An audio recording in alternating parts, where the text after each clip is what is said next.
Good Friday morning, everybody. John on the Lance, along with Dell, here with you on ESPN 97.5 and 92.5.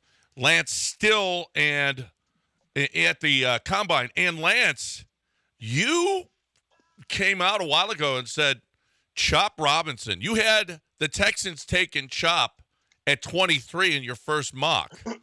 And Chop, wow. Did you think he was going to run like that yesterday? Oh, yeah. My grade on Chop is a 67. Like, he's in my top 10. So I knew after the combine Chop wouldn't be available. But, yeah, Chop is a freak on tape. So he doesn't really know how to rush yet. But when you're that fast and you're that explosive and you got that much agility and all that stuff, you can just get your way to the quarterback without even having a great skill level. So, yeah, I knew he was going to be a big tester. What, 4.48? Yep. 4.48 yesterday. He's just another Michael Parsons. That's why, he's built. He's 254 pounds and ran a 4.48. That's so Come funny. on. That's so funny how much he made himself yesterday, huh? Where you got him going now? We'll see. I gotta turn in a mock draft soon, so I'm gonna push him up. He's not the most skilled rusher. These other, like Dallas Turner, tested well too. Latu tested well. Jared Verse tested. Every one of the big time pass rushers tested well. So, or they ran well. I got to check on the vertical and all that stuff. But, yeah, all those guys actually worked out well. Nobody hurt themselves. So I don't know what I'm doing with Chop, but I don't think he's getting a 23. Shoot, you may have to watch Ballard because Ballard loves these freaky testers and guys who are explosive athletes. So, who knows? He might go to 16 with the Colts, but I'll have to figure out what I'm going to do with him. I think he's going to go earlier than expected. Edgerrin Cooper was my pick to run the fastest 40. Bucky Brooks had Chop. Chop won that one. I'm pretty sure he had the fastest 40 of all yesterday. But Edgerrin Cooper ran fast too from A&M. So you had that. You had Chop. Anything? Any other big news that came out of there yesterday? Let me think. We've got the three quarterbacks who are not throwing. I have to think about it. I was up late last night slugging gin and tonic, so it's kind of coming back to me slow. Wow. Well, who were you hanging with last night? My boy Bobby Slowick. No, I'm kidding. Just Matt Money Smith is here in town, and his he's basically had a radio career like you and I have, only his has been much more eventful. His whole life has been eventful. Uh-huh. And we were just talking radio stuff, and then some Chargers. Some LA Charger scouts. One of them I know and used to actually write for my football website, and then he went to the Chargers, been there for 10 years, and met some of those guys. Guy from Michigan who works with Sharon Moore. We talked about some of their players, and then just told stories. So I don't know the as far as stories from the combine. I'm trying to think if there's anything significant I heard. I know that they're not. Oh, I'll tell you something that was significant again. Ran into two more teams, Malik Neighbors over Marvin Harrison Jr. I'm telling you right now, the general public's idea of where Marvin Harrison Jr. is, a generational and all that, and NFL teams, I'm not running into like any teams that have Marvin as a clear one. Nobody. And I don't have him as a clear one. I have Neighbors a little ahead, but I finally ran into a team that had what's actually the second team that has Adunze ahead of Marvin Harrison. So I think that's going to be an interesting storyline moving forward, and I do think it's becoming more clear that there is going to be three quarterbacks in the top three. I for a while thought maybe we wouldn't see three quarterbacks, maybe the Patriots would trade out, but I think eventually you're going to see three quarterbacks. I made it into the Patriots suite to say hello. It was groundbreaking because I may have been one of the first visitors ever to go into a Patriot suite since Bill Belichick is not there. They used to say I went in and Joe Shane, the general manager of the Giants, was in there talking to Alonzo Highsmith and some of the other guys. And I said hi to Alonzo, and Alonzo introduced me to Joe Shane. He goes, "Oh man, we're really goofing around now if you're letting this guy in here." Yeah. And he acted like we're buddies, but like he said it like we're buddies, but obviously we're not. I'd never met him, so I think he was legitimately taking a shot at me. How is Zoe? Zoe's good. He's happy to be back in the NFL. He's like, yeah, college wasn't for me. But he did say, we were talking about the expenses, how a quarterback costs you 1.3. He said, we had to pay a 1.3 million to get a quarterback for 1 year. And he said the problem you're running into is if you want to recruit a player now, well, Zoe didn't say this. No one actually said this, but one of the thoughts in the room was that if you wanted a high school quarterback, it was going to cost you a minimum of $300,000 a year. Oh, at least. Well, and they want their money up front, despite the transfer portal, because there's some uncertainty about NIL right now.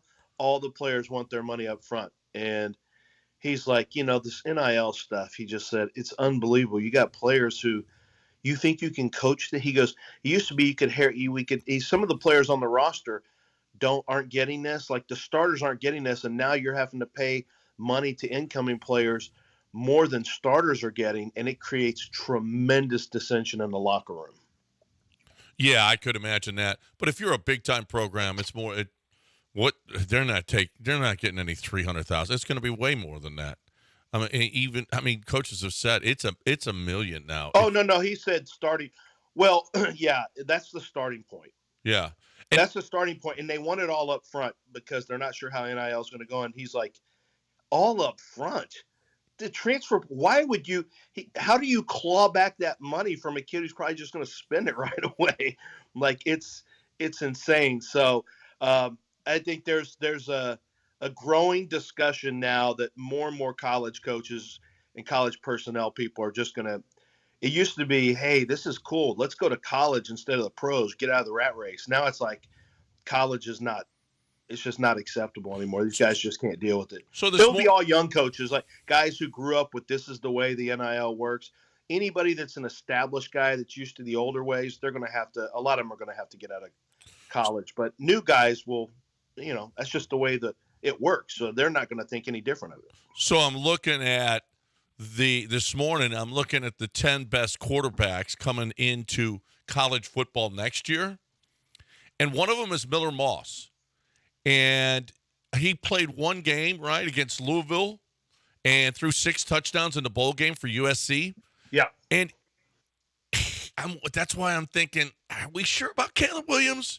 I mean, we saw that Kyler's been pretty good. Baker, he got to the right team this year, and he's been pretty good. But Lincoln Riley products look really, really good in college, and they end up the number 1 overall pick. And they don't live up to the number 1 overall pick. So are we sure it's all Caleb Williams, or this is another Lincoln Riley production? Yeah, I think it's a little of both, but I've been pleasantly surprised. I do all this work, and I develop my opinions based on the work and watching, and then I see the national narratives, and I'll kind of at some points I may question myself. At other points, I know I'm on the right side, and I'm just wondering how this stuff develops. It's been amazing talking to some people out here that they kind of see Caleb like I do. It's not he's a good quarterback, but there's nothing that's really there's no generational. That's not the tag on him. That's not who he is as a player. There's not that kind of stuff on tape on a consistent basis. So I feel a little vindicated in talking to people about this draft class. I don't think there is a drop dead number 1 lock of the century player who's going to make all these all pros. I think that's still to be determined. It's not something you etch in stone. So Caleb Williams is going 1. With that said, it doesn't matter. Caleb Williams is still going number 1, and what he's doing, which is not even taking a physical, you're going to start to see more and more players try to exert their will on the draft. The problem is Caleb's going to be 1.1. He's going to be first pick, first round. However, there's going to be guys who try to start doing this as well. I remember Laquan Treadwell never ran a 40. He knew he was going to be slow, so he never ran one, but he also fell to the back end of the first round. Some of these guys are going to push a little too hard, and they're going to find that they don't have enough leverage to do that, and they're going to cost themselves some money. But there is a thought that the combine is going to be robust, and it's always going to be the same thing. But there are going to be some high end. there's a little bit of a disappointment that 3 quarterbacks are not throwing here, the top 3, and on top of that, the Malik Neighbors didn't run because this is a blazing fast track at Indianapolis. And I was with somebody yesterday who said, you are a fool if you're healthy and can run and you don't run here and you wait to run at your pro day. You're an absolute fool because you're never going to run faster than this track. And supposedly there were people out blowing. There were guys who were working who were blowing the track, blowing it so that some of the not pellets, but they use chopped up tires, stuff like that. Yeah. And so they were blowing it and all that does is make it. And the thought was that just makes it faster. It's a harder track and it gets even faster. So I was looking at I may go over some of this with Underdog. Underdog Fantasy has some 40-yard dash times that you can go higher or lower. And I was looking at some of them, and I know somebody in there is taking my information. I think it's probably Josh Norris who works for them, because they have Roman Wilson's 40 as a 4.33. That's exactly what I've been telling everyone he's going to run. I should have shut my mouth, because now I think they've used some of these numbers are really fine-tuned on Underdog. And there's going to be Nate Wiggins is going to run a blazing fast time today from Clemson, the cornerback. He's a guy that I think the Texans should be considering at 23. So we'll see how it goes today. But it was a good first day of the combine. Good to see those pass rushers come out, and looking forward to and those are some awesome guys that I'm looking at for the Houston Texans. Linebackers, looking at some linebackers for the Texans too. So what everybody happens? I watch with an eye on the Texans. What happens with the Great White Hope, Cooper DeJean with his broken leg now? Well, too bad for him. Too bad.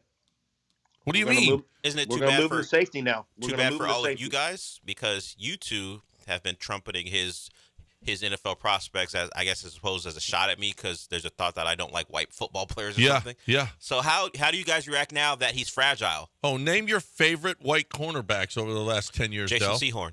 Well, it's not even 10 years. No, over the last 10 years. The Dolphins have one named Ethan Bonner. That's your favorite. It's the only one I know. Why would it not be? Who else would it be? That's what's racist about it. It's not racist. It's racist. I don't have an issue. Play better is what I say to you guys. Oh. Is what I'd say to you guys. Right? You're positioning it as I'm me sorry, against you. me and John are on the field. You're telling us to play better? No. You're positioning it White as corners. I don't like white corners. I tell you guys, your great white hopes to play better. That's all. That's all I'm saying. So where does he land, Lance, with the broken? He said, "Yeah, I had a broken fibula. What's up? That's not honestly. That's not that big a deal. No. I mean, you just got to get it checked on. Those things heal in like 8 weeks. So I don't think it will be a big deal. Everyone knows he's going to run fast, I guess. But it is going to be interesting to see how quickly it heals. And then I always thought he was going to be a second rounder anyway. But maybe he is a first rounder. I thought he'd be a second, but some of that's based on, I think, some of the lateral agility stuff, because he's going to be fast in a straight line. He's a former track guy. So without being able to run, that actually hurts him. Well, and he can return punts. He Great punt return. Yeah. So that dude's got some value, and changing the course of history. History is changing here, Del. Del. I hope you're not too put off by it. Okay. Put off by John, what? Can you remind me who the offensive player of the year was this year? Where? In the NFC. Football? Yeah. Yeah. What? Christian McCaffrey? Yes. Oh, white running back. Huh. Why is this? Can you remind me who newcomer of the year was defensively? Oh, I'm sorry, Riley Moss. Nice. You made that up. It could be a category. You made that up. Special teams newcomer of the year, Stop Riley it. Moss. That's not a thing. It could be. But it's not. You don't know. No, I do know. It's not. There was no segment at the NFL Awards gala or show about special teams newcomer of the year. Show every award of the Oscars? No, all the technical stuff they put, and they just tell you real fast. They scroll it across the screen. They even do it on a different day. So the day before they did newcomer awards. So Riley Moss won best gaffer in football. Is that what he won? He won best gunner as a newcomer. The conversion rate for special teams newcomer of the year is like best gaffer. That's what it is. We're breaking it here, 7:15, ESPN 97.5 and 92.5, 713-780-3776. We got to talk about this Rockets thing yesterday. Oh, my goodness. Alpy's in the doghouse now. We will talk about it on the other side right here on ESPN 97.5 and 92.5.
You are listening to Houston's longest-running sports radio morning show. From the Veritex Community Bank Studios, here's John and Lance.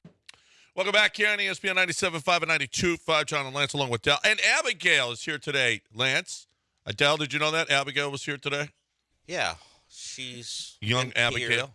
For Lance. like an hour, not an hour, like 35 So minutes. what is she doing? She's training to do our show?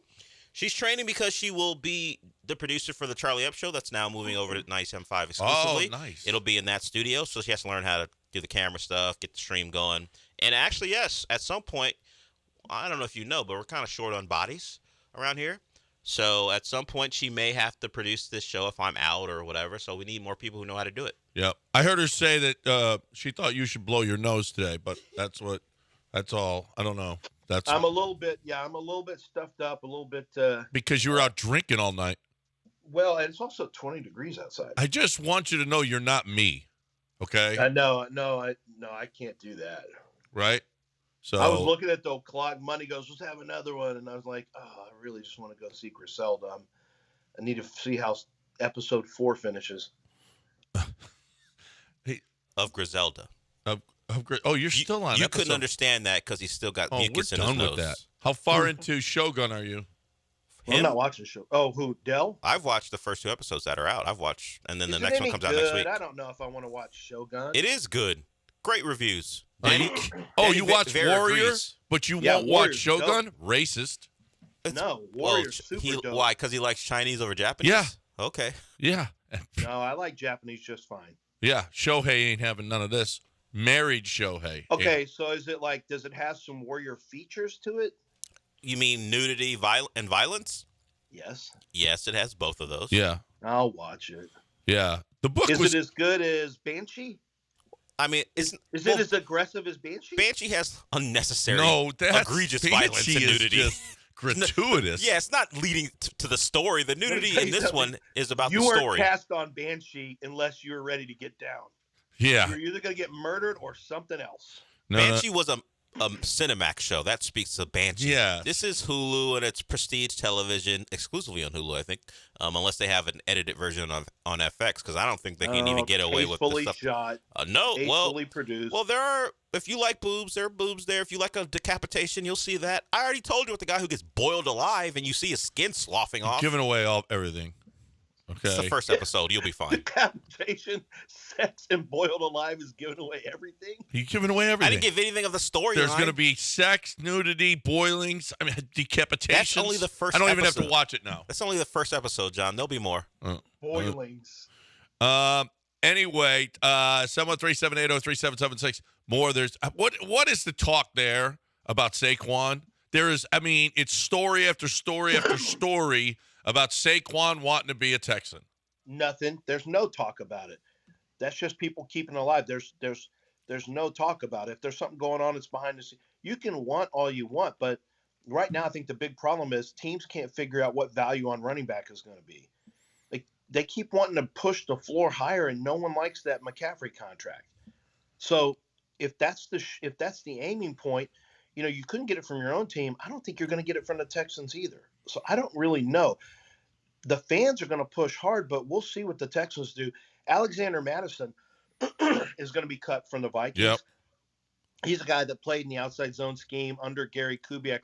He's a guy now, he's limited. He's like, if Damian Pierce could run outside zone, that's kind of like what Alexander Madison is.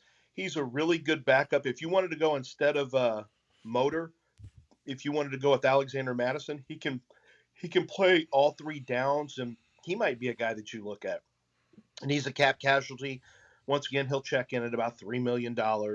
So, they could go in the direction of, remember, the Mike Shanahan mode and Kyle until they got, this is the Kyle mode too, was you can find running backs. He had a huge year with Steve Slayton.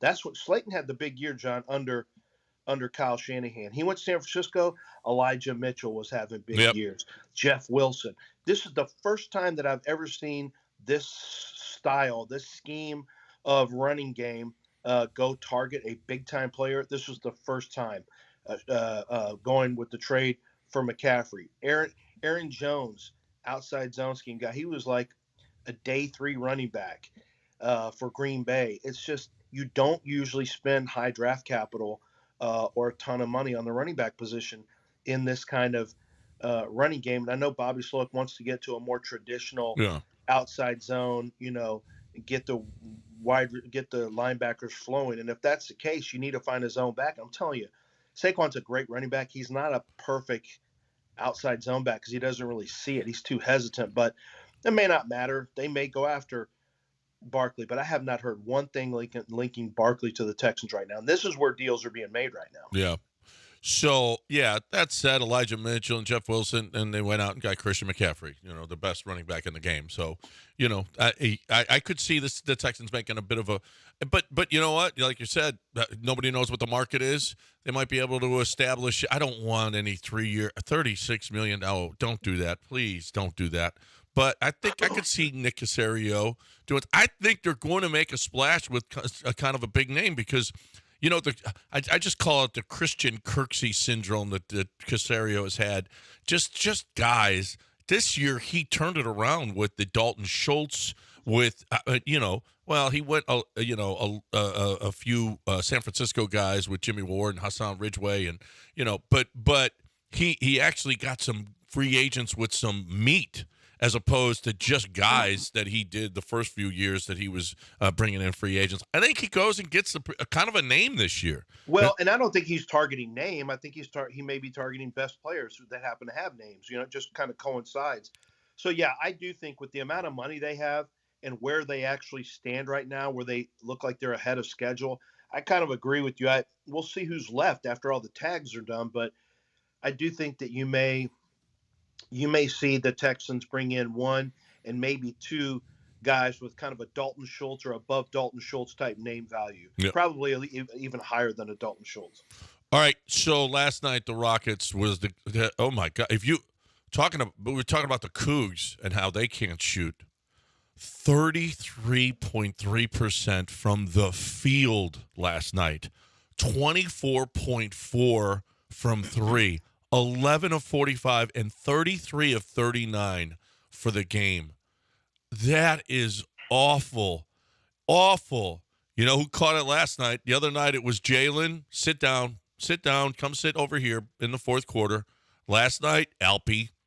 Here's minus 17 for Alpy. How about minus 17, 23 minutes. 23 minutes for what you think is your cornerstone piece. On a night that Victor Wembanyama is beating Oklahoma City practically by himself, your center is sitting watching Jock Landale in the fourth quarter. Foul trouble for Alpine, and obviously bad play. He was frustrated, got a tech as well. He was not having a good night. No, he fouled out. Well, I told you, didn't have a good night. He was awful. Here is Ime talking about Alpy last night. Seems like he makes a quick move and misses it and kind of hangs his head at times, and so that's what I'm saying. You have to continue to play, and some tough foul calls that he got, a few touch fouls. I think he let it frustrate him a little bit, and obviously you saw the kind of culminate with the technicals getting tossed. But a tough night for him offensively, and that's one of the guys I'm talking about.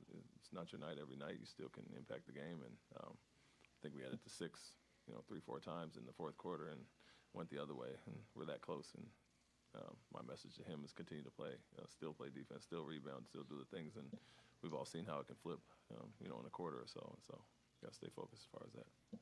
Yeah, it was just bad. 3 for 11, 0 for 6, just not good. I mean, there's got to be a lot more consistent. Now they fell way behind, and Jalen actually brought them back into the game in the second quarter. And, Cam had a role in it, but Cam was 5 of 14, although he was plus 10. Jalen is a thing, John. He was plus 10 on the field. And he got into a fight with Devin Booker, which was nice. Yeah, I saw that. Yeah. So, I mean, this team, it just is, they just fall so far behind. It felt like it was over in the first quarter. Down 16 in the first after one. I mean, how is it that they start like this? It just seems like almost every game, even the game that they beat Phoenix, it was 20-6, I believe, to start the game against Phoenix last week when they beat them. It just is. What is the deal? Why can't they start? Maybe he does need to switch it up. The starting lineup. Did you enjoy the Jalen Green experience last night? The explosion early in the game, and I have the numbers because I was watching him. Okay, Jalen is on one in the first half. They were running plays for him. They were setting brush screens, and he was coming off screens and looking really good. He was at the half 24 points, I believe, and at the I'm pulling up the numbers right now because the difference between what he was at halftime and how he finished. Now he did make a last-second three to get up to 34 points, but he was 7 for 14, 5 of 9 for 3 for 21 points. He finished 10 of 28. So he made 3 shots in the second half, shot 14. So he's 3 out of 14 in the second half because Ime gave him the green light because of how he started in the first half, and the red light should have come on at some point, but Jalen was like, nope. Yeah, nope. Ended 10 of 28. Yeah. which is just typical. There was one play in the game which speaks to some of the disconnect. Jalen hadn't shot well. It was in the fourth quarter in the Rockets because they pulled the hack of Nurkic, and that got him back in the game. He kept missing free throws. He finished like 8 for 16 or something like that. So they were getting opportunities, and they're down 6. And Jalen's calling for the ball. He's waving his arms at Cam Whitmore, and Cam Whitmore's like, excuse me? You think I'm giving this ball up? And Jalen, like, raised his arms and kind of dropped his head because it was just no passing, a step-back 3 from Cam Whitmore that he didn't make, and Jalen exasperated. Jalen, that's how your teammates look at you. It's the same feeling they get looking at you. That's what he was doing in the first half. He was just – it was like – and it was working because I'm like, oh, my goodness, what do you do? Oh, he took that shit. That was a good 3, actually. You know, he actually took a step. I'm like – well, okay, it's working until it wasn't anymore, until it stopped working. I was trying to judge his growth because I watched a couple possessions in a row and saw him make a couple threes, and then he had a dunk on a breakaway, and I knew no matter what the coverage was, no matter what the situation, he was going to get a shot up. And I think they put 2 on the ball, so they kind of gave him some pressure. He lost it and for a turnover, and on the next possession, he took. I think next time he had the ball, he took a bad shot. So the minute Ime said, "You got this one because you're going good," it turned into what we've seen from Jalen really throughout the year. He did have a really good first half, but the governor was off in the second half, and he didn't find it in the second half. He actually kept him in the second quarter, and then they got to within 6 with a couple of minutes left, and you think there's no, and then nah, we ain't doing nothing. That's all. But another road loss for this team. It just is. They're I don't want to hear about tanking. I don't want to hear about draft. They don't have their own pick. They do. It's a top 4 protected, but you're not getting in the top 4. Well, yeah, you're not gonna. You're not getting in the top 4 unless you're extremely lucky. You get extremely lucky. It is a lottery, so. But still. Right. But how many games do you have to lose to get more ping pong balls for what? You ain't getting in the top 4. No. So yeah, you ain't. I don't want to hear it. I want to see wins. I want to see him improve. I don't want to see LP. I don't want to see 33% shooting. 33%. That's awful. 33% from the field and 24% from 3. It was a special night for Alpi. He got that 6th foul, so he fouled out anyway and got ejected. Yeah, so nice. Well done. You're out, and you can't watch the rest of the game from the bench. Beat it. Look, it was now you can't even sit here. Yeah. We prefer that you see the rest of the game from the locker room. 23 minutes from your best player, allegedly. Time to talk about Home Bank. It's your bank, babe. Since 1908, Home Bank has been around. Now, there are business and personal banking solutions for you. Okay, here's the deal, is if you are looking for checking for your business, checking for your personal life, all of that, they've got local bankers that are going to help you reach your financial goals. One of those goals might be to make your money work for you. Well, they got great CD rates right now, 5.15% on a 7-month CD or 4.75% APY on a 14-month CD. The minimum balance is $2,500. Now, these are really, really impressive rates that I don't know if you're going to find them at other banks. I have no idea, but I know you're going to find them at Home Bank. Minimum $2,500, 5.15% on a 7-month, 4.75 on a 14-month. You got 5 locations in the area: River Oaks, Sugar Land, Gulf Freeway, Baybrook, and Friendswood. Visit home24bank.com for more information. Home Bank, member FDIC.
You're back in the Veritex Community Bank Studios with John and Lance. On ESPN 97.5 and 92.5. All right, welcome back here on ESPN 97.5 and 92.5. 713-780-3776 if you want to get in here on ESPN 97.5 and 92.5.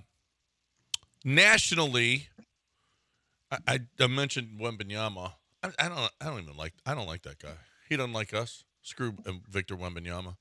But he against Chet Holmgren last night head-to-head. I think Wemby's got he locking up the Rookie of the Year. I guess, but Chet's playing really well too. But, Wemby, people want to vote for Wemby coming in. They already kind of made up their minds, probably a lot of people. But I think the way he's starting to play now, he's starting to do some historical stuff every once in a while. So that's probably going to lock it up. Yeah. And, he's hitting all kinds of rookie marks. I mean, nobody comes up. Well, baseball comes up with obscure, over the, 100 and over these last 107 days, this guy did what? Over 100 and it's the greatest 107 days in NBA what? Baseball history or whatever. They come up with these obscure marks that guys are setting, and Wemby's been doing it time and time again. Caitlin Clark says she's going to come in. She's going to enter the WNBA, and she could make more money in her 5th year at Iowa than she'll make there. I think $80,000 is what she'll make, right? That Darren Rovell put that out there, something similar, and people crushed him for it, saying she would get paid by the same people who are paying her while she's at Iowa. It's and then true. She'd have a WNBA salary as well. So apparently people are pushing back on that particular narrative. Are you sure she's going to be as popular in the WNBA as she is at Iowa? Well, she does the State Farm stuff, and I don't think will that change. No.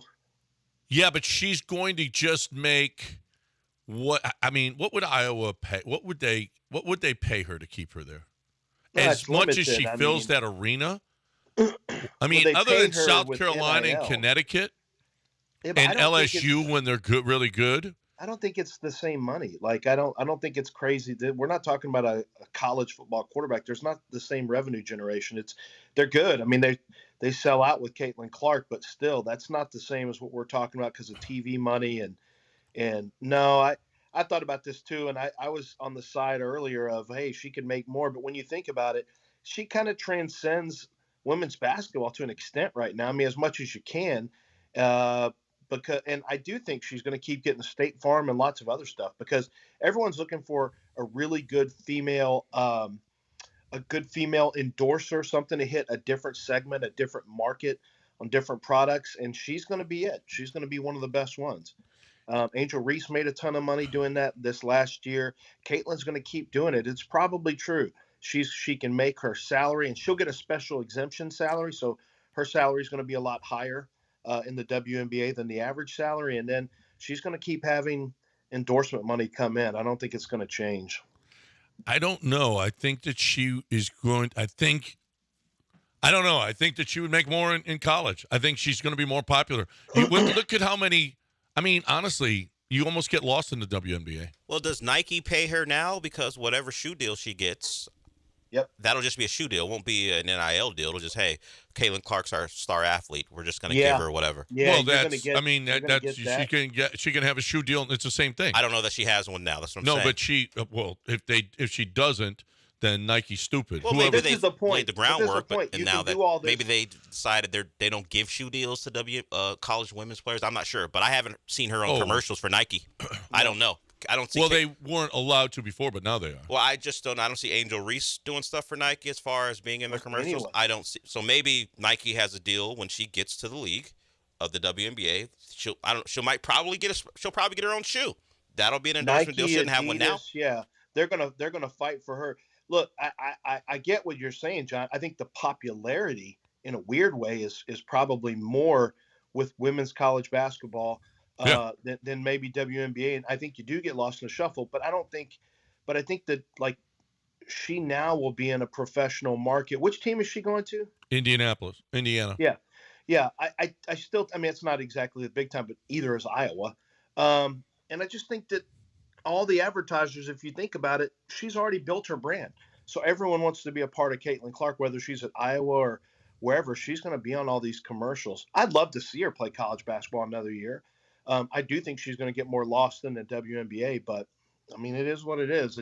She wants to move on and try her luck professionally. I don't think this is a financial decision. I think she wants to play against better competition. Yeah. 713-780-3776. Julian wants to get in here and talk on the radio. Hey, Julian. Good morning, fellas. I was wondering, first off, I want the Niners to re-sign him, but I don't think we'll be able to. We don't have enough money. Aziz Al-Shaair, I thought y'all were going to get him last year. What do you think? Do you think y'all will go back and get him? I mean, Christian Harris played pretty good, but Aziz Al-Shaair has played in that system. He was top 5 in tackles all year, and I think he had like over 20 tackles the 2 games he combined playing against you guys. We are the 49ers South, so there is a good chance that we would get him. I mean, D'Amico knows him. D'Amico, like, I don't mind. No, he's a guy I would definitely consider. I think he's had some injury problems, so we got to look into that. I know he did, I think, a little bit in college, but I believe maybe with the Niners he has had it too. But yeah, you kind of go back to what you know. It wouldn't shock me at all if D'Amico went with him.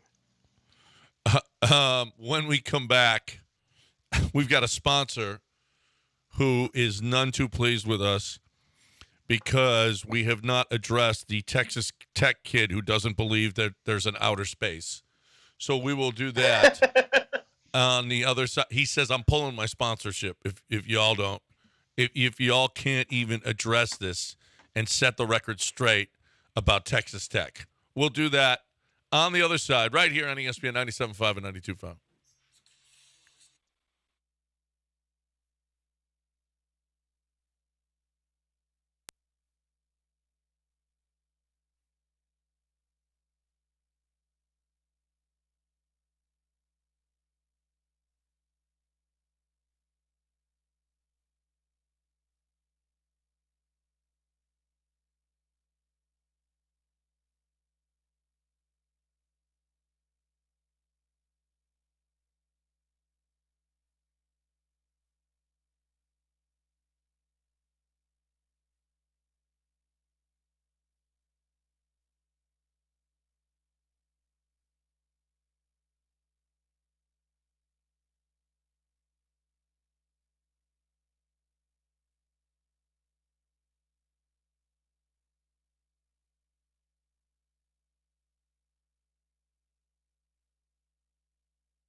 You are listening to Houston's longest-running sports radio morning show. From the Veritex Community Bank Studios, here's John and Lance.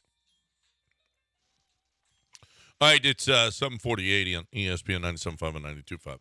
So, in order now, we don't let sponsors dictate our shows. Since when?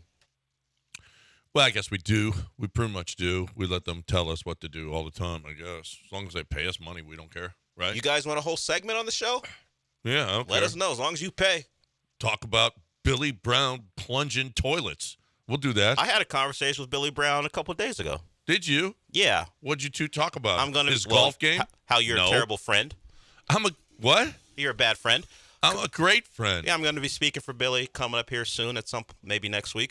And he's a Clear Lake guy, so we're going to get together and have lunch and talk about how bad you are of a person. Oh, see, he's not going to like you at all because Billy will have a couple of beers with you. Well, and Todd you, will be there. And you won't have any beers with anybody because you're selfish. Todd and I will be there, so Todd will probably drink with him, and we'll discuss how awful you are and how great I am. He'll bore of you quickly. It's fine. He seemed bored. He seemed like he liked me over the phone. Well, he can. Well, he'll lie like that because he's a nice person. Look, he'll bore of you quickly. I think people bond over their dislike for you, so I think we'll be fine. Yeah. Okay. Yeah. Oh, good. We're gonna go to lunch with Dell, and we'll drink lemonade. So he'll enjoy me drinking less because I'm not drinking. How come he can't just drink and have fun with the drinking? Because people like to drink together, Well, Dell. Not everyone drinks at lunch. Well, me and Billy do when we He'll get drink together. with Todd. Todd will drink with We've him. had- to. Yeah. Okay. So he likes me more than How you. are you drinking I'm these sorry. days, John? I'm How are you sorry. drinking Billy these likes me days? more than he likes you. Well, Billy went to lunch with you right now. Would you be drinking with him? Del, No, that's why I'm not congratulations going. on picking That's up why a I'm new not sponsor. going now. I don't see any of my Congratulations friends on right now. picking up a new sponsor. You would think Del. John would have heard that story and go, "Hey, someone else wants to Billy wants to keep Yeah, that's advertising, great, and even Del. with me, Yeah. he'd be like, that's great for the station and He's yourself, gonna Del. hate you. You don't Hey, get drunk he's at gonna 12. bore you quickly He'll because bore you of don't you. drink." I'm sure he'll Here. cancel. He'll cancel soon. Wow, what an awful person you are. Anyway, Billy said, "Hey, you're going to talk about Texas Tech, the defensive back who doesn't believe in outer space." So here is the sound from okay, Del, can you give me an estimate of how much money the NFL brings in at the combine? I mean, now this is a made-for-television event. It's prime time, right? Selling advertising.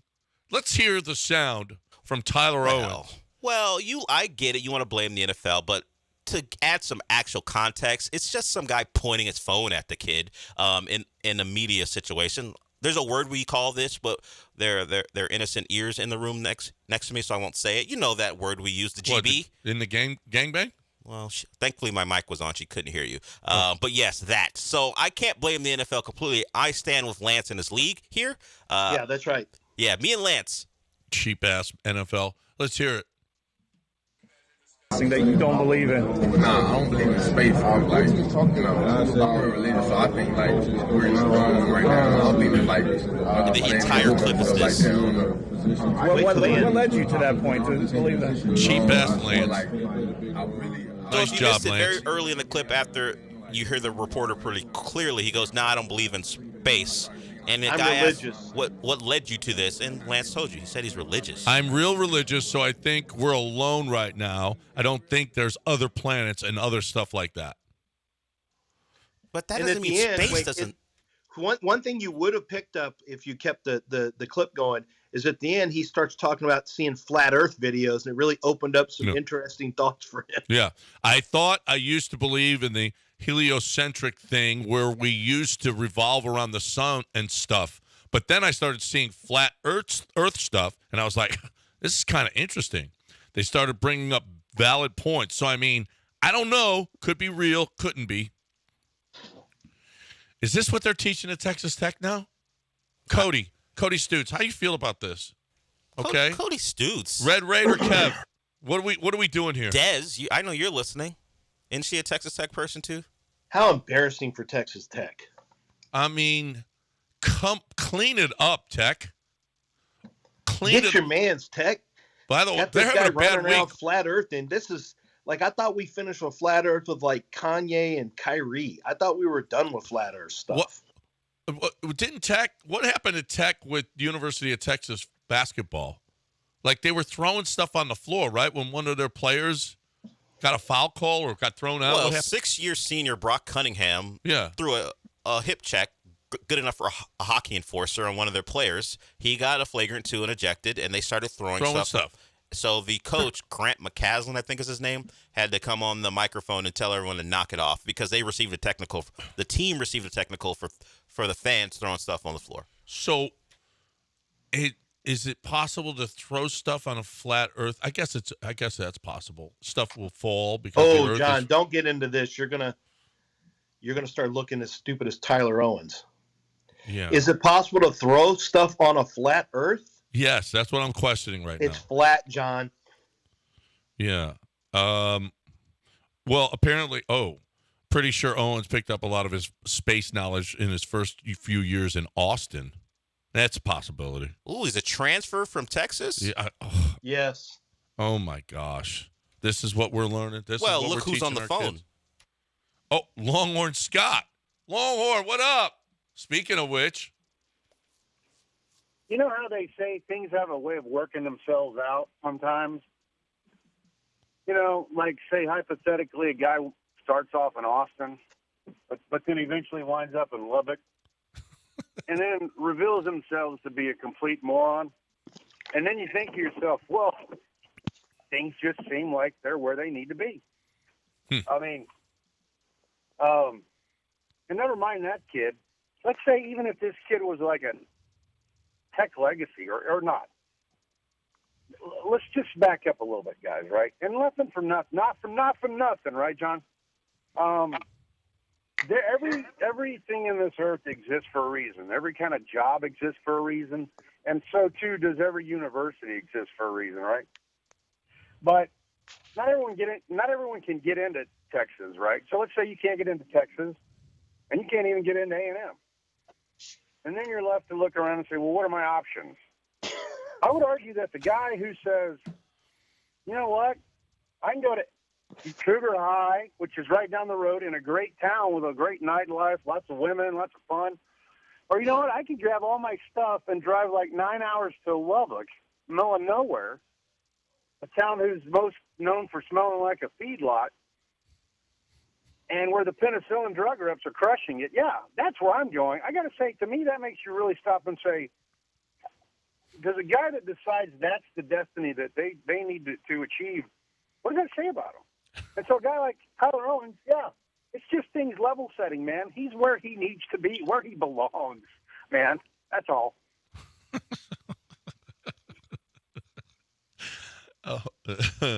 Scott did not address the fact that in the latest report from Wall Street Journal's top 100 colleges, A&M was 39th. Rice was like 51st. No Texas top 100. What I want to know is, how does Rice fall? You know, Rice was a top 10 college not long ago. How did they fall to 51st? A greater impetus on sports. Yeah, because all they care. It's known as a sports factory now. It's not known as a deployment place. Well, yeah. All they're doing is putting all their effort into sports. Wow, don't say that. You know how many Rice people are just the faculty there is just turning over in its grave, even if it's still alive. They're turning over in their grave right now. You saying stuff like that. I hate the athletes there.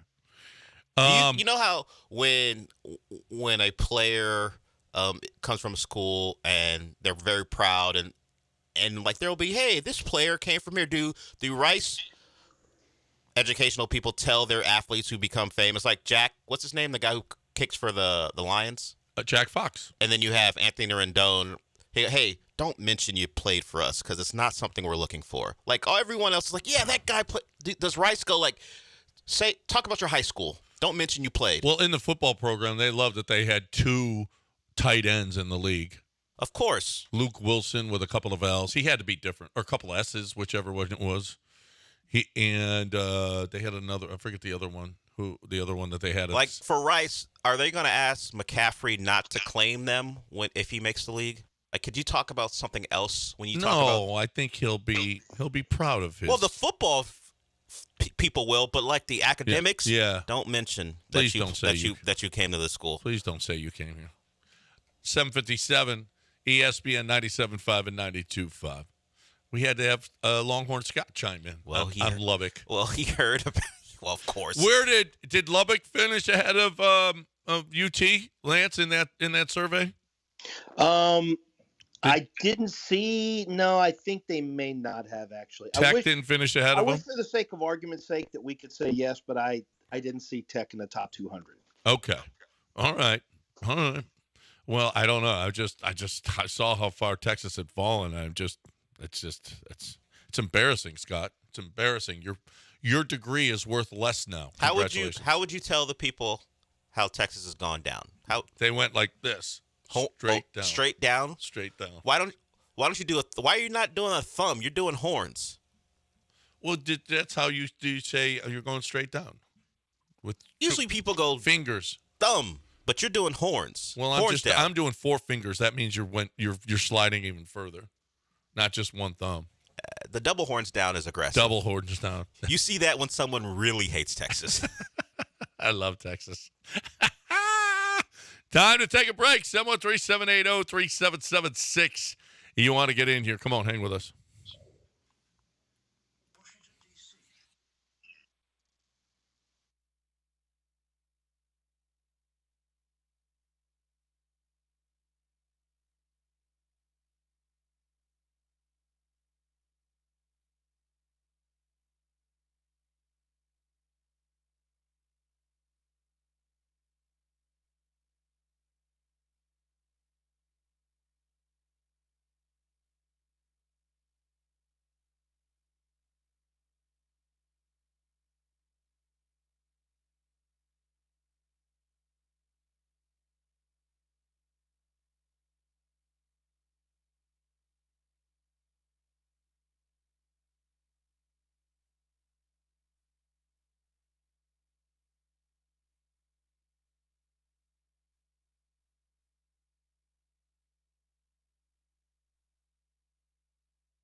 You're back in the Veritex Community Bank Studios with John and Lance. On ESPN 97.5 and 92.5. Welcome back on ESPN 97.5 and 92.5. 713-780-3776 is the number. So, without even any provocation, Nick Caserio addressed Nico Collins' contract situation. And, I guess it's clearly on their mind. It would be nice if they got it done before he became a free agent and you wouldn't have to franchise him. It would be nice if you want to keep him, if you think that he's a one. And with he and Tank and maybe another guy, you got Robert Woods for another year, but maybe another guy in there, maybe a draft pick, Lance, maybe a second or third rounder. That your wide receiver room is set. Maybe Xavier Hutchinson. What do you think? There's a possibility that they really like Xavier Hutchinson. Yeah, they drafted him last year, but it was late. But they did use him. Here's the problem: they used him, but Oh, what did he do? Did he get syrup in this stuff again? Did he get syrup in it? Hey, Lance, you're talking and no one's hearing you. I bet he doesn't even know. Or he's not. he has to know now. You just told him. But he's not listening. Either that or he can't, it all unplugged and he can't hear anything and he's still talking. Well, he could text or phone. He hasn't done that yet. So, I'm telling you, he's still talking, not knowing that he's off the air.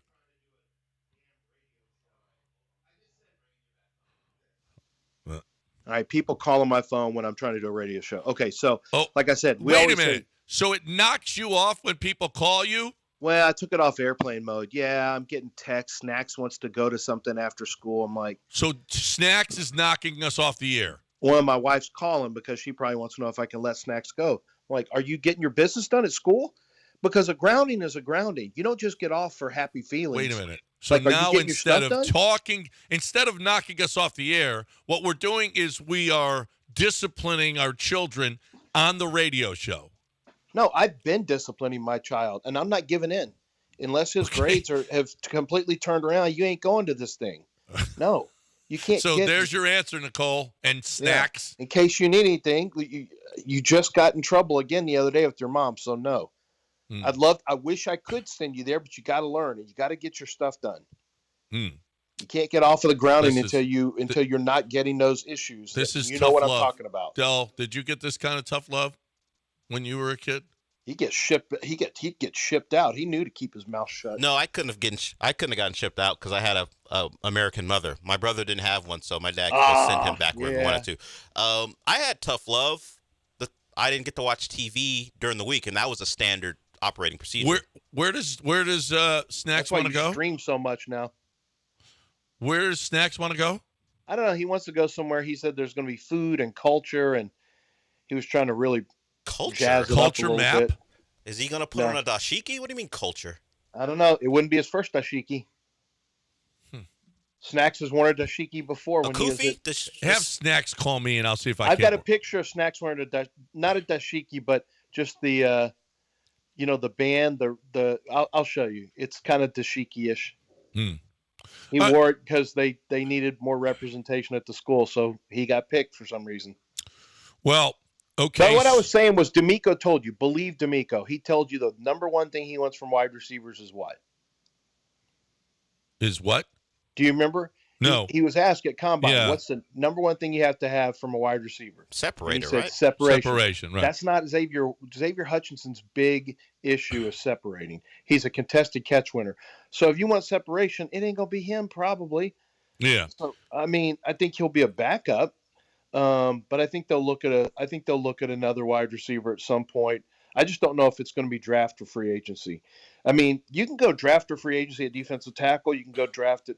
I think free agency is the smarter move on the interior line. And you and I have talked about Justin Madubuike, for example. So you may, and also Christian Wilkins. I mean, I think Christian Wilkins is a great fit for culture and all that stuff. That's the guy I would target.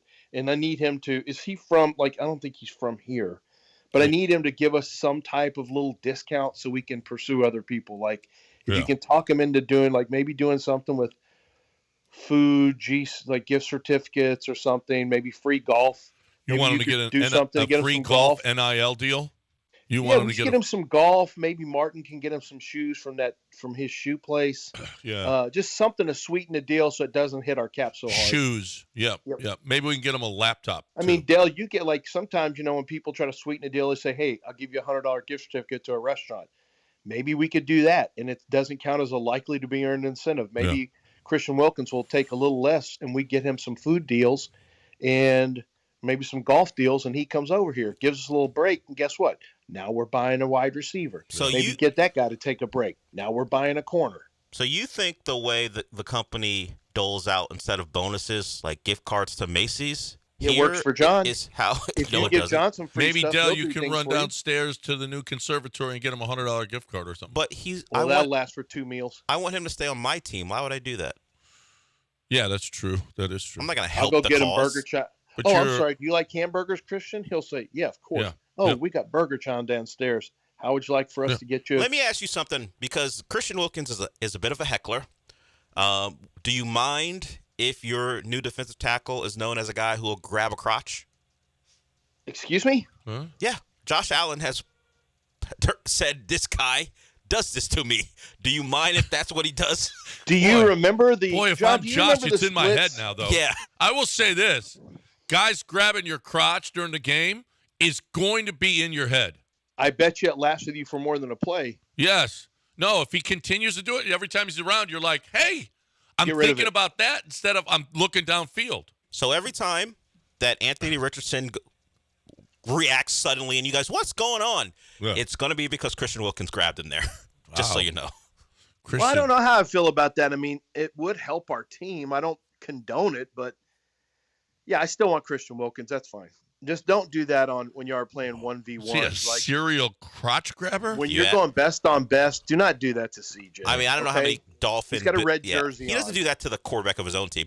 Red jersey on means don't grab the crotch of the quarterback. Yeah, if you've watched the Bills-Dolphins games, there's always a time after a pileup where Josh Allen reacts suddenly like, what the hell? That's because Christian Wilkins has touched him in a spot. You know what? If I'm the quarterback, because this has happened in a pile, they'll twist your ankle, they'll pinch, they'll do other stuff. Christian has a higher area he's grabbing above the ankle.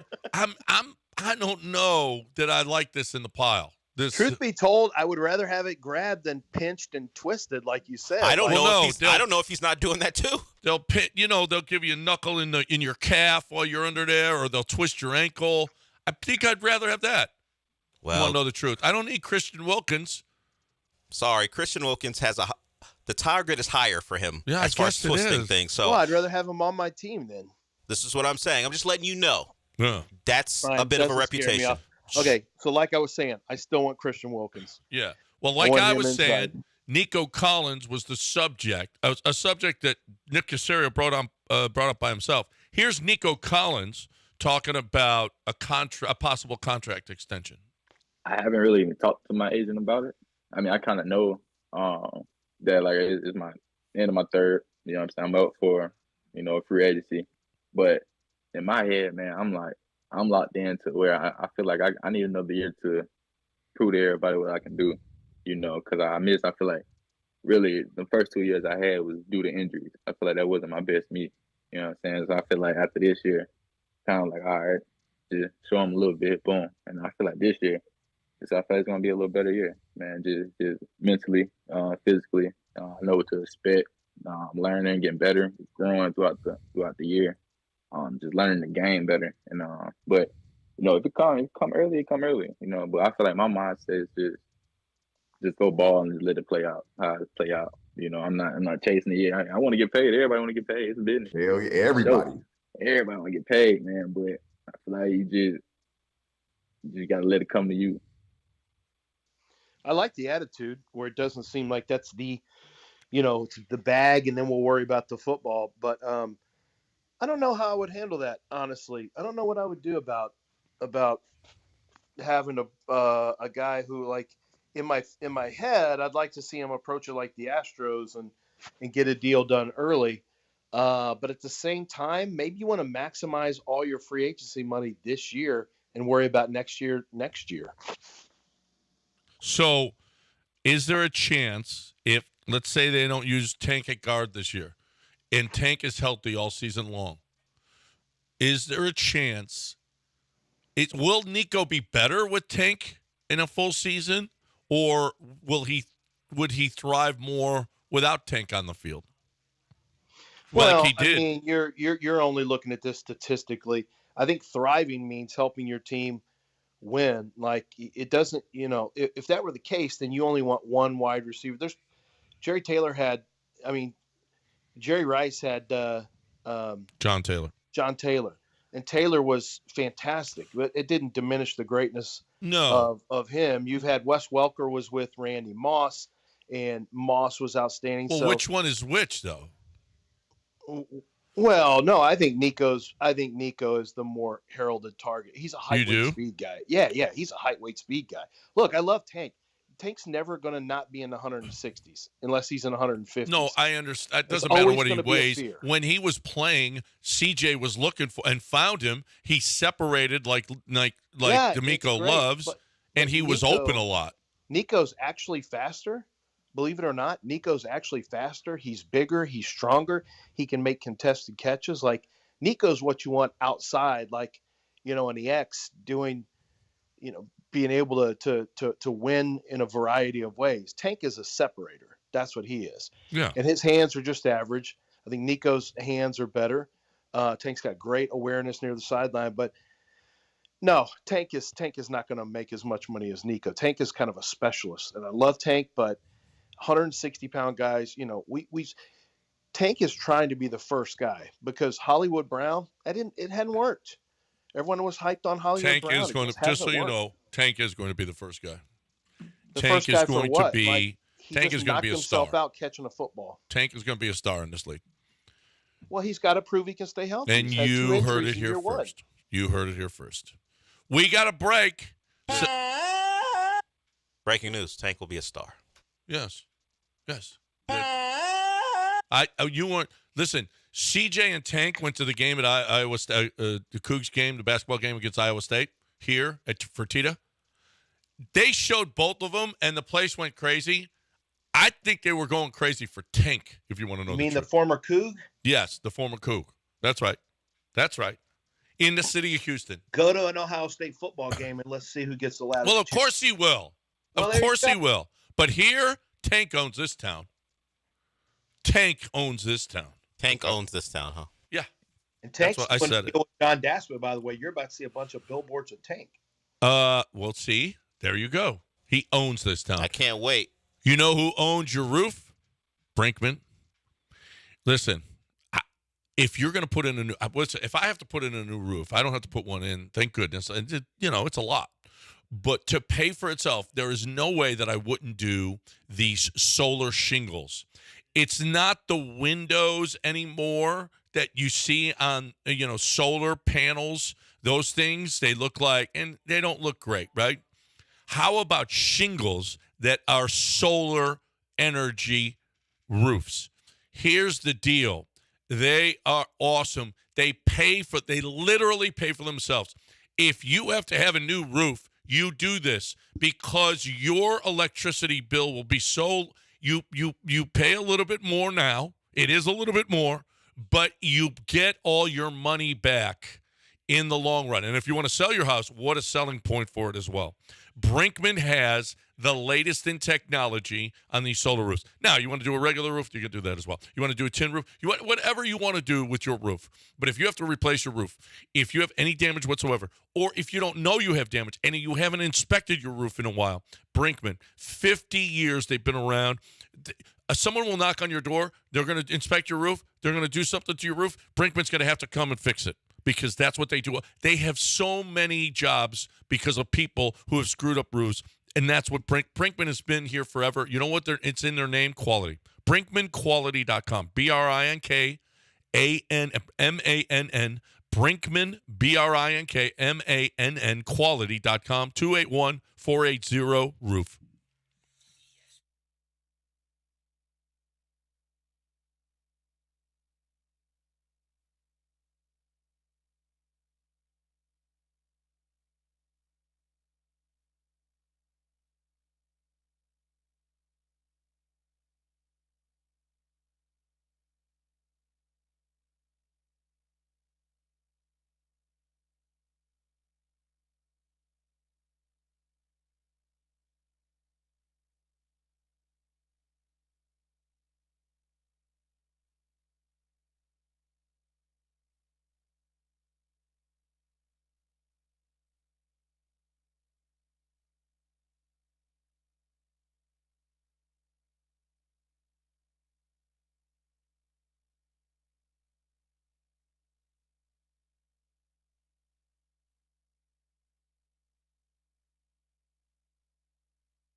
You are listening to Houston's longest-running sports radio morning show. From the Veritex Community Bank Studios, here's John and Lance.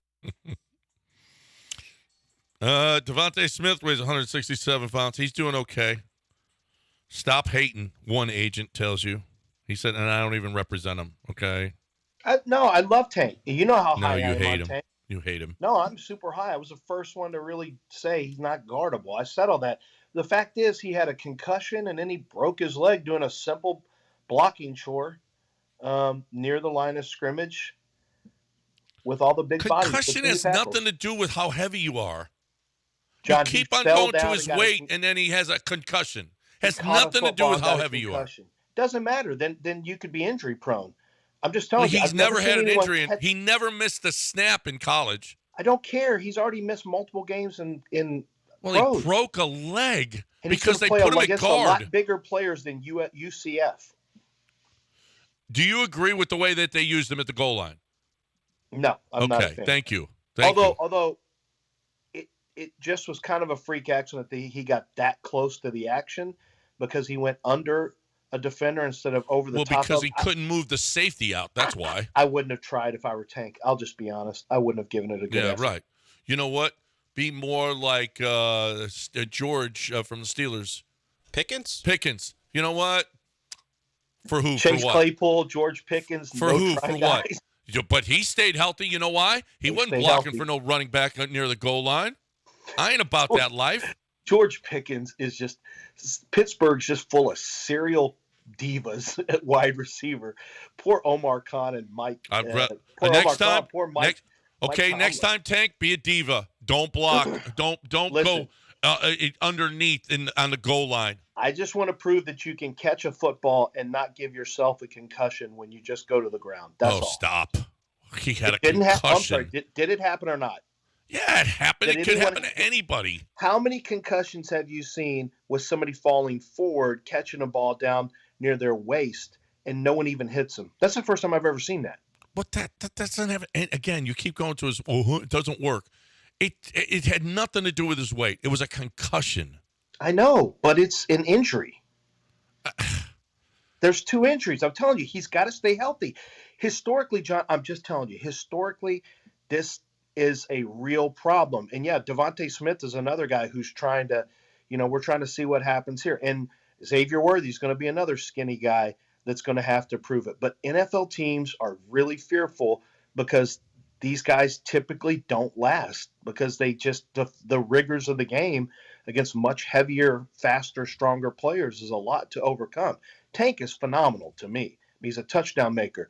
They got to keep him healthy. I saw him. I don't even know if I'd let him return punts. I saw him limping. You saw the same game against the Colts where he's limping around after getting tackled. And I was like, oh my gosh, it was just a regular tackle. So if I need a big play, I'll put Tank back there, but he's too valuable. He's just too valuable as a receiver. I'm probably not even letting him return punts anymore. Yeah, I wouldn't either. And you can, you want to know the truth? Stop the end around as well. Just let Tank do what Tank do. Make big plays for you. Separate, beat guys in zone cover. Have guys that can't even run with him when he's really not even that. But yet it seems like nobody can run with him. I mean, it's just stop already with putting him at guard. We got to stop this. How many plays can Tank actually play? Like how many different football things can he actually do since we're limiting him here and here and here?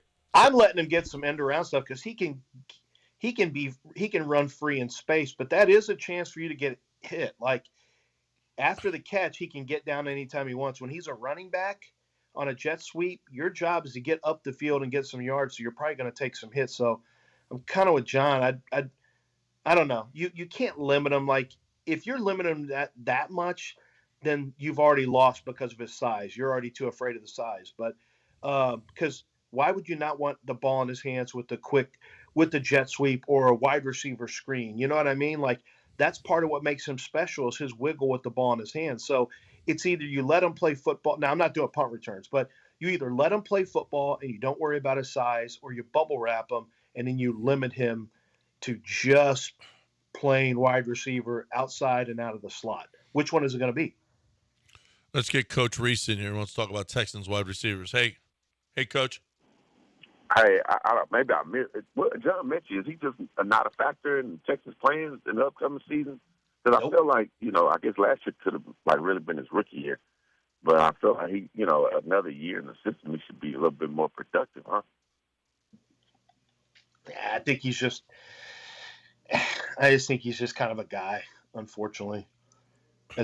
When you compare him to Tank, it's like, could he be a backup? Yeah, you put a second-round pick on a guy that's probably your wide receiver 4. You know how long that'll last? That'll last 4 years at max, and then he's gone. Yeah. Okay. And I would hate to see them trade away draft picks for, Justin Jefferson, any of these guys. I just would not like to see that happen. So I don't think Casario will do it anyway. But anyway, that's all I got. Have the weekend, guys. With the free agents that are out there, with the draft, with, the stuff that they need, I don't want to see him trading away draft picks either, if you want to know the truth. Bill, I know you – are we in – that's so funny. With the different way we're looking at this offseason that we looked at last offseason, in 1 year, literally – you're almost in with the money that you got. Texans cap put out that $69 million that they've got to spend. With the money that you got, with the quarterback situation that you got, the good young players that you got, you're almost in a win now mode. And how last year it was like, just get some football players. Just get anybody in here that can play football. That'd be great. And so, I still am against. And I think you are too. Don't F them draft picks. No. But now, if you had a chance to get if we're just doing a thought process and you had a chance to get Justin Jefferson, you're dumb not to think about it, and you're dumb not to talk about it and work through scenarios. He's a special wide receiver. You'd have to think about that. I'm not saying give away all your draft picks, but also, at some point, you make moves. Houston fans get in win now mode faster than anybody. They have average-ass teams, and they think they got to win now. You actually are in a situation with a young with a young quarterback with a cheap contract and a kind of a soft division where you could be more aggressive right now. This is one of the rare times that I would agree. You got a chance to make some now moves because it doesn't decimate your future. Not at all. Your future is still really bright. You're not trading away like Bill O'Brien. You had aging players like J.J. Watt. You're trading away draft picks left and right, taking on bad contracts. He just expedited your downward spiral. That's not the case right now. You're in really good shape. So you could make a deal like Justin Jefferson. Would you not think about that, John? If you're just talking about a 1, if you're talking about the 23rd, pick and they get Nico Collins and then you get Justin Jefferson and you get a 4th round pick from them, you wouldn't consider that? I don't want to pay the number. I don't know. He missed a couple of games this year. If we're going to talk about Tank's concussion, we're not going to talk about at all Justin Jefferson missing games. He's injury prone now, apparently, because he missed games. No, how many years does he have in the league where he's been the leading receiver? How many years did Tank have in college football? Didn't have an injury. He had one. He had this. John, I'm right going here. off with a pro schedule. So no, I don't want to pay. I don't want to pay. I don't want to pay the number 1. I don't want to give up. Now, is Justin Jefferson better than any player that you can get at 23? Yes. Is Justin Jefferson? I just don't feel like I want to pay the number 1 wide receiver. I don't know. I just don't. Why not when you have a rookie quarterback scale? Because I want to build up. Frankly, I want to build up the defense more. You have 4 more years of relatively cheap quarterback play. The last year he's going to be, he's going to cost you over $20 million, CJ Stroud. But that's going to be cheap relative to his play. As long as he doesn't go completely sideways. You got 4 years of this. You've got the ability to fade a 4-year contract with Justin Jefferson. And Jefferson will only be 25 in June. So yeah, he's still super young. Yeah, he's still a really if you like young Mike, player. If you liked Mike, why would you like Mike? I don't want Mike Evans. Why would you like Mike Evans, who's in his 30s? I don't want Mike Evans. I didn't want to pay Mike Evans. Well, I thought you liked him. I like Mike. I'm not paying him that. No way. No chance. No. Why are you not paying wide receivers since that's the new? Because you can get them. Because there's, quite frankly, I don't know that you're not Roman Wilson.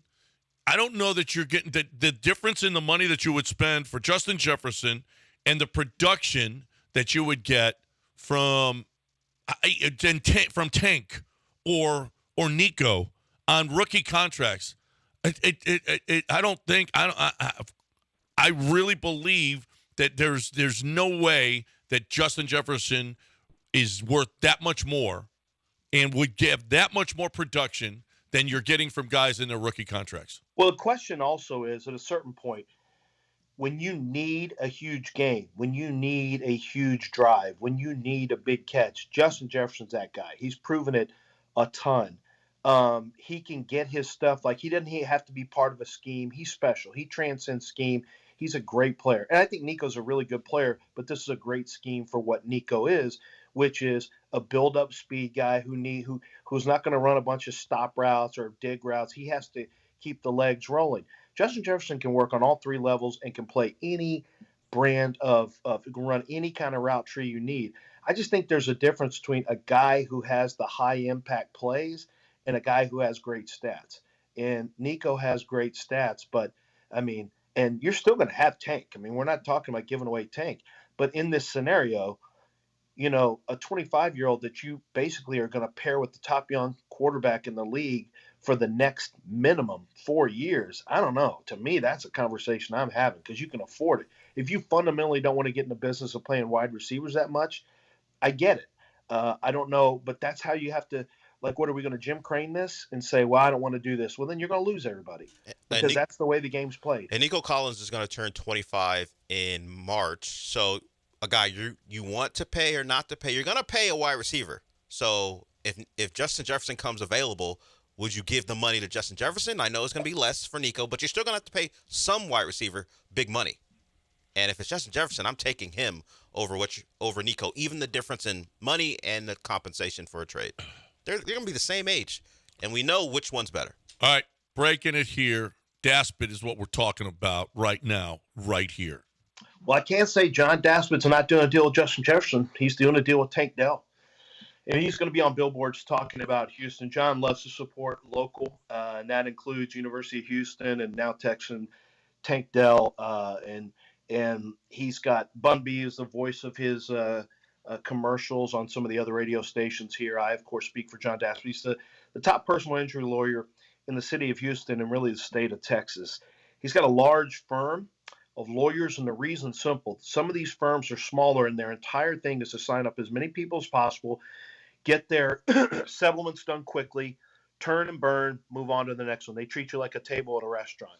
Not John Daspit. John Daspit is there, and if it takes longer, it takes longer. He wants to get every bit of your medical bills now and in the future taken care of. If there's surgery, he needs to make sure that you don't need surgeries. He needs to make sure that physical therapy is going to be taken care of. Because if you've been badly injured in an accident through someone else's negligence, whether it's at work or on the roadways or wherever it may be, you should never come out of pocket for any of that. But not only that, if you are injured and you're going to suffer beyond that time, you need to be compensated relative to your injury. And that's what he does. The pain and suffering is something that he will fight for you to get a strong settlement as well for your injuries. That's what John Daspit is going to do for you. 713 call now. Make sure you have somebody who's fighting on your side and not buddying up with insurance companies just to get it off the books quickly. You want somebody who considers you the most important person, and that's John Daspit. 713 call now or go to daspitlaw.com.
Broadcasting live from the Veritex Community Bank Studios, it's John and Lance. On ESPN 97.5 and 92.5. Now here's John Granato and Lance Zierlein.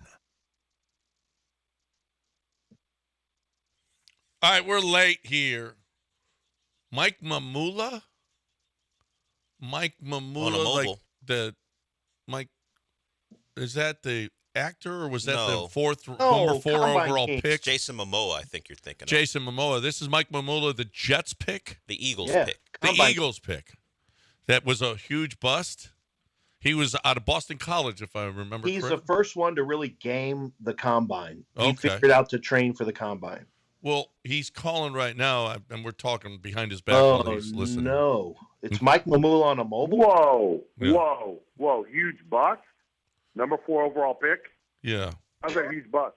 Hey, guys, I didn't know. I was just got done with the workout. I didn't know if you guys had already talked about these defensive linemen 40 times, but I just kind of redid my draft. Yeah. I got Chop number 1 overall, Dallas Turner number 2 overall. I mean, these quarterbacks, they can throw the ball around, but, man, did you see these 40 times? Lance, yeah, have you done the bench presses and the vertical leaps yet? The verticals, yeah, it was impressive. Pretty impressive. Dallas, I just didn't know what you thought. Dallas Turner jumped 40 inches, had a 10-8 broad jump, ran fast. But, Mike, we're not drafting on just combine 40 times, bench presses, and verticals, okay? Okay. We're not doing that All anymore. right, so who's your Mike Mamula of 2024's draft, and I'll hang up and listen. Who improved the most from a defensive line perspective? Thank you. Yeah, he's a guy named Cedric Johnson out of Ole Miss. You never heard of him? Good, because he ain't going in the first 3 rounds. So things are different now. Mike, you'd be like a 4th rounder now. Yeah, and should have been. But listen, wouldn't be the first workout warrior that moved up, right? Oh, no, they usually move up. Workout, don't kid yourself. Workout warriors do move up typically. I mean, Chop made himself some money yesterday. Yeah. Well, yeah. But Chop was a good football player before that. Yeah. I mean, he just hadn't played a lot of football. He hasn't been real productive so far, like 4.5 sacks, but he was first team all Big Ten. You think teams respected him? You think coaches respected him? Yes. But you work out like that, which I figure would happen. He's going to shoot up the draft board. I have him in the top 10, but I'm projecting him based on what I think he'll become, not on what he is on tape right now. How many sacks do you think Mike Mamula had in his career, John? How many in his NFL career or Boston? In his NFL career, he played. How many years do you think he played? Mike Mamula, I don't think he lasted that long. Maybe you're right, 3, 4. How many career sacks do you think he had? I think Mike Mamula probably had 8. Mike Mamula played 5 years and had 31.5 sacks. Oh, it's way more than I would have expected. Yeah, way more. He actually wasn't a total bust. 5.5 sacks his rookie year, 8 sacks his second year, 4 his third, 8.5 his fourth, and then 5.5 his fifth year, where he only started 6 games but played 15. Well, nowadays, terrible. Nowadays he'd be getting a $30 million deal. Yeah, he'd get a 2-year, $30 million deal. Yeah. Because he had 8.5 sacks one year. It's not bad. Like his, I mean, at least the stats weren't terrible. I was expecting him to have like 12 total sacks. He had 31.5 sacks in his career, including 2 8-sack seasons. I'm not sure. This is the first time that Jadeveon Clowney ever hit double digits. He was damn near in Mike Mamula territory. Yeah. We've got some tweets here. Why am the Granato family reunion is not the Godfather or Goodfellas? That's not us. Okay. Does Longhorn Scott realize what a crime-riddled bleep hole his city is? Okay. Doesn't Texas Tech have a tradition of throwing tortillas at opposing teams? Could that be a sign of a flat earth belief? I mean, tortillas are flat, but I don't know that has anything to do with his thoughts on the flat earth. Wronghorn Scott? No, that's not Wronghorn Scott. It's Longhorn. Okay, so we're not going to be doing that. Okay, making fun of other people in the way they say certain letters. We're not doing that. Is if Deshaun was on the team, Christian Wilkins would be here already. He likes grabbing stuff. No, Deshaun likes stuff being grabbed. That is true. Can you imagine I'm not Wilkins? sure. They were teammates. Wilkins tackling Oh, Deshaun my- in practice. Good Lord. They must really like each It'd be other. like a Rangers minor league system. Hey, the Rangers minor league system used bigger towels. Yeah, sure. Deshaun had the little baby towel. Dan Holden says, look, just defer. I guess, I don't know if it's, well, I'll just use it for Justin Jefferson.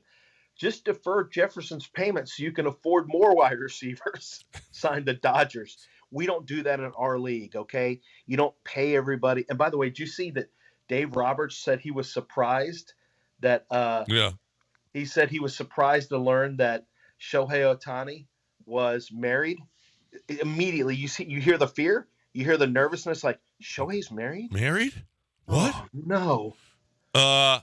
I didn't know this. Right. And Shohei explained she's just a regular woman, just a regular Japanese woman. Everybody can settle down. I do like, yeah, Japanese woman, like, he didn't find her in the DMs. So, you right? think she this slid wasn't into one of the Justin Jefferson DM things, right?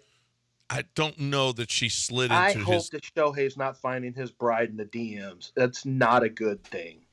I mean, well, it's good for, well, you know what? I don't want him to fail. I know I'm supposed to because he's a Dodger, but I think he's great for baseball. So I don't want to see him fail, but he can fail if we ever play him. That's fine. Do you believe that when they have a child, she will have a glam squad ready to take the Instagram photos as she's holding her newborn like Justin Jefferson's? Now, possibly. You think that's Shohei? That's the woman Shohei Doesn't feel Ohtani like married? that's Shohei. Doesn't feel like Shohei's in that life. No. In the No, glam but Shohei's shot wife life. might want to be pretty. Like Shohei's wife might want to look her best. Like she may not want an action shot Can right you- after the baby's delivered, and she's got, she's all sweaty and all that. She may want to like freshen up. I'm going to bet there. Ask No. Ask Abigail. Abigail is in there with you. Put her on the mic, Dell. Wait, Put her on the mic. are you sure about this? Del? Yes, What's the I'm question positive. you want to ask her? I'm positive. Okay. What's the question you want to ask her? I want to ask if she's not married or anything like that, but if she were to be married and had a husband and she had just had a baby, would she want to look, would she want to look good? Maybe not her best, like a whole glam squad come in to do Yeah, let's be clear about looking the best. The woman has a newborn, she's holding it, and she has a whole photo shoot going on in the It's hospital staggering. bed. Listen, The makeup is all staggering. women- Like, that must have taken an hour.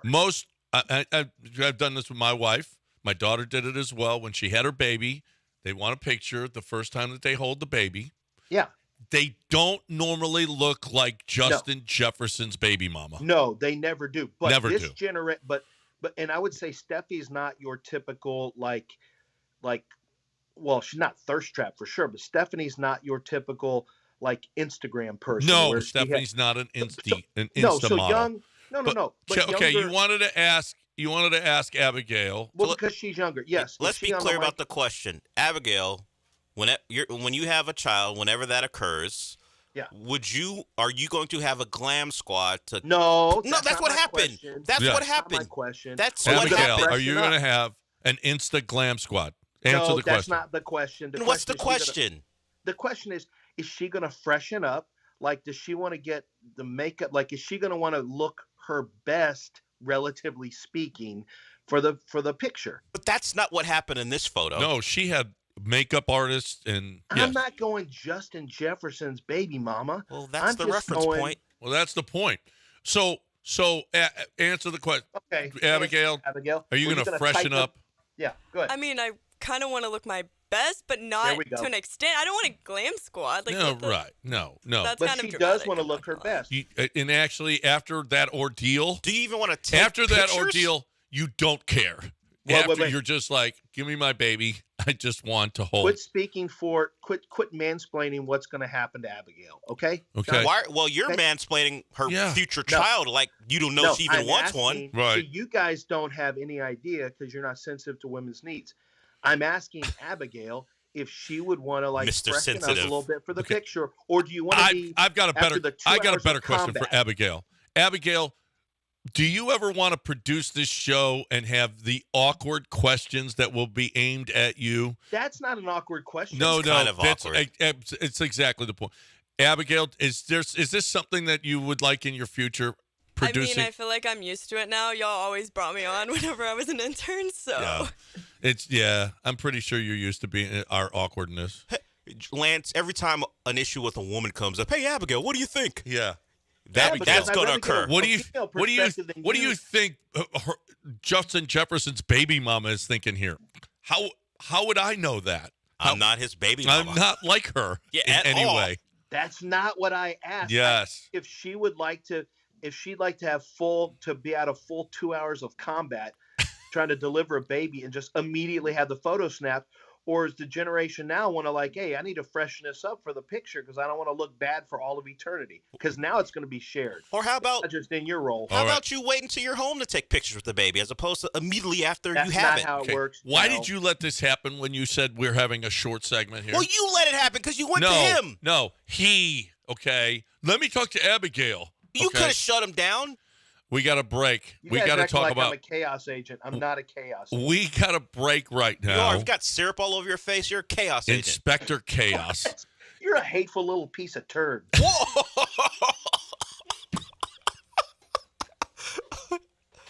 Look how aggressive. I hit home. Apparently, I hit a sore subject. That stupid syrup crap again. You brought it to the table. You have syrup all. Somebody now, said Del. you better pay whoever People cleans send up your room. pictures You of better feet leave in that 20 or syrup in 50 my- for her with all the syrup you got all over the You room. better People tip are your sending maid. Pictures of syrup. Tip your maid. Breaking time to talk about my bookie. What are the odds Lance tips the maid a 50? He should. Low. All right. Well, can we Long find odds. that on my bookie? I'm pretty sure we might be able to. Actually, there is all kinds of bets that you can find. I mean, ridiculous bets, Pope bets, entertainment bets. The Oscars are coming up. You can bet on it at mybookie.ag, promo code bet975. You put in the promo code bet975 because you want to make sure that you get the bonuses that you deserve. So when you sign up, they're going to give you a bonus. They're going to give you more money than you invest to play with. They will sweeten the deal for you. Even when you are reloading, if you are a member already at MyBookie, they're going to give you bonus money when you put in promo code Bet975. When you reload and put in promo code Bet975, you're going to get more to play with, more bonus money. It's happening every time at mybookie.ag, but you got to put in promo code Bet975.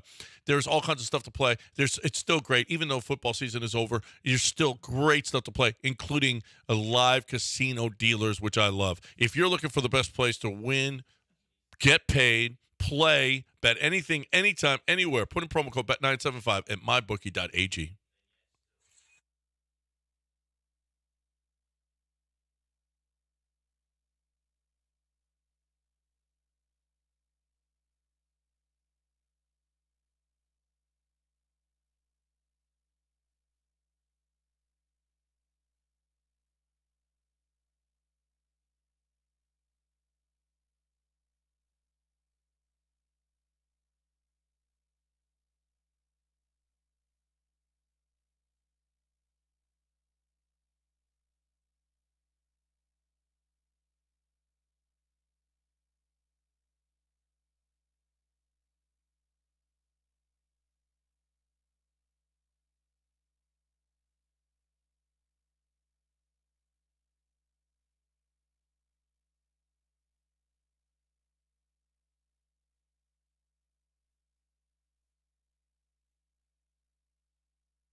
You're listening to Houston's longest-running sports radio morning show. From the Veritex Community Bank Studios, here's John and Lance.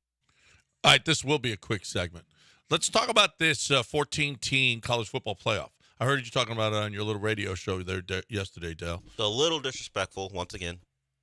I'm not. What? It's only a 2 hour. It's only a 2-hour show. Just say it's a lot smaller. Just say on your show.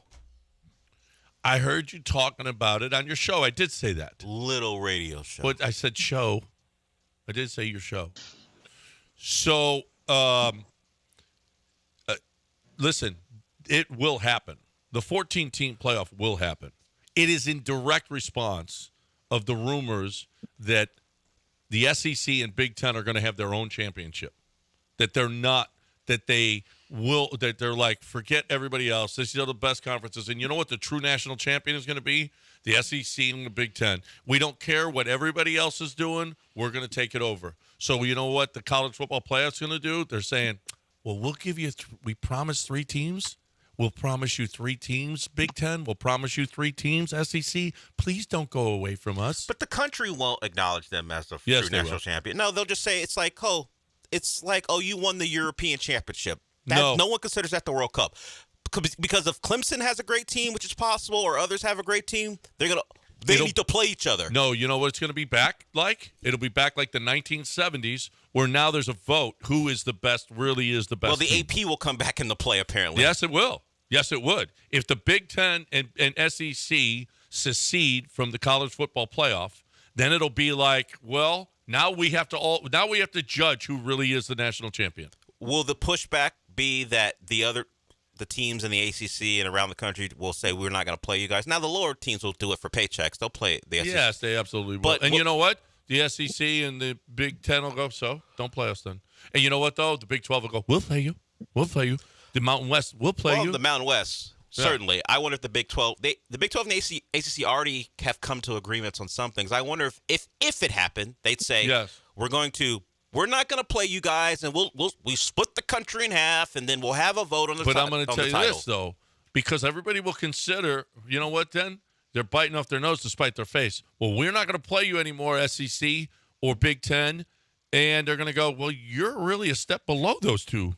You're not the best Division I football. The best Division I football is the SEC and the Big Ten. It's not even arguable. Look, the ACC has teams who would have invested in football, and sure, it's history for a couple, Florida State and Miami.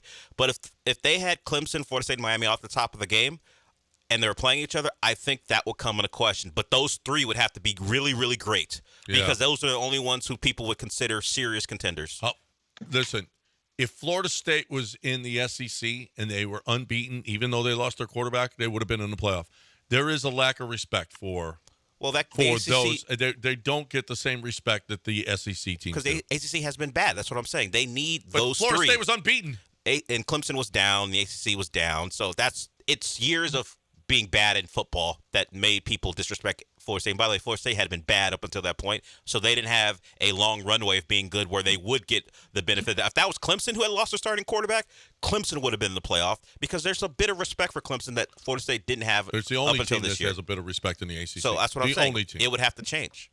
The only team. And it wouldn't. The SEC and Big Ten, if they seceded, it would be, well, that's the real that's real Division I. That is the premier championship. Lance, do you think the entire country would go, okay, that's the national championship, yes, or would there be a real pushback because teams aren't playing each other across the country?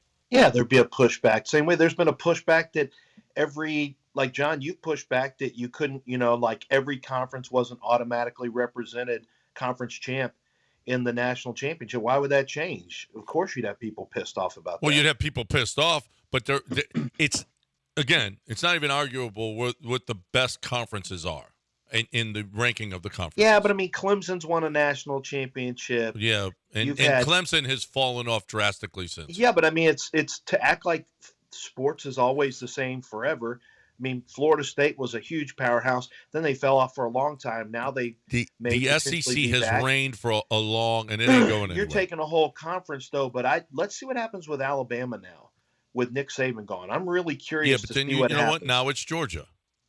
Yeah, no, it's been Georgia. Then let's just put Right. Georgia in the championship game every year. Well, no. For the Final Four. Well, Let's give Georgia them a is. free Well, entree.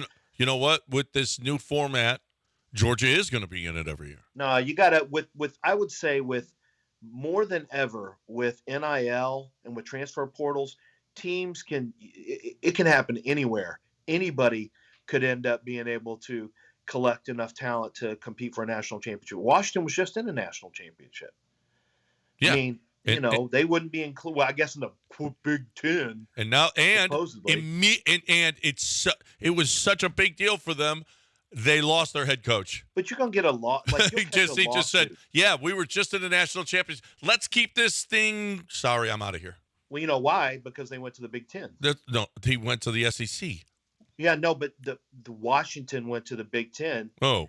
And he doesn't want to. He didn't want to have to do all that traveling. He wanted to go to Alabama. That's why. Alabama's a great opportunity, but he didn't want to. Guess what? His offense coordinator and offensive line coach left. They didn't want to be at Alabama. They took that job and then hoping to get a better job, and they had a chance to go back to Seattle. They did it. They went to the pro game so they could get out of the college game quick and get back to the Pacific Northwest. So he lost his offensive line coach and OC before they even played a game at Alabama. The point is Washington was there, and Washington ain't getting back there. But, John, what's the point that anyone's trying to make? There's going to be a 14, which is stupid. 14's way too many. You're putting in non-deserving teams. This idea going to 14, I mean, I don't understand. The idea is to placate the SEC and the Big Ten so they don't secede. That's the idea. I don't care. They're not going to actually secede until they create. No, that smoke, Lance. For why? Oh yeah, because college football is so stable. Let me ask you, why do they need to, John? Why do they need to? Because they're saying we're better than all of you. Then Big Ten and SEC, we're just better. If you're already better than and now look how diluted all these conferences. No one's saying you're not.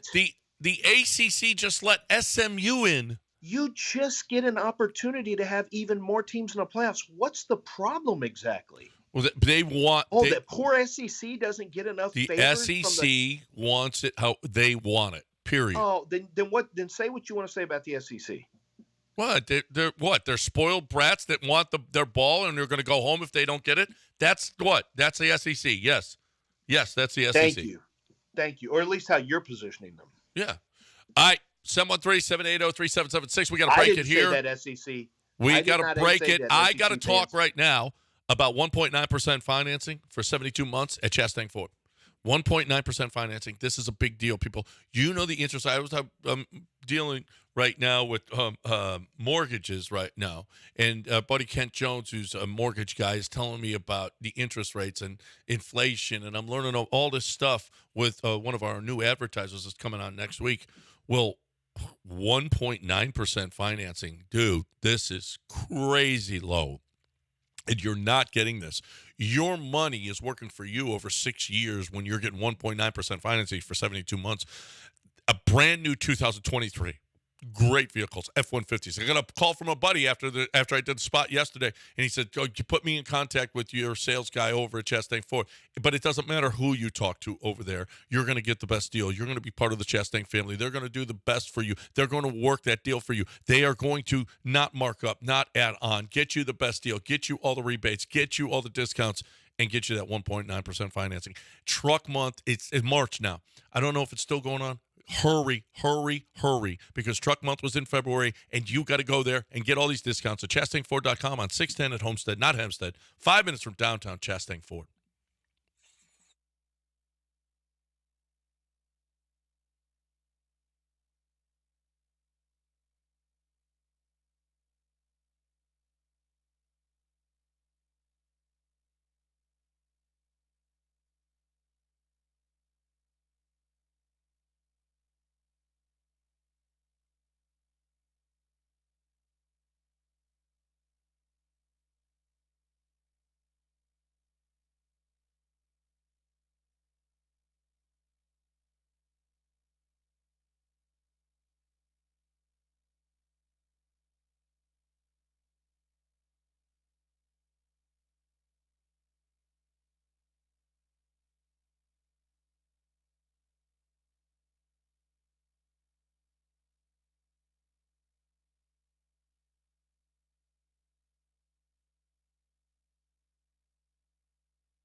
You're back in the Veritex Community Bank Studios with John and Lance. On ESPN 97.5 and 92.5.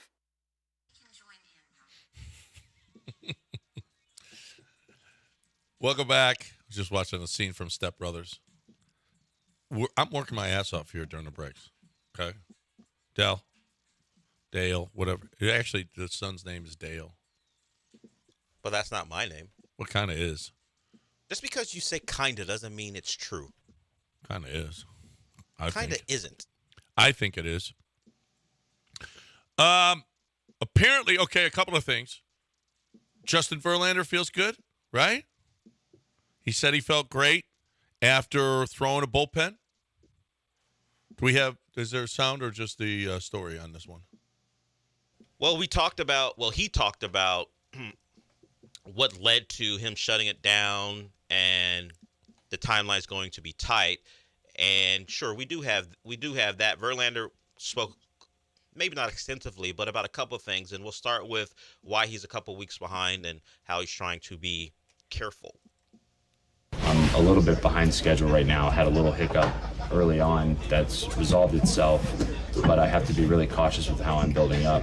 I guess my body doesn't respond the same at 40 as it does at 25. So, I'm a couple weeks behind. So I think all that thought going into those conversations will play into that. So, that all makes sense to me. All right, since we're an ESPN affiliate, let's do it like ESPN was. Lance, your level of concern on Justin Verlander and his little setback. Go. Concerned or burned? I'm going to go concerned here. You look at a pitcher who is an older pitcher. He's a player who doesn't really have anything else to gain in the sport now. He's won championships. He's won MVP. He's won Rookie of the Year. Cy Young. He's got a supermodel for a wife, for God's sake. And those guys love they want to move back to Detroit and go to a horse ranch. So when you look at him, of course, the Astros cheated, and I know that's something that really is going to stain his legacy forever, all the trash cans. Justin was involved with trash can stuff and cheating.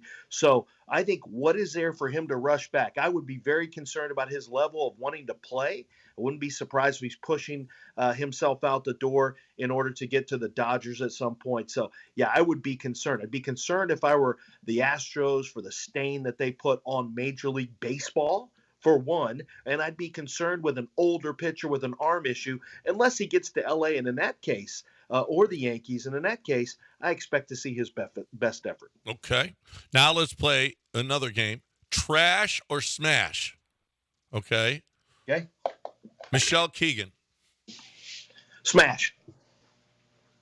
That's not a game on ESPN. It kind of is. It's a game on ESPN 97.5. It is. That's why we're different than ESPN. We're ESPN 97.5. We play trash or smash. Yeah. Now you go, Del. What did you say? You said trash? Okay. The girl who was the Khaleesi's right-hand girl on Game of Thrones. Masande? Trash or smash, Del? Oh, you're asking me? Yeah. What's her personality like? She's a wonderful, it's average, kind of average personality. Well, I've seen the show. I should know. She's a ride or die, which I like. She was not an ordinary person in any way. No, but she was ride or die not the character. The woman herself. The woman. You don't know she's ride or die. No, I know the character's ride or die. I saw it on screen. As far as her as a person, I don't know her very well. So you got to know the person. Yeah, I wouldn't exactly, objectify Del. a woman like that. I'd have to get to know her. Exactly what you would say with the female producer in the room. Exactly. Or just people listening overall. I want to get to know this person because how can I make a determination on whether we have chemistry? I just got to make up for me. I just got to make up for yesterday. That's all. Hello? I got to make up for yesterday. That's all. Hey, you do. You have my signed autograph picture. You were reckless yesterday. I wasn't reckless. Yeah, you were. I just said a certain makeup scheme suggests. Ally? Not an ally. Well, you're playing smash or trash, so you're definitely not an ally. So don't talk about that with me. It's called trash or smash. Oh, sorry, I reversed the words. Yeah, the sentiment is the same. Okay, the suggestion that a woman, if they look exactly like their friends, may cause problems. Oh, how people look. You're judging them. You're judging people by how they look. I judge their friend. Look, it may not be right, but I do judge friend groups. And if the women in your friend group are all the same, I'm out. John, wow. Trash or smash Helen Mirren? Young Helen Mirren, current Helen Mirren. That's the secret. Well, That's what you I got to know ask. which Current. one Dell would. She's Current. old. Both. She's old. Both is my answer. Said both. Why not both? Smash then trash? No, young and old. Oh, both. Yeah. Because Helen age Mirren. doesn't mean anything to me. As long as she's a great person, Yeah, I don't see age. And an Academy Award winning. Yes. Yeah, That's all she's I care brilliant. about. That's all I care about. Yeah, Who that's wouldn't all. want to hang out with Helen Mirren? She's a brilliant woman. Trash or smash Megan Rapinoe? Well, good luck with John here. The man who refers to her as Rappin' Ho. Rappin' Ho. Trash. She's a great athlete, an American legend. But I judge her that way. I don't judge her the way you guys want me to. I'm not talking about that. I'm just saying just the whole thing. I don't mind it. Free speech for all. Nah. Just shut up and hit and kick soccer balls. See, you're not a good person. No. Shut up and kick soccer balls. Shut up and kick soccer balls. Can't have an opinion of your own, huh? No. I don't need it. I don't need her telling me how I should vote. She didn't tell you how to vote. Yeah, she does. She does it all the time. Yeah. Did she tell John Granado how to vote? Yes. She doesn't want your vote. She tells America how they should vote and how they She should already think. knows how. Isn't that she already what knows who you are politicians and do? what you They are. do the She's same already thing. got you read, even if it's not you. She's not a politician. I said politicians do the same thing. What's the difference? But politicians Who are cares? asking for your vote. And they're telling you that the other side is awful. Who cares? They all do the same thing. How much would I have to pay to have Smash or Trash a weekly segment? See, you don't even know what it is, not Dan Holmes. It's Trash or Smash, not Smash or Trash. I think this segment will last until we go to break, and we'll never do it again. Never, ever do it again. We're just trying to be more like ESPN. No one's actually doing it, Dell. You can answer the question. I'm not stepping out on my wife. I'm not answering the We're just question. playing the game, Trash or Smash. So answer the question. I've answered the questions. How do we bond? Do we have chemistry? That's how I answer the question. Okay. And What how about does she smell? Trash or Smash Edie Brickell? Who's that? Never mind. Who's She Edie was Brickell? Alanis She's a Morissette singer. before Alanis. Who was She's that? Alanis Morissette without so much edge. Is she 10,000 Maniacs? No. No. Who is she? No, Edie that's, Brickell was. I'm a looking singer. at her right now. That's Natalie Merchant. She's Natalie Merchant. She's That's Paul Simon's wife. She's Paul Simon's wife. Yeah, Edie Brickell. They've been married since 1992. So I'm not a homewrecker. I missed that. I missed so the wedding. I hope. Wait. Who's Steve Martin's wife? He's got a famous wife too. Helen Mirren. No. It's not Steve Martin's wife. Oh, never mind. I don't know. He her. was married to an Anne Stringfield, whoever that is. Yeah, I don't know these people. Yeah. Yeah, she's married to Paul Simon. How weird. He's like 30 years older. Whatever. All right, we're done with this segment. What do we have? I mean, don't we have something else to talk about today, guys? Yes, we This has do. really Actually, gone off the rails. We're going to talk about Daryl Morey lying even more. He continues to lie to everyone. We'll do that on the other side. Smash or trash, Rafael Stone or Daryl Morey? I'm going to, wow. I got to smash one and trash one? It could be a sports smash or trash. I don't care. Yeah. As long as it rhymes. Right. I'm not saying it because you'll have that forever. FKM. You'll have that forever. Right? FKM. If I would said have it I would forever. do that with Rafael Stone, then you'd have that forever. Who would? No, I'm asking about them as GMs. Yeah, I know. I'm not doing it. Right now, what I'm doing is givemethevin.com. You know what? You ain't trashing givemethevin.com. You're smashing. Okay? That's what you're doing. You're smashing because you're going to get more money. Hey, listen, you get more money in your pocket, more smashability. When you have more money in your pocket, more smashability. You are more attractive to other people, the opposite sex or whatever sex that you like. This is something that happens every day. More money in your pocket, more smashability.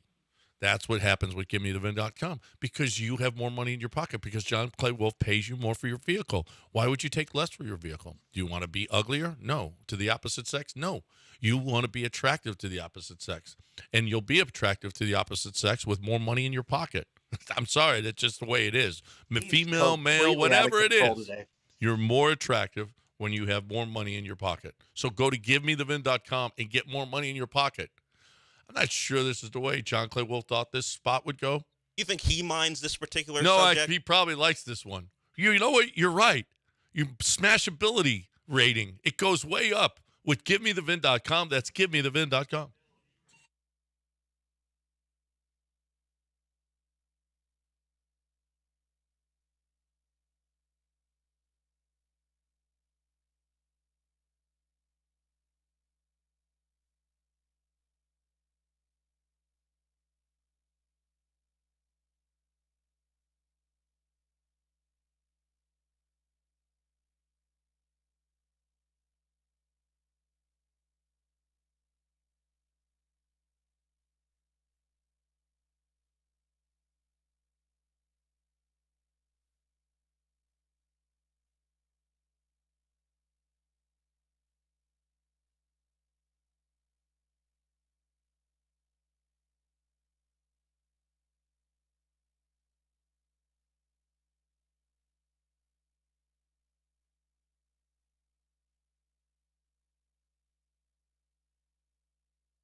You're listening to John and Lance and some great music presented by RC Ranch. The official beef jerky of the Houston Livestock Show and Rodeo. And these are the Jonas Brothers. They'll be at the rodeo on March 15th. So if you want to see the Jonas Brothers or any other great music, the rodeo will provide it for you. And we thank RC Ranch. Thank you, RC. I watched Band of Brothers last week. Have you seen it, though? Yeah, I saw it in college. It was part of something we had to watch for U.S. history. Is that old? Yeah, it's been around. Yeah, Damian Lewis was young there. Yeah. Was that his first thing? Probably not, because he's an English actor. He's probably been in other stuff. But as far as Americanized, probably. Oh, yeah. I mean, but that was probably his first big deal, right?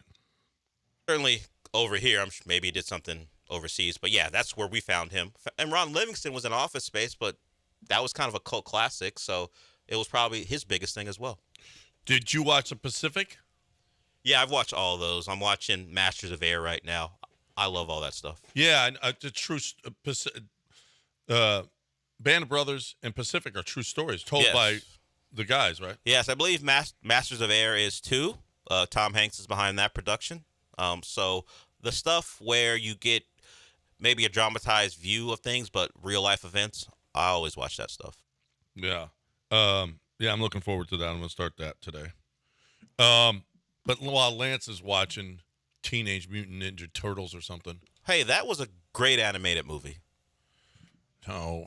It was. It's on Paramount Plus right now. It was great. Stop. That's ridiculous. Sorry. I don't know Sorry, some of us love wizards and warlocks, and Well, that's real though. And I like true stories. and like Lord of the Rings. Yeah. Other people like a little nostalgia because those turtles were popular when I was a kid, so I watched it. It's not bad if you got nothing else to do. Turtles that like pizza. That's so stupid. What if it was Chicago-style pizza? Well, now I couldn't blame them. Mm-hmm. I couldn't blame them. Not one little bit. Not one little bit. So Chris Paul came out. We don't have the sound on the podcast, right? Chris Paul, he's on a podcast with Dwayne Wade, The Why with Dwayne Wade. He says, I basically got myself traded from Houston. I called Daryl and Mike D'Antoni to tell them somebody could come and end up playing on the team with us. However, the situation got out of control when Kawhi went to the Clippers and Paul George went as well from Oklahoma City, right? What ended up happening was Daryl called me while I was in Vegas. So the night that started everything was when Kawhi went to the Clippers and Paul George got traded to the Clippers. Russell was still on OKC. Shea went to OKC for the trade. I seen Shea in Vegas. I dapped him up. Everything was good. Get to hoop, do your thing in OKC. Know that Paul's gone, all this stuff. Paul recounted receiving. Then Chris Paul said, I received a surprising call from Daryl Morey. I go over to the gym to work out, and Daryl called me. He said, I was just calling you to make sure you didn't want to go to OKC. And Chris Paul says, no. Why I done moved 15 people to Houston. I don't want to go to OKC. Okay, Daryl said, I was just making sure. He was like, I would never trade you somewhere you didn't want to go because you chose to come to us from the Clippers. So, despite that, Chris Paul was sitting there. He says, I'm on the phone with my wife. Next thing you know, there's an alert said I was traded to OKC. He said, then my phone started ringing. It was Daryl. So I said, Daryl, hey, man. Daryl said, well, it just moves so fast. And Chris said, it's all good. I just want to tell you one thing. You said that you weren't going to trade me, right? He said, yeah, I said that, but, well, that's all I need to know. Bye. Daryl Morey told Chris Paul, I'm not trading you. Now, he also told the media that, remember? Yes. He told Chris Haynes that. If I remember correctly, that's who it was. And he said, no, we are not going to trade. When all of us knew that James wanted him out, like, why would you lie? There's no way that everything happens that fast. You knew. We all knew that James wanted him out of there. It was a public thing. Everyone had talked about it, that he'd be gone. And Daryl said that to the media. He told Chris Paul. And, of course, he went back on that. Now, what Chris didn't say is why he's going after Daryl is that Daryl actually stuck with their wink and a nod agreement to pay him a certain amount of money with an extension after he came to Houston, which really, to be honest with you, is the beginning of the end of the Houston run. Because once you were on the hook for all that money, a breakup of him and James was going to necessitate a falling of the dominoes that would turn into bad contract. It turned into a Russell Westbrook bad contract. That turned into a John Wall bad contract. Like, the whole thing fell apart once they signed Chris Paul to that deal, only because he and James couldn't coincide. Now, some of it is to blame for the ownership never wanting to rebuild, but the position that Daryl Morey and James Harden left this organization in has put them behind the 8 ball for the better part of 5, 6, and who knows how long it's going to take. They're still not good. It's still, despite Ime Udoka, they're not. What kind of step do you think the Rockets have taken this year?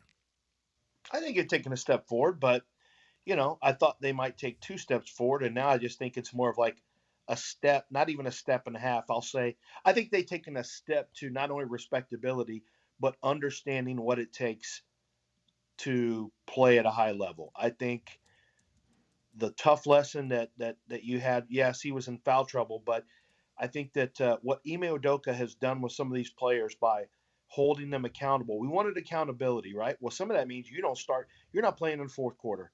You're not doing what we ask you to do. You don't play in the fourth quarter. I think they're learning to take discipline. I think they're learning to, it's not necessarily turning into a bunch of wins now, but I think don't you think it's positive? Don't you think it's been a good step forward? It's going to be a lot more wins. Yeah. I mean, but okay, so their over is 31.5. 59 games in, they've got 25 wins, 25 and 34. What is that? 20? That's only 3 more than last year, I think. Yeah. And that's not a really. What were we talking about? Like, what were we talking about before the season started? 30. I thought their over under was 34. 30. I think 35 was what we were talking about, though. Yeah. Right. 34. That still would have been a huge jump, but yeah, and they could still get there if all of the games are at home. If every game's at home, yeah. Every game is at home left, and they got a shot. Then they've got a real chance of getting this done, of actually getting to that number. They still got plenty of games left, right? 23, and they're at 25 wins. They got a chance to get to, I think the goal should be to get to 32 wins. I mean, 32 wins. You said they've got 25 games left? 10. Dude, 11, that's 7 12, and 18. 13, 14, 16, 17. Completely reasonable. Yeah, 23 games left. Okay, 23 games left. So that'd be 7 and 16. That's very reasonable to get to 32 wins. So that's not even playing good basketball. Yeah, no, that's not good basketball. I just feel like I don't know why. I'm a little disappointed in, well, I guess 5 and 24, 25, whatever they are on the road. I think that's really, really disappointing. I thought they'd be more disciplined. We saw a team that came out and they started as a top 5 defensive team in the league. I thought they'd be, I thought some culture would rub off. They still play willy-nilly where he's got to grab guys and sit them down next to him and put them in timeout because they're not playing the way it's rare. I thought that they would have a much more disciplined brand of basketball than they have. But did you think it was going to happen? You really thought it'd happen overnight? I thought that Ime would make that big a difference. Yes. I didn't think at this point they would be not. I thought that they would be hovering right now somewhere around 500. Man, that would be aggressive in 1 year. But you did spend $60 million. Well, I'm not going to count Landale's deal, but you did spend over $60 million on 2 players who, frankly, neither one of them should be the best player or maybe even second best player on any given team. Like, it was a calculated effort to create more accountability, more defense, more edge, more attitude, more professionalism. I'm still okay with it. Obviously $40 million Fred is not the move you want long term. It's a 2-year deal with the 3rd-year option. I think it'll end up being 2 years the way Amen Thompson's starting to play. I don't think you'll keep Van Vliet. He's just limited.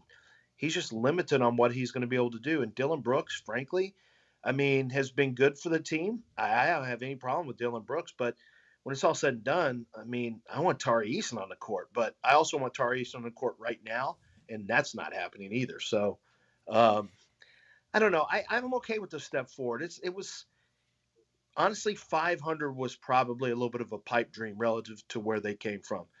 If you pick up 12 wins, if you get to 34, which would make you 9 and 13, 9 and 14, that would over the stretch, that would be a really good jump from 22 to 34 wins. In theory, now, I know what you're saying. Earlier in the year, we were like, hey, maybe we should be shooting higher, but the level of play just kind of evened out. You're getting better Jalen Green play, but you're also getting more. The ball's getting a little stickier on offense, I've noticed. Yes, that's a problem. And even if it's not, I wish the brand of basketball, maybe, I don't know. I think I expected more. I think, I don't want to say, I think I'm spoiled with Kelvin Sampson, if you want to know the truth. I see discipline. I see hard work. I see a lot more teamwork. And that ain't NBA. No, it ain't NBA. That's not NBA. You won't find a team like that in the NBA. No, but they're still playing. I don't know, still playing wild basketball. That's just, I don't know. I know you listen. I think there was a 38 or 39 expectation. Whew. Not from Vegas. Not from Vegas. No, not from Vegas. From John Granado. Yeah. Well, not only me. I think that there was a thought that there would be a bigger jump for the organization from people who matter. Yeah. And I don't know. It's the process. It is going to take some time. And I don't think the right pieces are in place, to tell you the truth. No, and I think the loss of Tari Eason is a really big deal. It is a big deal. I think it's a really big deal. It is a big deal. But I think everybody involved was hoping that it would be. But it is a process. And I thought that they thought this is phase 2 now. And we're still talking about the possibility of tanking so that you can get a top 4 pick. No, phase 2 is we got to establish a culture and win more basketball games. And that I don't think the organization thought they would be 9 games under right now. And I know I didn't. I thought that they would be better than this. And maybe that's unrealistic, but that's what I thought. We got to talk about Billy Brown. Billy's listening to the show. He said he got a bunch of texts on the Billy Brown segment. Apparently he's going to be bored with Dell too on his show, right? Well, he won't be bored with me on the show, hopefully. But you suggested that when we have lunch, he'll be bored. Yes, because I don't drink. No, I don't think there's any question. So Billy Brown is a huge advertiser at the station. We love Billy. He's been a listener for years now. He enjoys the show. He really enjoys the listeners. He really enjoys you guys calling in when you have any kind of an issue with your plumbing. It would be great if you actually just called in and did some preemptive stuff. You know, they're really, really busy. This is a good time, though, right now before we head into the summer. Summer can wreak havoc on your plumbing, on your pipes, not only winter, but summer and the heat and everything else that goes along with it. You're looking for the best way to not need Billy. Call Billy and have him come and check out all your stuff, right? That's all you have to do. It's an easy phone call, 281-488-6238. What I recommend doing is taking your phone out right now, put plumbing. That's all you have to do, plumbing, whatever. Put the phone in and then save it into your contacts so that you know that you have someone you can trust, someone who treats you fairly, someone who will come and diagnose it without charging you an initial fee, and someone who does really terrific work from the big jobs to the small jobs. And as John mentioned, just making sure that the preemptive work that you need to have done, or at least the look through cameras or hydrostatic testing, so it doesn't lead to something big. It's aqueductplumbingcompany.com.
You're back in the Veritex Community Bank Studios with John and Lance. On ESPN 97.5 and 92.5. All right, 9:35 on ESPN 97.5 and 92.5. I was just watching Padraig Harrington give me a little putting lesson there. It was excellent advice, too, by the way, by Padraig Harrington. Thank you, Padraig. He talks funny. He's Irish, and he talks funny, but he still gave me great advice. This is our final segment here. What have we missed so far today, Del? What have you got what have you been holding back for your show after ours that you didn't want to bring up, but now you have to because I put you on the spot? I have to? Well, you don't really have to. All right, then. Move on. Mattress Mac made $1 million bet on the Cougs. That was a story from our intern, Brett. I wasn't holding that back. He put that on there yesterday. Are we done with Mattress Mac? No, we like Mattress Mac. Lance, are we done? Are we about done with I Mattress just Mac? think people are not giving him good advice. The Randy Macho Man Savage commercial, dude, you already own the market. You're good. You have icon status. You don't need to be doing the syrup drink, doing the lean commercials with your headband, and you're pouring Sprite into a cup and putting the Jolly Ranchers in there like you're sipping lean. Like, they got Mac doing some crazy stuff right now. Somebody's oh, no, you know what you need to do now? Macho Man, we're going to put a beard on you. But, man, let that man just sell his mattresses with his Astros shirt on and do that. He worked hard to earn this market share. Quit trying to punk him out and having him do weird stuff at the end, of an illustrious career as an icon in the city. That's my feeling on it. Yeah, I mean, it is. It's hard to watch. So, Mac, it really is hard to watch. It is. I mean, I don't know what the heck he's doing. I'm of the opinion, and I want to say this. I don't know if you've seen any Astros baseball. They won 2-1 over the Mets yesterday. They're not hitting it all, but that doesn't matter. It's we got a long time. Mauricio Dubon is hitting already. We have got to, if Mauricio Dubon is good enough to play every day, then Mauricio Dubon should play every day. We have this opinion of Mauricio Dubon. We think that he is an automatic utility man. Why? Because he's been a utility man? Because he can play a lot of positions? How about if he's really good and he's going to be better than Jake Myers, that we put him out there every day and we let Mauricio Dubon see if he's an everyday player? I'm sure Mauricio Dubon would rather be an everyday player than a utility man. Sometimes you get labeled, right? And that's what you are. Well, they're giving him $3.5 million this year. Put him out there and see if he can actually play every day. Now, they did say, Espada said that Yordan's going to play a lot more outfield, I think, than we thought. That Yordan is looking good out there. Yordan, by the way, has a gun. He's got a rifle. It seems like he throws out every guy that's trying to score on second on a base hit, especially with that short porch, and he can play up. Now, you don't want to run on Yordan, that's for sure, especially in left field. But I don't. What is the infatuation? You love Jake Myers, and I know you hate to hear me talking like this, but why is it that Mauricio Dubon can't play every day? Jake Myers should get traded so we never have to worry about it anymore. So Dubon can just play. Yeah, I'm with you. Let Dubon play every day. I like that Dubon is your new Marwin. I like that he's your new, hopefully healthier from Cuba we just had. Yeah. God, I'm looking at him. Diaz. Yeah. So I like the fact that he can play shortstop. He can play both middle infield positions. He can play. I mean, he's played first before. He can play outfield. I love that.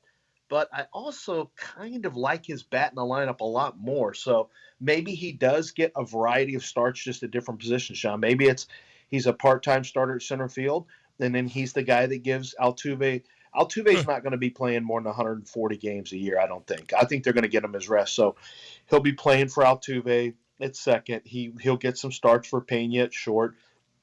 I bet you he over under on Dubon starts 115. I don't know that it'll be over, but it should be over. Okay, what do you think they'll do? Because Espada, why would Joe Espada not just follow the numbers? Isn't going to be one of these things where Dusty has a certain gut or a certain feel for a player? Like, don't you think Espada is going to follow the numbers for the most efficient players? Yeah. Well, I think a lot of it depends on what kind of start Jake gets off to, and how much Jordan is going to be out in left field. You know, if in fact Jordan's going to be out in left field, does he DH Chaz and play Jake? Does he play Chaz in center, and who DHs then? You know, I think if it's a right-hander on the mound, is Cabbage going to see the field more? Is he a possible DH? I think there's a lot of questions, but my question is, if Mauricio Dubon, and he proved it last year, he was a Gold Glove quality second baseman, not just utility Gold Glove quality second baseman. And when he was playing every day, he came up with a lot of hits, and he was admirable when Jose Altuve was out. And that was playing every day. Why in the world do we think? I mean, just again, I think it's just because, he's, we slotted him. Because of Ledmus Diaz, we needed another guy like that. Oh, well, that's what we got now. Well, maybe we got an everyday guy. Maybe so. And I don't think it's a problem. Like, we're just talking about at bats. It's good to have these options, on the team. I am curious to see if Cabbage becomes any type of a helpful player. Like, I'd still love to see somebody come up from the minors. And I know that you had that at catcher already, but I'd still like to see, is a Pedro Leon, are we going to see any movement from any of the young AAA guys, AA and AAA guys? Is there going to be that next guy up that comes up and starts to look like they may be the next guy on the way that could end up taking a role at third base, for example? Yeah. Maybe as a future right fielder. I'd like to see that on the roster at some point. But I also know that the Astros don't love just keeping talented prospects on the bench. They'd rather maintain their options up and down, and they'd rather these guys getting at bats. There was an article this week about somebody put out, here is a trade scenario for Kyle Tucker, and it was 3 Philly minor leaguers. This will bolster their minor league system. You know what the Astros ain't doing? With this rotation, over the cap, this rotation, this bullpen that you just spent bringing in one of the best closers in the game, one of the best lineups in the game. You know what they ain't doing? Trading Kyle, they're one of their best hitters for minor leaguers right now. No. That's just not happening. Sorry. This team is going for it this year. And if that means, whatever that means, and if you lose Kyle Tucker because of it, or you're not getting the most of it because he's got 2 years left on the deal and now is the best time to trade him, sorry, Kyle Tucker's here. He better hit better in the playoffs, though. That's all I'm saying. I'm just saying. 713. No, we're done. We got News of the Weird coming your way next right here on ESPN 97.5 and 92.5. But first, Lance, you're talking about Republic Boot Company. Wow, we went there Friday. It was great. While we were in there, an executive of a local bank who was a listener came in during that time and took advantage of the discount that was available. I think it was 15%, John, right? 15%. Yeah, it was Monday, not Friday, but okay. Today's Friday. Yeah, I don't know if you heard. It was Monday. And it was awesome. He ended up getting custom boots. He was looking at the rodeo ready boots. He ended up getting the custom boots. It was ostrich. So he got ostrich was the type. Did you know they have sturgeon? They have shark.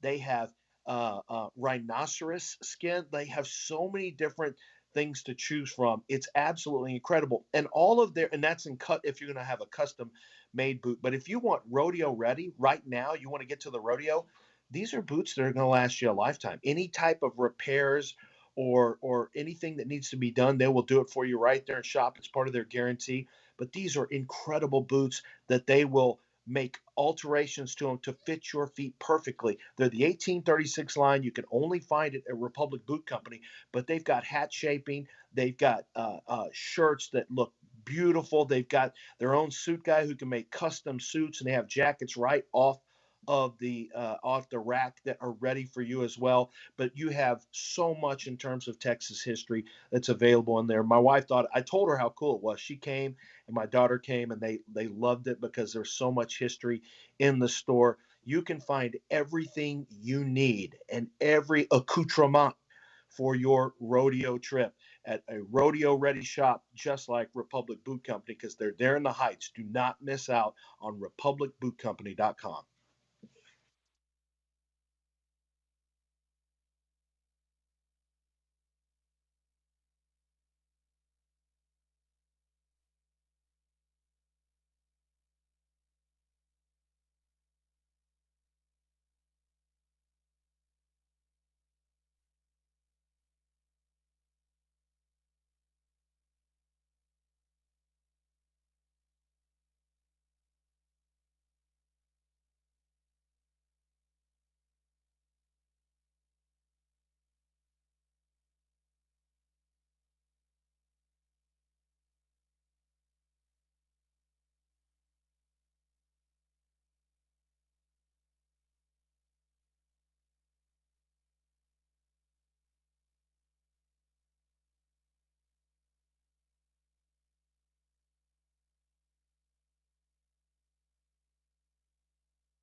Speaking of real weird, Missouri is really, really moving up the ranks of weird states.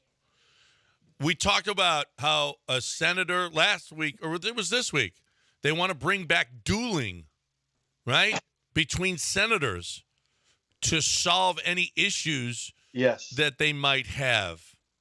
Dueling. That is so sweet. Would you not love to watch two Missouri senators duel? Yeah, that'd be fine. Yeah. Okay, so now, Missouri, they have a GOP candidate for governor who was, and quote unquote, only an honorary KKK member. Is it okay to be, if you're not a real member, but an honorary member? Do you think that's a good candidate for governor? Well, so he's honorary. Honorary. Which means he was being honored by the KKK. Right, but I'm looking at a picture of him when he was younger in front of a burning cross with a Klan member all in his garb, in his Klan garb. Oh, he's got a burning cross picture. Yes, he's got a burning cross picture. Bold move. Yeah, he's old school. But he was just an honorary KKK member. Honorary that's okay. It'll be interesting to see if Missouri votes for him, where he finishes in this race. Then it'll tell a little bit about Missouri. You know what else is happening in Missouri? Missouri law says pregnant women cannot get divorced. Should you lose all of your rights because you have a baby in you? No. you should not. You don't think so? I don't think so. As it stands, Missouri judges cannot legally finalize a divorce if a woman is pregnant. 3 other states, Texas, Arizona, and Arkansas, have the same laws. While a couple can still file for divorce in Missouri, the court must wait until after a woman gives birth in order to finalize child custody and child support. Wow. That's... Oh my God. Listen, if you're going to have a baby, you should give up all your rights. That's all. That's what they're saying here. Okay? Here's, let's go to England. Apparently, a Hampshire glamping site. I don't know what a glamping site is. Do you know what a glamping site is? Yes. What? It's camping with lots of amenities. It's it's like glamorized camping? Yes. Oh. It's not something you do with the grandma or something like that. It's not gonna be that's a glamping category that you search for. Right. A Hampshire glamping site was told to close after complaints about loud sex and bad singing. Okay. Which to you would you rather hear? Which would be more annoying? Loud sex noises or bad singing? More annoying? I mean,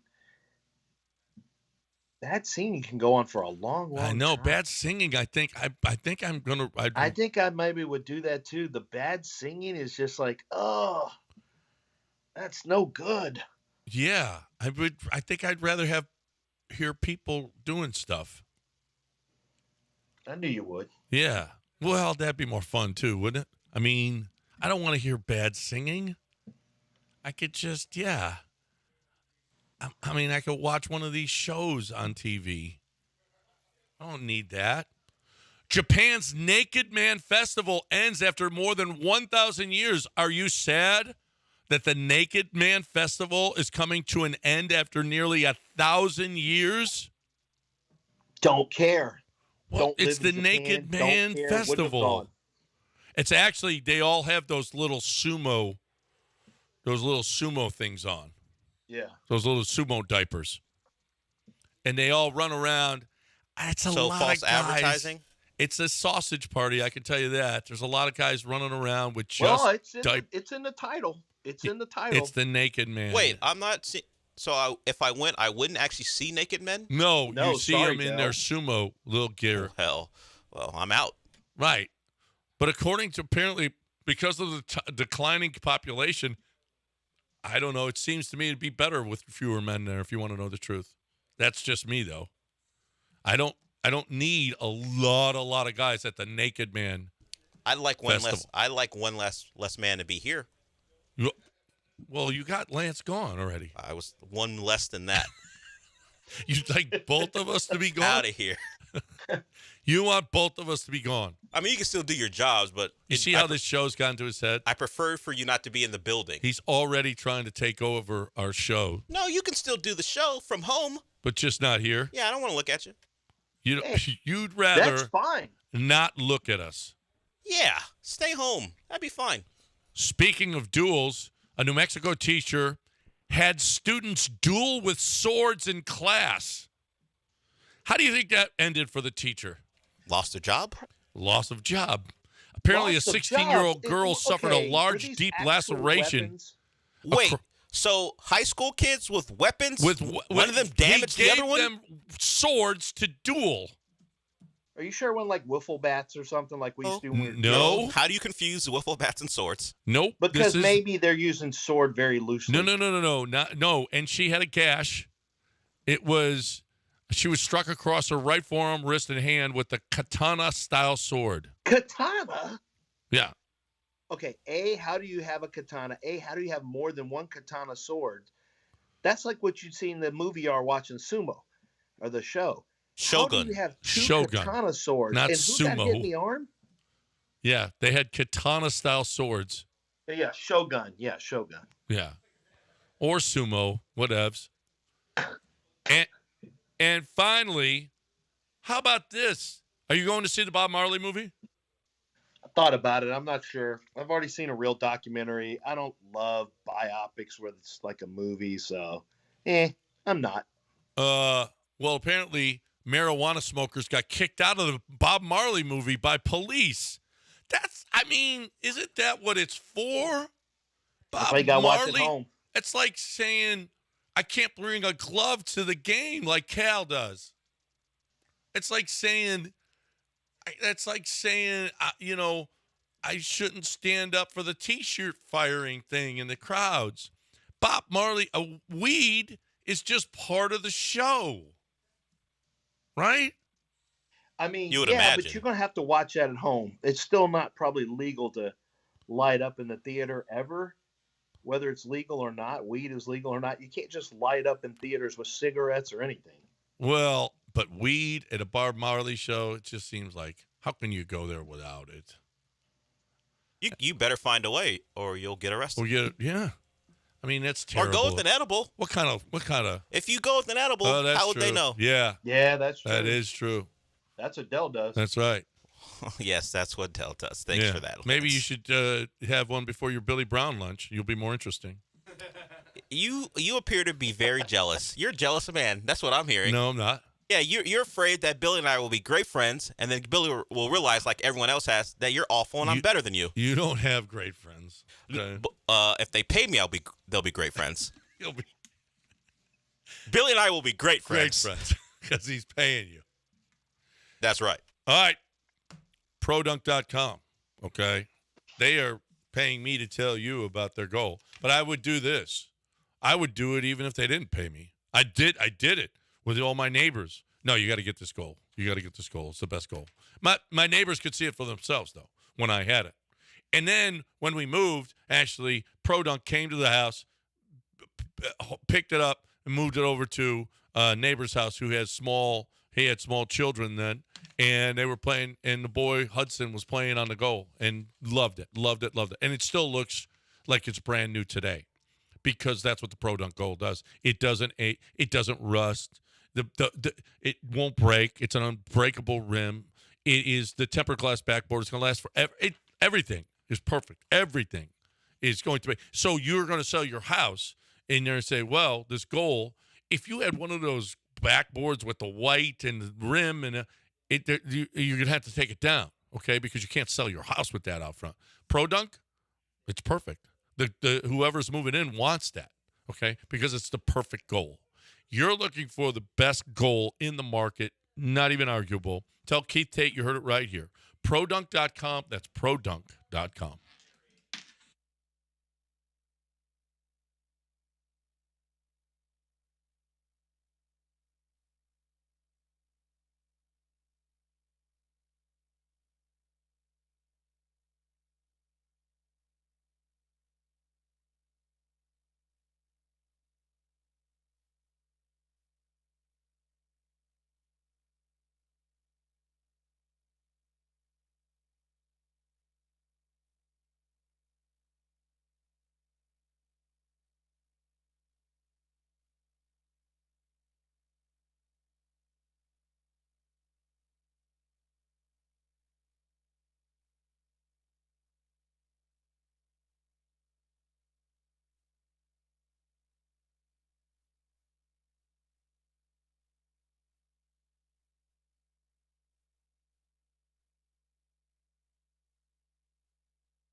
Welcome into the show, the Del Olaleye Show. Sean Mapes here with me, too. An eventful morning, mostly because who I have to work with in the morning. But they did have a conversation that I do want to get into in the first segment that I wanted to get Sean's opinion on. But Sean went to go see Dune 2. We're going to get his review of that, a non-spoiler review. We'll probably save that for the segment we have with Michael Carroll later in the show. Michael Carroll comes on every Friday, hopefully, when he has time to discuss things you should watch, whether it's something on your radar or something you can put on your radar. We'll discuss that a little bit later. And Sean has also seen the first episode of Shogun, so we'll talk about that as well. Did you see the boiling scene? Sure did. All right, we'll talk about his impressions of that a little bit later in the show. The Rockets played last night, got smoked by the Suns, although they were being smoked for almost the entirety of the game until they employed the hack of Nurkic and got themselves back in the game. So we'll discuss some of the fallout from that. Cam Whitmore and Devin Booker had a back and forth. We'll hear from Devin Booker about it and why he kind of respects Cam Whitmore coming back at him. Apparently this stemmed from the previous game here in Houston where they had a bit of a little pushy-shovey. Not much, it's the NBA. Not enough to get suspended, but enough to remember it, and that continued last night. Şengün didn't have a great game. Ime talked about that and the struggles. We'll hear from him a little bit later.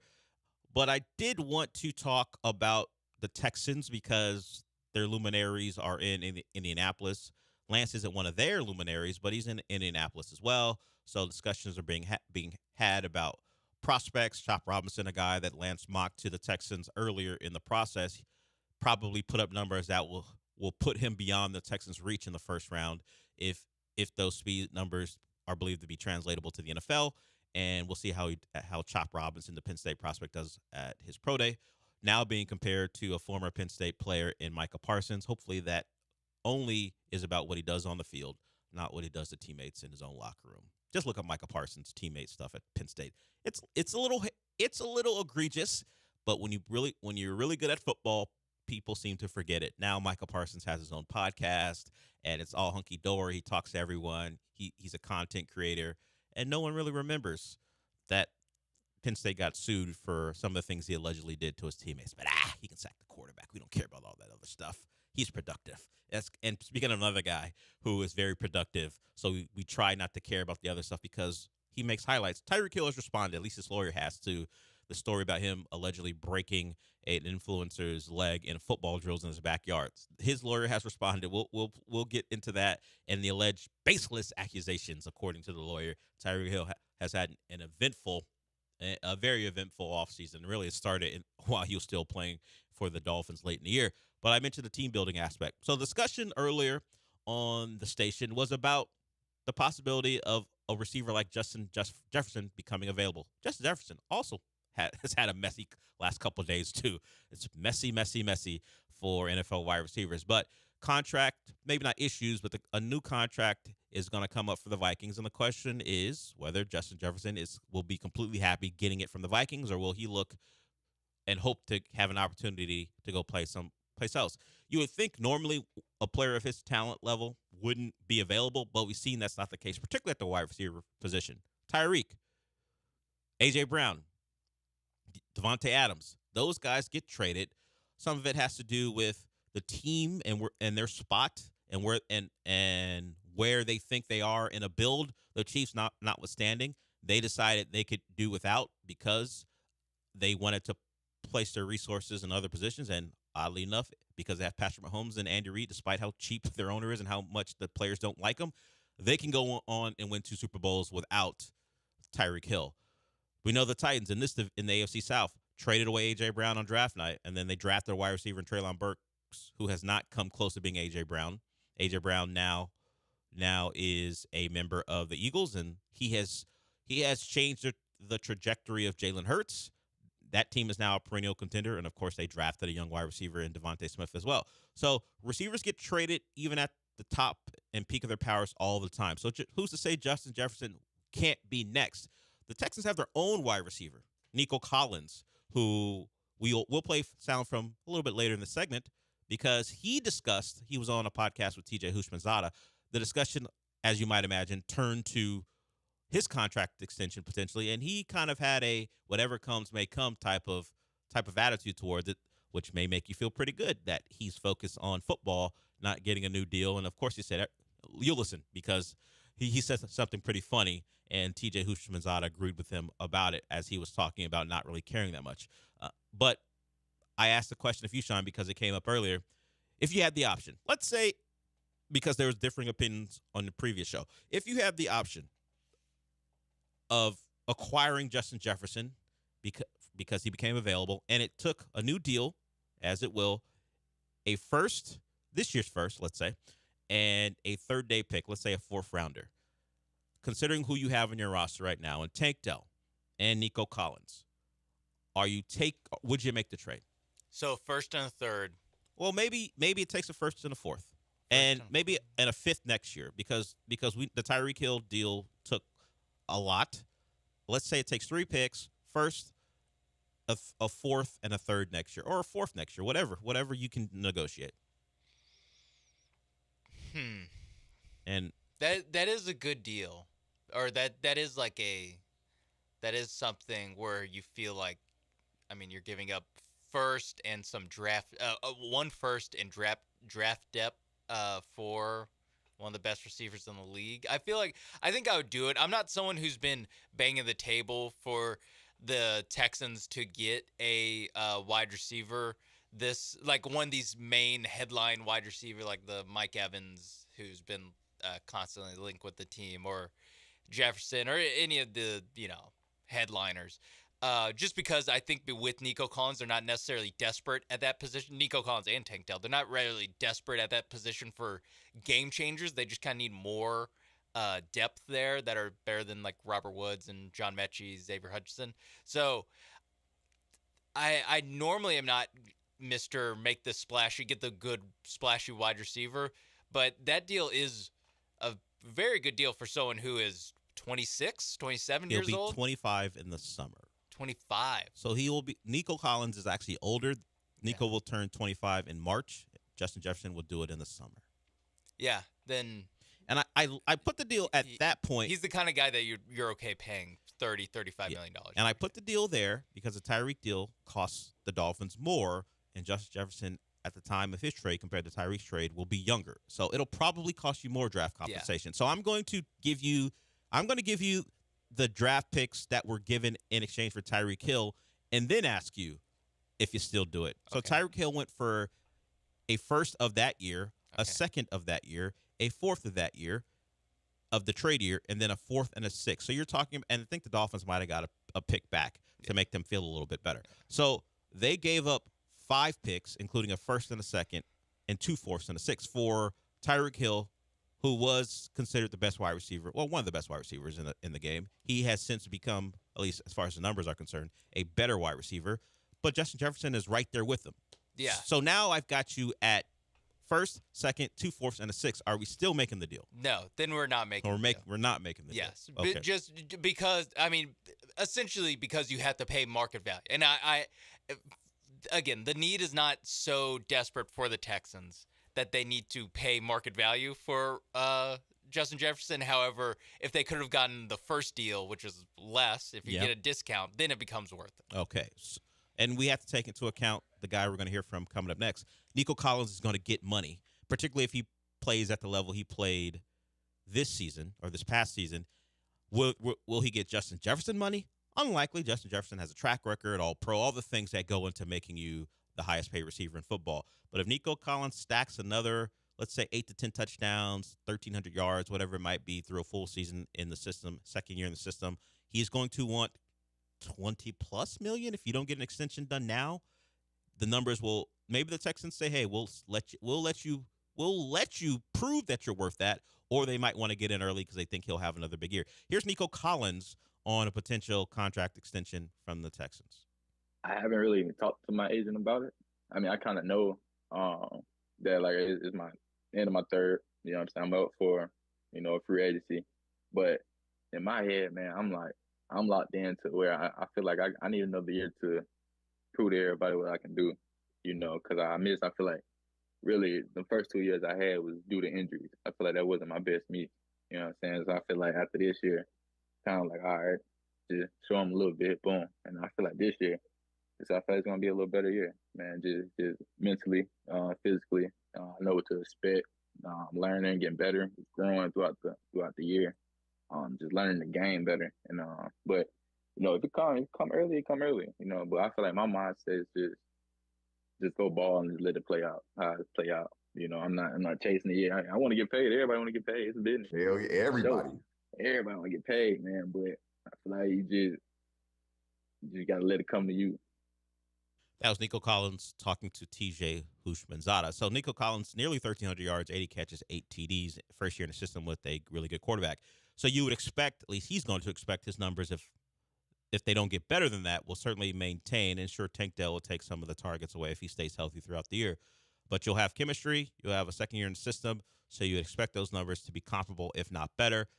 If he does that, the price today will be a different price at the end of the season. So if the Texans believe in him, it will behoove them to get a deal done sooner rather than later. But if I'm Nico Collins, it's a bet you take. We hear it all the time.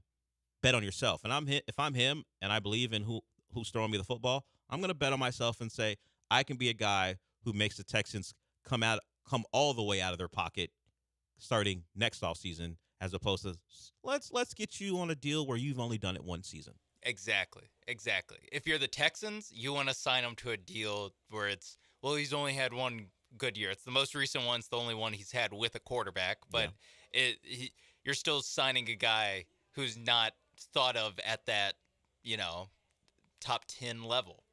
So if you're the Texans, you're hitting them up every day. Deal? What? You want to lock in some guaranteed money? Set your family up for generations today? All this security? But if you're Nico Collins, you're thinking, well, if I have one more good year, again, I had my only good year so far as a pro last year, first year with an awesome quarterback. That guy's coming back. I'm probably going to put up similar numbers, if not better numbers again. Why not bet on myself? Yeah, if I'm him, I'm turning this into a betting war. This becomes a thing where, do you want to let me get to free agency? Because I'm a big, fast wide receiver who makes plays. I am now someone who's going to be very valuable and has a somewhat unique skill set considering my size and my ability to run. So it'll be an interesting calculus for the Texans and Nico Collins, how it plays out. And as you heard him, he goes, everyone likes to get paid. So if the Texans come with the deal he thinks, that's right, Nico, we're all there with you. So if the Texans come with the deal that he thinks is more than fair, he may very well sign it and say, you know what, I want to be here. It's great to be here. Give me my money now. If I'm him and I believe in CJ, we'll wait on that. But it's the NFL and injuries always play a factor. So that will be something to look at going forward. And we'll see if the Texans do start to make a splash in free agency as we get closer and closer to that. We'll talk about the Rockets coming up on the other side. The game of basketball for the Rockets isn't fun. But there was some interesting things going on in that game, whether it be Jalen Green's great first half and then reverting back to being Jalen Green in the second half. Some Cam Whitmore stuff with Devin Booker. We'll hear from Devin Booker on that. Şengün struggled. We've had Ime. We'll talk about that.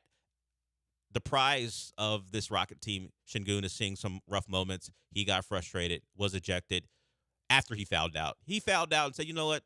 Throw me out because I don't want to sit around for this. So we'll hear from Ime on that and Devin Booker on Cam Whitmore. On the other side, show just getting started. If you want to talk to us, you can always call the show, but certainly you can tweet at us as well. You can tweet at Sean A. Mapes. I'm at Delvey2. You can watch the show on YouTube. ESPN Houston is where you find us, whether you do it through Google or just go to YouTube and type that in. Multiple ways to watch the show. We'll be back.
This is the Del Olaleye Show. On ESPN 97.5 and 92.5. Broadcasting live from the Veritex Community Bank Studios, here's Del Olaleye. I said before we went to break, if you want to get in touch with us, tweet the show, and that's what Zach does on the Nico Collins discussion. And he kind of is in the realm of injuries can play a part, and that might determine Nico's decision-making. He says the flip side for Nico is that he is one injury away from being hurt 3 out of 4 years. Nico has had trouble staying on the field. I might consider taking a 2-year extension to hedge injuries, and if I'm healthy those years, then I'm doing a ton of money in free agency. That would be something he could consider by the time, if he did do what Zach is suggesting, Nico would be about 27 the next time he's up for big money. So that's something to consider. Health is a concern. That would certainly play a part in how the Texans treat a potential extension this offseason. So maybe if Nico Collins says, I can go 2 years being healthy and be productive, he might just want to do that to prove to them and to anyone else who might come after him that I'm not a problem when it comes to getting on the field. I'll be there. I'll be productive. Now pay me all the money you have. So that might be something to consider, Zach. The possibility of injuries playing a part and past injuries playing a part in how Nico Collins and the Texans approach a potential extension. So we'll see. That is something we probably won't hear much about until it's done. Unless someone leaks that they're working on something, but it feels like how the Texans work, that Schefter or Pelissero or one of those guys will randomly say Nico Collins has agreed to an extension, and then you'll hear the agent speak, Sean, where the agent you can tell the agent told the newsbreaker how to title it. Nico Collins with the breakout year last year. Yeah, fantastic young receiver for the Houston young receiver for the Houston Texans. Breakout young receiver who has solidified himself as a cornerstone of the franchise. Yes. And then there's always that sentence, he got paid or he gets paid or he got his money. Also, a deal worth up to. Of course. And it's like 30% higher than what's actually worth. Yes. You always know when an agent has told the newsbreaker how it's supposed to go. Counting every incentive, counting every non-guarantee. And they're very flowery with the words describing the player. Yeah. It's because newsbreakers are pretty much people who either have written a press release for the player or have gotten a press release from the agent, and they turn it into a tweet that satisfies the agent and make sure they get more information going forward. One of the most underrated young wide receivers in the game today got paid. Yeah. Cash emoji. Yes. We know this to be true because it happens all the time. Yeah, just wait. Just wait until the legal tampering period. Yes, it'll. Right? You guys will recognize it. People who are on Twitter or X will know it and recognize what we're saying because it happens all the time, and you just know this agent told this newsbreaker what to say or how to say it. So going forward, we'll see how it plays out for Nico Collins. A team who has paid quite a bit of money to guys outside free agents in this past offseason was the Rockets. They lose another game. They go down to the Suns, a game that the Suns had full control of throughout before they went to the hack of Nurkic. Nurkic actually had to get pulled from the game while Jock, however you want to describe him, Londale was out there playing because Alperen Sengun struggled mightily, fouled out, got ejected after fouling out because he had enough.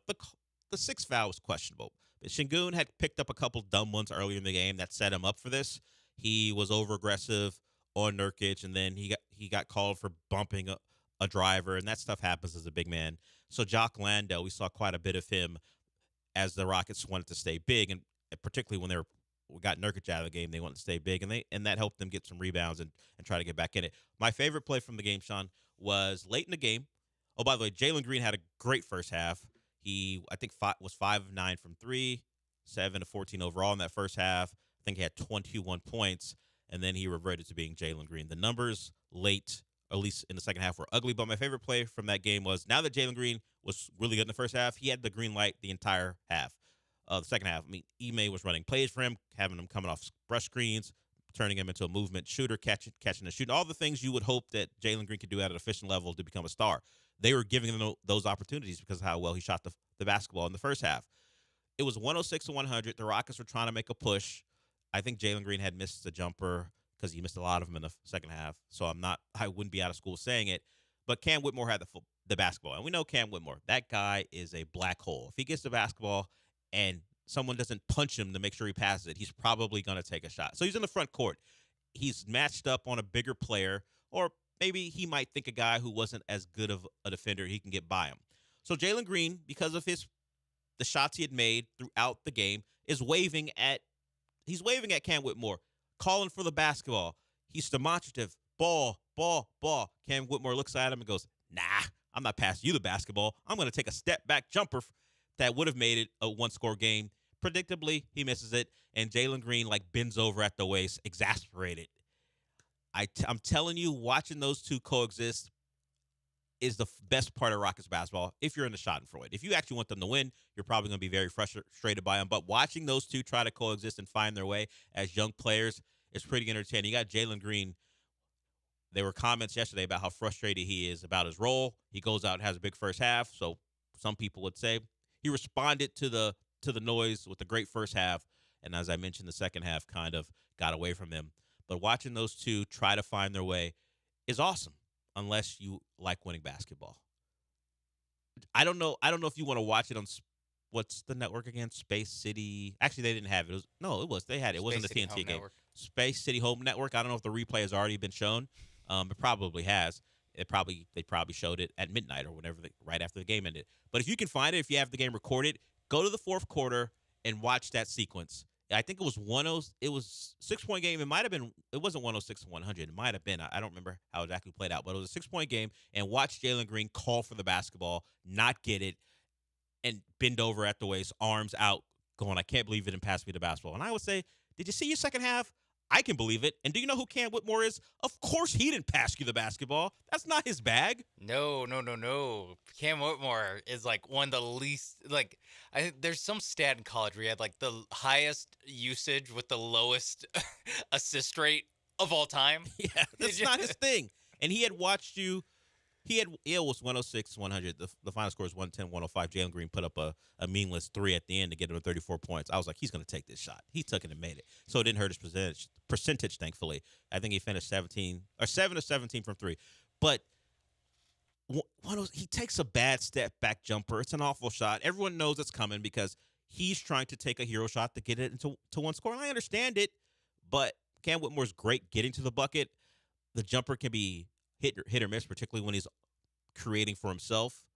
It didn't go down. The Rockets lose. They're now 25-34 as the Suns beat them for the second time in a matter of a week, and they play the Suns again very shortly. But some sound coming from the game. I mentioned Şengün. We'll probably play the Devin Booker stuff on Cam Whitmore on the other side. Fred VanVleet had thoughts on I won't call it an altercation. The two shoved each other a couple times, and it got broken up like any other NBA fight.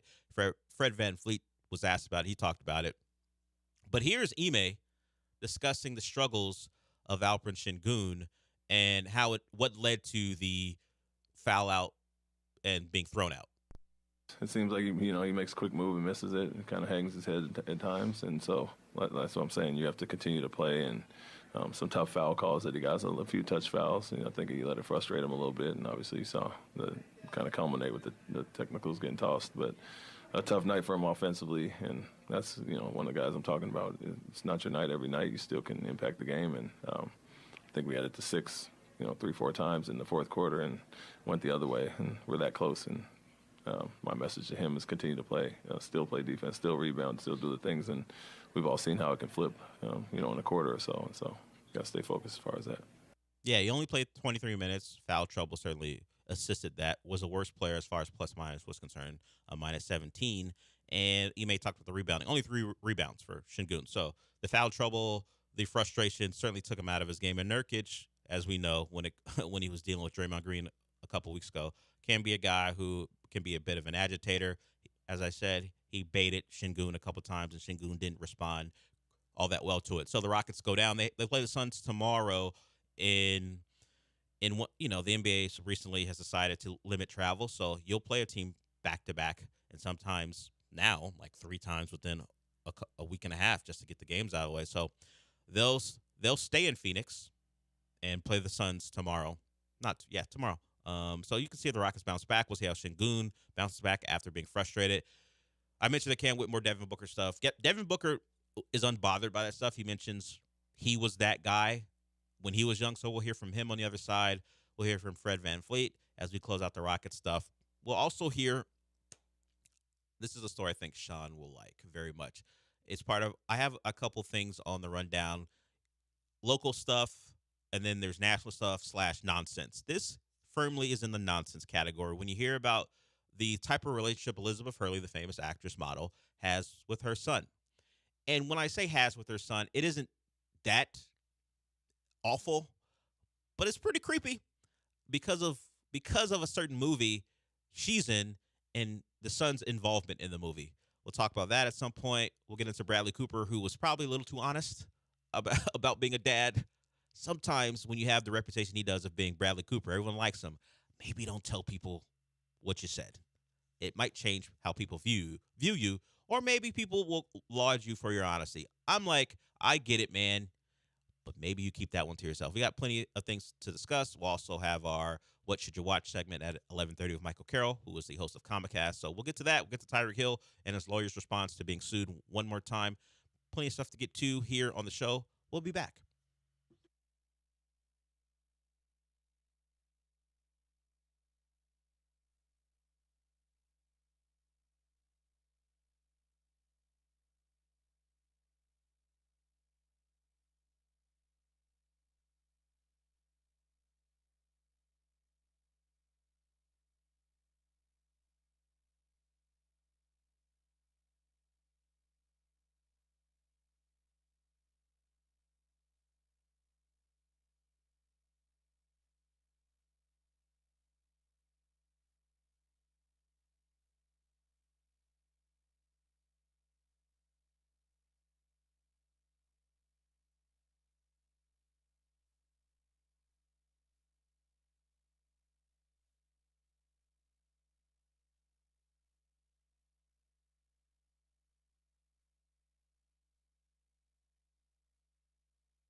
You're listening to the Del Olaleye Show on ESPN 97.5 and 92.5. Live from the Veritex Community Bank Studios, here's Del Olaleye. We're back. Did mention this when we were talking Texans. Laremy Tunsil had what they're going to consider a minor surgery. We're going to call it a cleanup. A cleanup. he cleaned up an issue in his knee and is expected to make a full recovery. Tunsil missed, I believe, 3 games last year due to injury, and they're all because of the knee injury. So he sat out weeks 2 through 4, then came back in week 5, and then he he had a groin thing a little bit later, but he played. So one of those off-season cleanup things. Hopefully, it rectifies the situation, and he doesn't have that issue in the season to come. So the Texans have been rumored to take a tackle. People, at least locally, have pushed back on that. They believe Titus Howard will move back to right, Laramie will be at left, and they don't have to worry. Now, the national people see an absence there. Maybe they think, clearly they think Titus Howard is a guard here, and they see George Fant as one of the tackles and say the Texans can do better. But they paid Titus Howard to be a tackle, and unless we are all wrong and he is going to be a permanent guard, which is a position he's not very good at, he'll go back out to right if they can solidify their guard situation. And a lot of that has to do with the injuries that occurred in the interior of that line. If they can get that squared away, he'll go back to tackle. And drafting a tackle, particularly in the first round, seems out of bounds as far as the Texans are concerned. Drafting a tackle for depth later in the draft, who knows? Maybe they think they can improve on the swing tackle position, but unlikely to be a first rounder in that, unless there's something we don't know about the futures of Laramie Tunsil and Titus Howard.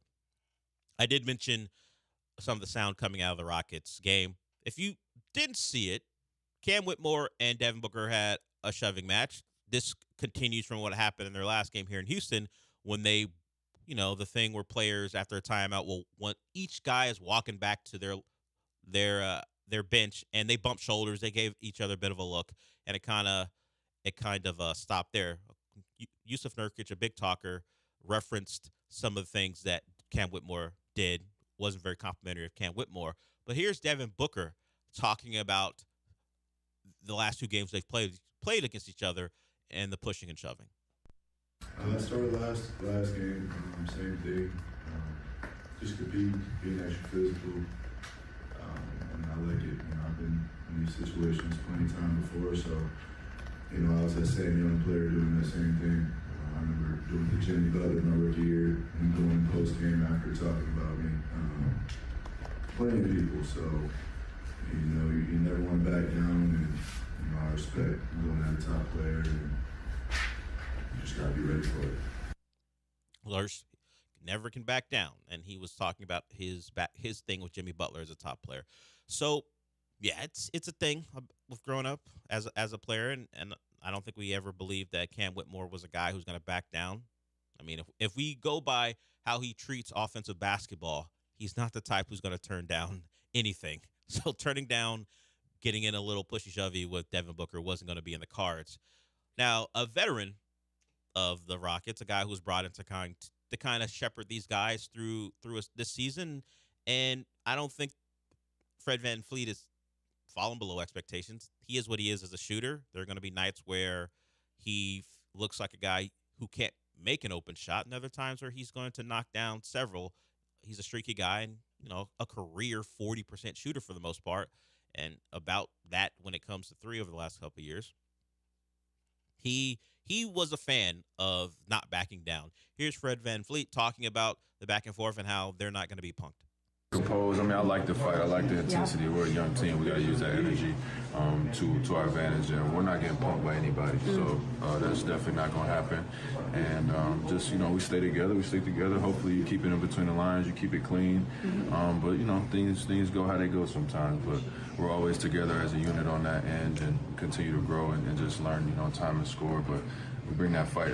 Things get chippy. Both teams are playing hard, and both teams are out there fighting for it. So I don't have no problem with that.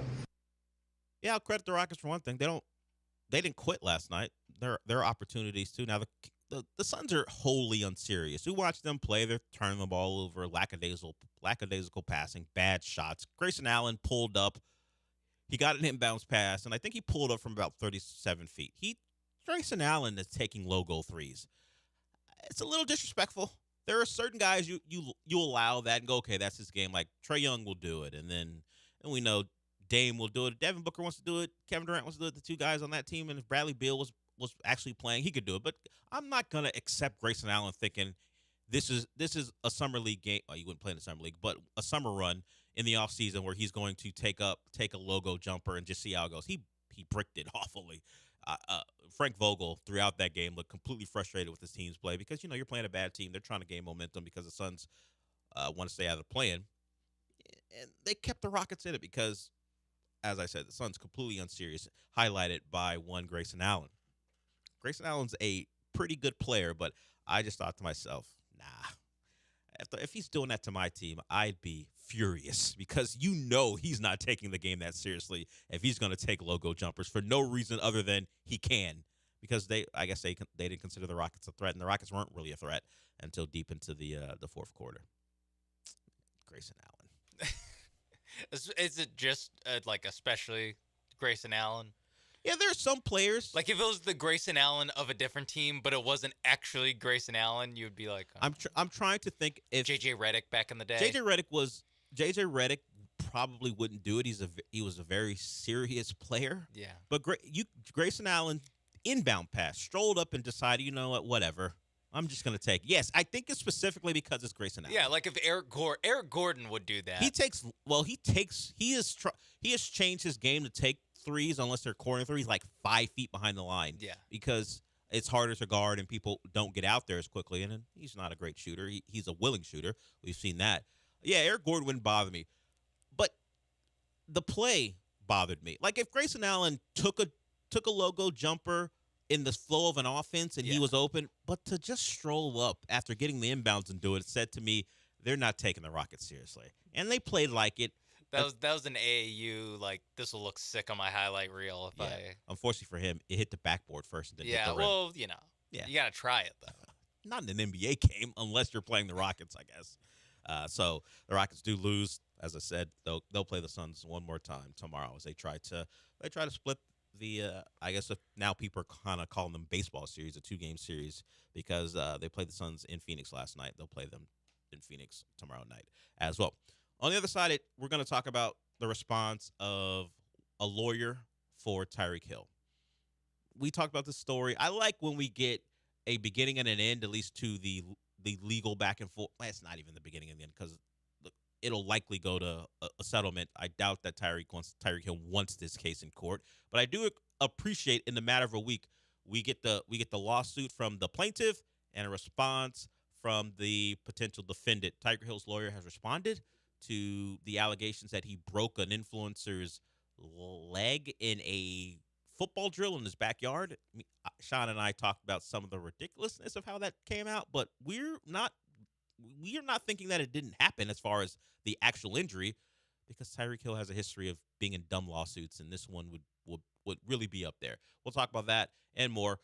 We won't hear from, but I'll tell you guys some of the guys the Texans have talked to as far as the draft process is concerned, because that news is continuing to filter out as the combine continues.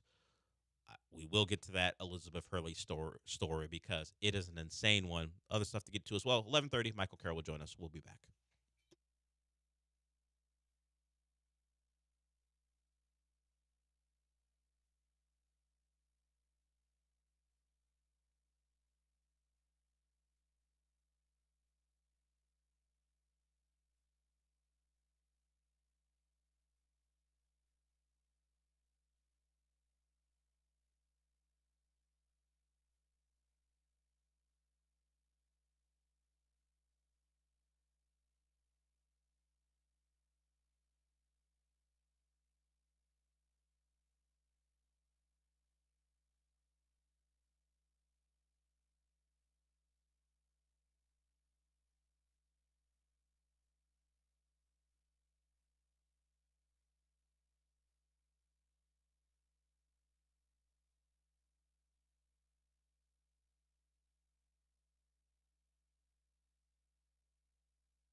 Broadcasting live from the Veritex Community Bank Studios, it's the Del Olaleye Show. On ESPN 97.5 and 92.5. Now back to Del Olaleye.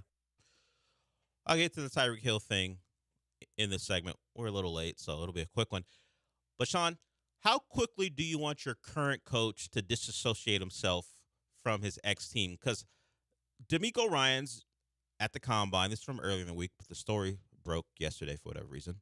I say break. It's not breaking news, but it's just a report from a San Francisco Bay Area reporter.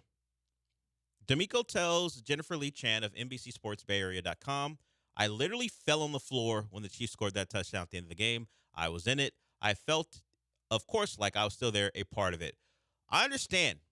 You know a lot of those guys. You coached a lot of them. You want them to win, but you fell on the floor. I'm going to need you to emotionally separate yourself from the 49ers at this point. You are the head coach of the Houston Texans. The 49ers are not your team. They're your competitor. In fact, you should be looking to steal some of those players at some point to add to your roster if you so choose. Maybe a linebacker who could come available. Maybe. But fell on the floor. I feel like D'Amico's selling a little bit. I feel like he's selling the story a little bit. Yeah. It falling on the floor is a bit much. Like, I don't think I fell on the floor when the Astros lost to the Rangers. Like, I don't think I fell to the floor when they lost the 2019 World Series. Look, I've had teams in the finals. I don't even think as a kid I fell on the floor when Terry Porter threw that flag against Miami. I was hurt. It sucked in the Fiesta Bowl against Ohio State. I thought my team had won another national title, but fell on the floor? Look, I know, emotional connection to all those players, but I'm gonna need. Did you fall on the floor in the locker room after you lost to the Ravens? Because if you didn't, I'm gonna need you to. We're gonna need a clean break. Yeah, keep that same energy with our guys. With our guys, when you gave your speech to tell everyone how proud of them you were after the great season, did you go back and fall on the floor and go, man, we could have beat Baltimore? Alex, D'Amico, all power to you. You have changed the trajectory of this franchise along with your quarterback. But I ain't gonna. This is the end of that. No more emotional stories about your connection to the 49ers. We can talk about the love you had for the franchise and what you did, but you ain't the coach of that team anymore. Kyle Shanahan didn't even fall to the floor when Mecole Hardman caught that touchdown. I know it. He goes on to talk about he was sitting on the couch and watching. It was a heartbreaker. I literally fell on the floor and I was distraught. I felt like they played such a great game against the top quarterback, and for them to do what they did, it was just unfortunate to see them lose that way. All right, buddy. Yeah, I get, he coached Fred Warner, he coached Nick Bosa, Nick Bosa. He coached all of them, for the most a lot part. of those guys. But still, fall on the floor. Enough. Come on. I don't think maybe I fell on the floor for the Crabtree catch.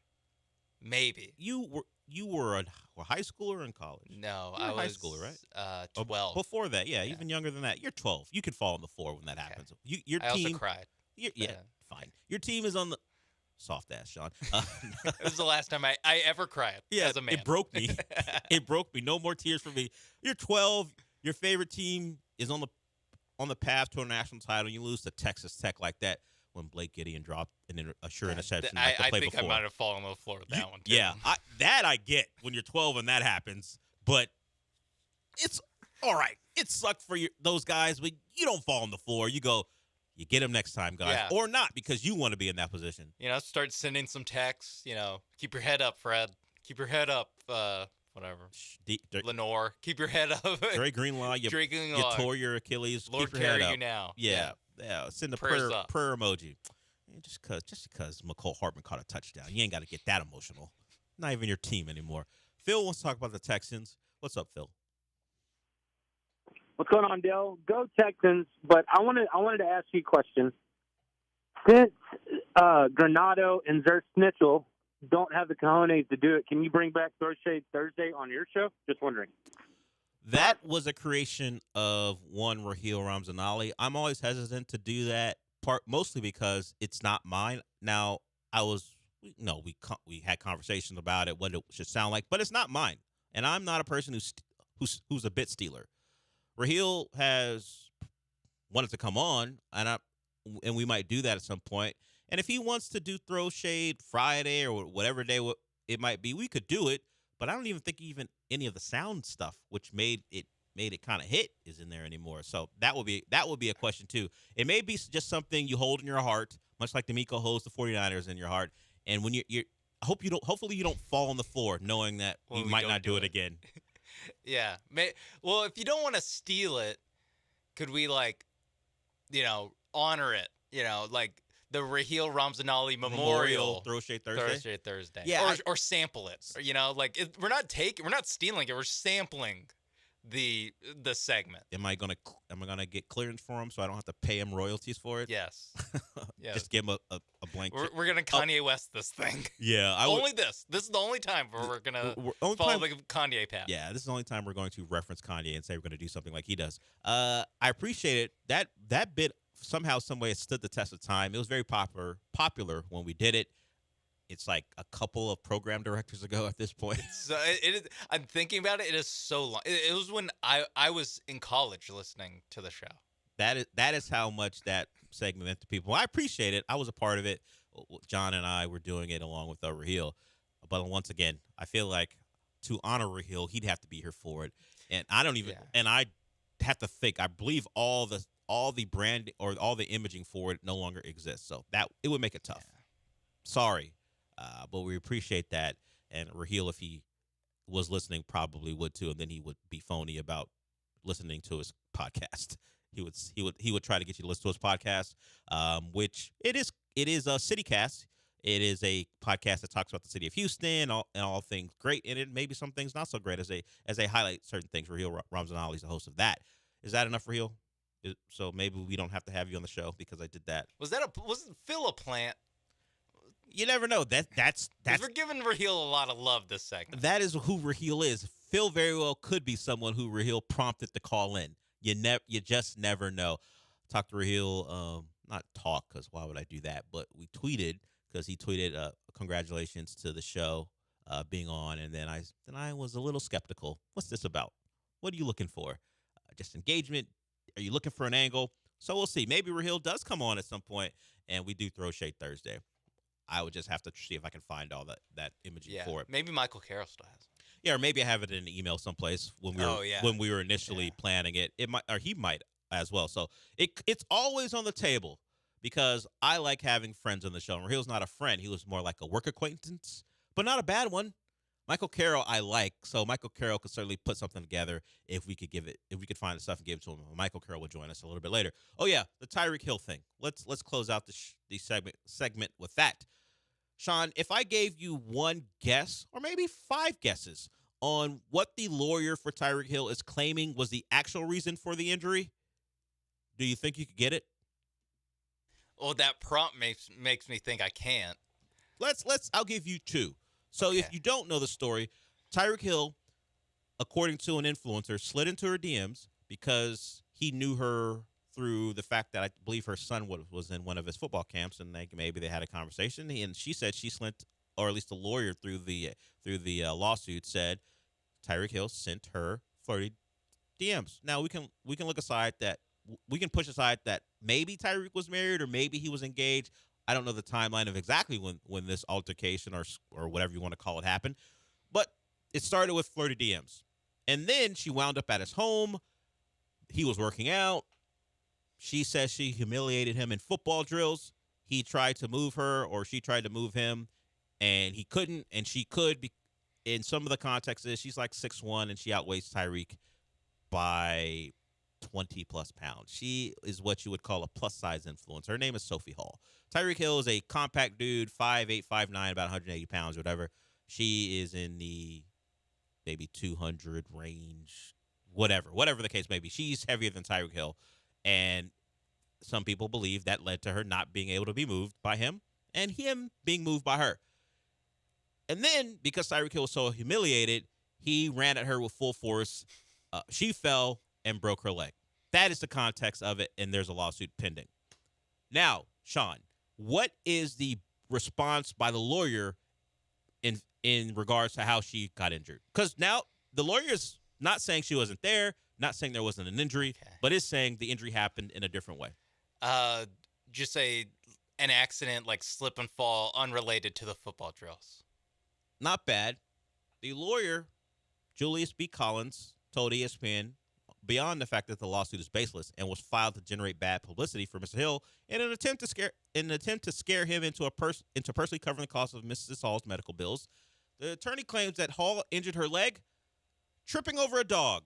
Oh, I thought about that. I was like, he might go someone else. Someone else was there. Or it's like, oh, maybe she trips over. Yeah, and I was trying to like think of what else she could trip over in a backyard. Dog is a good one. That's a good one. Yes. They went with the Shaggy defense. Wasn't me.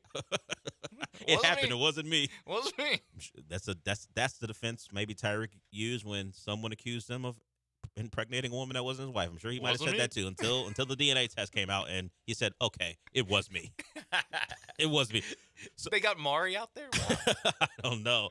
So of course, Chris Greer, the Dolphins GM, at the combine. Now, the time of the year where he's actually available for questioning, he's got to talk about this. He goes, "How come this couldn't have happened a week later where you can't get to me?" But he was there at the combine. He was asked about it. He goes, "Yes, we were made aware of it.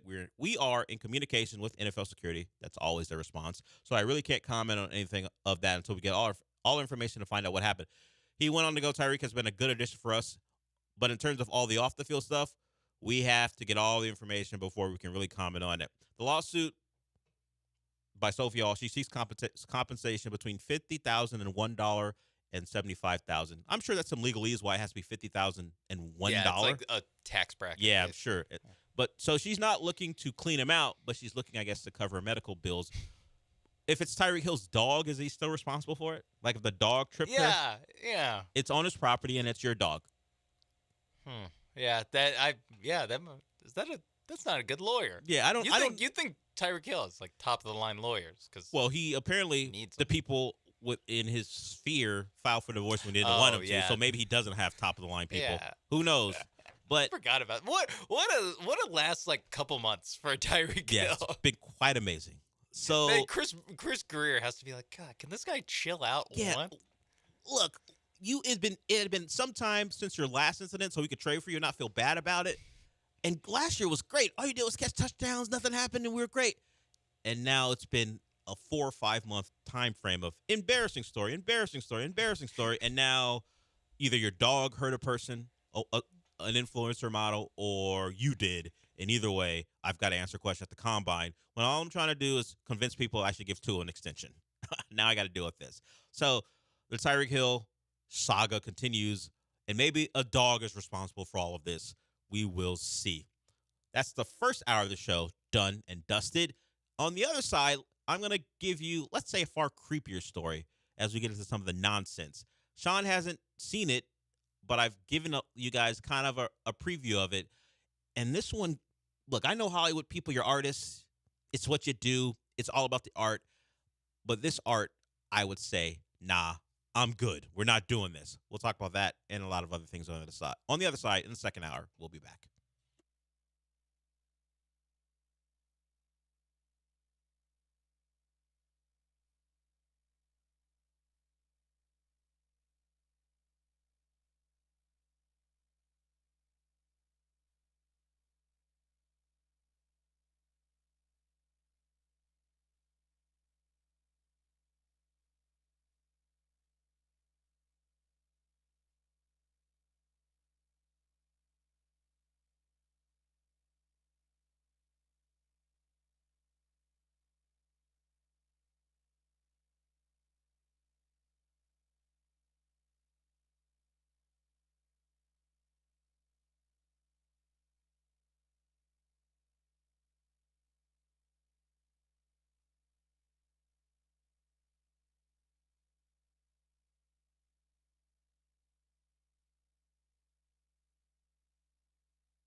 Welcome back to the second hour of the show. Here with you, Sean Mapes and I. Take it at 12. Then it'll be Gallant and George. After that, the Killer Bees. You can watch all the shows here on ESPN Houston on YouTube. ESPN Houston YouTube is the place for that. Also, listen to us, ESPN975.com, or download the app. The app, I have it on my phone. I found that's the easiest way to listen if I'm out and about. So, or, you can actually listen to us on the radio. The traditional way, but if you're out of your car, the app is a pretty good bet. Sean, Ken Giles is back and striking out guys? Whoa. In Taiwan? No, in the major leagues. Oh. He's a Braves reliever, and he apparently is now unhittable. I think he struck out Bryce Harper. He mowed down the Phillies one after the other. Ken Giles back in Major League Baseball. Wow, Mike Tannenbaum is orange. Do you have ESPN on your television right now? Yes. Look at Mike Tannenbaum. Oh my gosh. They just put a side by side of him and Jay Harris, who is a black man. Mike Tannenbaum. They just flipped him from Mike Tannenbaum to Jordan Reed. Yeah. Also, and it's not very different as far as skin color. Mike Tannenbaum decided I gotta be at my best to be on TV. He saw Alex Rodriguez at that Minnesota Timberwolves game. It was like, okay, we're doing this. Everyone else was like, Alex, what are you doing? And Mike Tannenbaum was like, that's my look. That's what I want. Look. Mike Tannenbaum filming a video tomorrow being like, listen, I'm just Dominican. I don't I fell asleep. I fell asleep while tanning. I fell asleep while tanning in Indy. And this is what happened. This is just what happened. Miguel Tannenbaum is my actual name. Yeah. You didn't know that about me? Oh, look, I know this is an audio medium, well, although we do have an ESPN Houston YouTube thing. But if you happen to watch ESPN throughout the next couple hours, I don't know how many appearances Mike Tannenbaum will make. I'm sure it's a combine, so he'll be on quite a bit. Just look at it. Find an image for the next couple of days, or maybe today, of Mike Tannenbaum on ESPN. Yeah. It's remarkable. And the side-by-side to Jay Harris was chef's kiss. Some director was like, we got to get this in. We can't let the solo shot stay.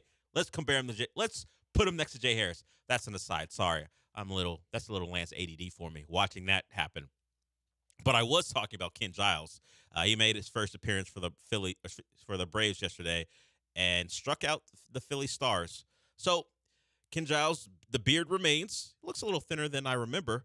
Maybe he's on an all-plant diet. Who knows? But he got Bryce Harper, Nick Castellanos, and Alec Braum 1, 2, 3. Struck out the side in order. Through 9 of his 15 pitches were strikes.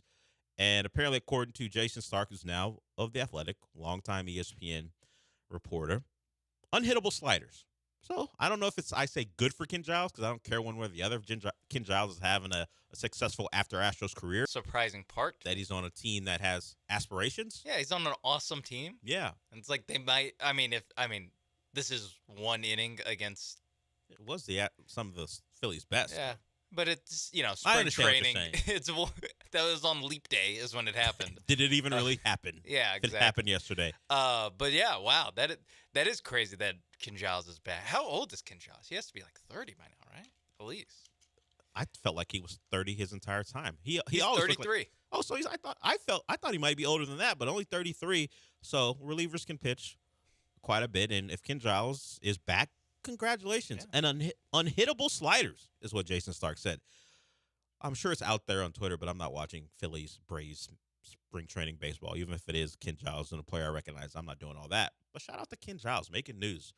Back in action and pitching for a team who has championship aspirations. And if he's a major part of that, it'd be shocking, because I thought we were done with the Ken Giles stuff. But who knows? We'll see. I did mention this creepy story we wanted to get to. And look, I was gonna say something that would cause you to probably say phrasing. Doing activities with your mother, cool. You take her out to dinner. Maybe you watch movies because you always want to spend time with your mom. You clean out her gutters, whatever, because is mom's. Oh, I can't even say gutters.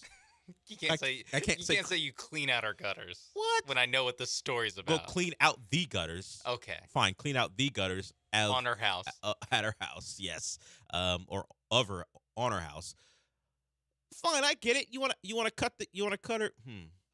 Can I say cut the yard? I didn't say mow. I said cut. Don't say trim the hedges either. No, I'm not saying that. You can trim her hedges. There are things you do for your mom because she's your mom. Understood.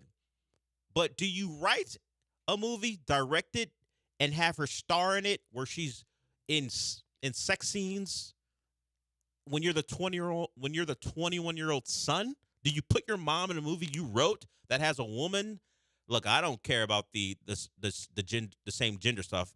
It's Elizabeth Hurley. There's a trailer out for the movie, and she seemed to be making out and in sexual situations with another woman. I don't care about that. Who cares about the gender? Maybe some people do. I don't care about the gender stuff. I am interested in the psychology of writing and directing that movie and putting your mom in it. Like, I know she has a big name, so that probably played a part. You want some attention for the movie, so you put Elizabeth Hurley in it. But she has to be friends with other famous actresses that can be. You could ask her to ask someone. Hey, can you ask Julianne Moore to be in this? Yeah, someone. But you are going to cut up the dailies of your mom making out and hooking up. Step too far, sir. A step too far. Also, this is a good way for us to overlook the blatant nepotism that's happening. Well, here. Nepo babies, we understand. I get that. Her son is 21 and is writing and directing. I don't know. Writing and directing a movie that has a trailer that has Elizabeth Hurley in it. Oh, it's because it's his mom. I don't know how much money is being put into it. Who knows? Maybe Elizabeth Hurley. It's likely that Elizabeth Hurley is the most famous person in the movie. That's likely. And I don't know how many movies she'd be leading if her son wasn't the director. But, bro, what are we doing? I think there are pictures of them out there together when he was younger. She's in, let's just say, a less than motherly bikini, and they're just hanging out at the beach. Okay, that forces the question. What is a motherly bikini?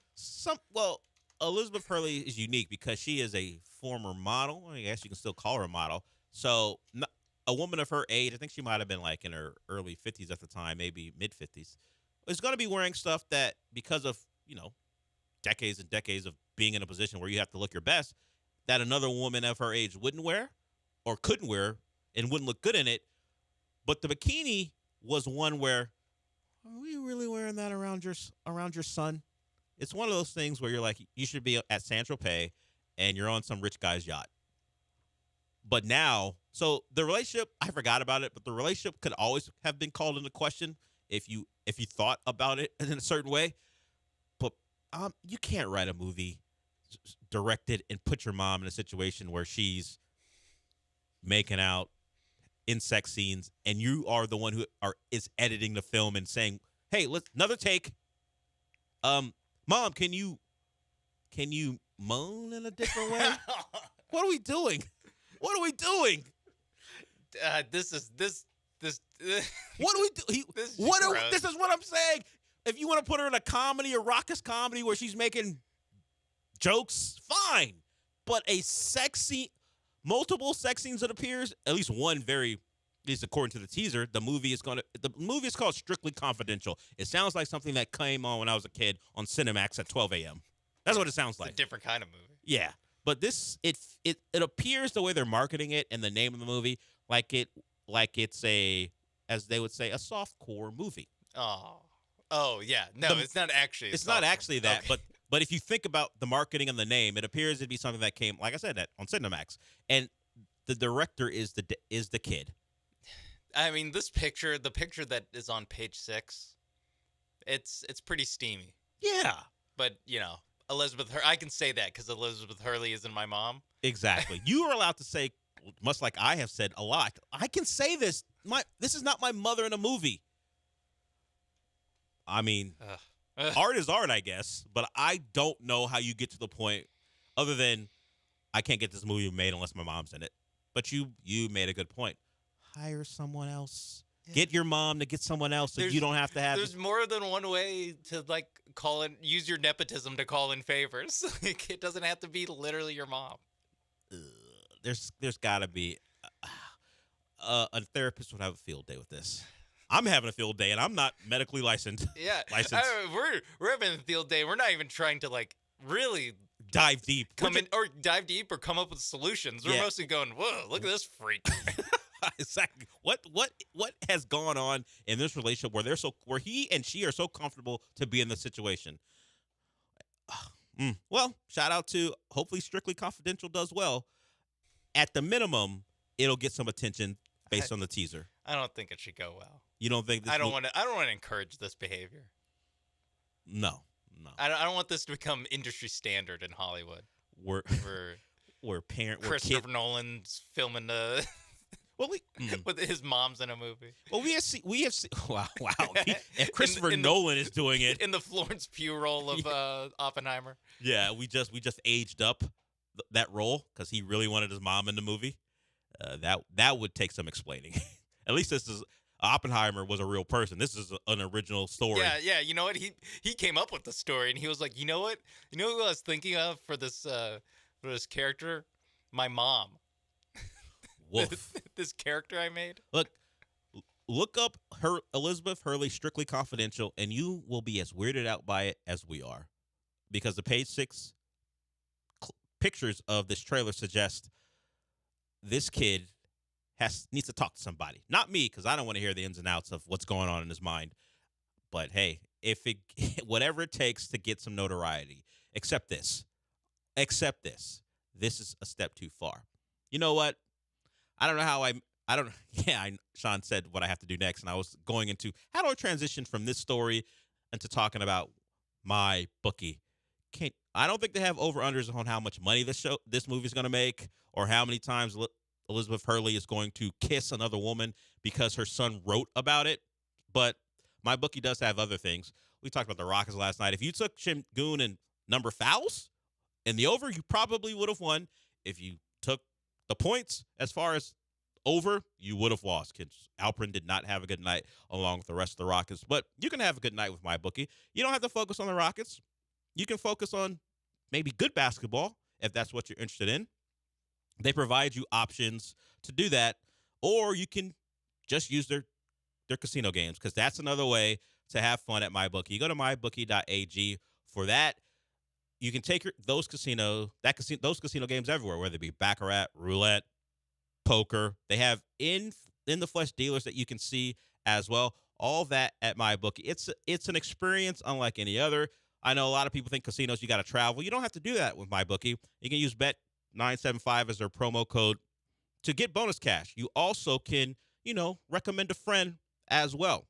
Or maybe not a friend, or maybe someone you don't care about, but you want the bonus cash.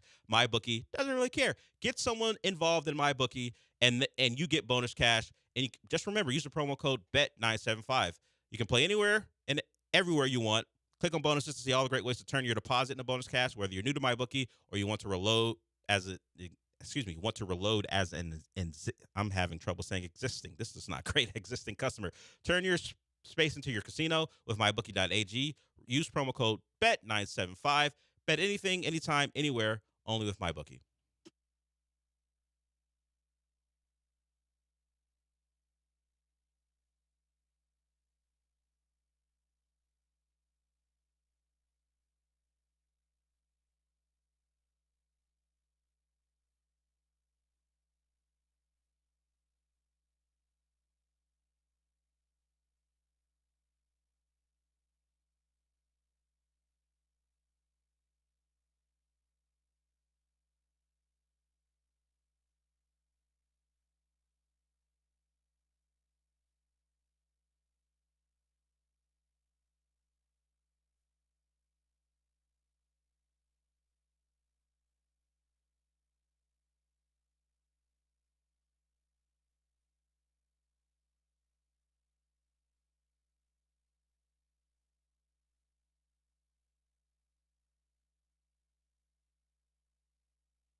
You're listening to the Del Olaleye Show and some great music presented by RC Ranch, the official beef jerky of the Houston Livestock Show and Rodeo.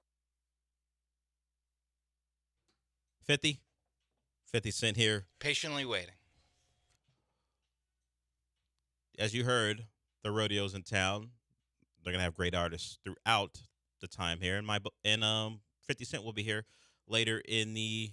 Actually, it is Tonight. March, so later in the month. No, tonight. He's tonight. Okay, you did tell me about this, that you would play 50 Cent because he was going to be in tonight. So if you want to see, I don't know if tickets are still available, but I'm sure they probably will, or probably are. So if you want to see 50 Cent tonight, check it out at the rodeo. We talked about the rodeo earlier. I've never been. Sean, you've been only a few times. Only a few times.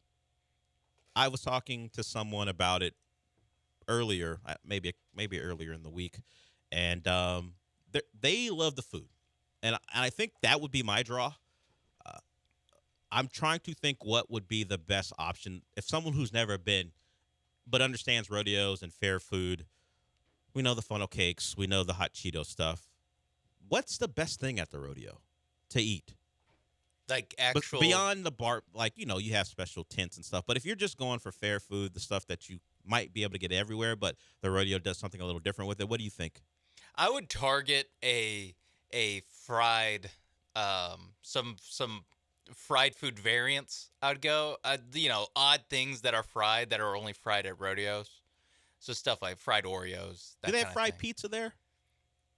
I'm sure you can ask for it, and they'll hook you up. They say, hey, you can just bring your own slice of pizza. We'll deep fry it for you. This stand sells pizza. We have a fryer. Go to that stand, buy pizza. Come over here and we'll fry it. I don't know. I don't know how but that's what I would do. I would, because you need some sort of base, so it can't just be all funnel cake and cotton candy and all that stuff. So you need like some sort of actual food. So I would go with something that's like a little heartier, but just like one, and then knowing that I'm gonna go wild with all the like desserty stuff. Yeah, well, that's probably not a bad plan. I'd probably dive into some hot Cheeto thing just to try it. Yeah, I think that's maybe one like main entree, one hot Cheeto thing, and then like a couple dessert type things, and then throw it all up when you go on the rides. That wouldn't be part of my plan. Oh, really? No, the throw everything up part is something I would try to avoid, mostly because do I have to explain throw up to people? No, what? No, go on. Tell us why you wouldn't want that to happen. Nah, you guys get it. Not ideal for anyone. But the rodeo in town, 50 Cent will be there, along with other artists. Nickelback, Lainey Wilson, the Jonas Brothers. I played the Jonas Brothers this morning. I don't know anyone who likes the Jonas Brothers. Not that I'm not saying they're not popular. I don't know anyone who likes the Jonas Brothers. Well, yeah, because men in the 30s and above mostly. Yeah, and me. I've never heard. Yeah, I don't know any of the producers who like the Jonas Brothers either. I honestly do not know like a Jonas Brothers song. Can I? No. If you played one, I would know it just because we've all heard something. The one I played this morning, I just had to get something on the air. Oh, okay. So I didn't know that one either. So you do what I've done before, where I just Google the X name and then I kind of just look at what comes up on YouTube, and I'm like, that one looks good. Let's hear this one. Yeah. Okay. Of course. That's what that's what I'll have to do next week. I'll have to move on from playing 50 Cent. You don't have to if you don't want. You can play 50 Cent throughout, but maybe they're asking for variety. A, the variety aspect, and B, it doesn't. Hey. This is 50 Cent. You could have heard him last week. I always want to be forward-looking. True. It's a call to action. True. You can't be like, if you were aware 50 Cent was on and at the rodeo March 1st. Just missed him. Yeah. I'm just letting you know you missed out. Yeah, so that's probably a good plan. Play music from acts that will actually be in the future that you can go, and try to prompt people to go to the rodeo. But I drive by the rodeo every day, and by that I mean I'm on 610 on the way home, and you can see the momentum building. You see the school buses out there as people enjoy one of the biggest things in the city. We should have Michael Carroll on. I was wondering if we're going to have Michael Carroll on because he's recording some stuff, because there's going to be a new show with us not with us, but on the station. So Michael Carroll is the guy who does all our recordings. So I'm wondering if he will join us going forward, because Sean saw Dune and he's seen one episode of Shogun, and I've seen both, but I've not seen Dune. And I hope to have Michael Carroll on a little bit later. Yeah, Michael just said yes. He'll be able to. So we'll have Michael Carroll on the other side. Sean got the popcorn bucket, so he'll talk about that. If you don't know, where have you been? If you don't know anything about Dune, there's just Google Dune popcorn bucket. You'll see what Sean stuck his hand in all night last night. Phrasing, I guess. More phrasing. More phrasing. But what am I? Elizabeth Hurley's son? Well, I don't know where he's. Never mind. Yeah, just cut yourself off right there. Talking about a sandworm. Yeah, I hope it's not that. I would hope that's not the nickname. Yeah, we're done here. We're done. The popcorn bucket, Google it. The sandworm is one of the major characters in the Dune franchise, and they modeled a popcorn bucket after that. So we'll talk about Sean's experience watching Dune. Spoiler free, but I asked Sean about it, and he, for the most part, well, actually all the parts, agreed with what people said about it. So we'll get into that. And Michael, the host of Comicast, will tell us what else we might want to watch if we're done watching. What is it, a 3-hour show or 3-hour movie? I think it's 2:45. And if you add trailers, you're at the theater for 3 hours. Yeah, it's a 3-hour experience, maybe more, depending on how early you get to the theater. So we'll talk about that on the other side. Michael Carroll will join us as well. We're wrapping up the week, our first full week doing this. I've had a lot of fun. Hopefully you guys enjoyed it. We'll continue with that. And tweet at us, at Sean A. Mapes, at Delvey2, and Michael Carroll will join us to talk about the best things you can watch this weekend on the other side. We'll be back.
You're listening to The Dale Show on ESPN 97.5 and 92.5. From the Veritex Community Bank Studios, here's Dale. Dell. No, that's okay. That's on me. I went more country with it. My bad, Dell. Perfect timing.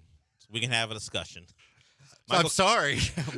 Michael Carroll is in studio, host of Comicast, along with Jong Lee. You can hear it every Sunday morning at 9 a.m. This week it'll be 10 a.m. 10 a.m. Yes. Okay. You're lucky I even mentioned it after that. Understandable.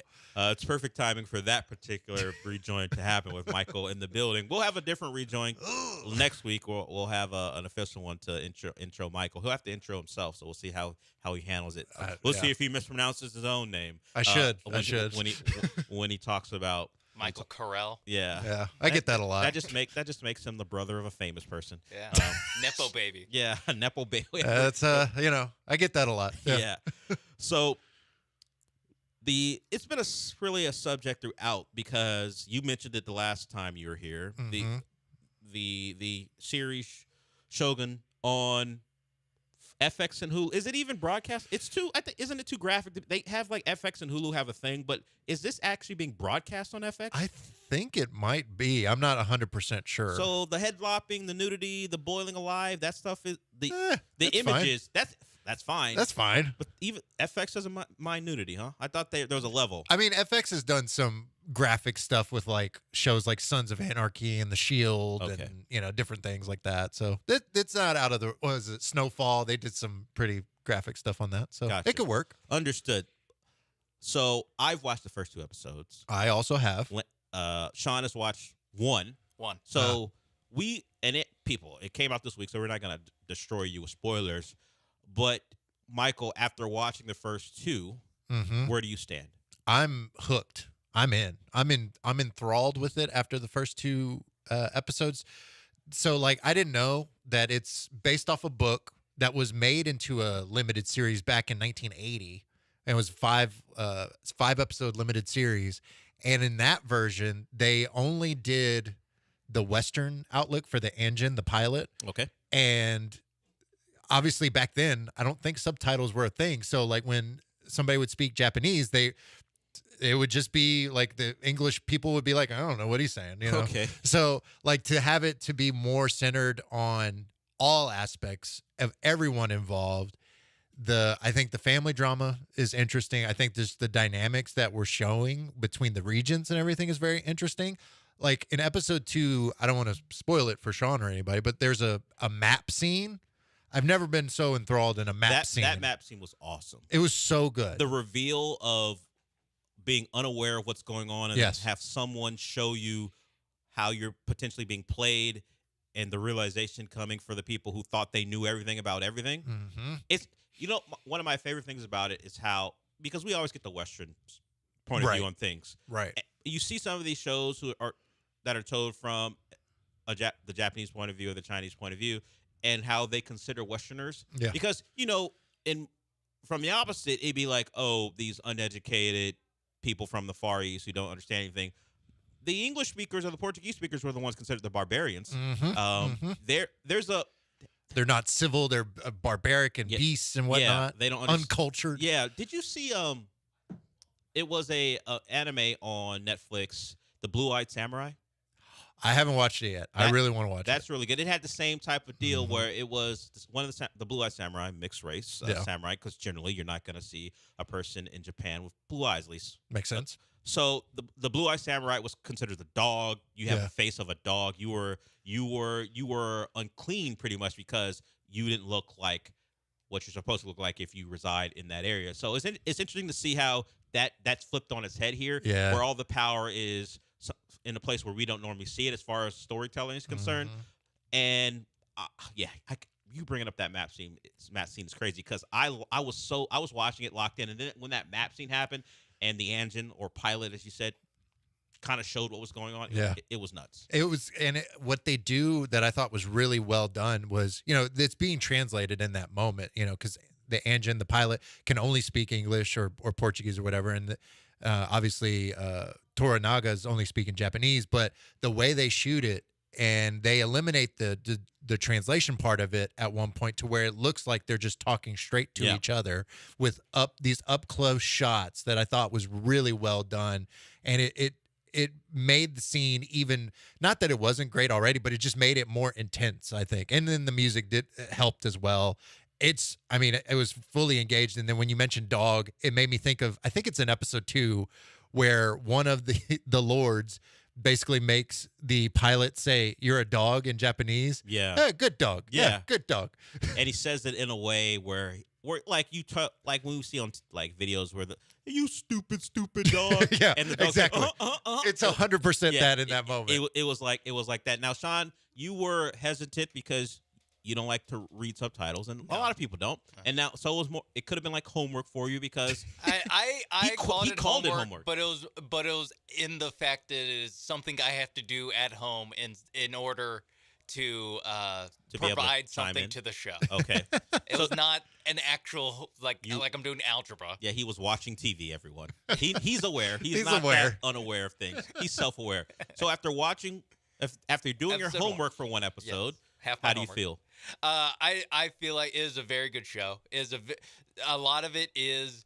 It reminds me of Game of Thrones, but in that it is such a big world with a lot of, or just such a different world with so many different, families and council. There's a council scene. There's, different.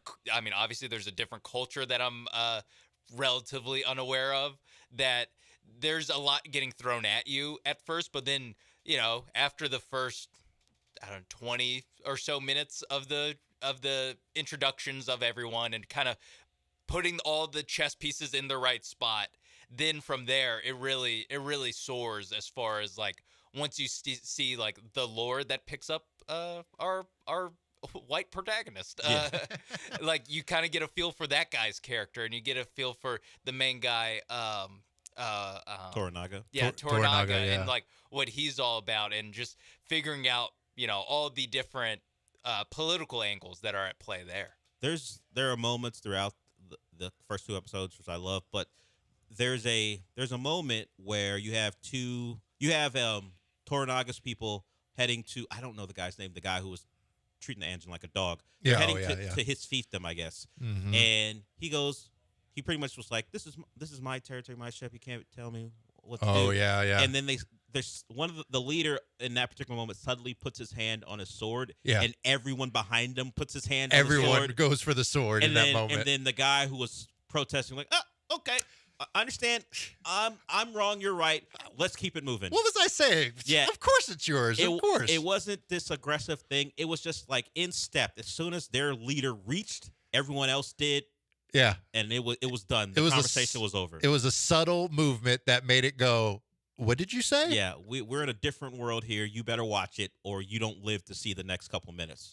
I'm just like the subtlety of it, the production design of it is really great.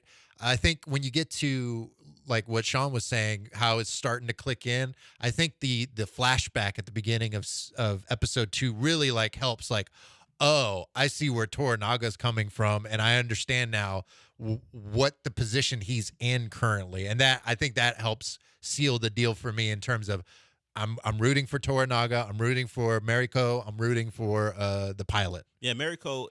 We talked about it before. I talked about it before. We talked about it in the segment that she would be known for Pachinko. I didn't mention that, but that's an Apple TV thing. But more recently, apparently, she has a good relationship with Apple TV. She was also in Monarch: Legacy of Monsters.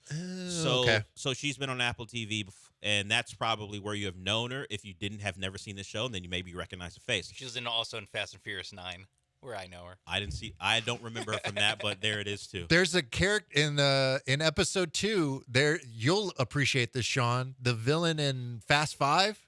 Oh yeah, he's in episode 2 of Shogun. Whoa, okay. Yeah, because I was looking at his face, I was like, I recognize that face. Yeah, it's Father the Domingo. The dirty Brazilian crime boss. Yeah. Okay. Yeah, Okay. I was like, Sean will appreciate this because he was in Fast 5. It'll be the Leo gif of me pointing at the. Yeah, TV. you can do the whole thing, snap and point. So we've talked a lot about all the like subtleties and the beautiful nature of this. Can we talk about the guy getting boiled alive in episode 1? Ooh, man. Yeah. He's not a character that you won't care much about beforehand, but you'll probably now remember him. He was on a ship that was commandeered by once they got into Japanese waters of one of our protagonists, the guy we've discussed as the engine, the pilot. He's one of the lower ranking members on the ship, and to prove a point, the leader puts him in a pot. Apparently, this leader's obsessed with death. Yeah. He likes to see the moment of death. If things change for people, that's just his bag. So everyone has a hobby. Yeah, exactly. He boils them like you would a frog. It's not boiling water to start, right? It's warm. It's There's a warm. fire going, but it's not this thing where it scalds him to death and he's dead within minutes. You hear this guy screaming from daytime to nighttime because it's a slow boil, and you're like, this guy's still alive. And then they flash to the pot, and his skin is sloughing off. And everyone in the fief, everyone in the in the area can hear him like in the background. And they go yelling. And they go about their day. Yeah. They go with different characters, and they have a conversation in the background. You can hear this guy screaming his So lungs I had out. subtitles on the entire thing. It just said screaming continues. Screaming continues. It's a couple minutes of this while he's screaming, as Sean laid it out, all the different conversations going on, and the eventually, because he's not dying, but it's torture, as you might imagine, he eventually decides, I'm out, I'm done. He bangs his head on the side of the pot a couple times to kill himself, and then they go back to the guy who put him there. And it was like, nothing's different. He was looking for something different as he was slowly killing this guy. A moment at death where there'd be some clarity, and he didn't get the clarity, but that's his angle. That's what he's looking for. That's 100% that moment. And that dude is so weird. Yeah, and this is the same guy who was calling the guy nice dog, nice dog, nice dog. As we same connected. guy. He also got some weird, interesting. I don't want to say weird. Interesting bedroom habits. Yeah, that's true. That he does. Won't spoil anything. But there's also the moment where they're walking, they're walking the pilot through the village. And somebody stops to like bless him or something like that, and the guy that's like leading that position just brings out his sword and slices the dude's head off. Yeah, because there's this thing going on where they're the different types. Somehow Christianity, as the Portuguese, they brought Christianity to the area, and some people are Catholics like the Portuguese, and then the guy we keep talking about, the engine, the pilot, is a Protestant. Yeah, so he hates the Catholics. Yep. You know the long history of that. Beef. They got major beef. Yeah, we know the long history of that. So in one part, as you mentioned, I think the guy who just stops in front of him, and he's religious, and someone comes up behind him because, hey, what are you doing? He just pulls out a sword while the guy's facing the other direction and swipes him, and the head falls off, and that's it. And and they just keep going. And nobody, like, they just keep going on. His body's laying there, and everyone's like, no screams, no nothing. I don't want to diminish it by saying, it's like a Game of Thrones thing, but the subtleties, the political intrigue, the deaths that you feel like could come at any point if someone takes a misstep. Yeah, it feels like almost everyone here has some little finger in them. Yeah, where they're always maneuvering. Like we haven't seen so far like a straightforward Ned Stark character where it's about this, and that's all it is. And then I'm gonna stand in this way, and then we know eventually led to Ned's death. Sorry, Season 1 spoiler. So. Everyone's kind of very complicated, has their own backstory, and I'm excited to see it going forward. Now, Sean has seen Dune 2. Yes, he has. Both of us are going to see Dune 2 at some point. Mm-hmm. Sean, you've seen it. You've got the popcorn bucket. Yep. You've stuck your hand in it. Should I review the popcorn bucket first? I think so. Why not? How did it feel putting your hand in that bucket?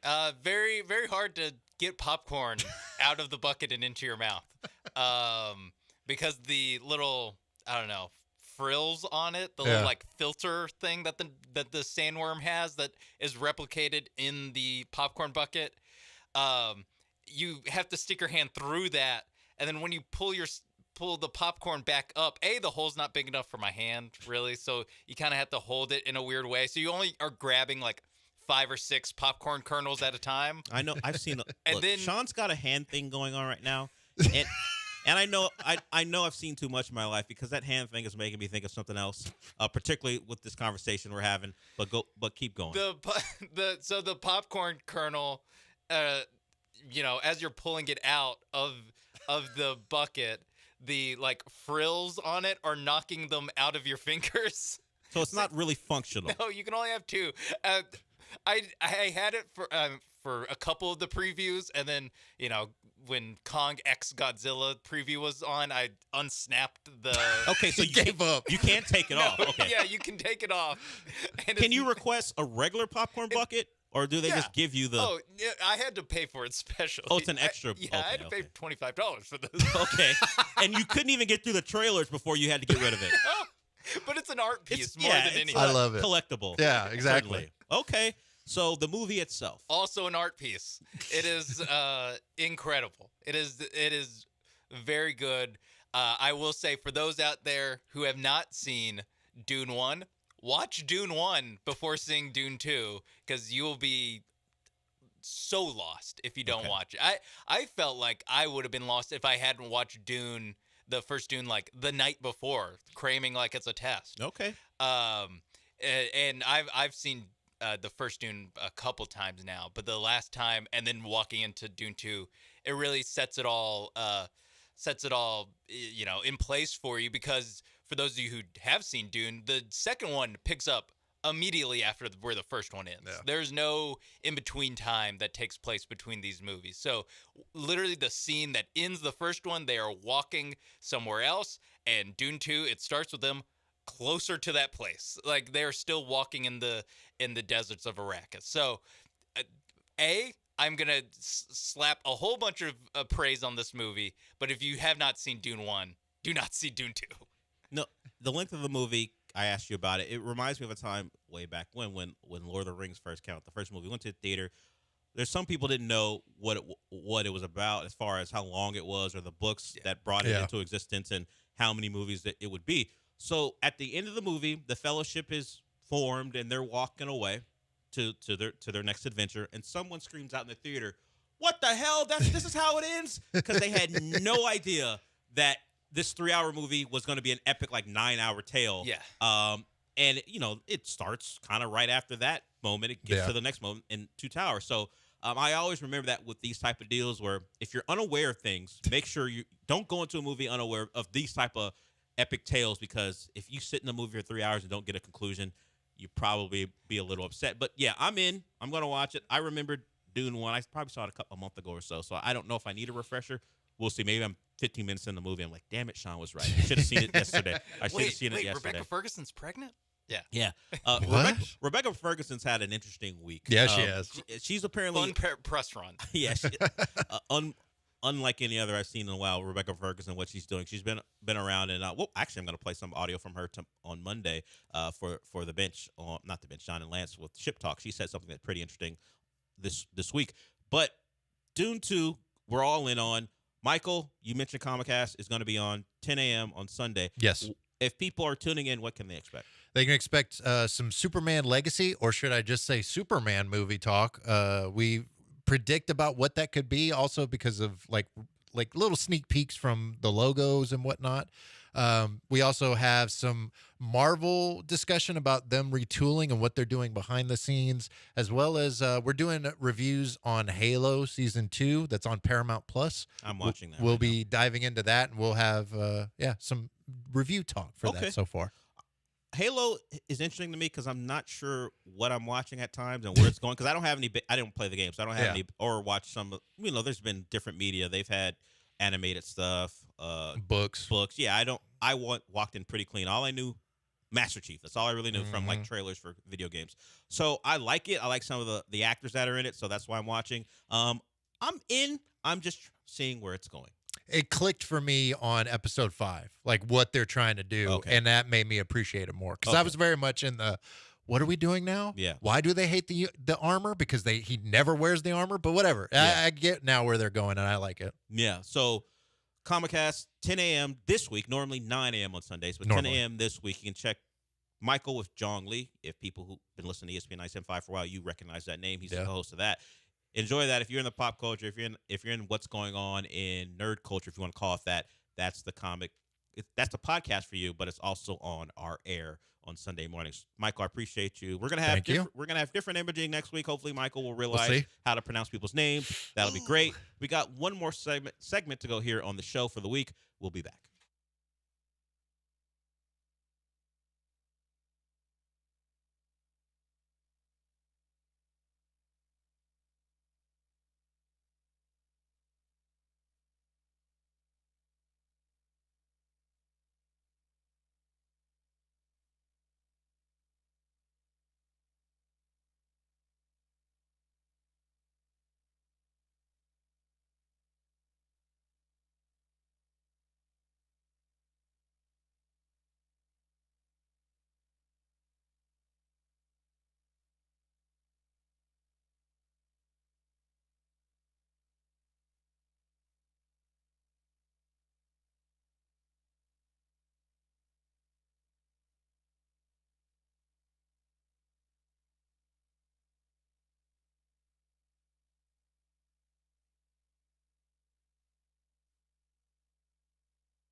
Now back to the Veritex Community Bank Studios with Del Olaleye.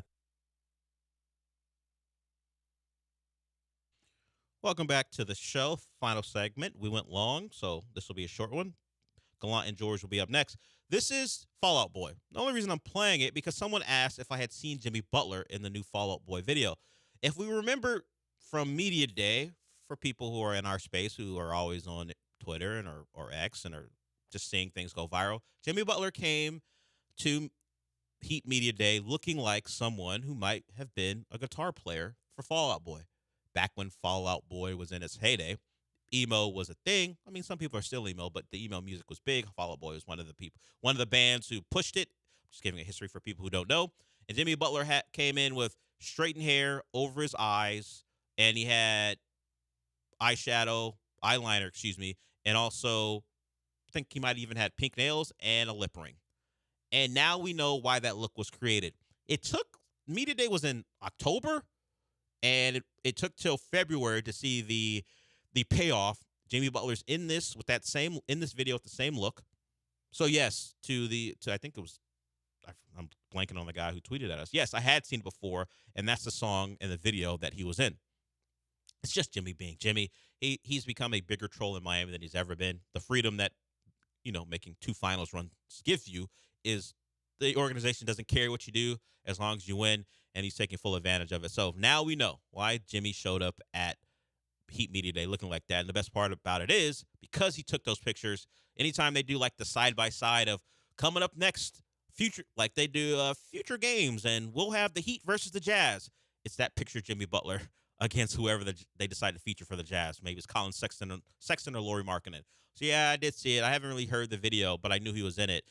By the way, the Heat lose to the Denver Nuggets last night in the finals rematch. They lost by 6. Jamal Murray sprained his ankle on that one. That's the big news really coming out of that. Jamal Murray sprains his ankle.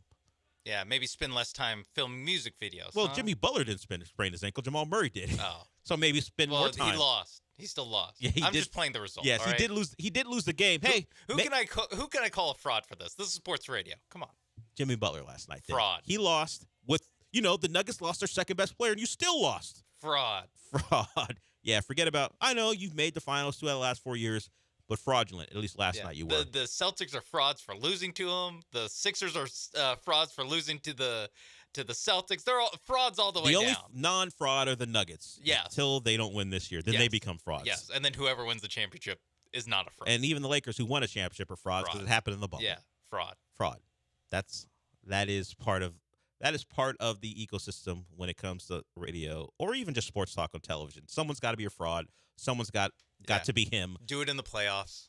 And then the person who was him, who did in the playoffs, then becomes a fraud if they don't do it again. Yeah. Because the expectation is you must always win. Do it all the time. Or you're a fraud. Do it every year in the playoffs. I know you're human, but unless you do it and win every time I see you on the court or on the field, you're a fraud. That's how it is. Coming up, 2 frauds, Gallant and George, because they have to do it again. Do a good show again or you're a fraud. Sean Mapes will be the producer for that show as we wrap up the week. If you want, remember, I say this show is about you, and it is. If you like, I had someone tweet me about Jimmy Butler, so we played the song at Jackie Daytona tweeted us, and I played it because why not? We had a short segment. Once again, I want to thank Michael Carroll for joining us. Maybe give us your reviews of Dune 2. We're all going to see it by the time the show comes back on Monday. So if you've seen it, let us know at Delv2 at Sean Mapes. You can listen to the rest of the day or watch the rest of the day on ESPN Houston on YouTube. Listen to us on ESPN975.com or download the app. That's another way to listen to the station.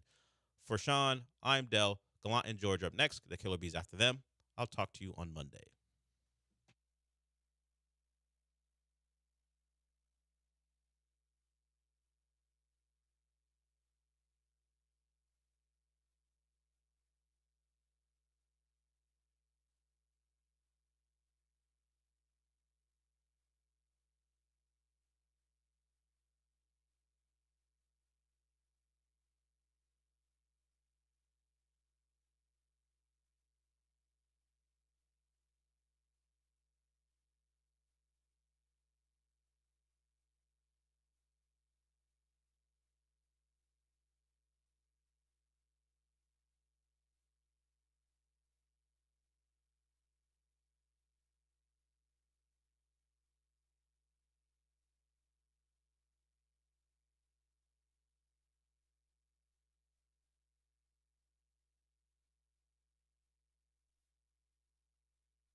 Gallant George on ESPN 97.5 and 92.5. Joe George, Paul Gallant, our final show of the week. Paul, I hope that you've enjoyed working me for a week with 1 weekend. I have. I just lost all my words. You got. I just lost all my words. Here's how each show has started. You've repeated voice guy, and then I know you go straight into stuttering Stanley. It's such a bad habit that I have. Repeating voice guy. The only way to change bad habits is feedback. Tell me what I'm doing wrong. 713-780-3776. You're wearing the Space City uniform. How have I made Paul Gallant worse in just 5 days? Let us know. You're a communist per the Twitch, so that's true. I mean, you're making me a lib. I don't want to be that. Well, how am I doing that? I'm cool being like per some in the closet, but I'll never be a lib. I don't feel like that's a fair thing to put on me, Paul. Fine, I'll call you a communist then. I'll take the communist over making you a lib. I feel like that's better. All right, so we've been talking a ton of Astros stuff so far this first week on the show, and we're going to do our Astros countdown at 1 o'clock as we've been doing, but we got this interesting story from Chandler Rome about Framber Valdez. Correct. That Framber, I don't know if it means he's unhappy with Yainer Diaz a week and a half into spring training or whatever it's been, but Framber is going to call some of his own pitches this upcoming season, which, I don't know, seems like a bad idea was the first thing I thought. So, per Chandler's article, he wants to use the PitchCom device so that he can have input on the calls that are being made on a pitch-by-pitch basis. I don't know if he's going to do it for every single pitch. He says he envisions a combination of him and the catcher calling pitches, which is how Josh Hader has operated in the past. And look, I'm all for trying new things. If you continue to read the article, it highlights how Framber was really easy to steal on last year.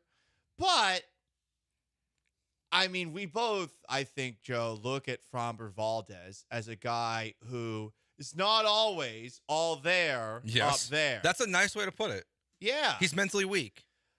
I won't go that far, but I will. When he has meltdowns, he has meltdowns. I mean, look, the fact that every single time a dribbler goes out in front of the plate and he runs to go grab it and throw it to first, it turns into a blooper reel. Those are brain farts. I mean, it's just brutal. Your routine brain fart. Yeah, he's not a great fielder. But as far as this, it does just remind me, Joe, of the fact that this is probably the guy whose success or failure is going to go the longest way in terms of determining whether or not the Astros are back in a World Series or win a World Series, because his inconsistency over the course of the regular season was annoying, especially when he had his meltdown. Sure, he had a no-hitter.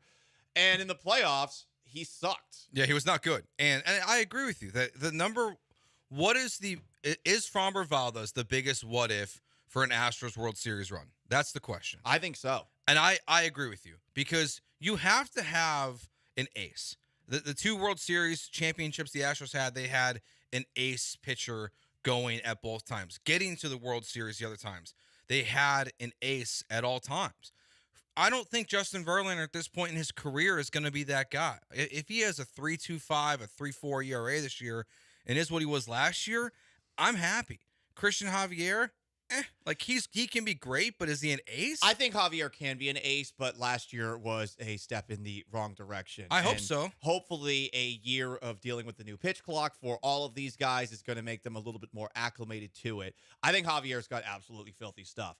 But right now, the guy who you have seen be the most consistent pitcher on the Astros in the not-too-distant past was Framber Valdez. Remember that consecutive start streak that he had of quality starts? Mm-hmm. So you know he is capable of doing it, but the problem was last year, for whatever reason, he just seemed to get in his head a lot, and now you're going into a year where the guy who has been calling all of his games for the longest time, Martin Maldonado, is gone. And Team Maldi, stand up now, because, all right, that's the guy who was catching all 210 of Valdez's innings last year.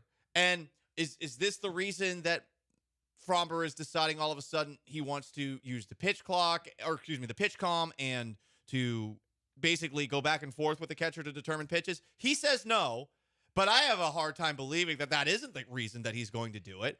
And I also just get a little nervous about Framber Valdez without Martin Maldonado because it does seem that he's a little bit erratic up there. I mean, this is a guy who needs to have specific jerseys on. It seems like every single start he's out there. I mean, he literally wore the Sunday Blues were no longer Sunday Blues because they wore them whenever Framber wore them, and it was if they wore the Space City jerseys or the gold jerseys last year to start the season, it was like, well, can Framber handle this? Can Framber be okay? Right, which is ridiculous. Because at the same time, like it's not like Martin Maldonado did exactly the best job keeping him under control because, well, we all saw what Framber That's was. true. You get a runner on first and second base, and he has a complete meltdown. But if that was him with Maldi, what's he going to be like with a catcher in his first year as the number one guy or with a new catcher, Victor Caratini, as the backup if that occasionally Now, happens? I know, Paul, I come from a show that, they don't believe in mound visits, that they joke about mound visits all the time. But it was mostly, in my opinion, Carlos Correa that the year before, back in 2021 and before that, I felt like he did get to Framber the best. Like you would see Correa scream at Framber, and for some reason it would work. But Framber last year had a very good first half of the season. The second half of the season is honestly when everything fell apart. Yes. Like, yes, they trade for Justin Verlander that same day. He throws a no-hitter, one of the coolest days ever And it in was Astros sandwiched, history. But it was sandwiched in between his meltdown against the Rangers and Mariners. I forget which one happened first, and I'm surprised that he didn't get tossed from either of them because there was precedent the second time around, and it was very clear that since he was getting shelved that, he just decided to throw at people's heads. And it honestly felt like that last year when Dusty Baker decided not to let Framber Valdez start the All-Star game, that's kind of when things started to unravel. It seems stupid, but you have With a guy on him- short rest, and you have Framber Valdez who that had to mean something to him. And Dusty Baker chose a different pitcher on short rest than Garrett Cole to start the All-Star game over Framber. To what you said about it seeming stupid, with Framber, everything that you would believe to be stupid, you can't rule it out as an actual factor in his mood, his confidence. And that's why when he's on his A game, he's great. But we have seen him struggle in the postseason 2 of the last 3 years. And on top of that, this is a guy that is probably the Astros ace. If he can get back to the guy that he was 2 years ago, if he was that guy last year, in fact, I mean, the Astros are probably in the World Series, and they're also probably beating the Arizona Diamondbacks. Yeah, without a doubt. They're back-to-back World Series champions. So, to the question of, is Framber the biggest what if for an Astros World Series run? Absolutely. That's where I'm at. Because if he is what you said, a Cy Young, he was the betting favorite at one point last year to win the Cy He Young. was. So if he can be that guy more consistently throughout the season into the postseason, the Astros have a really good chance to go back to the World Series this year. And if I'm Framber Valdez and the Astros organization, this season is one of the most important seasons that they have for him because we've spent so much time and on this station, all of us talking about Kyle Tucker and Alex Bregman and contract extensions. And Framber kind of just getting forgot about. Like he's also up in 2025 when Kyle Tucker is. So if you're going to extend Framber, a Cy Young level season, even if he doesn't win it, and another World Series run would make me feel a lot better about giving him that contract extension. Because right now, Paul, I have zero interest in giving a dime to Framber Valdez when his contract runs out. One, if this season's a disaster, I'm looking to trade him.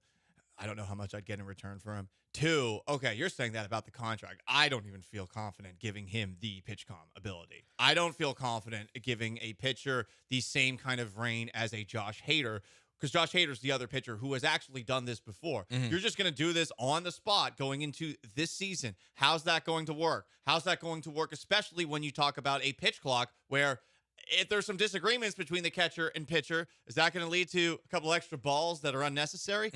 These are all things that we should be thinking about. And I'll be honest, it makes me a little bit less confident in Framber being able to be better than he was last year if he's adding this to his play. Could be wrong. I hope I'm wrong. But I'm not. I don't like putting more on Framber's plate. No, well, and regardless, the second something goes wrong, this is the headline. This is the story. This is the A topic the next day of is Framber Valdez capable of calling his own game? He just gave up 8 runs to the New York Yankees on opening day. Or is it Yainer Diaz's fault? These are the stories that have now written themselves the moment he falters. There's somewhere Dusty to get mad at. Like, it's not Framber. Now we got to get mad at something else. I think we're mad at Framber now. Put a list Like, together and we'll just get mad at all of it. I actually was thinking about that for next week. Like, just like call our shot. Like, what are we going to be? What are people going to be most triggered by this season? And this is now going to be at the top of the list. I would think so too. Because, does it say anything to you about his relationship at all, about Yainer right away? You think his confidence in Yainer to call a game? I don't think it has to do with that. I bet this was something over the offseason that he thought to himself, you know what? This is going to make me feel better on a pitch-by-pitch basis. And, okay, you know what? That actually might be the case. We have not seen it in action yet, so let's give him the benefit of the doubt to a degree. But at the same time, it feels like with the pitch clock being a thing already, and on top of that, just with the times that it seems like he loses control upstairs, I would not bet on things being significantly better based off of him adding this to his repertoire. Yeah, because that's where I give him the benefit of the doubt when things are going well. My biggest question is with just what we've seen, and it's not even a question, it's just I have no confidence that in a moment of stress with runners on first and third and no outs, that Framber Valdez is going to be able to call a quality game and keep his composure himself in that moment. It feels like a recipe for disaster. I hope I'm wrong too. Like I hope that he wins the Cy Young this year. Last year, We all do. I'm I'm not gonna purchase a Cy Young ticket for Framber Valdez at this moment. No, you won't. I had one for Javier last year. You did have one for Javier. Yeah, it didn't work out for me.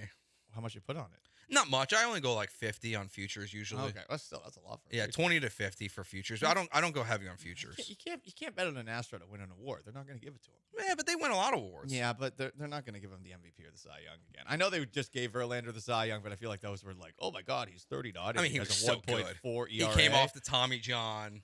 It was Yeah. a good story. But yeah, I tend to agree. So that's the worst thing I can do gambling wise is betting on Astros winning individual trophies. Only on the Texans. Come on. I mean, Come on, MVP CJ Stroud odds. What do they look like? Once part of the flagship, always part of the flagship. You That's know? true. We both were there. You gotta pump those tires, baby. All right, last night the Rockets. They're the Rockets. Jesus They lost again. I mean, it was close. It was. Jalen Green had some moments, but once again after the game, Ime Udoka, he's upset. We talk about it next year on Gallant George on ESPN 97.5 and 92.5.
It's Gallant and George, on ESPN 97.5 and 92.5. broadcasting live from the Veritex Community Bank Studios. Here's Paul Gallant and Joe George. Maxey down. Yeah. And there's number 6. Yep. Nurkic knew it. Veteran play there. You're seeing the experience down the stretch. All night. Oh. And Şengün just got thrown out of the game. Ackerman's frustration there is brilliant. I love Craig. He's great. I loved working with Craig Ackerman. He is a very wonderful person. And I think it's great how he shows his true emotion in those moments like that. Because the Rockets last night, they lose 110-105 to the Suns. Jalen Green is 34 points on 28 shots. So it's quite a few field goal attempts to get basically the same amount of points. Should have said the first part to keep the sunshine in here. He was 7 for 7 on free throws. Hell yeah. So, he made it free throws that matter. They call them free for a reason. But man, it was just another game last night, Paul, where the Rockets are, like you said, right before winter break. It was close. It was a good game, but in just wildly inefficient. They shot 33 of 99 as a team. Well, and they only lost by 5. The good news is 33 good for them. 33 of 99 is 34%. Huh? 33.3%. Oh, damn. I thought I had that right. What? I thought I had that. How is that wrong? I don't know. Very easy math. Listen, I thought you were going to get it right. It's Friday. I watched Dune last night. Come on, give me some. Yeah, both these guys watched Dune. I'm seeing it Sunday. Yeah. So we're going to sprinkle in throughout the show a couple drafts, but we're only going to take one pick each. We're going to do best sequels, best sci-fi, best fantasy, I think is what the other one is. So we're going to sprinkle those in throughout the show. Yeah. I'm curious if Dune's going to make either of you guys' lists right away, but we'll see. So last night it's just another, kind of disappointing, frustrating Rockets game in a lot of ways. And after the game, here's Ime Udoka talking about something he's noticed from his team when they're starting to miss shots. It seems like he makes a quick move and misses it, and kind of hangs his head at times, and so that's what I'm saying. You have to continue to play, and some tough foul calls that he got, a few touch fouls, and I think he let it frustrate him a little bit, and obviously you saw the kind of culminate with the technicals getting tossed, but a tough night for him offensively, and that's one of the guys I'm talking about. It's not your night every night. You still can impact the game, and I think we had it to 6, 3-4 times in the fourth quarter, and went the other way, and we're that close, and my message to him is continue to play, still play defense, still rebound, still do the things, and we've all seen how it can flip, in a quarter or so, and so you got to stay focused as far as that. More of a good cop routine with He's talking about Alpi. Şengün specifically right there. So, hey, at least he's not as mad as we've heard him of late, but I know they're young. I know that they're learning on the fly. There is a part of me that's frustrated, though, with what seems to be hearing the same kind of rhetoric from Ime Udoka, maybe less harsh this time around after the majority of games of late. Yeah, it's because he's not necessarily, like angry yelling at him. This isn't, a Tom Thibodeau or even Doc Rivers after a bad game. It sounds like a disappointed dad is how I hear Ime Udoka talk about Alpi in that moment, talking about hanging his head and could still contribute on defense and rebounding. He just seems disappointed, deflated, just bummed out that this stuff keeps happening, because the body language thing has been a Rockets problem back in the Silas era too. And it just doesn't feel like that part of the Rockets' growth has happened yet, which is, I think, is it fair to say it's pretty concerning? Yes. Well, go back 2 weeks ago. And I don't know how many people remember this moment in time. And it's one of those things where I remember, like, over Mexico, I was like, man, I really hope that things get better. But this was Ime Udoka after a recent Rockets loss. This is the first thing he said at the press conference. That's the players. It's been that way for a while now. Maybe underestimated the competition, but came out like the softest team in the league. That was after they lost to Memphis, tough, an man. undermanned Memphis team that was missing a ton of players. And, I mean, when you hear that, you would think that the players, even if they're going off for the little vacation for All-Star Weekend, you would think that they would take note. And I don't know. It feels maybe like effort wasn't the issue last night, but the game before it did feel like effort was the issue. And when is that going to change? I think that's why it's a bigger picture conversation about where the Rockets are kind of at in a way. It's a lot of this. I think it's unfair to pin all of this on Steven Silas, but so much bad stuff did happen during that era, and just a lack of development and professionalism. We've all heard the John Wall stuff where he talks about this bleep wouldn't go on anywhere else. You would get benched or cut, and that's where the bad habits that they have, I don't know how much of it's fixable. Like, it's not like Cam Whitmore, who will he touches the ball and that thing goes up in the air and tries to go in the bucket. You can fix that. Like, you can fix someone taking bad shots. Body language, effort, being soft, pouting, that stuff to me seems way more challenging to fix than just actual basketball stuff. No, there's no fix. I mean, look, I hate to say it like this, but I mean, if you're wired that way, then you're wired that way. And it's hard to stop being a whiny little bitch. I mean, it is. Fact. It is. You know, some people just are, right? Like, some people make a career out of it. It's like the NBA. Like Larry David on Curb Your Enthusiasm, you know, his character, or George on Seinfeld, who's essentially the same character. Like, some people are just whiny, and some people can't handle criticism. They can't handle tough love. And again, you know, I don't want to continuously go back to Jalen Green for it, but he's the poster child of it. And there's this weird, I just don't understand how you can be wired to be resistant to, like, just putting in effort. Yeah. I get it. It's an 82-game season, and every single game after a while they all blend together. But, like, Jesus, come on. I know. If you're hearing the same thing over and over again, and you know that you're not getting the coach out this time. Udoka ain't leaving this time. You know, with Silas, all right, there was a chance he was going to leave. Udoka's going nowhere. No, and he's going to win this battle.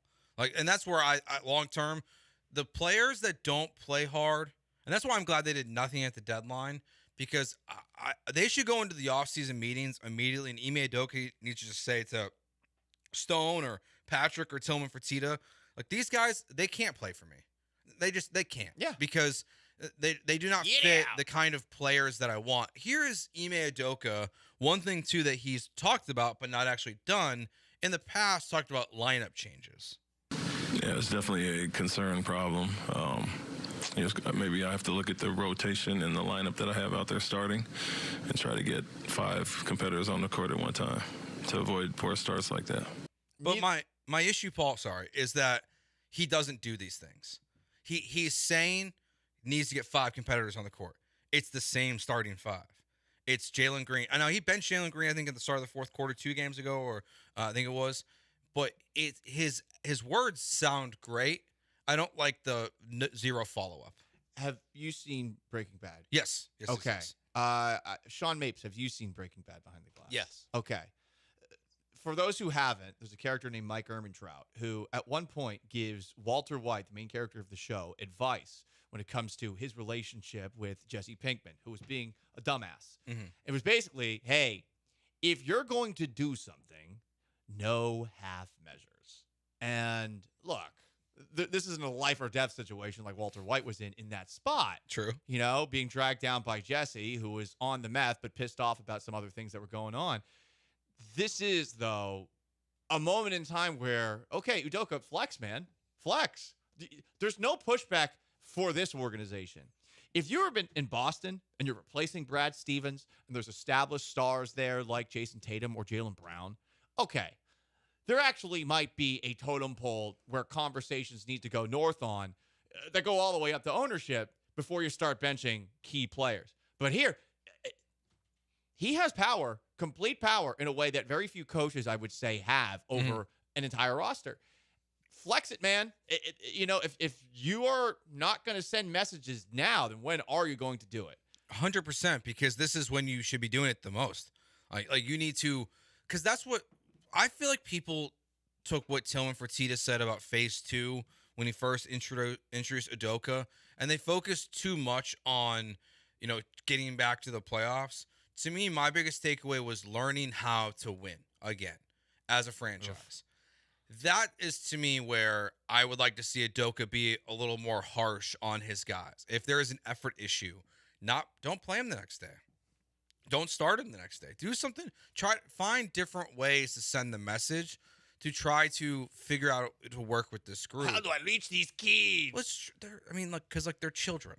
Like they're children. Compared to us, we would have been very, very debaucherous youths if we were having children that were age 21. But I suppose as a 34-year-old man, I guess theoretically it's possible. I could theoretically have had a child by now. Yes. That's true. Like that's 21 years old. I think Sean, you're okay. No, I'm peers with the people. You're their age. Yeah. Sean, how do you feel about hearing what as a Udoka? Generation Z guy, like what do you think? What? As a Gen Z guy, how do I feel about Udoka? Meanie. Anything.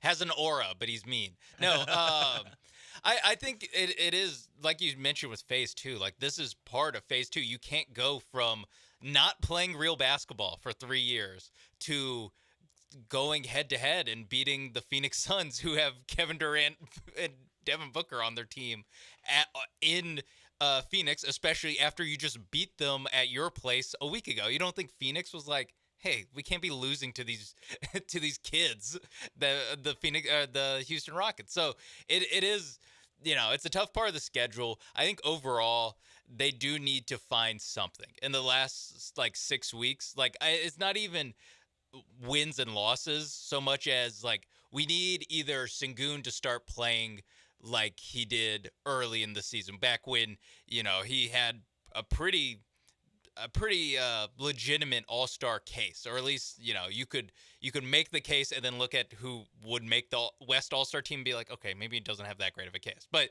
he at least was putting up numbers that put him in that range. Or you need Jabari Smith to he's had a lot of double-doubles recently. Maybe you want some more offense out of him, or you want more Cam Whitmore. Maybe Jalen Green starts playing well.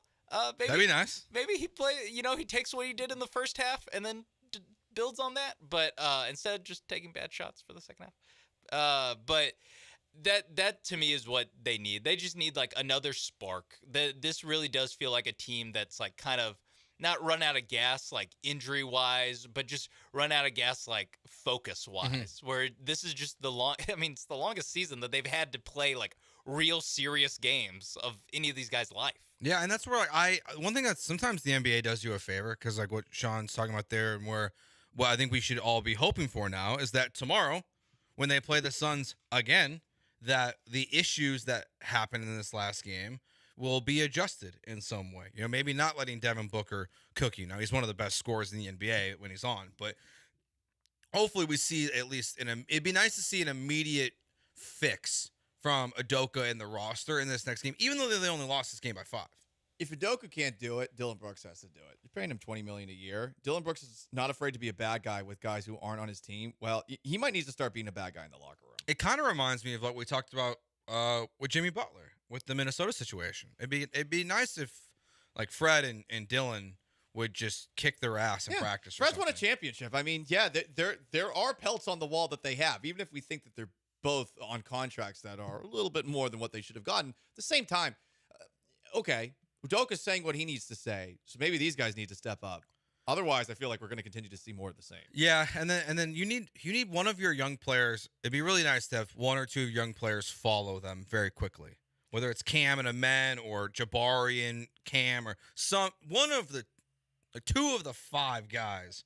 I think Cam would. I think Amen would. I think Jabari would. I will say I'm at the point now where I would like to see Cam Whitmore or Amen Thompson starting instead of Jalen Green. It's not going to happen. Oh, yeah. Amen Thompson is a better basketball player than Jalen Green. I agree. He can't shoot. And, you know who else can't shoot? Jalen Green.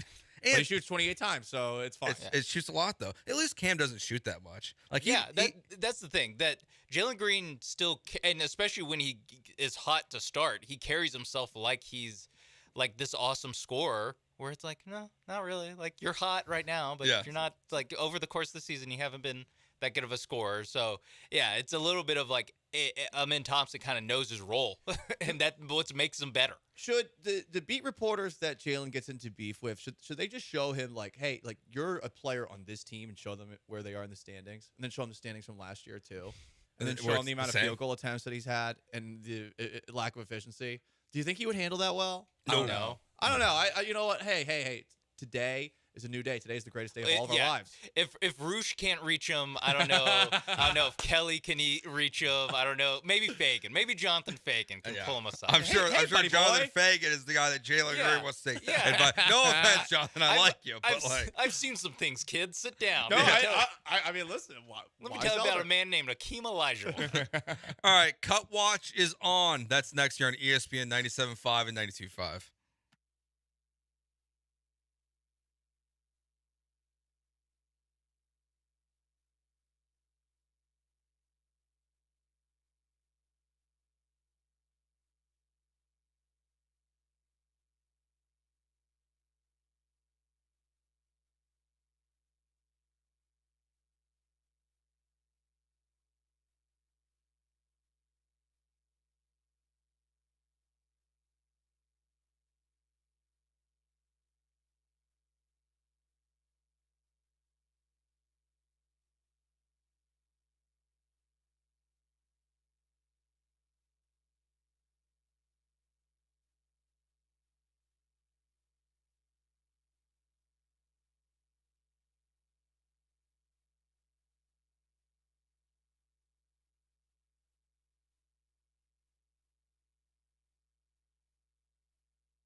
You are back with Gallant and George On ESPN 97.5 and 92.5. from the Veritex Community Bank Studios. Here's Paul and Joe.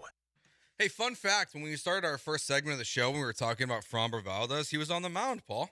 He was. How did he do? Well, so far, he's pitched to 1.1 innings. He's given up 4 hits. His first batter he faced, C.J. Abrams from the Nationals, hit a home run. And he's walked a guy. Well, that... He's got 2 strikeouts, though. I'm sure after the game, he'll just say, listen, I'm just working on some stuff. But Chandler did say that he has the pitch comm on his glove. So it's... Yeah. They're testing it out. So They're he's working on some stuff. Yeah, working out the kinks. Yeah, look, it's just the spring. It's just a rough ironic. draft, really. Yeah, it's really just ironic that, like, as we were talking about, he was doing not great. Only up from here, Joe. That's true. You can only go up from here. You know, today, maybe not quite the greatest day of his life. But well, it's spring training. Spring training can't be. And the day after that? Oh, yeah. All right, so Cut Watch is on in the NFL. We're starting to see some recognizable names, I would say, get cut in the NFL. Marquez Valdez-Scantling, who can't catch. Marcus May from the Saints. Alexander Madison from the Minnesota Vikings. And then we just saw Kevin Byard from the Eagles, who they just traded for. From the Tennessee Titans, also got cut. So we got some guys getting cut across the NFL, would you entertain Valdez-Scantling at all? No. I can't catch. Same. I can't imagine anyone wanting to sign him. Look, we had enough moments this past season of Dalton Schultz with the occasional dropsy, where CJ puts it in the bread bucket of somebody and they aren't able to come down with it. There are a couple of moments of that, and I don't care if Valdez-Scantling can run by everybody. He doesn't bring the dynamic return ability that Ted Ginn used to, because that was Ted Ginn for the longest time. But Ginn would make a lot more plays than Valdez-Scantling, and on top of that, he was a great returner. Yeah, and so Over the Cap put out a top 100 possible candidates cut list. So we're going to kind of, as cuts happen, we'll kind of go through with some of these guys throughout the show, and as, the Texans could or couldn't add them. So anyone of that list, Marcus May, Alexander Madison, Kevin Byard, that you would, of those 3 or 4 guys, including MVS, that you would be interested in? Byard, I'm interested in. The Eagles' defense was a wreck last year. After they traded for him, clearly things did not get better. But this is a guy, Kevin Byard, who has been an All-Pro before. So that's definitely someone I'd like. Obviously, the AFC has changed a lot in the last couple of years. The AFC South has changed a lot the last couple of years, so it's not like he's bringing any of that expertise he had with the Titans back to the table. Madison as well. Look, I know everyone wants the top shelf running backs. You want the Saquons and all that, but a guy like Alexander Madison, who had 700 rushing yards or so, I feel like he's a decent person to tandem up with Devin Singletary for next year. But I know a lot of people want to have a big name and somebody who's super talented and overpay for that guy. I actually think Alexander Madison's one of those guys that a lot of Texans fans or just fans across the NFL would be pro signing, because he's someone that if you play fantasy football, you know about him. Because every single year when Dalvin Cook would get hurt, it was a race to the waiver wire to sign Alexander Madison, because for the last 3 years, he's been pretty good whenever Dalvin would go down. So that is a cheap guy that if I could, if you walked into next season with Singletary, Madison, Pierce as your 3-person backfield, I'd feel pretty good about that. I feel all right. I still look at Pierce and I wonder. Oh, he's a nothing burger on that list. He's your Which is a shame. I think you got to trade Pierce, because I think you got to get something back in compensation for him if you're not going to actually use him. And there were a couple of games this season where they didn't use him at all. Yeah, and I know Nick Chubb's at the top of your list. That if someone were to get cut, they have Alvin Kamara on this list. That's another big name. Honestly, the one that popped out to me right away was Keenan Allen. I don't even know how it works in this offense. Fantasy football talking here. The issue is his health, right? It's quite an issue. It's quite an issue. Just the best ability. But he's so good when he's on the field still. Is he still so good when he's I on the think field so. still? He is good. He is still good when he's on the field. Yeah, like I think you get 12 games of it. As your 3rd wide receiver with Nico Collins and Tank Dell, he's not my number 1 guy. But I mean, is he different than Nico Collins far as the archetype wide receiver too? That's probably fair. I mean, look, you can have multiple guys like that, but I'm a big believer that your wide receivers should be like a Swiss Army knife. They all can do a little bit something different. Yeah, no, I definitely get that. The 2 players that this website has for the Texans, Robert Woods, who we've discussed, no surprise, they have Jimmy Ward on this list. I hope they're right. And the Texans find a different safety, because, like Keenan Allen, a different safety. He's not healthy, and I just don't think he was that great when you did. I think it was a bad contract. Felt like a favor to D'Amico a little bit. Maybe a favor. Definitely somebody that can translate the defense for the guys who are there. I think that might have helped. Also, I mean, you had a couple other. Was it Sheldon Rankins was there with San Francisco before he came in there, or was it Ridgeway? I forget which one was. Ridgeway. So you had a couple guys that you brought in because of the degree of familiarity. I mean, I would keep an eye on the 49ers, who have a lot of cap situations that are in the near future. There are probably some players there that D'Amico Ryans remembers and is familiar with, that if those guys end up getting cut, because a lot of contracts, I forget all of them off the top of my head, but I know San Francisco has got a lot of tough decisions to make in the coming weeks. Yeah, there's been a couple guys. Their list on Over the Cap, they have Eric Armstead, who I would be okay with. I know he's not the player that people wanted him to be when he got drafted. He's kind of a bigger name, lack of production. That would make sense. The other player they have listed is Dre Greenlaw, who I feel so bad for that guy. Torn Achilles. Tore his Achilles running on the field. Like, that's got to be one of the worst injuries I've ever seen. Just not in terms of unfortunate timing. worst injuries. Yeah. Because it's not like he was even like it's not like when Odell got hurt in the Super Bowl a couple years ago. Right, and it's also not like he's like the future the hopes and dreams of the New York Yeah. Jets and it's the fourth play of the season because then it's funny. Yeah, that's true. I mean, 'cause not we the all- not the injury itself, just like the collective gasp. Well, that was funny. it's also because it happens in the Super Bowl. Yeah. And so it's like he's out all of next year, Yeah. too. Oh, yeah. I mean, Aaron Rodgers, if the Jets were better, he would have played in the playoffs, as we all know. Fake news. What? No, I have some McAfee show clips to show you that McAfee. he could have played in the playoffs. Yeah, he'd been talking to a different kind of doctor, you know. Taking that ayahuasca. Well, maybe more than ayahuasca. Ayahuasca is what heals Achilles injuries. Well, also, I mean, maybe he's on a steady diet of shrooms, man. Like shrooms are in. You hear about that? Shrooms are in. I've heard. Shrooms are in. I just don't know if they help you with the Achilles injury, Paul. It'll make you happier, and happy person means happy body means Happy healthy life. body. And yeah, I guess I don't know. I'm sure that's what all those hippies yeah. say, but sure.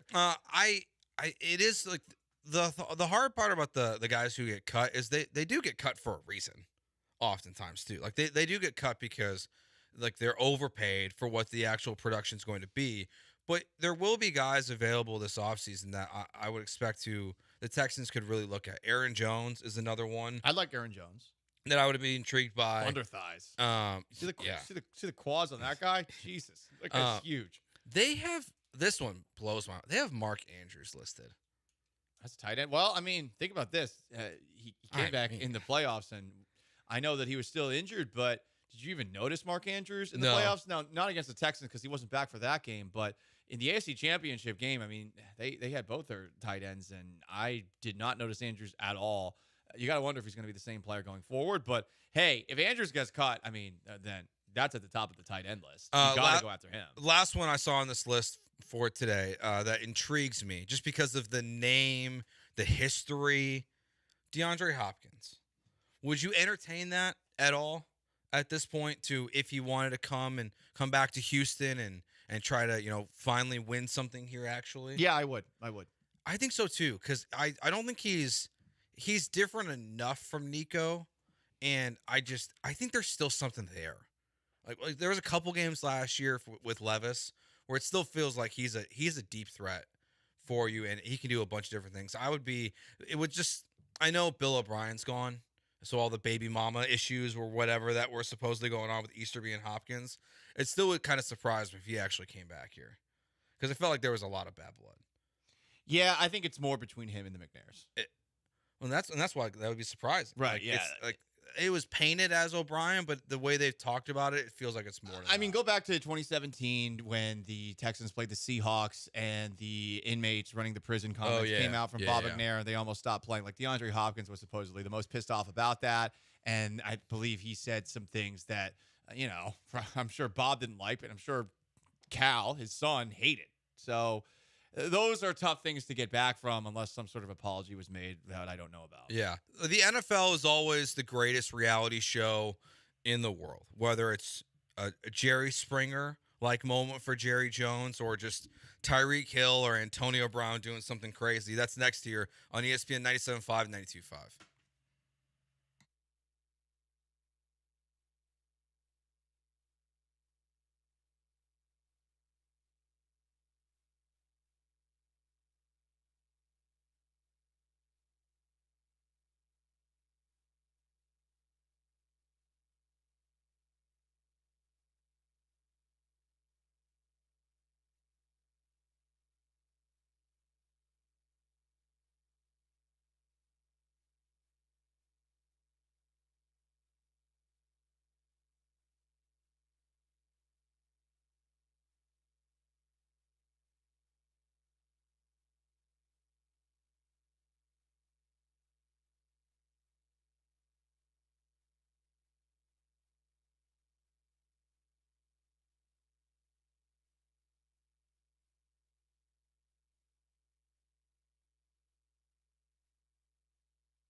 This is Gallant and George. On ESPN 97.5 and 92.5. Now back to Paul and Joe inside the Veritex Community Bank Studios.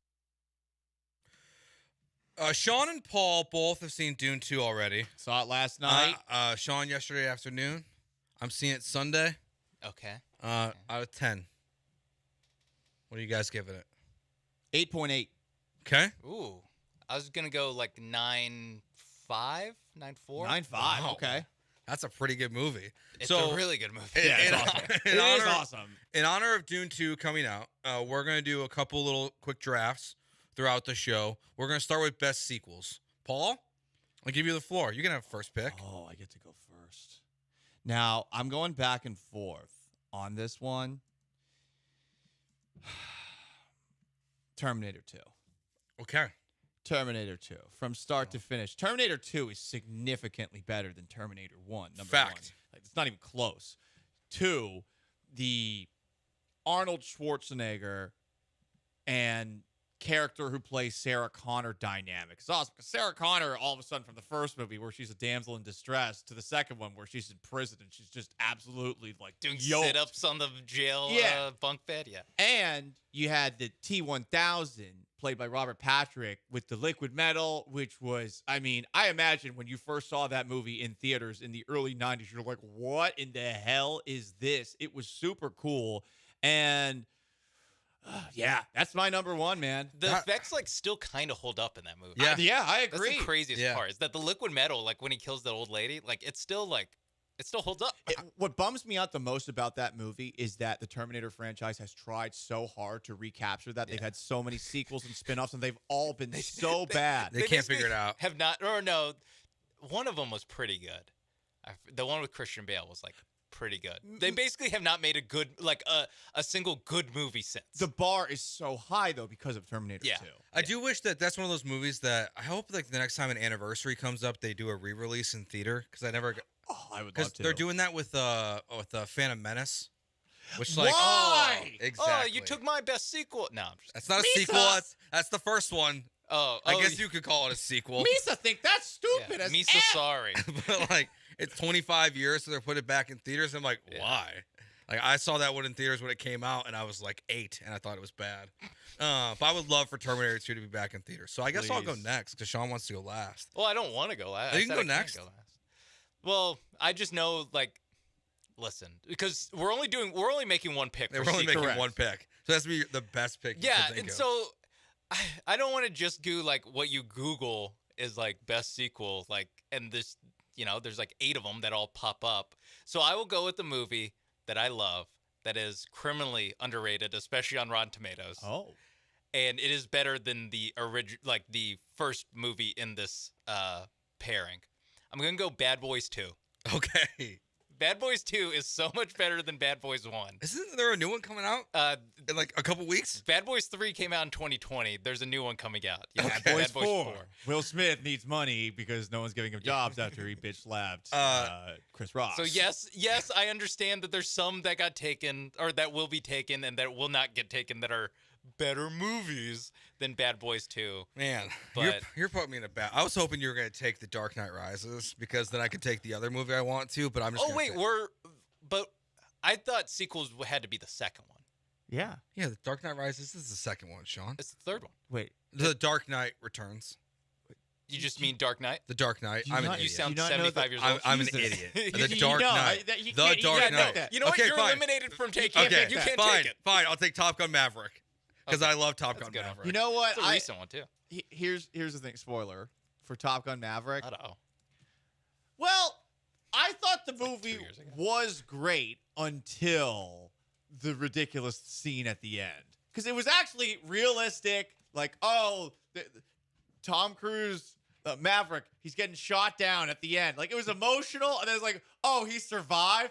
They're going to go on a Russian base and steal the planes like it's Grand Theft Auto and fly off like it's fine. They're going to get away scot-free. Like, okay, it was like a feel-good ending, but I thought there would have been more of an emotional punch to the gut if they just stuck with that. I suppose I don't know how they would have landed the plane, if you will, of that movie if they don't have that. But I don't get me wrong. I love Top Gun Maverick. It was a great theater experience. I watched it in one of those theaters where whenever the flight scenes were taking place, they actually were showing on the walls to the left and to the right. Like it was like you were in a I don't even know cockpit. what that is, Sean. It was saying All right, I Paul. don't either. 4D?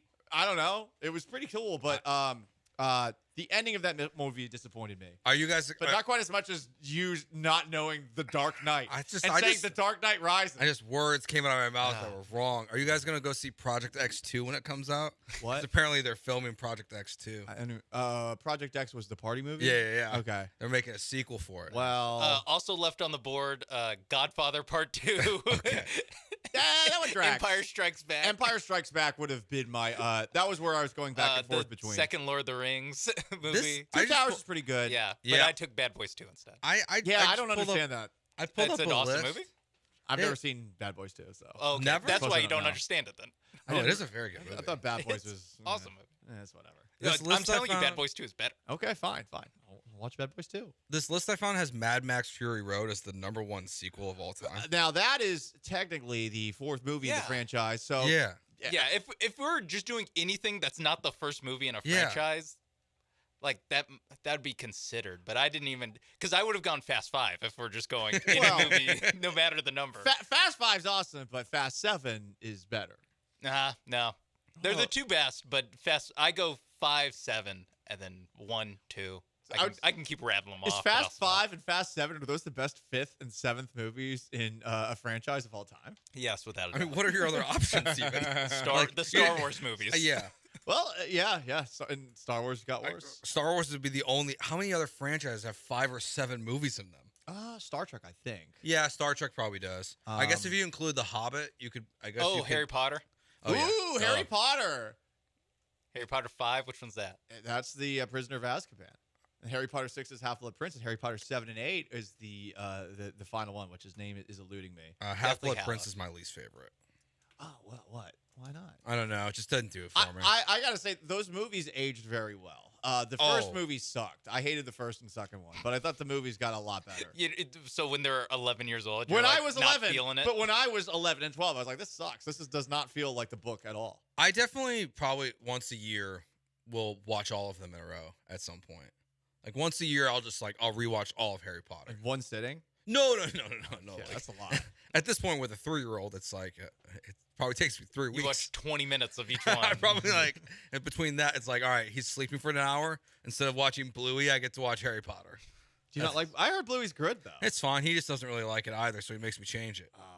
Do you have to watch Caillou? Do people still torture their children with that? A little bald-headed Canadian freak. No, it's Canadian, so I don't watch it. Okay, All right, Jerry Jones is being ordered to submit a DNA test in a lawsuit brought to you by a woman who claims she is his daughter. She's 27, which means Jerry would have had her at like 65. I think that's a guess. I think he's in his 80s, right? Sure. I love Jerry Jones. Yeah. He's always there's always something about it. I like that he actually goes on Dallas sports radio stations the day after a game and just speaks his mind. And that's cool, but will he go on Maury to determine whether or not he is the father? I would love him to. Maury, R.I.P. to that television show, R.I.P. to Jerry Springer. Bring back Maury just for like a one-time special. Just Here's Jerry the thing. Jones. Jerry does love all publicity. This is the one story that he has not steered into. I wonder why. And then Tyreek Hill, you got to walk me through this story, Paul, because you got updates going on. He's getting sued for playing football. Tyreek Hill, he decided to invite a plus-sized influencer, her child, to a football camp. And I guess he invited this plus-sized influencer and her child to his home. I don't know if this was before or after the fire, but I guess they did a backyard football lesson, and influencer Sophie Hall held her own and supposedly knocked Hill backwards during a series of practice drills at his Florida mansion. He retaliated, per her, by rushing at Hall and knocking her to the ground with such ferocity that she needed reconstructive surgery and months of physio. There is a picture of her basically giving like the Zoolander blue steel look while on crutches. Yeah, modeling the crutches. Modeling the crutches, exactly. So again, look, we all know that a Tyreek Hill is not exactly the best when it comes to his inability to hit women. Like that's kind of his thing. On the other side of things, I see influencer and I see a story like this, and there's a part of me that is very curious. So I am not taking a side here. I'm actually in the middle, which I find myself surprised by given Tyreek Hill's history. I have an update. An update? Because we've talked about this on the Del Olaleye Show. Okay. Good job, Sean. What? You got his name right. Well, I work with him, so, you know. I'm still too nervous. The least I could do is know the guy's name, all right? True. All right? Paul Gallant. Got him. No, but the lawyer for Tyreek Hill has come back and said it was not during drills was it during some sex? No, it was still in the Were they backyard. filming a porn? It was still in the backyard. It was Okay. still at Tyreek kid Tyreek watching? Hill's house. Okay. It was the dog that tripped her and caused her to break her leg. Also, when did OnlyFans models become Hey, we don't influencers? Know, we don't know. We don't know if she's an OnlyFans. Yeah, we do. model. We do. Oh, we do know that. Yeah, Okay. it says in this story. It says thought she was just the an influencer. It says, "quote The curvy OnlyFans creator Okay. says the gridiron star refused to believe that she was 6'1", 3 inches taller than him." This would be that's also surprising. This would be the way to jump from being an influencer to OnlyFans. Like this is the kind of publicity that you launches your get. career. Right? Like what's her face with Zion Williamson, Mariah Mills? Oh, that's scary, lady. I mean, like this is textbook how you do it in 2024. If you want to be famous for doing absolutely nothing except for yourself, well, here's the way to do it. You find yourself in a tuffle, kerfuffle with a famous person, and boom, millions of dollars. It's true. It's true. Millions of dollars probably on the way, but it was a dog, so maybe he'll be okay. Well, that's per his lawyers. Do we trust his lawyer? Yeah, right. His lawyer filed for divorce when he didn't want to file divorce. Yeah. And then Tyreek Hill denied it. Yeah. And then cleaning up, the woman is asking for damages between $500,000 and $750,000. Wow, that's not asking reasonable. for. That actually seems pretty reasonable. This feels like I thought that was gonna be like $5 million. No. That seems pretty good. All right, our Astros countdown: 27 days till opening day. That's next year on ESPN 97.5, 92.5.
We've got 27 days until Astros opening day. Framber Valdez's first spring training start. It's over. He allowed 7 of the 11 batters he faced to reach base. C.J. Abrams had 2 hits against him, including a leadoff Oppo Taco home run. Valdez walked the batter, hit another, and allowed 5 hits. What is an Oppo Taco home run? You say Oppo Taco? Opposite field home run. Yeah. Why'd you say Oppo Taco? You don't say Oppo Taco? Yeah, it's a fun way to say it. Yeah, you never heard There's that before? 162 baseball games, Yeah, you Paul. gotta find we different have things. to have fun ways to say things. Well, I was wondering if it was a thing. No, I think it is a thing, right? Now I'm questioning myself. No, I think no, you it's hated a a thing. thing. Don't worry. Okay, Oh, thank you. I never heard it before. What? I'm just asking. Yeah, baseball Paul hasn't heard about it because he's Yes. normally listened to the radio. He's normally has his ear next to the radio. If I even watched or listened to the Staticky. game. Correct. Yes. My favorite part about working at the flagship at times was when we have a delay in radio, right? Like, we don't know that. So for games, we would turn the delay off. And then at one point, we were not allowed to do so anymore. And then all of a sudden, all these old people started calling the radio station every day saying, I bring my radio to the game here, and now it's not synced up anymore. They actually call us to complain. It is actually annoying. I mean, I do that at Texans games, and they don't. You listen sync to it the up. radio while you're... When I'm at NRG Stadium, Yeah. 100%. Oh yeah, I don't want to hear anyone talk to me. I want no one talk to me ever. If I'm watching a football game, I don't like to be spoken to. No, I'm not kidding. Like any other sport, I don't care. Football games, I want to be focused and I want to know what's going on. So yeah, it is a little annoying. You used to be able to do it with the AM signal. It actually in the studio or in the stadium, it would work, but now it doesn't work anymore. Yeah, it doesn't work because of anymore. Cell phones, yeah. All right, so we have 27 days until opening day. Framber Valdez will be on the mound most likely because Justin Verlander won't be there. But we were going over this MLB.com article interview with Dana Brown a little bit yesterday.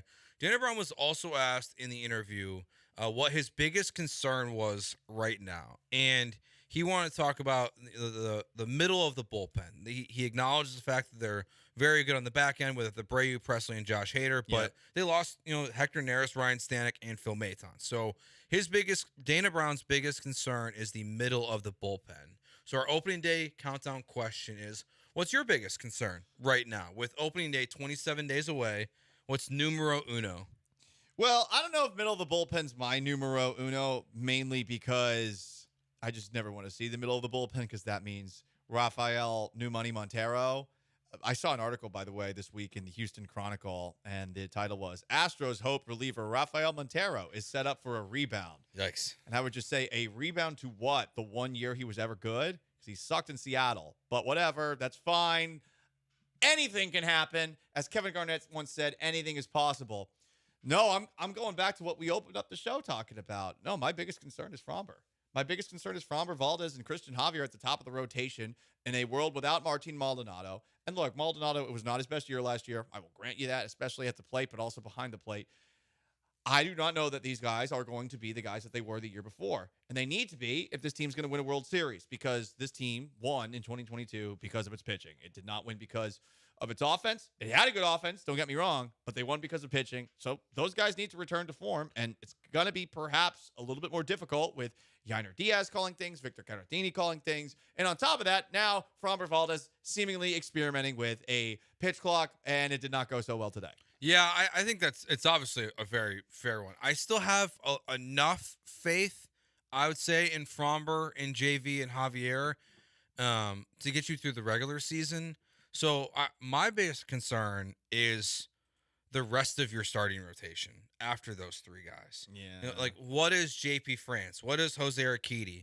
Lance McCullers, Luis Garcia? Can any of them make a meaningful impact on the team this year? So that way, if Framber struggles during the season or Justin Verlander gets hurt, because he probably will miss some time this year at some point again, besides just the beginning of the year, and Christian Javier, I feels like it's such a question mark about what you're going to get from 4 and 5. Because even the idea of Luis Garcia coming back at some point in the season, it sounds good, but it's still, he's coming off Tommy John. You never know. Urquidy did have that awesome Game 4 against the Twins. He feels like, I feel more confident. It's so weird. I feel so much more confident in Jose Urquidy in a playoff game than I ever will in a regular season game.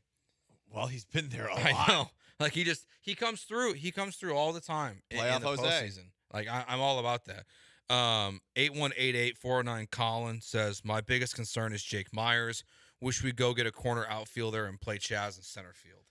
Or you can play Chaz in left and play Mauricio Dubon in center. But My guess is Colin would follow that up with, because he's also probably referencing the fact that Jordan's going to play left field a lot. Yep. Which that should be up there. Like I really don't love that. I don't either. I think he should be the designated hitter. And if there are certain games where you put him in left field, fine. Every day, I don't know about that. Yeah. I like having a little flexibility at designated hitter. And, okay, Mauricio Dubon can still be your super utility guy. Like, you don't have to play him in center field every game, but I think he should be getting more of an opportunity opening day than Jake Myers. He played better than Myers last year. Do you think that maybe it'll just be Jordan will play in left at home every game, and he'll DH a lot on the road? That would make sense. Like, if they were going to have him play over 50 games in left field, I just hope every single one of them is at Minute Maid Park. That would make me feel a little bit better. Yeah, I feel a little better about that, but I mean, still, I don't know. I'm always nervous with that guy moving. My question would be, if Jordan is playing left field, then who is DHing? That's a good question. Because then if it's Chaz McCormick, it's like, well, just have him play left and DH Jordan. Like, I just don't know who, in years past, it could be Michael Brantley. You could have someone else in that spot. Yainer Diaz would DH a lot. So just in the situation where Jordan is in the field, who is DHing? And then why can't that person play in the field and Jordan DH? My guess is that it's going to be a real mixed bag this year. Just it's like a half day off almost. Yeah, like you'll see. They talked about this with Jose Abreu, that giving him more time so Victor Caratini can catch and play first. I think you'll see Caratini, Abreu, Yainer, Jordan, and I would be pro. Like, you just sign this guy to a long-term contract, which is going to be 39 years old when it ends. I would be plenty fine for a couple days. A day a week that Jose Altuve is your DH and Mauricio Dubon's at second base. I'd be game with that too. Like, there's a lot they can do with it. And that's probably what they're thinking. I imagine that's what's in the back of their mind as far as the way that they're handling Dubon right now, is that, okay, we're going to move guys around a lot. We're going to give lots of off days through designated hitter as opposed to just off day, a complete off day. Yeah, I think it's going to be more Jose Abreu, honestly. I don't know why. I don't know. How do you feel about him right now? I feel pretty good about him. I feel good. I kind of believe the back stuff. Yeah, that's where I'm at too. Where I think if you feel good about him, your thought process is that he got healthy after July or whatever, and that's when he started actually playing like Jose Abreu again. Yeah, I feel pretty good about Jose Abreu. How about you? I mean, I believe in Pilates. I believe in Pilates instructors. And Jose Abreu. Jordan should do some, and so should Jose Altuve, seeing as they missed time with the oblique injuries. Jose Abreu has been doing Pilates. And you know what stabilizes your back? Your abdominals. You know what you can work out super hard if you go to Pilates class? Your abs. So, as someone who believes in Pilates and really believes in Pilates instructors, but also believes in Jose Abreu because of what he did in the playoffs, I'm feeling pretty good about Jose Abreu right now. What? Why are you guys laughing? If you didn't know, Paul believes in Pilates instructors. I believe in Pilates instructors. Are you running for a very specific type of office where you have to? No, I'm looking for a very specific type of wife. Come on. Is that where you go? Is that where your date's from tonight? We'll see if the date's still happening. Oh no. Well, I mean, I had a feeling going into tonight. She's the absolute worst texter. She admits it at least, but she's the absolute worst texter. I'm pretty sure it's not happening. Stop laughing, you ass. Don't laugh at my misfortune. I've had a rough week. Misfortune. Huh? So here's my question: if you're not sure it's gonna happen, and she's a bad texter, are you still gonna go and potentially get ghosted? Great question. I'm not. No, I'm definitely not gonna go. No, I've done that before. I've done that before once. But what if she goes and then you end up being the ghoster? No, she won't go. Like we are still trying to establish firm plans. We have carved out Friday night. I think the situation is either she texts back and says, "Yep, sounds good," or doesn't text back and take that as a no. Yes. Exactly. That's fair. Yeah, so if you get no text, don't go. So this is I'm not gonna go. Don't worry. No, Paul. Don't go. I'm not gonna go. I'm not gonna go. Do you want me to go with you? She's not a Pilates instructor, so if you're listening right now, maybe you gotta work on that. Do you do Pilates often, Paul? I've done it twice. Okay. Done it twice ever. I've never done it ever. It is an interesting workout. I think the weirdest workout thing I've ever tried was I got suckered into doing hot yoga one time. Oh, that sounds miserable. It was the worst. I'm out on yoga. Dumbest thing I've ever done. Remember P90X? Yes. My dad was into P90X when that was a thing, and I did it with him a few times. Resistance band training. Yeah. I did yoga once. It was on a first date with a person that wanted to be in a monogamous open relationship where she got to be in the open relationship, but I didn't necessarily get to. And I was like, oh, for the bit, this is hilarious. So I went on the date. Was this in Seattle? No, this was in Houston. Oh, no. I'll that's say an upset. So Vegas anyway, had Seattle. At well, I minus mean, 300. what would you do if you found out that this person goes, and when she travels around the world, she goes to the strip club or the pole dancing classes at wherever town, country she goes to. So this person, very attractive, basically got in front of me. So that was at least nice, but I had no idea what I was doing, and my knees hurt. What? Sorry, I'm a pervert. I don't Joe, care. this is the kind of stories you hear when you work with I'm Paul. just still like this girl that like monogamous but open The relationship. monogamous open relationship was the funniest thing ever. I was like, would what? that would that is blow my hilarious. mind. Because I just kept on pressing. I was like, No, wait, I thought huh? for a second you were gonna say you were the open part of the relationship. No. I couldn't do that. I know I couldn't. Yeah, I couldn't do that. I want to do it, but no. Even if I'm talking to multiple people, I'm like, oh my god, they're all gonna find out because I overthink everything. It's true. Sean, have you ever been in an open monogamous relationship? No, I haven't. No, I've only been in closed monogamous relationships. Oh wow, it's good to know. Otherwise known as relationships. It's a regular relationship. Same, yeah. Sean. Same. Good All answer. right. Before the college football playoff, the new one can even start, they want to change the whole damn thing. We'll talk about it next year on ESPN 97.5 and 92.5.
You're listening to Gallant and George on ESPN 97.5 and 92.5 from the Veritex Community Bank Studios. Here's Paul Gallant and Joe George.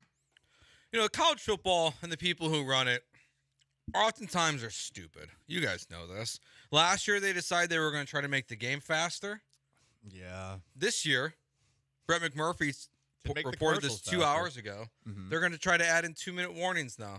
So they're going to add in more commercial breaks. That's Why? really all because exactly what you said. This is so dumb. More commercial breaks. Yeah, and they can come out and they say, hey, listen, we're putting the radios in helmets. Boom, win. Yeah. We're allowing for tablets on the sideline. Cool, sounds good. Also, we're starting a 2-minute warning. Wait, what was that last one? Exactly. Like they try to make it seem positive. And then we all know, so the college football playoff is starting next year, the 12-team playoff. It's going to be the 5 top conference winners plus 7 automatic qualifiers. But before the first one even happens, they're already talking about expanding it to 14 teams, in which the Big Ten would get 3 automatic qualifiers, the SEC would get 3 automatic qualifiers, the ACC and the Big 12 would get 2. So that's 3, 6, 10 teams, and then the next 4, I guess, would be There's at-large bids. There's 2 at-larges. There's 2 at-larges? Yeah. This whole thing is stupid. Well, let's see if the 12-team works. 12 was fine. That's what I'm wondering about. Do we really need to see teams 13 and 14? Hell, do we even really need to see, let's be honest, teams 7, 8, 9, 10, 11, and 12? I think 6 would be fine. 2 teams get buys. Top 6 teams in. If we go to 12, we're going to go already to 14. We will be at 16 in minutes. We are so close to just being like, well, let's just add an entire college football playoff that takes up the entire month of January. That feels like where we're headed, for sure. And that's part of the reason why I'm like, well, just make the jump to 16 right away. Yes. But I guess they want to follow the NFL model, which is the top 2 teams get a bye and no one else does. And then you just follow the exact same format as the NFL. Honestly, like I get why they're doing it, because like it's just more and more money. But at some point, these kids are going to go from playing 10 games to 18 games in a season. It feels And then the ones that are going to make the pros, do you want to play in all these games? Do you look at your actual chances in the college football playoff and think to yourself, man, I want to play here for my teammates and might get held against me, but at the same time, I actually want to get drafted in the first round or something like that? Business decisions will be more a part of it the bigger the playoffs get. And isn't that what everybody already hates about college football? Like how a lot of the players have gotten to a point now, if they're good enough, where they're like, look, I want to make money. Sorry. And you know, if you're their teammate, you actually might understand that. Someone who's has a chance to play at the next level. But this is only going to make things worse. And it's funny. I mean, of course they add a 2-minute warning in to stuff more commercials down our throats, which we already have more of. They sped up the game so that they can put in more commercials. These games are still 4.5 hours long. Yeah, they sped up the game to speed up the game, and then they added more commercials and completely nullified all of like the ideas that they had just implemented. Yeah, they lowered the number of plays that happen essentially by running the clock longer. Like that was always the thing with the pitch clock in baseball, is that like they weren't actually subtracting from the actual game that happens. Like the plays in the game, you got the same amount of plays in the game, just in less time. The college football rule change was you were actually getting less plays. Yes. And like I don't know why they really feel the need to do this. To me it's still, even the idea of giving these conferences 2 automatic qualifiers, I think is stupid. Yeah. Like or giving 3 to the SEC and the Big Ten. I know that, and everyone, because the problem is that everyone's using the data points from the last couple of years as like, well, the SEC and the Big Ten would have already had 10 of these spots anyways, or whatever, because they're using the new conferences, but they're not like the Pac-12 still existed last year, so they're not really doing the math in the way that they should. But like, I don't need this year is a good example. So Florida State obviously would have got in as the top ACC team. The next ACC team is Louisville. Yeah. They were the 19th ranked team in the country. Like, why does that team deserve an automatic qualifier Great point. into the playoff? I don't agree with it at all. And If you expand, more bad teams will get in. You'll have more bad games. Do you want to see the bad games? Do you look? College football playoff, for the most part, has been good, but you do get lots of slaughters with 4 teams. Exactly. And like I would be if they just did the 14 teams straight up, I think I'd be more okay with it. But maybe it's because who's 14. But the idea that Notre Dame, the 14th team in the country last year, would have missed the playoffs because now this is at the end of the season rankings because Louisville, who was 5 spots behind them, automatically gets in. That to me is stupid. I agree. That's dumb.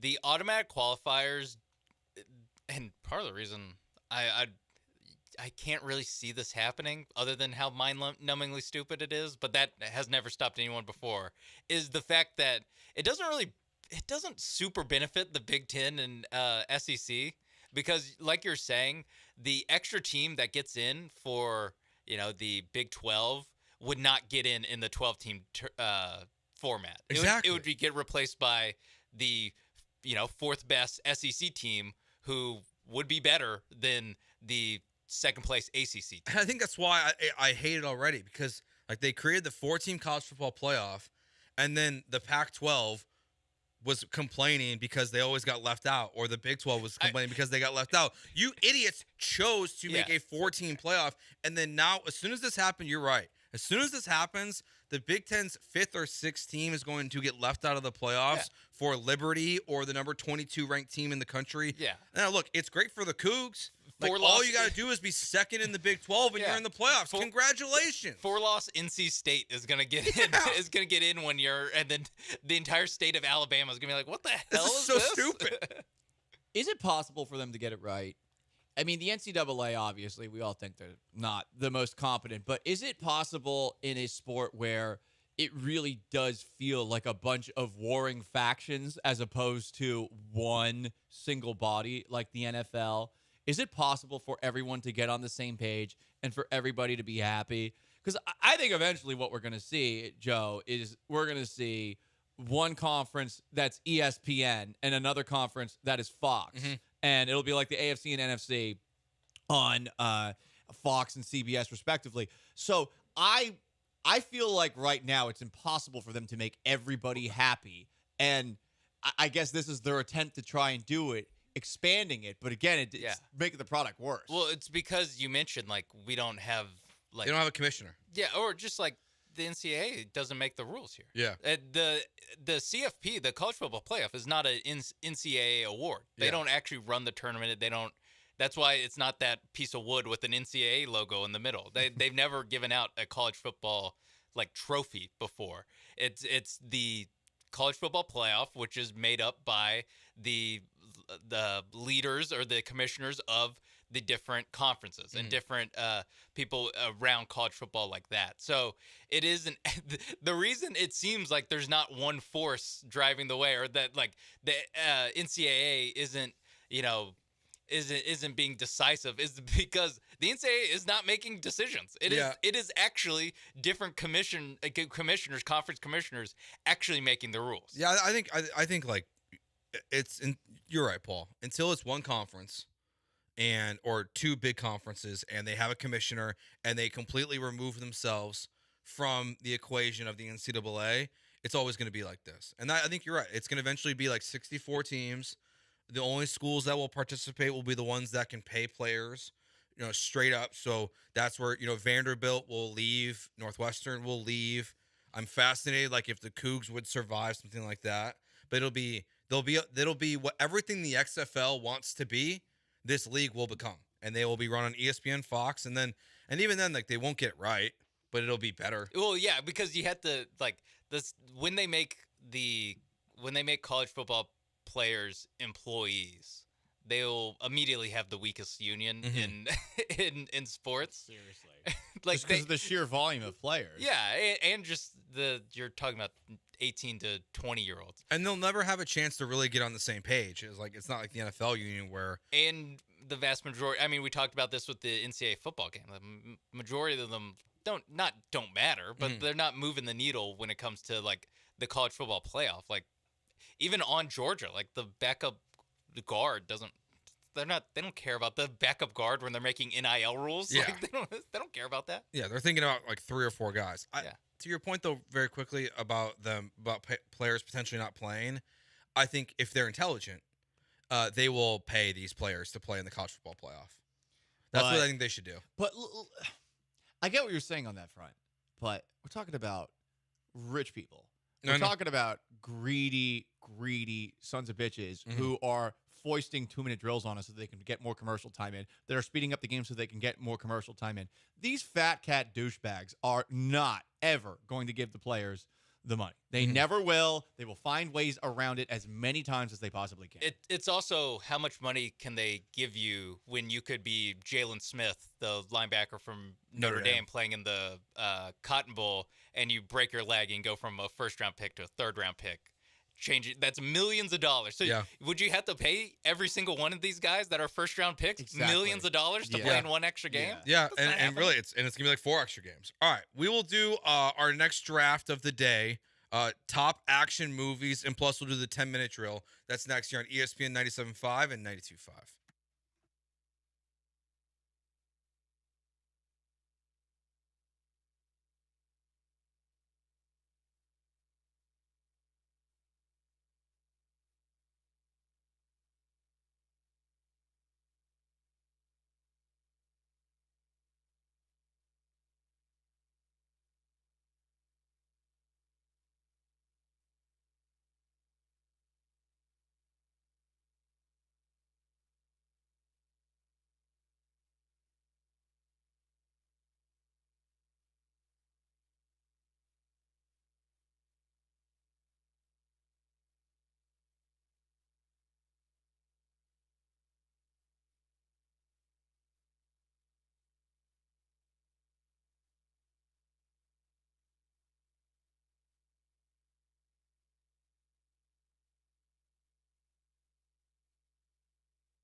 Ten-minute drill here on ESPN 97.5 and 92.5. Paul and Joe and Sean here with you till 3 o'clock.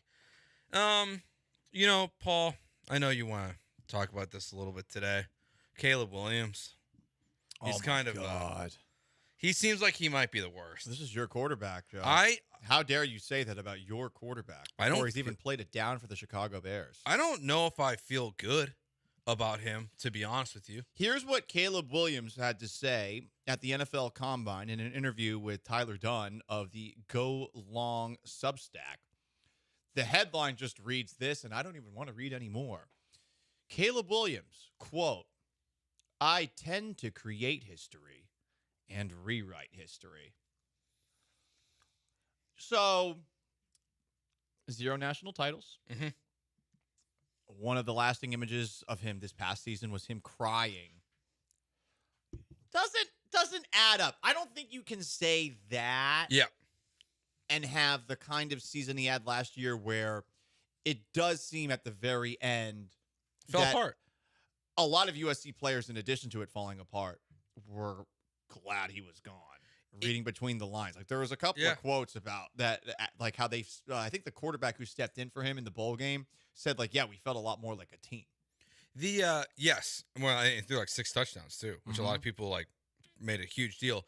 You know, it's interesting because I was watching this video that Outkick put out from their main show, and their lead host said that part of the reason why Caleb Williams does not have an agent is, or when they took agent meetings, is that Caleb's dad was asking these agents how they could circumvent the collective bargaining agreement so Caleb Williams doesn't have to sign a rookie contract. Yep. And could sign a, normal Patrick Mahomes contract. We had the rumors that were confirmed, not just from Florio, that they were trying to figure out if they could pursue partial ownership in a team. Honestly, this guy, Caleb's dad, feels like LeVar Ball on steroids, but on the same time, not near the microphone. The rumors are worse about Caleb's dad than they were with LeVar Ball. We just don't hear him talking. Yeah, I would say LeVar Ball putting his foot in his mouth as much as he did made him a little bit more annoying and more of a problem. But at the same time, I get where you're coming from, and I agree in that he seems to be a problem. But I think the bigger problem is Caleb Williams is a me guy. Continuing in this article, I really hate it when any player, but specifically a quarterback, talks about it as if they're the only person on the team. Russell Wilson used to do this towards the end of his time in Seattle, talking about my legacy.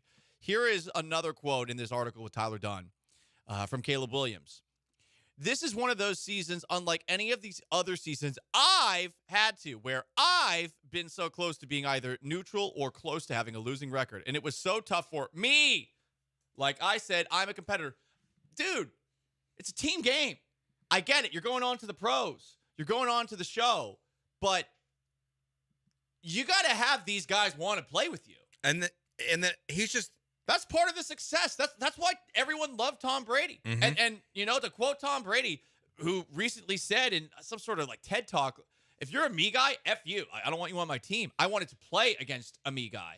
And this is me guy. I mean, he's not doing he's not giving his medicals at the combine.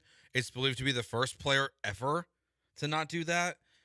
Between him and Marvin Harrison Jr., it is. I know that both these guys are being labeled as generational prospects, but they are just sending out major red flags. Honestly, to the point where, like, if the Bears kept Justin Fields and didn't take Caleb Williams, I'm okay with it right now. In the last, 48 hours, my opinion has changed so much because this feels like the tip of the iceberg of nonsense. Now, hopefully it's like Lonzo and LaMelo Ball. And when he actually gets to the league, we realize that this was mostly daddy driven. And now that dad's out of the picture and you're in a real organization, it'll get better. But people think the ownership, trying to get ownership thing is not going to stop. McCole Hardman, who's been in the news, reportedly, there's belief that McCole Hardman was giving away the game plan for the New York Jets before they played the Chiefs and the Eagles. So, if you watched Hard Knocks, Mecole Hardman did not come off great on it. Yeah. He did not seem like he was really bought in. I doubt he has future prospects in Kansas City or elsewhere. Maybe I'm surprised there. Being as open as he was about his frustration with the Jets afterwards, again, it doesn't spell well. It means he can only play for contenders or something like that, and he's not that good of a player. But at the same time, we talk about me. The New York Jets are such a me team, and for them to point at Mecole Hardman giving away signs as an excuse for losing is very on brand for a team that we heard Deion Dawkins described as guys who were only in it to be on Instagram. And you got Sauce Gardner, who's constantly checking his mentions, me. And you know what? Sometimes me is the reason that a team loses. And yeah, that game against the Chiefs that they played was close. They beat, I think, the Eagles in the other game where they supposedly were giving the signs away. I'm sorry. This is just some conspiracy theory BS from the Jets. I mean, we shouldn't be surprised with Mecole Hardman, considering his name is literally Cole Hardman. It's not Cole Hardman. So, you know, he's selfish. And it's It's so funny. Like the biggest conspiracy theory in the NFL now comes from once again a team that Aaron Rodgers is on. Mm-hmm. Like it's just coincidence. And also kind of a me guy. Yeah, Very much a me guy. Just a little bit, Kind Sean. of a me guy. Speaking of rule changes, like we just talked about college football, we got some more stuff coming in the NFL. Looks like the chain gang might be dead. Time. Yeah, they're gonna actually use. It's called Hawkeye technology. It's the group who creates it is Hawkeye, but it's like it seems like the tennis basically, where like they're gonna be able to exactly tell where the ball goes at all times, and they won't need the chain gang to tell you down and distance and all that stuff. I will miss the drama of a chain measurement. They'll still be there. I think the bigger issue for them is getting the exact spot of the ball correct, and this technology does not seem like that's going to make it better. Yeah, and they said that this year is, they're not going to roll it out this year. It would potentially be 2025. But just, little things. There was controversy with the Eagles at one point this year because of the way Jason Kelsey would move the ball as soon as he touched it, and he would move it back a yard or forward a yard, like all that stuff. There's still issues. Like I know there's technology that's supposed to help with this, but is it really going to work in the dog pile? Probably not. Like it's still. I know what like the thing will tell you, but I would rather. You need to have a GPS on the ball. You need to have sensors in everybody's knee pads. No football players wear knee pads anymore, if you've noticed. And that. Can we just keep the human element a little bit? Like, do we need technology to advance the sport this much? You need two 70-year-old men walking out with the chains, That's the problem. spreading it out, and then Gene Steratore staring over the top of it and going, first down. And it does feel like they get it wrong still a lot. So like that's why I get why they want to change it. Do you want them to maybe get it wrong with computers or maybe get it wrong with humans? Which would you prefer? I think I'd rather humans. The humans get it wrong. No, I think that's where it all. That's the same thing with baseball. The baseball umpires and the automated strike zones. Like, well, if the automated strike zone isn't going to be perfect, just keep Angel Hernandez back there. I mean, I have said before that the ump show makes regular season baseball a little bit more entertaining. But I suppose now thinking about this, I think that the BCS was better than the college football playoff, which is determined by a system as opposed to by people. People run the BCS like formula still. And it is basically the same as the college football playoff. Gotcha. Okay. And that proves. There we go. That's humans versus computers. You're both gonna have issues with it. It's just how would you like the issues to be? I would have been fine if they kept the BCS model, but just expanded the playoffs to more than 2 teams. Yeah, no, that's the thing. If they did a 4-team BCS system, it would not be that different from the college football playoff, like the 10 college football playoffs that we've gotten with 4 teams. And the other rule change they're talking about, they're talking about a discussion. They're having a discussion about changing the way they call intentional grounding. Yeah, I hate this. I think quarterbacks are babied enough as it is. This is supposed to help protect quarterbacks. I guess that there were something like 50 to 60 intentional groundings called over the course of the regular season. And the difference would be that you just have to, instead of doing it outside of the pocket, throwing the ball away, you can throw the football away anywhere as long as it goes past the line of scrimmage. I don't like that. I feel like if somebody is clearly like just trying to get the ball out, get out of the pocket and then do it. Doing it from the pocket, I feel like is unfair. Is it really that different than how it is now? Like I know it's 60 times, right? That's such a small percentage of plays. I agree. Sometimes there's 60 plays on one side of the ball in a game. Right. Like that seems probably every game. Honestly, a quarterback throws it like 30 to 40 times a game. Yeah, that seems such a marginal rule change. And if you think about it, or maybe this is anecdotal, but I feel like most of the ones that get called are guys that are out of the pocket and they're getting dragged down because everyone now does the thing like Mahomes does, where as they're getting dragged down, they try to like push pass it to someone, and it always ends in disaster because guess what? You're not Mahomes, and it like doesn't get to the line of scrimmage, and it's a intentional grounding anyway. So not many guys are staying in the pocket very, very often when they're grounding. Yeah, this seems like a unnecessary rule change. The other one we didn't talk about earlier this week, but it was in here, was the hip drop tackle. Yeah. I don't even know what that is. I still have no idea what that is. Everyone's like, oh, it's a big deal. Specifically Mike Florio on Pro Football Talk. I'm like, whatever, man. Tackle somebody.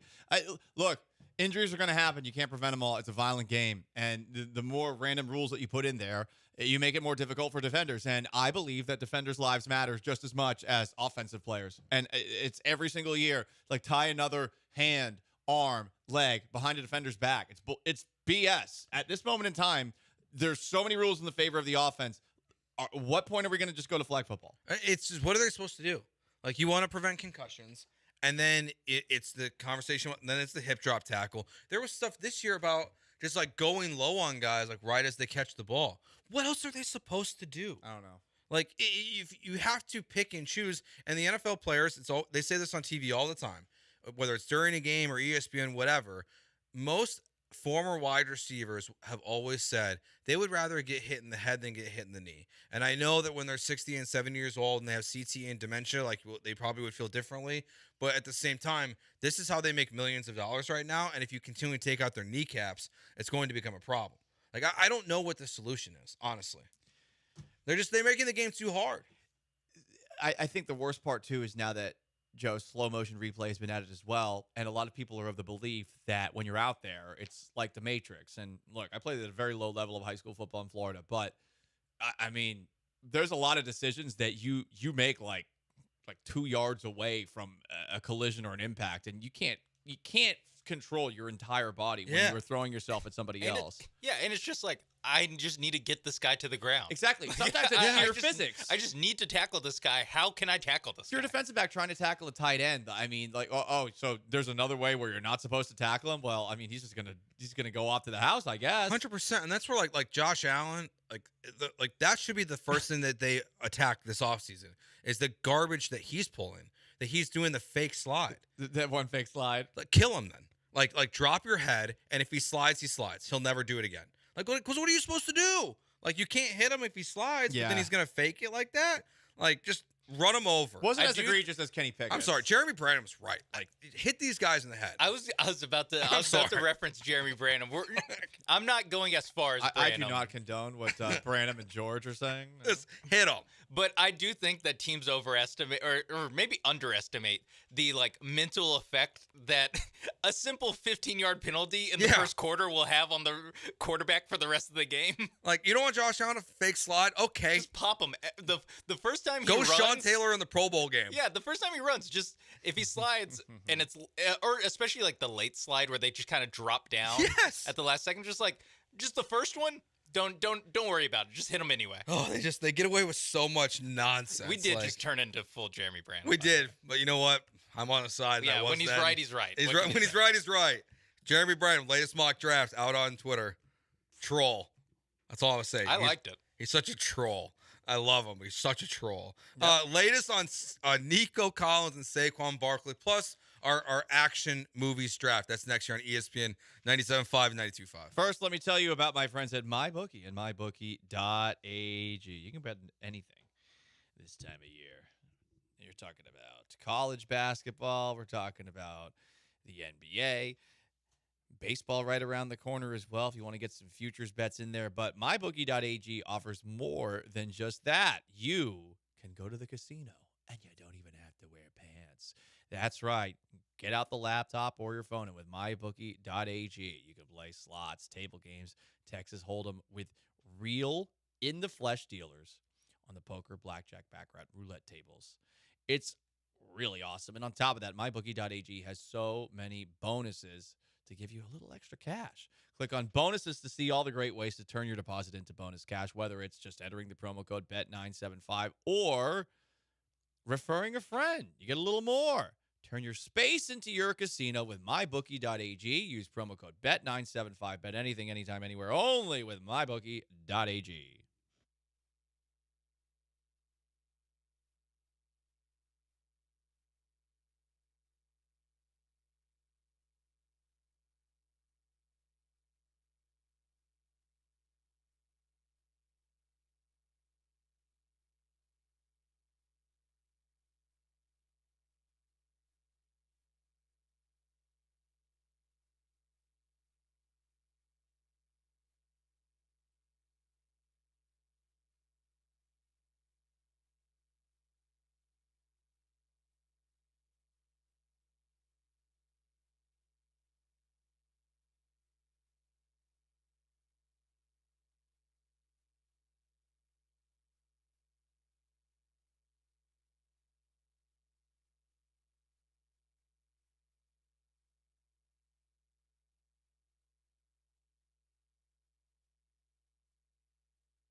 You're listening to Gallant and George and some great music presented by RC Ranch. The official beef jerky of the Houston Livestock Show and Rodeo.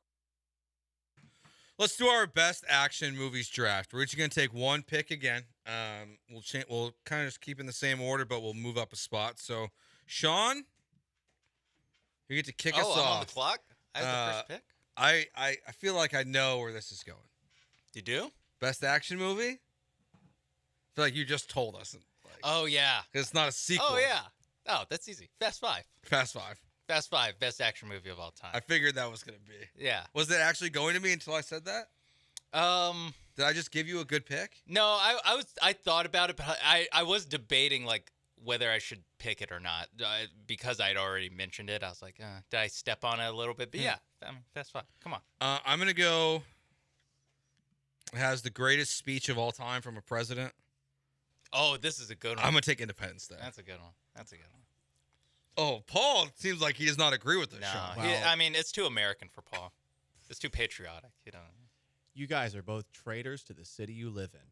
Because Houston does get blown up in that movie. That president who gives that great speech, he had nuked Houston.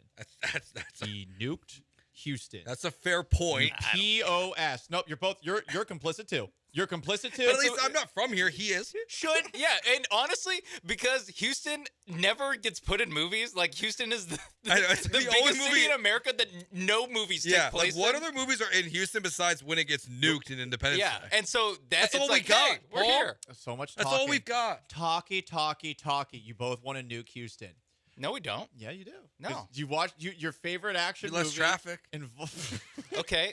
Paul, what's your favorite movie? Does anything bad happen to anyone in that movie? A lot of bad things happen to people in that movie. Okay. So I'm between two, and they both involve Arnold Schwarzenegger, and I'm having a difficult time around. Are you going back to back Arnold's? Dude, Arnold is my favorite. I will watch anything that Was Arnold the best in. Super Bowl commercial? Yes, it was. Oh, yeah. Okay, so everyone loves Predator. Everyone loves Predator. Fact. I should just say Predator. But there's an Arnold action movie that I like a little bit better than Predator because it's super campy and it's just one-liner after one-liner after one-liner the entire movie. And number one, for me, it's Commando. Have you seen Commando? I don't think I've seen Commando. I've not seen Commando. Commando is amazing. His name is John Matrix. Okay. Nice. Also, The Matrix could have been picked in the That's draft. true. That would have been a good one. Remember, Sully, when I promised to kill you last? That's right, Matrix, you did. I lied. And then he drops him off a cliff. Like, it's just one-liner after one-liner after one-liner. But Predator, I'm sure that the comments section is saying that I should have picked that one. Commando is just a far more enjoyable movie for me because of how goofy it is. Predator still rules, and I watch that movie usually once a year. I almost thought I was thinking about Fight Club. I thought about Die Hard.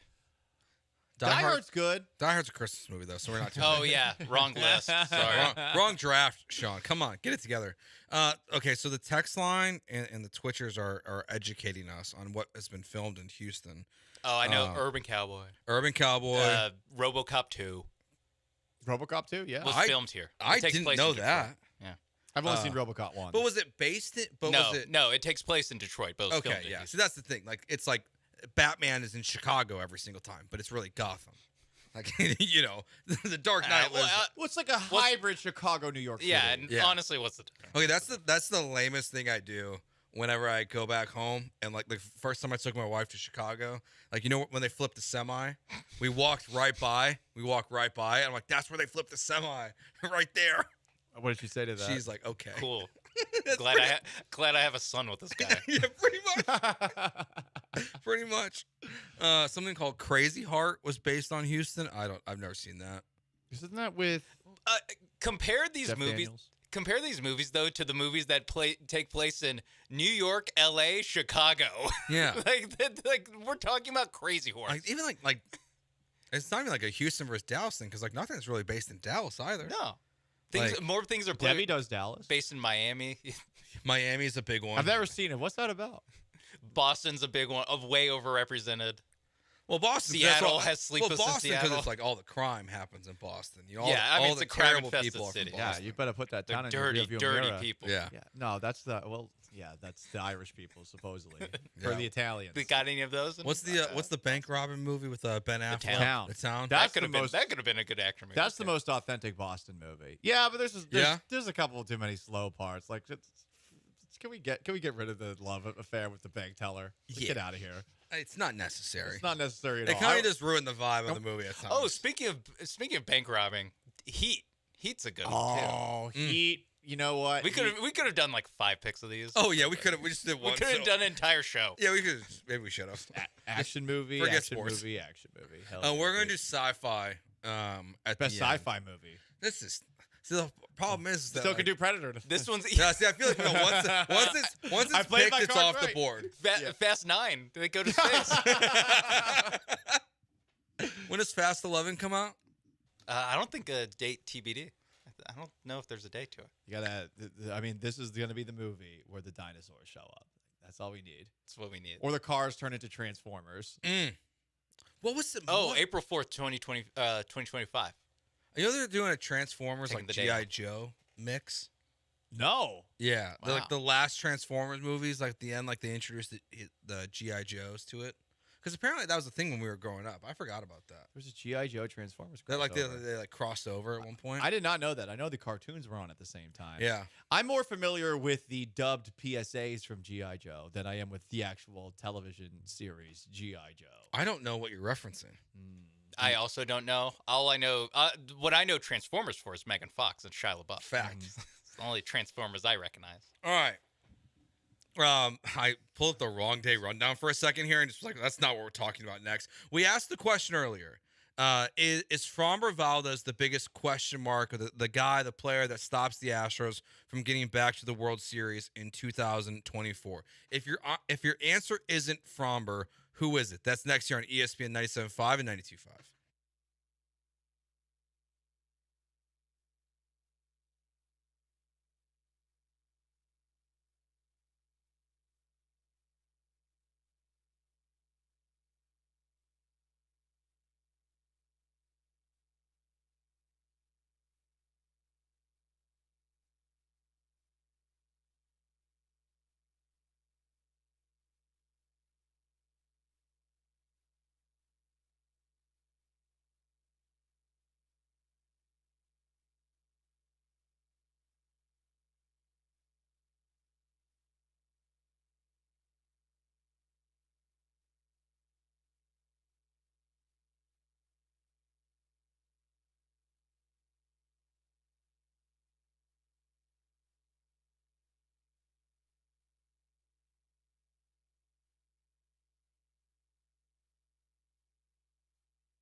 We started the show today asking the question, is Framber Valdez the biggest what if question mark for the Astros to make a World Series run in 2024? So now we'll take Framber Valdez off the table.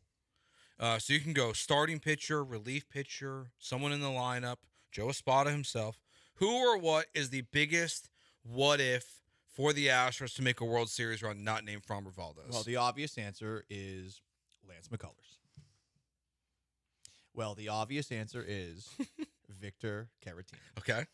Well, the obvious answer is no. I'm going to say Christian Javier. It's really about the two guys at the top of the rotation for not me. JV? I feel like I'm going to get Justin Verlander. I feel like I'm going to get a good pitcher out of Verlander this season. I do not know what I'm going to get out of Christian Javier. There were some moments in the playoffs where I thought to myself, oh, he's back. And then the last two games of the series against the Rangers happened where both he and Framber struggled. So I think that's fair because we know what JV is, right?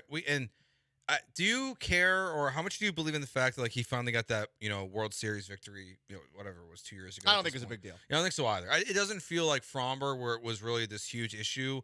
A lot of it seemed like it was bad luck. Yes, game 1 of the World Series in 22 was a total disaster, but then he came back and got the next one. He pitched fine.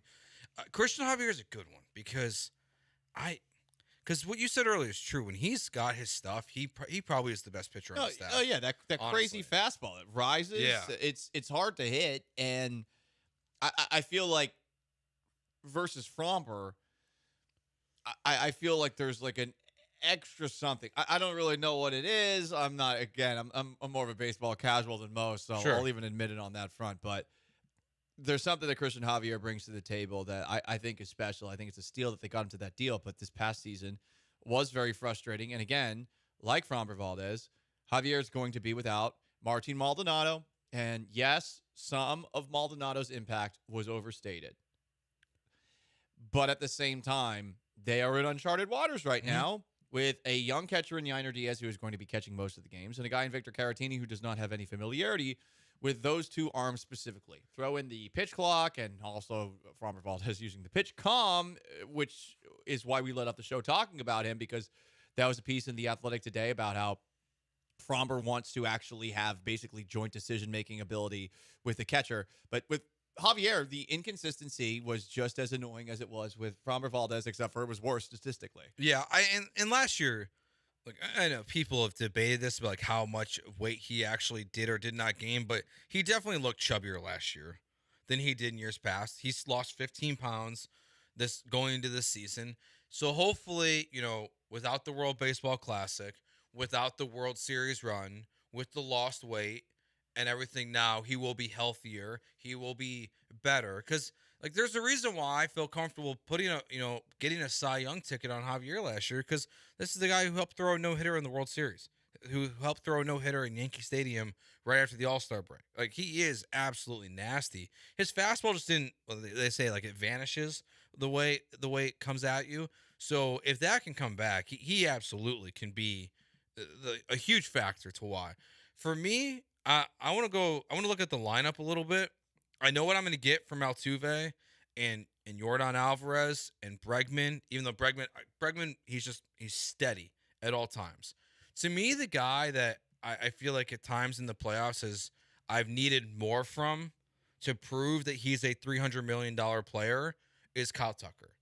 Like Kyle Tucker, I looked at him as a MVP level player 2 years ago, that he could be one of the absolute best players in baseball. He has all the cliche 5 tools. He can run, he can field, he can hit, he has power, he has discipline, everything you want from a player. Kyle Tucker looks like he has. He just hasn't reached like that superstar level heights that I kind of thought his trajectory was going.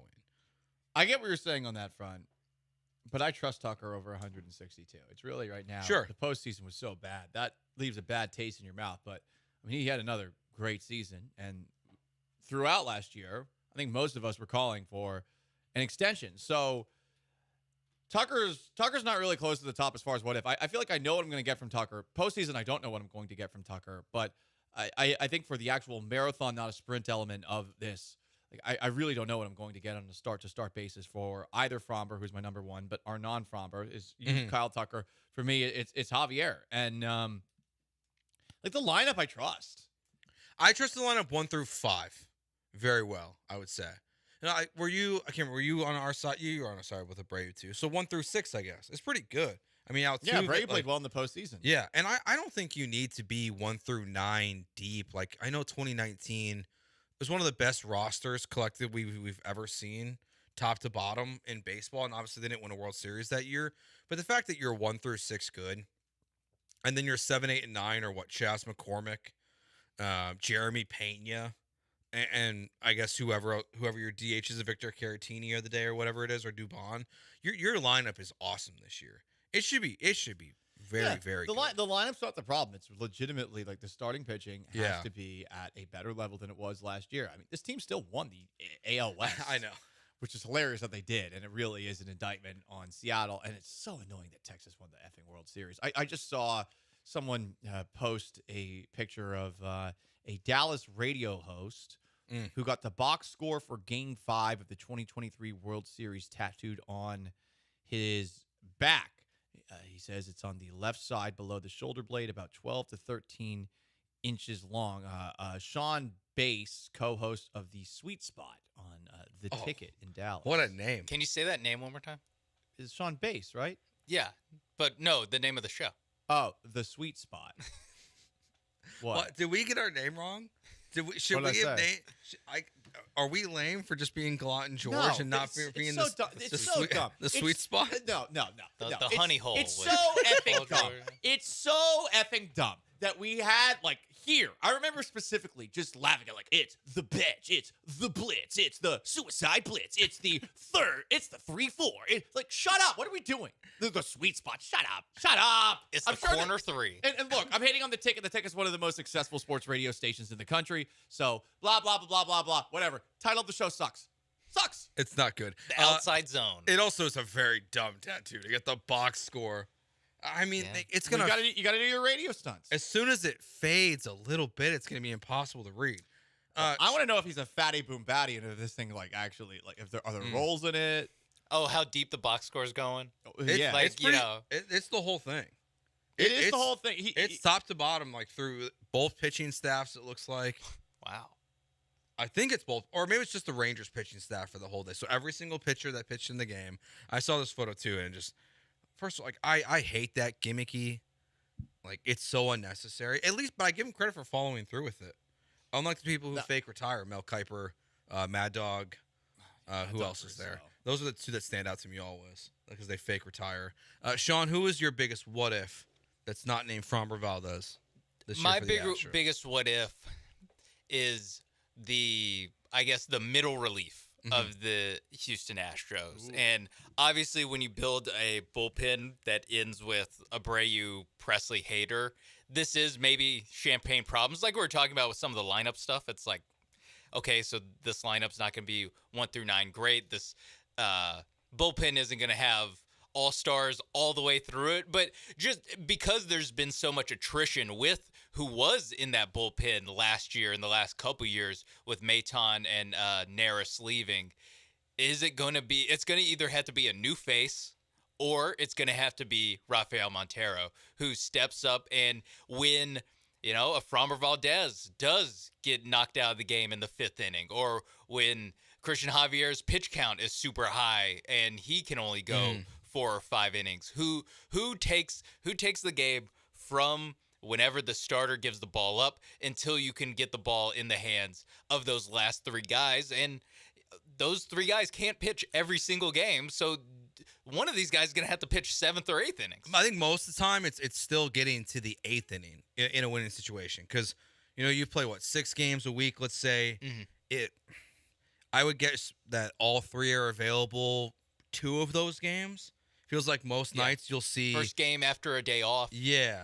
Like most times you'll see Presley and then Hader or Abreu and then Presley or some combination of this. So you are still, I think in the playoffs, yes, you're only getting to the 7th inning. That's great. But in the regular season, to your point, I think you have to go further than that. Yeah. And your least favorite pitcher in the world, that sounds like Rafael Montero, is probably going to need to be a big solution. Well, they all are. I mean, Bennett Sousa. The thing I hate about today's baseball is that starters are not allowed to pitch to a batter a 3rd time. Some starters should be allowed. Some starters shouldn't. Oh, analytics. Yeah, I get that. All that, 3rd time around. Hey, hitter's probably going to have a better feel for what the starting pitcher is doing. But, like, has baseball changed so much in the last 20 years where all of a sudden these guys are incapable of pitching? So I would prefer the starters just go longer in games to avoid that scenario altogether. But since the reality is you can't really do that, with especially now Joe Espada doing more new age baseball stuff than Dusty Baker was, yeah, you might be porked on that front a couple times. And because we have questions about, you have questions about Justin Verlander. He's going to be slow to come into the season. I'm not going to say injured, but he is going to miss opening day more than likely.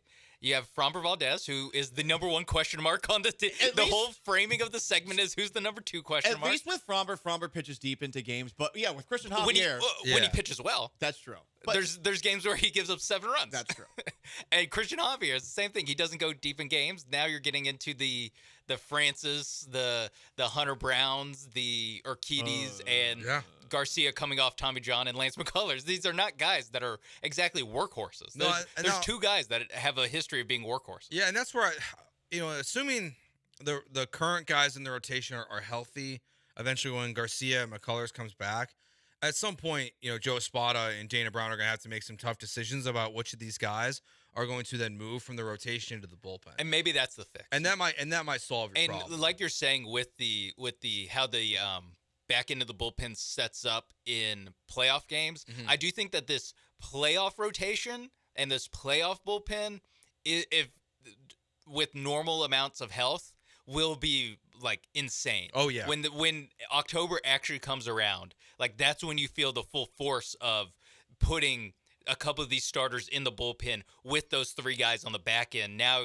you're starting a good starting pitcher. You have middle relief that's probably another good starting pitcher, and then Abreu, Presley, Hader. So it is more of a regular season concern than a postseason concern.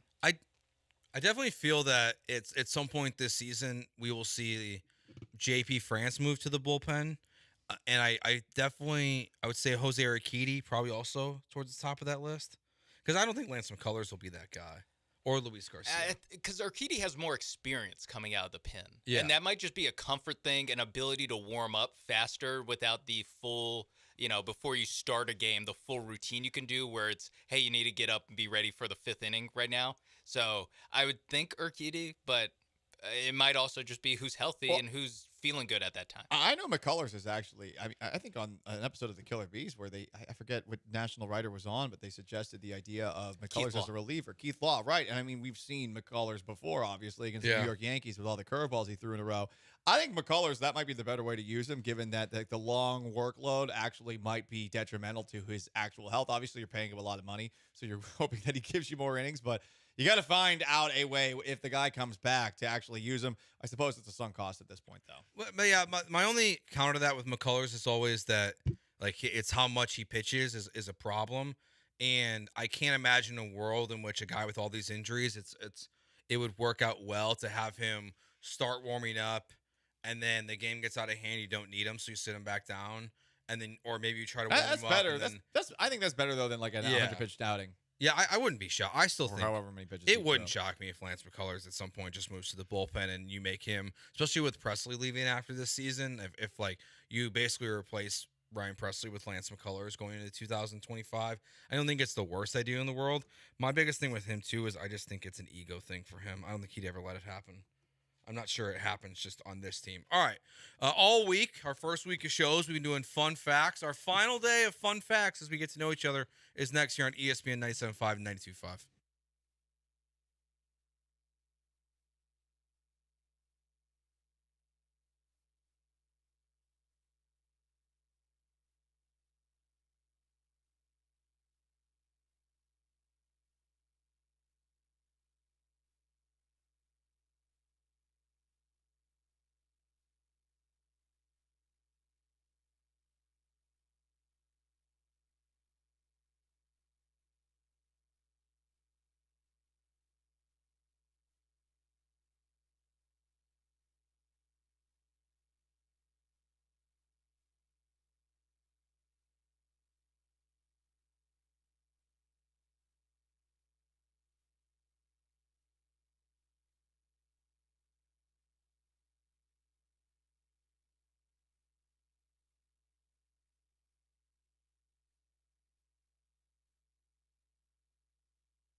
Now back to Paul Gallant and Joe George, broadcasting live from the Veritex Community Bank Studios.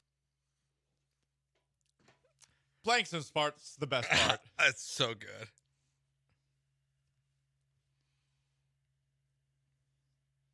Oh, this is probably so awkward for the YouTube. I always forget. I can't hear things. No audio at all. Oh, listen to the radio. So our final fun fact of the week. Yes. As we get to know each other, the three of us are, well, for me, I'm working with you guys for the first time. You guys obviously know each other pretty well. You want to go? Would you like to do the honors of doing the last first fun fact, or I can go first if you like. I would like you to go first. All right. I have a bad taste in some things. Specifically, I spend too much time watching bad television. Okay. One thing I've learned over the last 4 years of being married, Paul, is that I like trash. I like trash television. Trash television. Good. Yes. Good. I like Vanderpump Rules. I'll watch The Bachelor and The Bachelorette with my wife. I'll watch these really weird reality television, like the realtor shows. Oh, Selling Sunset. All the Selling Sunsets. All of them. Gives I watch Persians those. a bad name. Every single day I wake up Wednesdays, Thursdays, and Fridays, and on my way here to work, I watch/listen to The Dozen, the Barstool Sports trivia competition that they do 3 days a week. I have very bad taste in like TV and entertainment. Fact. I watch now. See, like I like the Chicago shows, but that makes me feel like people don't. What, do you watch Chicago Fire and Chicago Fire, PD, and Mad? Watched all three last you night. watch network television shows? Yes. I'm like the opposite of you. Yeah, I don't I have watch very any. bad I mean, but the trash I watch is like I'll watch like Spurs Kings at like 10:30 at night. So like, what's worse? It's different, but it's kind of the same. Where it's like I would never watch any of those. I'm like I wouldn't waste my time watching those reality shows. Now let's see how Victor Wembanyama holds his own against Sabonis. I see. At least Wembanyama's in that game. Now, if it was like Pistons Kings, like maybe I'd feel Pistons is tough. That'd be even worse. Pistons is tough. I have bad taste in television. Okay. I would only watch those things if on a second TV there's something else I could watch, sports. And I would probably watch whatever show is there with I'm assuming significant other that has hijacked and keyword hijacked the remote. That is kind of like what has happened with this. Okay. Is that like I let her, my wife does not like sports, really. She likes to she'll go to games with me and stuff, but I like the fact that like I don't have to talk about sports when I go home. I tried that in past relationships. It drove me nuts. But so I often have Astros, Rockets, whatever on a small TV or a computer. Okay. Watching them. Okay. But the truth is that she puts these trash television shows on, and usually the first like 2 episodes, I'm just like, I can't believe you're making me watch this. And then by episode 4, I'm watching every single episode of Grey's Anatomy ever. That's you know what, Fact. Joe? You know what, Joe? This is beautiful. This just shows the love that you and your wife have for each other, that you complete each other. Yeah, it's more just like, I watch what she wants and somehow I like them. You're willing to tolerate each other. Yeah, I guess the ultimate so. sign of love. Yeah, except she won't watch the games with me. Well, So she'll go to the I game. lose this argument. That's true. That's true. But it's a different experience watching. Going to an Astros game versus watching an Astros game on television. Completely Totally different worlds. All right, Paul. Ooh, I'm not sure I should share this one. Oh, that means you definitely Good. have to share. I like how we're just entering the tank on this one. Yeah.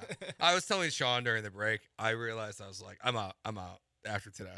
You're out? Mine I'm is glad we're also- only doing this for 5 days. Mine is also like I can't come up with another one. Yeah.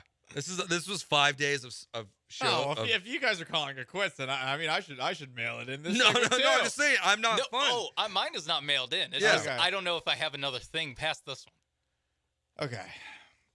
So, in 6th grade, I was a little bastard. Okay. I knew that already. No, it was bad. So, started off, my teacher once wrote me up for telling another student to shut up in the middle of class. This person corrected me. How dare they? I'm a gallant. And I was given a parental awareness slip.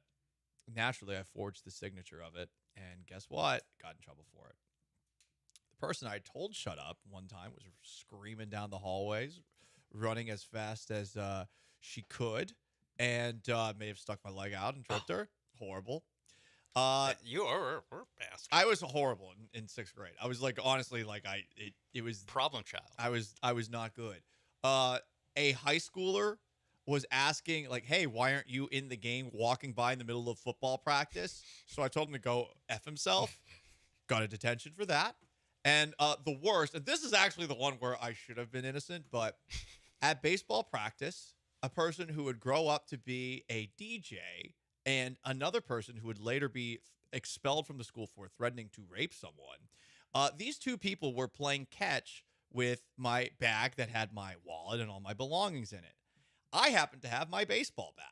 So I went to the person who was closer to me, and I, not as hard as I could have, but hit them in the thigh with the meaty part of the thigh with the bat. And I got a detention for that. Then I got a suspension for that because I couldn't really figure out what to do with me.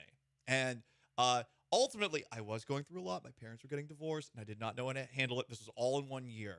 And that is where Paul Gallant started doing anger management. So now you know. I knew the baseball bat story. I was like, I was like, is Paul about to? He killed someone on here. I'm like, I know you're from like I South. thought you hit him in the chest. I didn't know you hit him in the So leg. what's funny is at that school, my sister was like the golden child there, and I got good grades, but I was a psycho. And when I was there, I had a reputation. And the funny thing is, when that person got expelled, which was in for threatening to rape a girl with a line that I can't repeat on the air,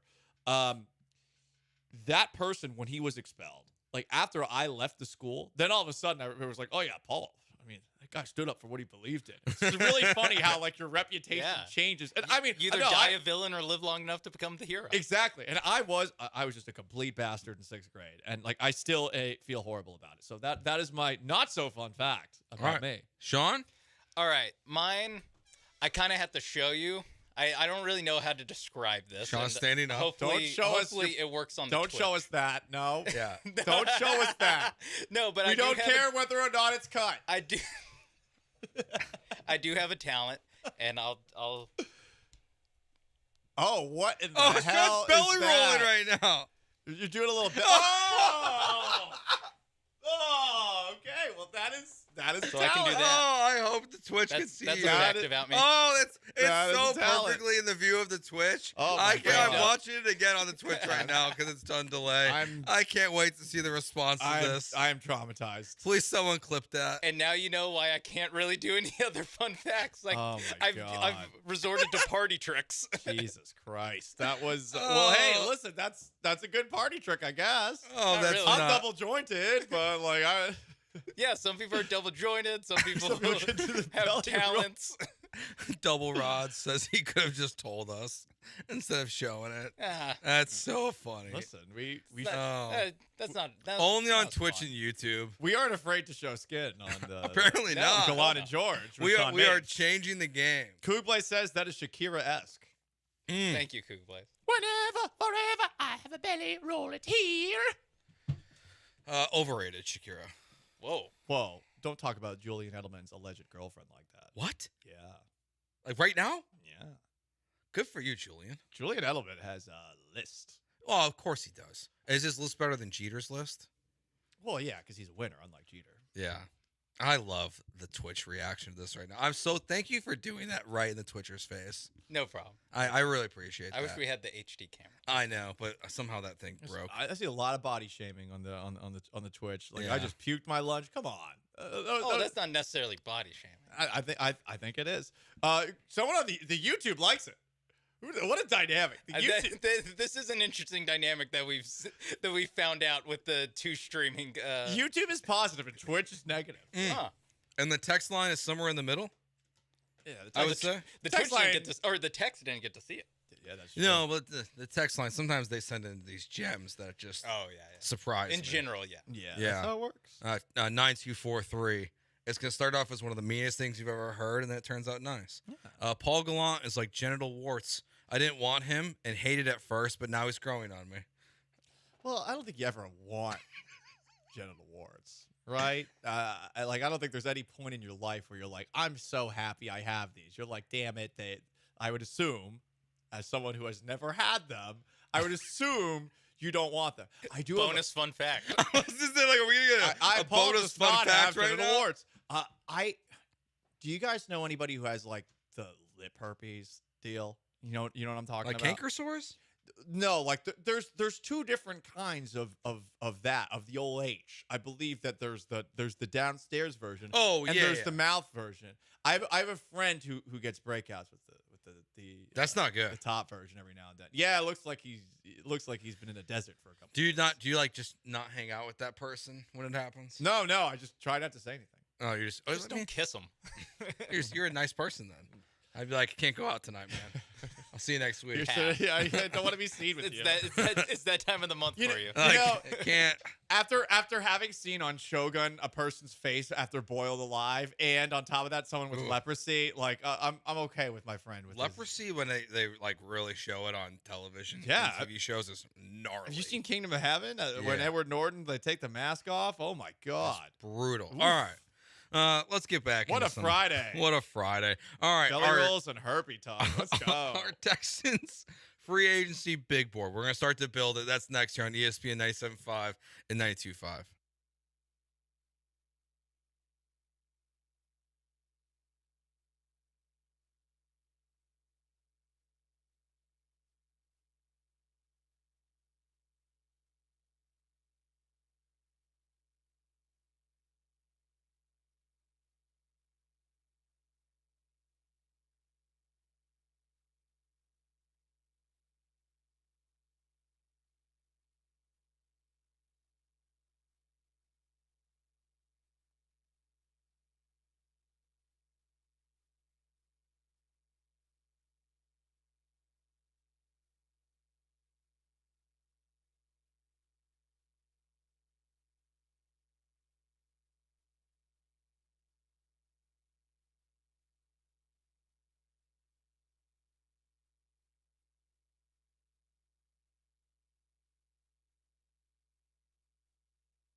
You are back with Gallant and George On ESPN 97.5 and 92.5. from the Veritex Community Bank Studios. Here's Paul and Joe.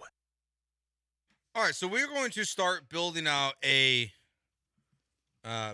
Texans free agency big board. Correct. We're gonna go through.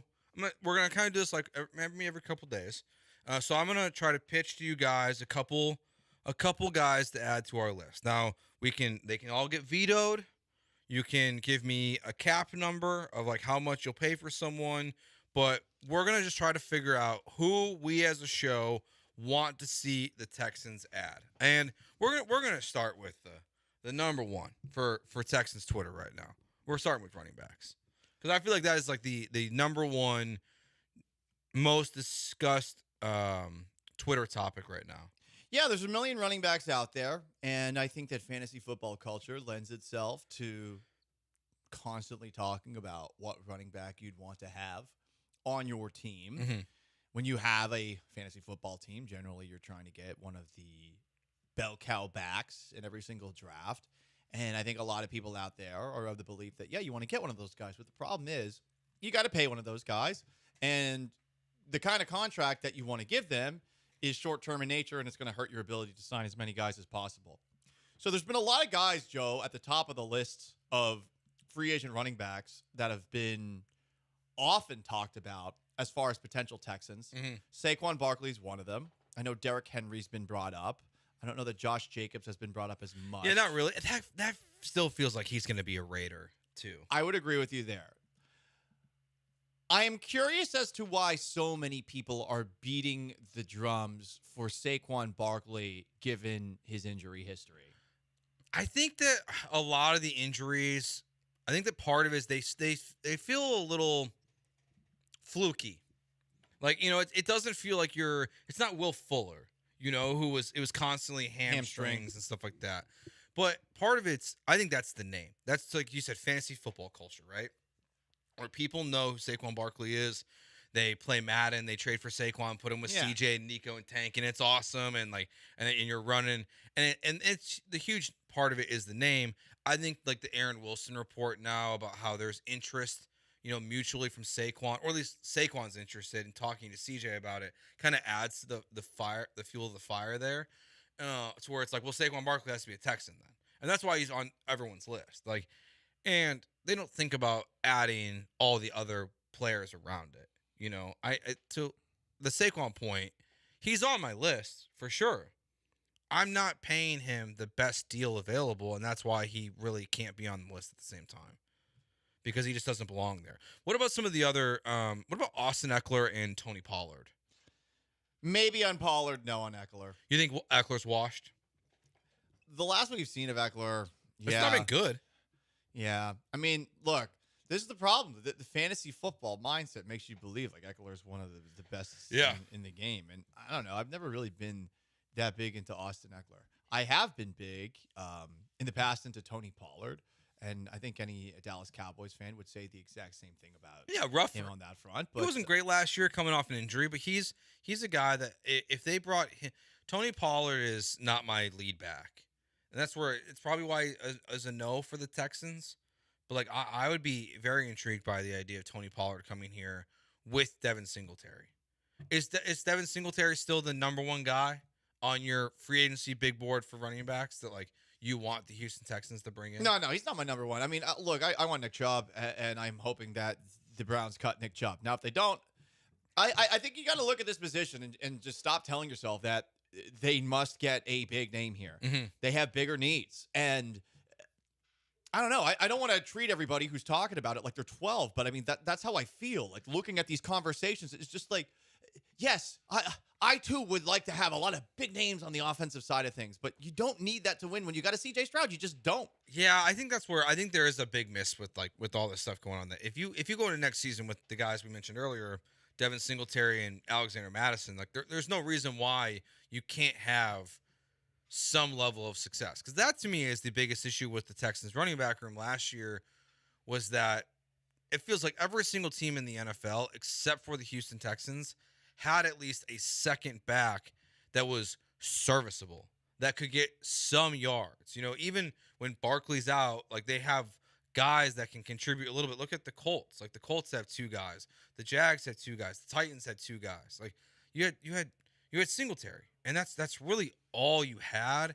And that's where like they need depth, I think, more than they need names at this point. Yeah, it makes more sense. It's cheaper. And stop looking at running backs. I'm just going to tell everybody that over and over again. Just stop. Well, we'll stop. I mean, everyone wants the big names. Oh, Derrick Henry. Like, stop. I think, and this is more of a like media and social media point than a actual football point, but it is. I think the reason we hear so much about it is because that is what, like you said, fantasy football. The casual fans are more interested in hearing about guys that have the ball in their hands. I mean, you think about the guys that are most rumored, the running backs that are most rumored. It's Saquon Barkley, a number 2 pick that played in New York, star. Mm. It's Derrick Henry, probably this generation's best running back. Yeah. That it's not just. It is not just. And you mentioned, why haven't you heard more about Josh Jacobs, even though he's probably better than those two, or at least long term is going to be better than Derrick Henry, and he has more of a track record of success than Saquon.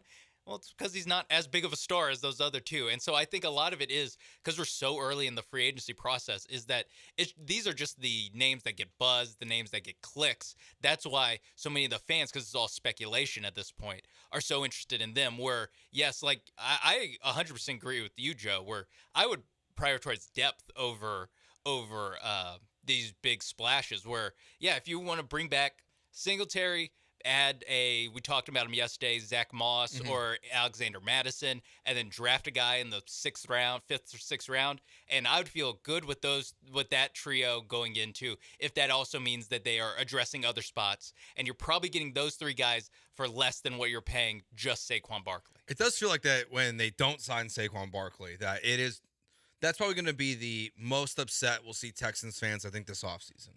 Probably during free agency. Look, everyone's going to whine. That's all they do is whine. They truly do. And now the team's good. I mean, they whined about the team winning the last game of the year against an arch rival, which is still like the stupidest thing ever. Cost them the first pick, Paul. Yeah, you're a loser. I'm sorry. You're a loser. Loser. You are a loser if you rooted for your team to lose a game. I'm sorry. Draft capital. Oh, I want a better draft pick. Yep. Cool. And guess what happened when you got the worst draft pick? You got the better player, because the draft is a crapshoot. And everyone knows everything.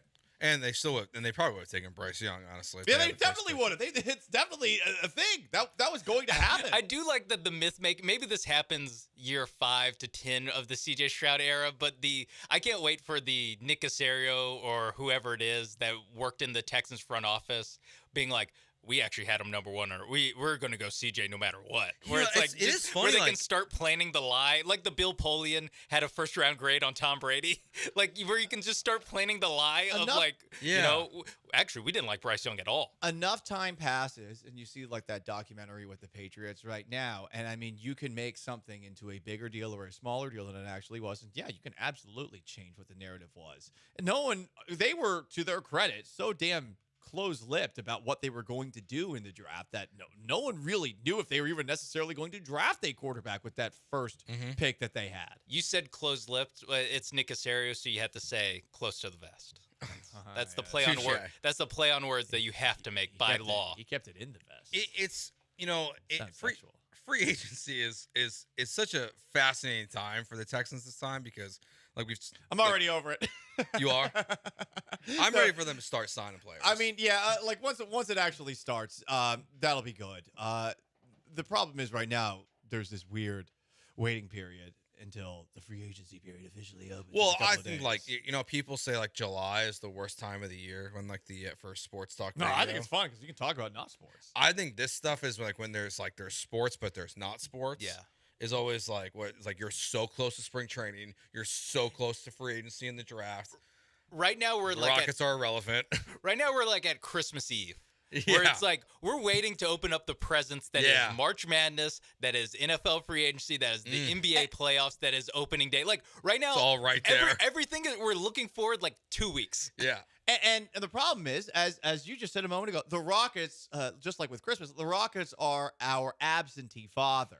Right, like they are the father who went out to go and get some cigarettes, like Dylan Brooks and Fred VanVleet, and he has yet to come back. And basically, we're just twiddling our thumbs for 3 days at a time. How am I going to eat? I've eaten all the cereal. The cereal is out. What am I going to do now? And yeah, it's the Rockets' fault. It's It's the Rockets' fault.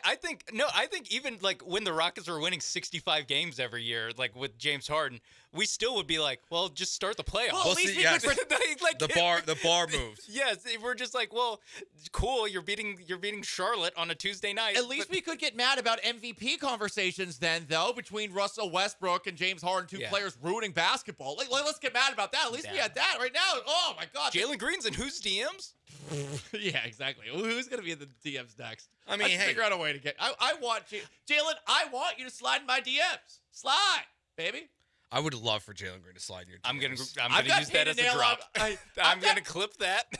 Jalen Green, slide in my DMs. I've got painted nails ideas. Come on. Yeah.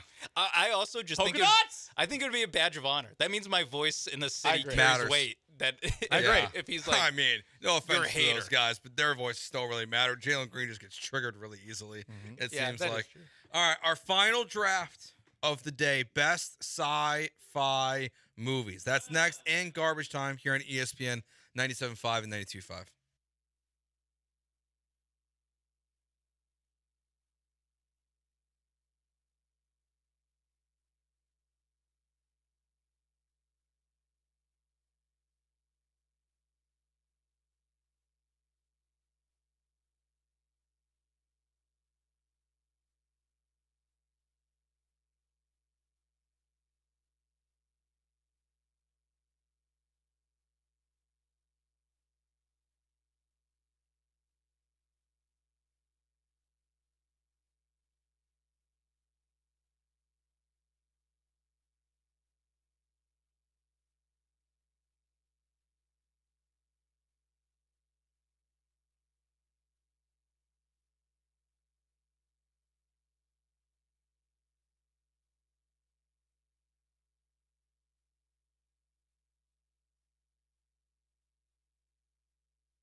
This is Gallant and George. On ESPN 97.5 and 92.5. Now back to Paul and Joe inside the Veritex Community Bank Studios. All right, in honor of Dune 2 coming out yesterday, Sean and Paul have both seen it. Both gave it over, I think Paul said 8.8. Sean gave it a 9.4 or a 9.5, which is high praise. I feel like now I'm set up for a letdown. I'm a little nervous. I mean, that's literally what the Rotten Tomato score is. Fair. basically. So I'm going to see it Sunday. We'll do no spoilers still for a little bit, but we've been doing a couple drafts throughout the show. We did best action movie last. We did best sequel earlier. I butchered it, the sequel, so I had to take Top Gun Maverick.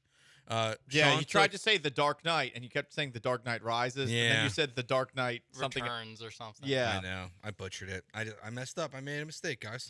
You have to admit when you make You know mistakes. what? Okay? At least you're wearing it in the Yeah. post-game press conference. Yeah, like I don't hide from. I don't run from my mistakes. I'll meet with the media and answer your questions. Should Ime Udoka threaten a lineup change and not actually make it? I think if he threatens the Think we lineup just do that? change, I feel like if he We actually threatens make the lineup changes here. Yeah, Like Ime yeah, Udoka. it carries more weight when he Yeah. does it. All right, I'm going first. Back to the Future. Sci-fi movies, number 1. Yeah. That's a good one. Elizabeth Shue's in it. I didn't want to take Star Wars. I Not guess long you enough. guys can, but I didn't want to take Star I'll go Wars. last. Okay. Oh wow. Okay. You've gone all Arnold Schwarzenegger so far, Paul. And when you're setting up the last one that we did, action movies, this was an Arnold Schwarzenegger movie that I thought you were gonna say. It's my favorite Arnold Schwarzenegger movie. It's Total Recall.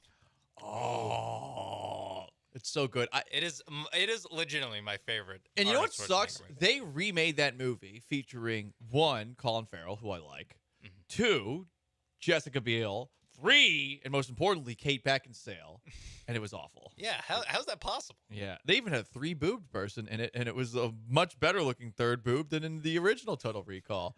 The fun thing about the original Total Recall is that the special effects have aged hilariously, Yes. but not to the point where you don't want to watch it anymore. Yeah. They're still okay. Yeah. Yeah, but they're funny. It's like goofy. They're like goofy now. Yeah, because I feel like that's where that stuff's not bad. Like when it used to be weird.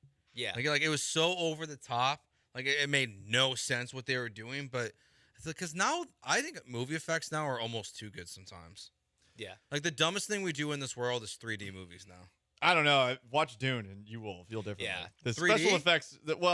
Special effects. The okay. actual special effects and Yeah, 3D yeah. elements of it. Oh my god, I was blown away. Yeah, by because it but all. now if you go see a 3D movie, it's like the screen just moves out like a foot or two closer to you. Yeah, and just We're like the visual effects and stuff. There is like an almost like an uncanny valley version that we're getting now, where it's like so close but not quite, to where like it can't actually replicate what real something real looks like. So it is like more off-putting than something that looks less realistic. All right, The Matrix.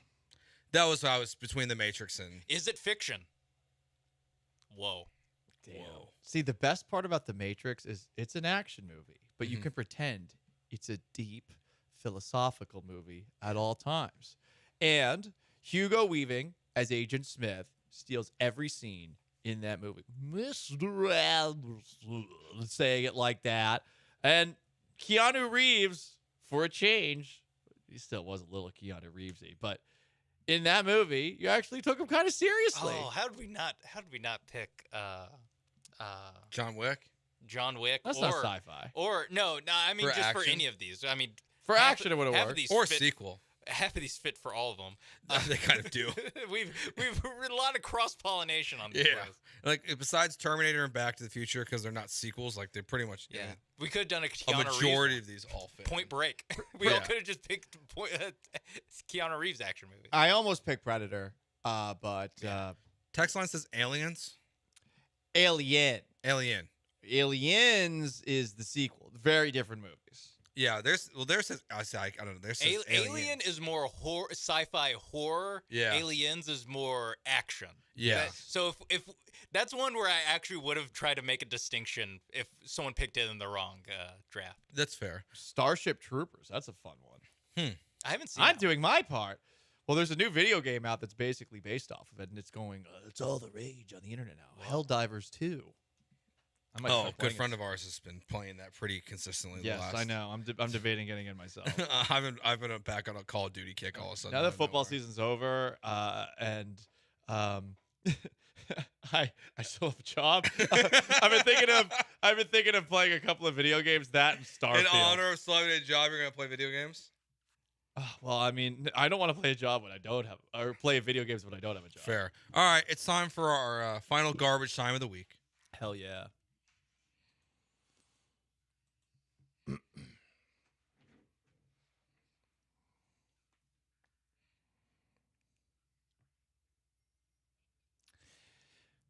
How many times have either of you held a sword? I'm not talking metaphorically. I'm talking about an actual, honest-to-God sword. None? Yeah, never. I haven't either.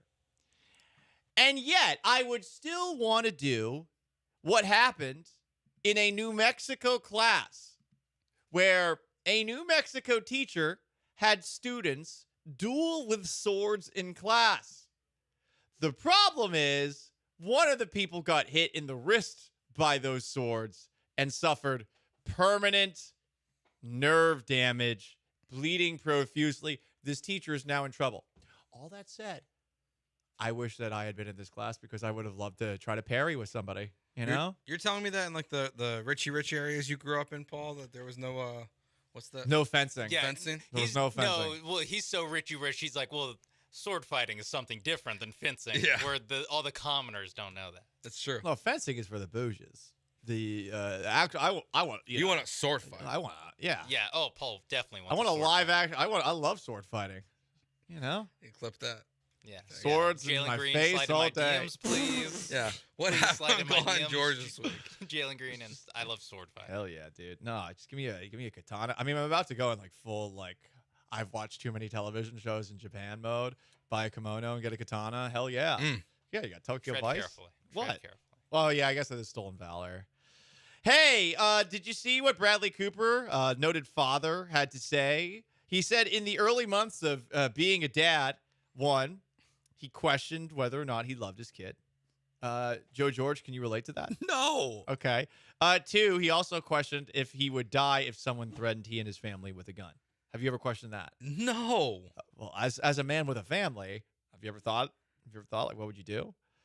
I would probably try to stop them and then I guess die. But I can't believe that he went on the record and said this.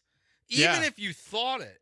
Like, why would you publicly say these things? Here's the quote. Your daughter's going to read this one day. And you never know if some of the quote was taken out because journalism in 2024. But here's what it reads. The first 8 months, I don't even know if I really loved the kid. It's dope. It's cool. I'm watching this thing morph.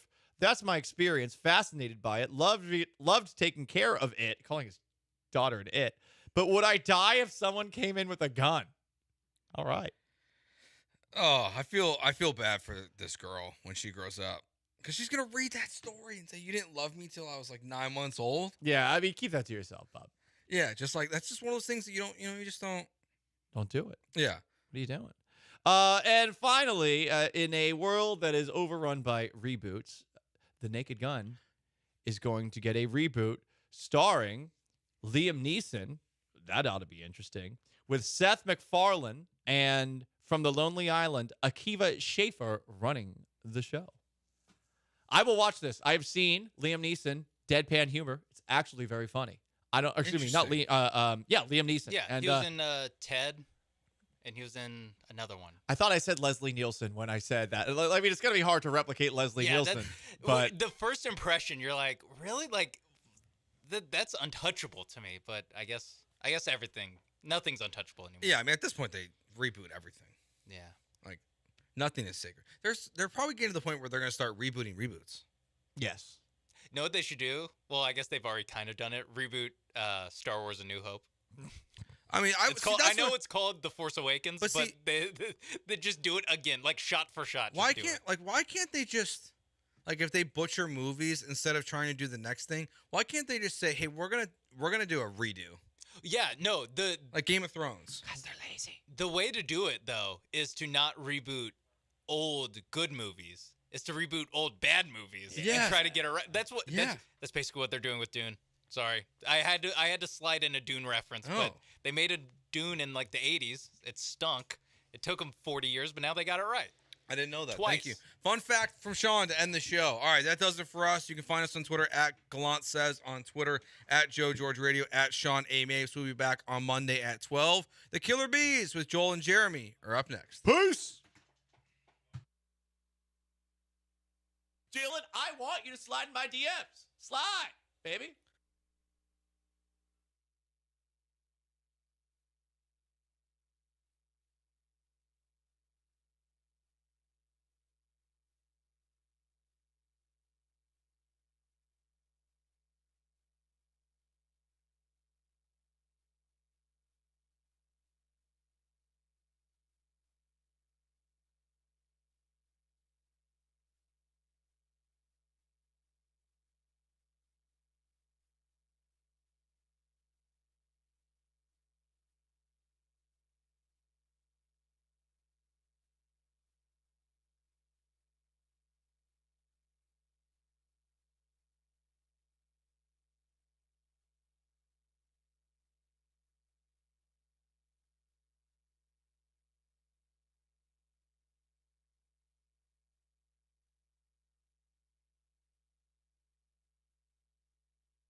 Ooh, what up, H-Town? Hey, how we doing? He's Blank. I'm Branham. It's Brian McDonald behind the glass, and it is a Friday edition of the Killer Bees on ESPN 97.5 and ESPN 92.5. It's a getaway edition of the Killer Bees on ESPN 97.5 and ESPN 92.5.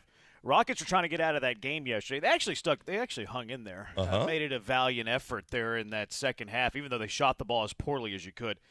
They almost shot 100 times yesterday. They were 33 for 90. They almost shot 100 times. They took 99 shots in that game. You want to guess how many threes they took in that game? Well, he wants them to shoot 40 a game, so They were there. They were a little over 40. They shot 45 three-pointers. They only made 11. They were 24%. To their credit, they were in that game. They made the Suns work.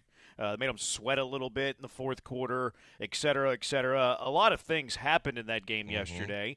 You can start in two different spots. You can start with Jalen Green, who is good, but still, doesn't make winning plays. He went off in the first half, and then he finishes with an inefficient 10 for 28. He finishes with 4 turnovers. He doesn't finish at the rim. So it's yes, we see the promise there, Jalen Green. You scored 34. You knocked down 7 threes. Obviously, there's a lot to be happy with that. But even when he's good, he has bad moments in a lot of plays that he made yesterday. And I know he had the best plus-minus of all the starters, all of these things. But still frustrating at times because you see nights like yesterday where he has the talent, but still a few plays here and there that doesn't really help winning. Yeah, no, you watch him, and the level of frustration is you see, like you were talking about, the success when he starts getting some buckets of how talented the kid can be in the league.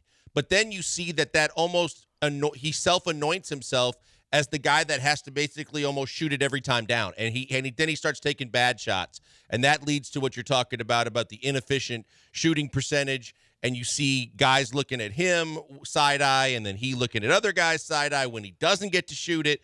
And then the whole offense looks just completely out of joint. And you're right. They hung around a lot better than I thought they would because, one, it's a road game, and two, because they beat Phoenix at home. And I loved the interview with Vanessa had with Olaleye at halftime where he was honest and said, yeah, Booker's fired up because he said we got lucky at home and they were out to get us.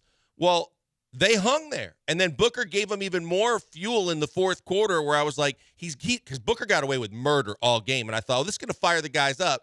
And it just didn't. It went south after he made a 3, and it looked like they kind of got not disinterested. They just kind of gave up a little bit. Yeah, I don't think Booker wanted any part of Cam Whitmore. No. I think Cam Whitmore had or I guess it's not a Kardashian joke. It'd be a Jenner joke. But yeah, he didn't want any part of Cam Whitmore. He got out of that as fast as he could. But you bring up the point, they don't. My biggest takeaway from them the last couple of games is they don't play great as a team. Their chemistry is not very good. And I'm not saying that they dislike each other, but you mentioned the side-eye stuff. Jalen Green's rolling there for a little period of time, and they're going away from him, and Cam Whitmore's driving to the basket trying a 180 fadeaway layup over 3 dudes and missing everything. Yep. Or Dylan Brooks is jacking up a 3, missed all 6 that he took. And it's okay, guys, Jalen Green's not on fire very often. How about you keep feeding him for a little bit? And then when Jalen started to struggle a little bit, it's okay, he doesn't pass it to a wide-open Cam Whitmore in the corner, and then Whitmore is complaining that he doesn't get the ball. They're just not in sync. They're not aligned, and I don't know if it's – I think it's a reason that they're only 5-24 away in away games. I think it's because of their youth. But this is also why you brought in Dylan Brooks and Fred VanVleet, because you would think yesterday was the 59th game that they played. This is why you brought in Ime Udoka. You would think that 59 games into the year, they would look more in sync and have more chemistry than game number 9. And I'm not sure that they do. No, they don't, Jeremy. And you're omitting one key name in the process that I was looking at, and that's your head coach.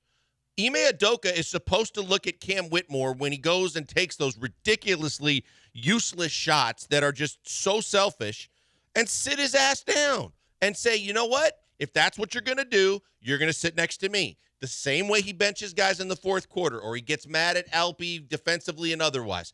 You have to be consistent because it looks like as much as this team was playing good basketball at the start of the year and they were all on board with him, it looks like it's kind of slipping away a little bit. It looks like everybody's doing what they want now, and there's not that same level of discipline from a coaching staff that I thought was actually getting through to this team. Yeah, I'm not saying that they've regressed It's just you think that they would be playing better. You're at this not point of wrong the if year. you said it, though, because maybe it's fatigue. Maybe they're all hitting like these young man wall, like that sort of stuff. Because I don't think Ime is a bad coach. No, I don't think he's a bad coach, right? But I think that rightfully so, taking on this job. Obviously, he got paid very well, and he is the unequivocal leader of this squad. But there's no doubt he's going to get frustrated because he inherited a bunch of guys that he is challenged sometimes in trying to figure out, how do I push the right buttons? How do I get this guy to play the way I need him to play? And everybody has to be coached differently. And you can see at times he knows, hey, if I go at him right now and I sit him down, especially like a Jalen Green, there are times I'm going to lose him for the rest of the game. And they were in that game, and he was the guy that had it going. So there's no way he's going to do anything to Jalen in that situation. No, yeah, I think he's going to be. I think he is frustrated. I think we're going to see a decent amount of movement in the offseason. Hopefully, the Rockets finish with a top 4 pick. That way, they can keep their first rounder. I want to have another top 4 pick and then use it as an asset. Like I'd probably use it as an asset and trade it more than actually draft a guy because I think Ime is going to want some like actual veterans on this team, more veterans than he already has. You mentioned Ime. Ime did sound off after the game, kind of directed at Alpi Şengün, saying, "Look, when these guys aren't scoring, they kind of become energyless and don't help us anywhere else." It seems like he makes a quick move and misses it and kind of hangs his head at times, and so that's what I'm saying. You have to continue to play, and some tough foul calls that he got, a few touch fouls. I think he let it frustrate him a little bit, and obviously you saw the kind of culminate with the technicals getting tossed. But a tough night for him offensively, and that's one of the guys I'm talking about. It's not your night every night. You still can impact the game, and I think we had it to 6. 3-4 times in the fourth quarter and went the other way, and we're that close. And my message to him is continue to play, still play defense, still rebound, still do the things, and we've all seen how it can flip, in a quarter or so. And so, got to stay focused as far as that. And he's not the only guy, Blinkers. Like he was the most recent example. He was yesterday's example, but this is all of them. This is Jalen. This is Cam Whitmore. This is your veterans. Dylan Brooks at times does it. I think Jabari's actually gotten way better at it. Like Jabari did not have a good offensive game yesterday. He struggled for the first 3 quarters. He put up 16 rebounds. Like that's impacting winning without scoring the ball. And you can sense like Ime's pro, but yeah, he's frustrated when his guys aren't scoring and then they're not playing anywhere else. Here's the thing: you could take Alpi's name out of that soundbite and just about insert everybody else's name. You're right. Jabari at least has learned from the times that he's been, sat down or disciplined, and he's been able to play through it. But for the most part, especially with the young guys, you could insert just about anybody. And I love Amen's effort, but there are times too that he still turns it over or he makes mistakes. There's no doubt. Then you mentioned a name that's really starting to frustrate me more and more, and that's Dylan Brooks. I mean, it's one thing to say that I could not believe the money they gave him in the years they gave him, but then when you just see what you're getting for that money, I just don't think that in any way, shape, or form this is what even they thought they were signing up for. But I'm looking at it going, there's not another team in the league that was going to pay him close to what he got, and for what he's getting and then what he's doing, I just think you're not getting close to the return on investment that you wanted. Yeah, I'm more disappointed with the vets than the young players. Because the young players, it's kind of expected. Like Fred VanVleet's giving you everything he's got. He's just kind of limited. He's not like an all-star caliber player. Dylan Brooks is certainly not. Dylan Brooks is a glorified role player that can play really good defense. And when he's not hitting shots, he probably shouldn't be on the floor. The Rockets are just their roster's not where we thought it should be. Because of those vets, and then the young players are still developing. Like they're chasing their potential, they're chasing their ceiling. They're not there yet, nor should they. They're very, very young. A bunch of Rocket crybabies. I'm sorry, Rocket crybabies. I saw so many people mad at that 6th foul with Alpi Şengün. He fouled him 3 times. Yep. They could have called a foul on Alpi 3 times on that play, and people were acting like it was the worst call that has ever been made in basketball history. Yeah, no, and it goes back to kind of what we've said, too, about I get it that the passionate Rockets fans drank too much red Kool-Aid, and they have one thing. Alpi's just got to get smarter and learn more from we talk about the whining and the constant looking for the replay, but there's too many times that he picks up too many silly fouls, and then late in a game, you're like, well, he played hard, he's in foul trouble, but guess what? He could have saved 2 or 3 of those fouls if he just played smarter. Sometimes if you get beat, especially on the low block, don't make it worse and compound it by fouling the guy too. Just back off and say, okay, he got me there, to save yourself one. There's times to contest, and then there's times to just kind of take your lunch and go on to the next play. I think he gets a lot of silly fouls. I think there's a lot of maturity between the ears in terms of understanding the game that still has to develop with him. And like Adoka said, too, that also coupled with the fact that he's just got to kind of man up and say, if the shot's not falling or if I didn't get a break to go my way with a call, I just got to do something else to positively impact the game. Can I give you a pet peeve about Alpy, too? Mm-hmm. Look, and I like Alpy. It sounds like I'm an Alpy hater because I talk about how much he cries about not getting calls, and I But you're not wrong. point out his foot speed and how he's limited athletically, and that hurts him defensively, especially. I've had enough, and I know he made one of them. I've had enough of 15-foot wide open one-legged jumpers.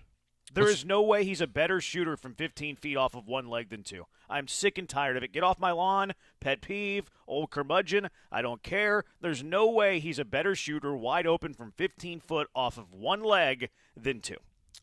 It's what's Craig calling it, the flamingo. Yeah, I can't stand it. He's wide open. Like Yeah. it's different if you're defended and you're fading away. Okay, I get it. He's wide open doing it.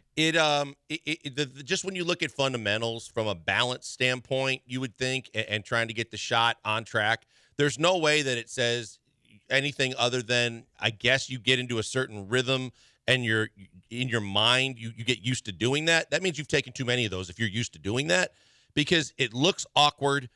I don't know how he makes the ones he makes. And then it almost kind of throws him off when he gets a wide open three, because it looks like he almost wants to go onto one leg. And I'm going, what are we doing? Flamingo from three. Harden tried that for a preseason. Yes, he did. Ime, like the offseason is going to be interesting. A lot of young players. You want them to develop.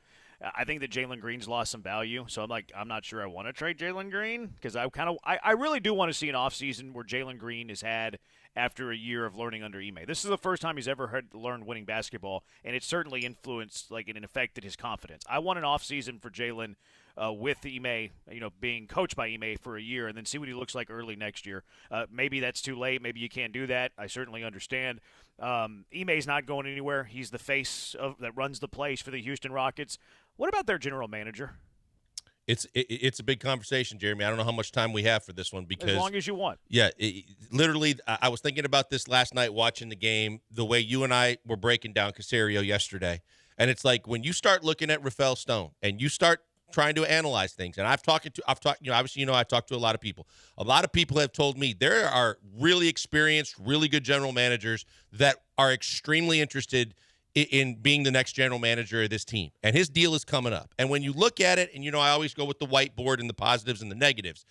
Here's a guy that rightfully should be scrutinized at this point. There are some things he's done well. There's a lot of things, too, that you can bring to the table and question. And then you have to kind of add it all up when you're Tillman going, I know Patrick, your son, wants to take that job. I don't think he's anywhere close to being ready to do it now. But this is a critical time for this organization. And this is where, when we talk about transitioning from being rebuilding and at the rock bottom to trying to get to that next level, that phase 2 they talk about, I'm not so sure that there isn't that there are other guys out there that would do a better job at this critical time than Rafael Stone, who had no experience coming in. And yes, he's done some good things, but there's a lot that you can't keep doing if you're going to try and take this team to the next level.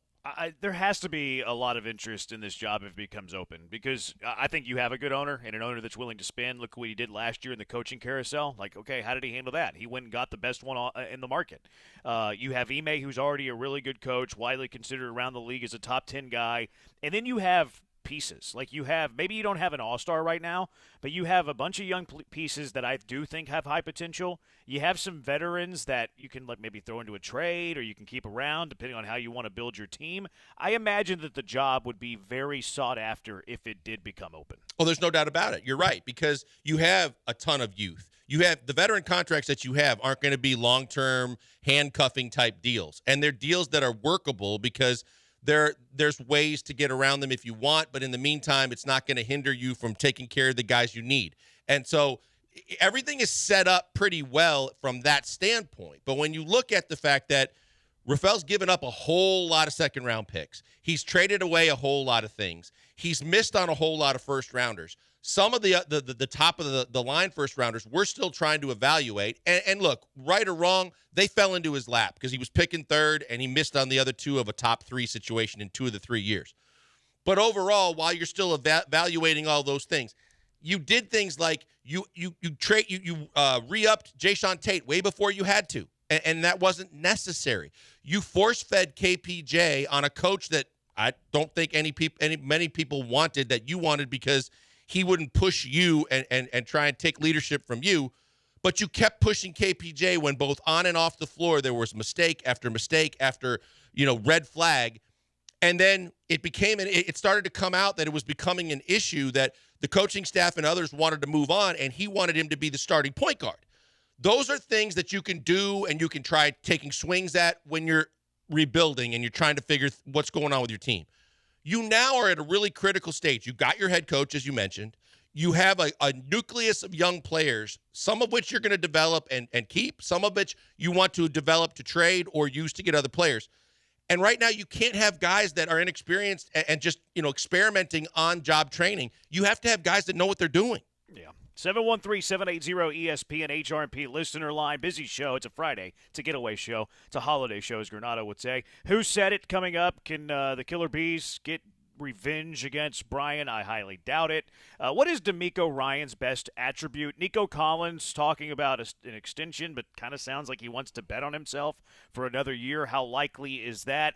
But when we return, let's eliminate positions and names for a moment, because we talk about free agency, the offseason, and we talk about the positions. We talk about the names. We talk about the prices. What is one thing you want to improve on each side of the ball?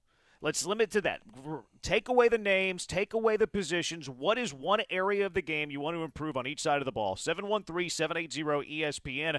We're on Twitch, twitch.tv/ESPN975, ESPN Houston on YouTube, 713-780-3776. Killer Bees, ESPN 97.5 and ESPN 92.5. All right, before we go to the break, it's the weekend, and that means golf could be in your future. Or maybe you want to watch the Rockets game Saturday night and look for a great place to do it. Maybe you want to do both. You want to hit some golf balls and watch some sports. X Golf and Katy, it is the latest indoor golf facility, but it's the best in my opinion, because the simulators are unbelievable. They are so on point that they measure everything: the distance, the spin, everything with your shots, and then the putting, which I think is so critical with simulators where a lot of simulators miss. The putting is lifelike. It is just like hitting putts on a regular green. You can go there when the weather's bad. You can go there when it's dark out. You can go there whenever you want. And because it's a sports bar with great food and drink too, you can combine both and have an unbelievable evening or middle of the day. Check them out today. Go to X Golf online, X Golf and Katy. It's the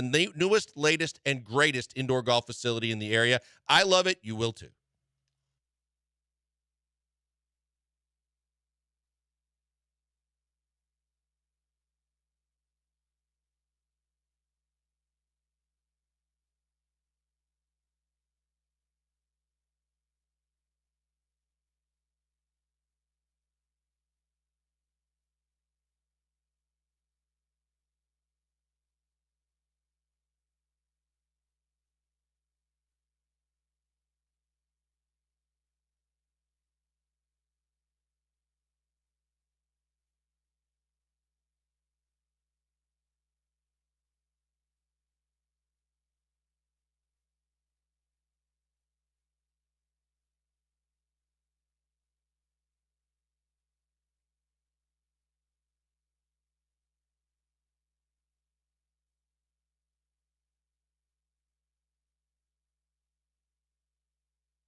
Live in the Veritex Community Bank Studios, it's the Killer Bees. Now back to Joel and Jeremy.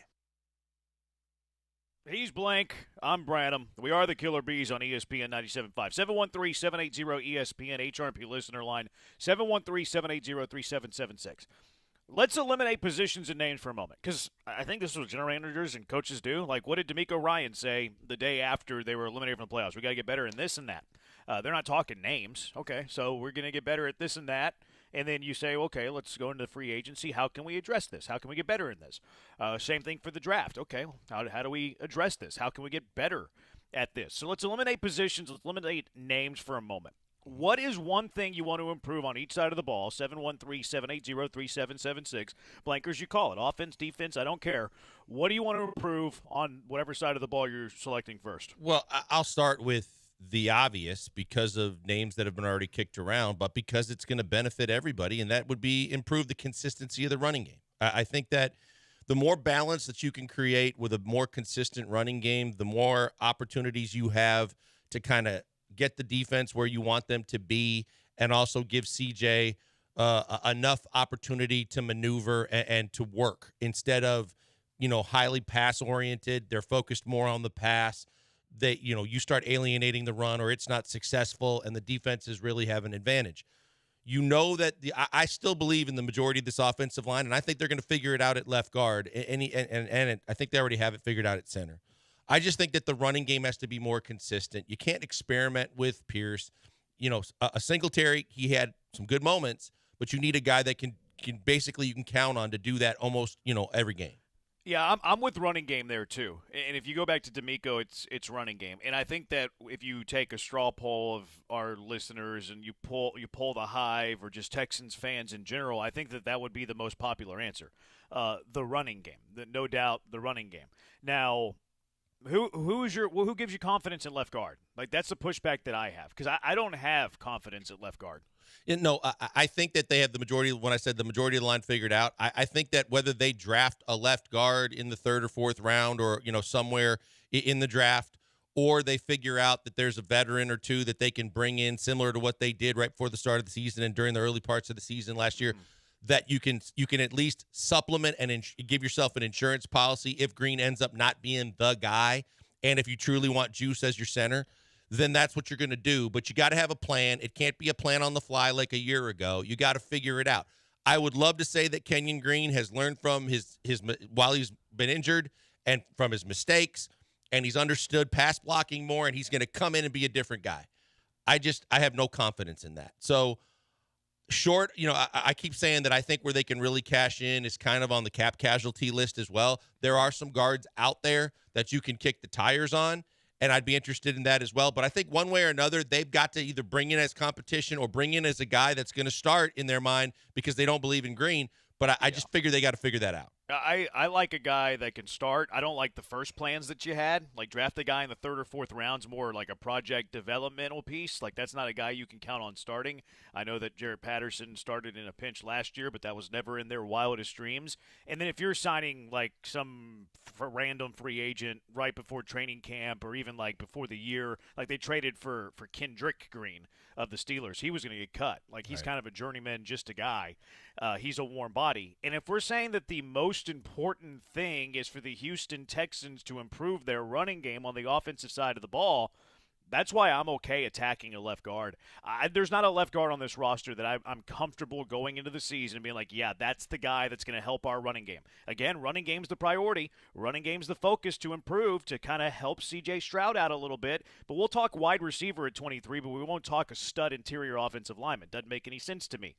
I'm cool with 4 of the 5 offensive linemen you have. I'm cool with Laramie, obviously. Me too. Wish him well in his surgery from knee surgery.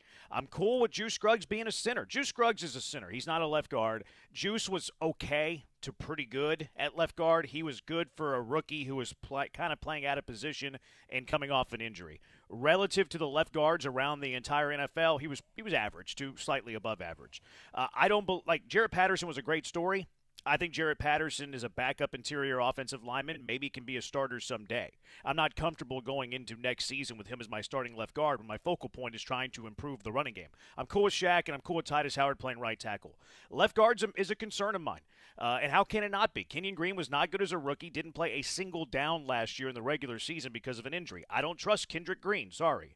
Same thing with Jarrett Patterson. Juice Scruggs is my center. So I'm fine if the Houston Texans have high on their priority list because, running the football is the focal point of our offense going into 2024. I'm okay with them aggressively attacking left guard. Yeah, I could see that because I think that when you're looking at it, and there's Tomlinson from the Jets, and there's Whitehair from the Bears, and there's going to be more that are going to be set loose to where you can at least kick the tires. But kind of the way you found Fant, you brought some guys in the past that ended up being more than serviceable. You're right. You have to look at that from the standpoint of trying to not just be serviceable because it's twofold. You're worried about your quarterback at all times and his safety and security. And you are trying to upgrade the running game. And if you're trying to do that, that's an integral part of the running game. So I'm okay with them exploring multiple different options for getting a guy because I'm with you. I like the majority of that offensive line, but I think just the same way we are looking at running backs, plural, because you can get a lot of different variety in your offense based on a thunder and lightning approach or having a two-headed monster because, injuries are going to happen too. But you got to do it twofold. You got to look at that guard position, and you got to look at the running back position, and how do I upgrade both? 713-780-ESPN. Brian, what is your one focal point offensively for the Texans? It is running game, but I'll go different just so we can expand upon the conversation. And it's still running the ball, but it's stopping the other team from running the ball. And that was the other thing D'Amico brought up in his postseason press conference after the loss to the Ravens, just how easily, especially in the second half, the Ravens pushed them around, and we did see that for a bit in the Week 18 game against the Colts as well, before they started, the Texans figured it out, I guess, sometime in the third quarter. So, especially, Sheldon Rankins, he was on a one-year deal. He's gone. We all think Jonathan Grenard is gone, so there's two starters right away on the defensive line. It was a defensive line that you still wanted to prove the run defense anyway. So, I think run defense is one of the most glaring needs in places they have room for improvement on the roster. Brian didn't understand the assignment. No, he did not. We'll turn it right into the segue. What do you need to see on the defensive side? Brian already gave us his. What is ours? What is yours? What is the running game offensively is the focal point. What about the defensive side? Brian says stopping the running game, being strong in the trenches. What is yours? 713-780-3776. Killer Bees, ESPN 97.5, ESPN 92.5.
Broadcasting live from the Veritex Community Bank Studios, it's the Killer Bees with Joel Blank and Jeremy Branham. On ESPN 97.5 and 92.5.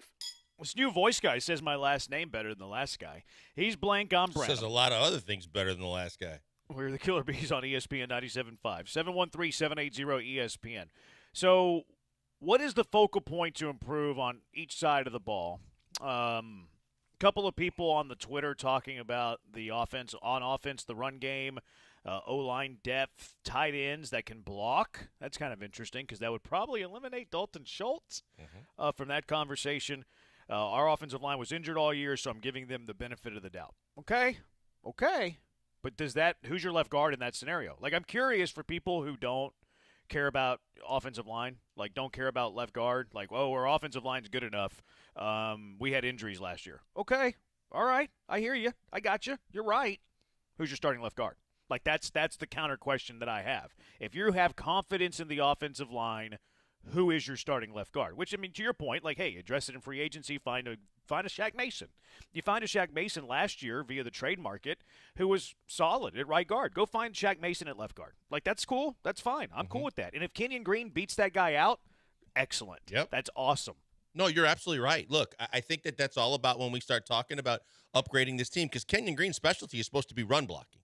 And so he's supposed to be the kind of guy that should fit perfectly in what you're trying to do, but he's such a liability in pass blocking that it screws everything up. So, you're right from the standpoint of we need two deeps in a lot of positions. It goes back to the conversation that you and I have had about, and we keep saying, look, your overall depth on the roster has to improve as you want this team to improve. It's not just the starter. We saw how just completely decimated by injuries the offensive line got, and you know that their first line of thinking is, let's play musical chairs. Well, nothing screws with the continuity, especially in the running game, that when you have to move guys around and you're moving Howard from tackle to guard and you're moving guys around and shuffling juice and doing all the things you had to do. So you want to try and make sure that you prepare no matter what the scenario, but if injuries do happen, that you're not forced to do that kind of stuff again. Yeah, and I'm more offensive line is good for the running game than I am running back good for the running game. That's why I'm not like in favor of spending $13 million on Saquon Barkley. 713-780-3776. What about the defensive side? BMAC said get better against the run. Where are you at, Blinkers? Well, I think that tight end is a position that they really – I'm just kidding. I was just kidding. Well done. I told Brian I like that I was going to go get it. You say I never liked your jokes. I like that one. Okay, That was there good. you go. I like that. That was good. I'm not going to say the obvious that everybody is going to say that Brian mentioned that D'Amico said. I'm going to say the back end of the defense. I'm going to say safeties. I think Petrie had a very less than year. I think that we already talked about the fact that Jimmy Ward, I don't feel should be a part of this football team going forward. I think they should cut him. They should move on from him. But safeties become more and more important as you become better, too, and you start facing good teams and the way that not only that they throw the football, the way you have to read and come up. I believe that they have to improve the safeties. And Petrie can be improved by just kind of being better. Yeah. But I think they have to replace Jimmy Ward with a better safety. Yeah, I agree with that. I think that Petrie did have a bad year for his standards. Like, it wasn't, like, awful in the NFL, like, whatever. Like, but we expected Jalen Petrie to turn into this star defensively. And he wasn't that. He was kind of just who he was in his rookie year, and maybe some ways worse. The thing that I was encouraged by watching every snap, not patting myself on the back, but just watching him, it was never, like, athleticism. It wasn't Jimmy Ward, oh, he's a step slow. It wasn't this guy's not capable. It was more mental stuff, and I think it was adjustment to the scheme. I also think, to your point, if you get a good safety next to him who's maybe better in coverage and he's better at taking away the deep throws, well, now you can put him in the box a lot more, which he's much more suited for, in my opinion. So I think that you can elevate Jalen Petrie's game in two ways. One, his second year in the system and trying to be comfortable in that system and just kind of being more in sync with what D'Amico Ryans wants. And then secondly, a good safety opposite of him that highlights his strengths more. So I like where you're going there. Yep. The running game obviously is a good one too. I think that they need to be better at stopping explosive plays. D'Amico was pretty good at scheming against another team's running game, with the exception of two teams, the Colts and the Ravens. Colts and Ravens got him both times. And I think Shane Steichen's really good, especially in the run game. And then Baltimore, obviously, best running game in the NFL. So, yeah, it's always better to be against the run. I think it's explosive plays, and you kind of touched on it a little bit with safety play, because I think that Jalen Petrie gave up a lot of big plays because he wasn't great at covering the deep ball. The safety opposite of him can kind of alleviate that. But also, I think it's a good linebacker who can tackle. So it's kind of a 2-for-1. It's, give me that safety, give me that really good linebacker, maybe Al Shahir, who we talked about yesterday, who isn't going to allow those 4 or 5 yard runs that the Ravens had turn into 13, 14 yard runs, things like that. So I like that one because it's kind of 2 birds, 1 stone, and I think those are a couple of areas that would really help them. Yeah, it's interesting. I was thinking about just the entire middle of the field because we already know, and Brian mentioned, D'Amico wants to improve run defense and strengthen the defensive line. But that middle of the field, if Christian Harris is truly going to develop, he needs someone next to him that can kind of handle the dirty work inside a little bit more. He can move around a little bit more. The safety's the same thing, handle the middle of the field. And I think that Jimmy Ward was brought in to be a mentor to Petrie while he still was, in D'Amico's mind, capable of doing what he was brought in to do. And it's just, from an injury standpoint, it never developed. And then he was, Petrie was constantly on the field with musical chairs trying to figure out, who he was playing next to, let alone how they weren't going to help him. He had to help them. So I think that's the middle of the field is extremely important, and I really think that if D'Amico gets a linebacker that he's worked with previously, that can only help the development of your young defensive front seven. You see, I like Harris too, but if you get that, to me, he's not a middle linebacker. No, that's what I mean. And I do think that. I think that D'Amico wants to play way more 4-3.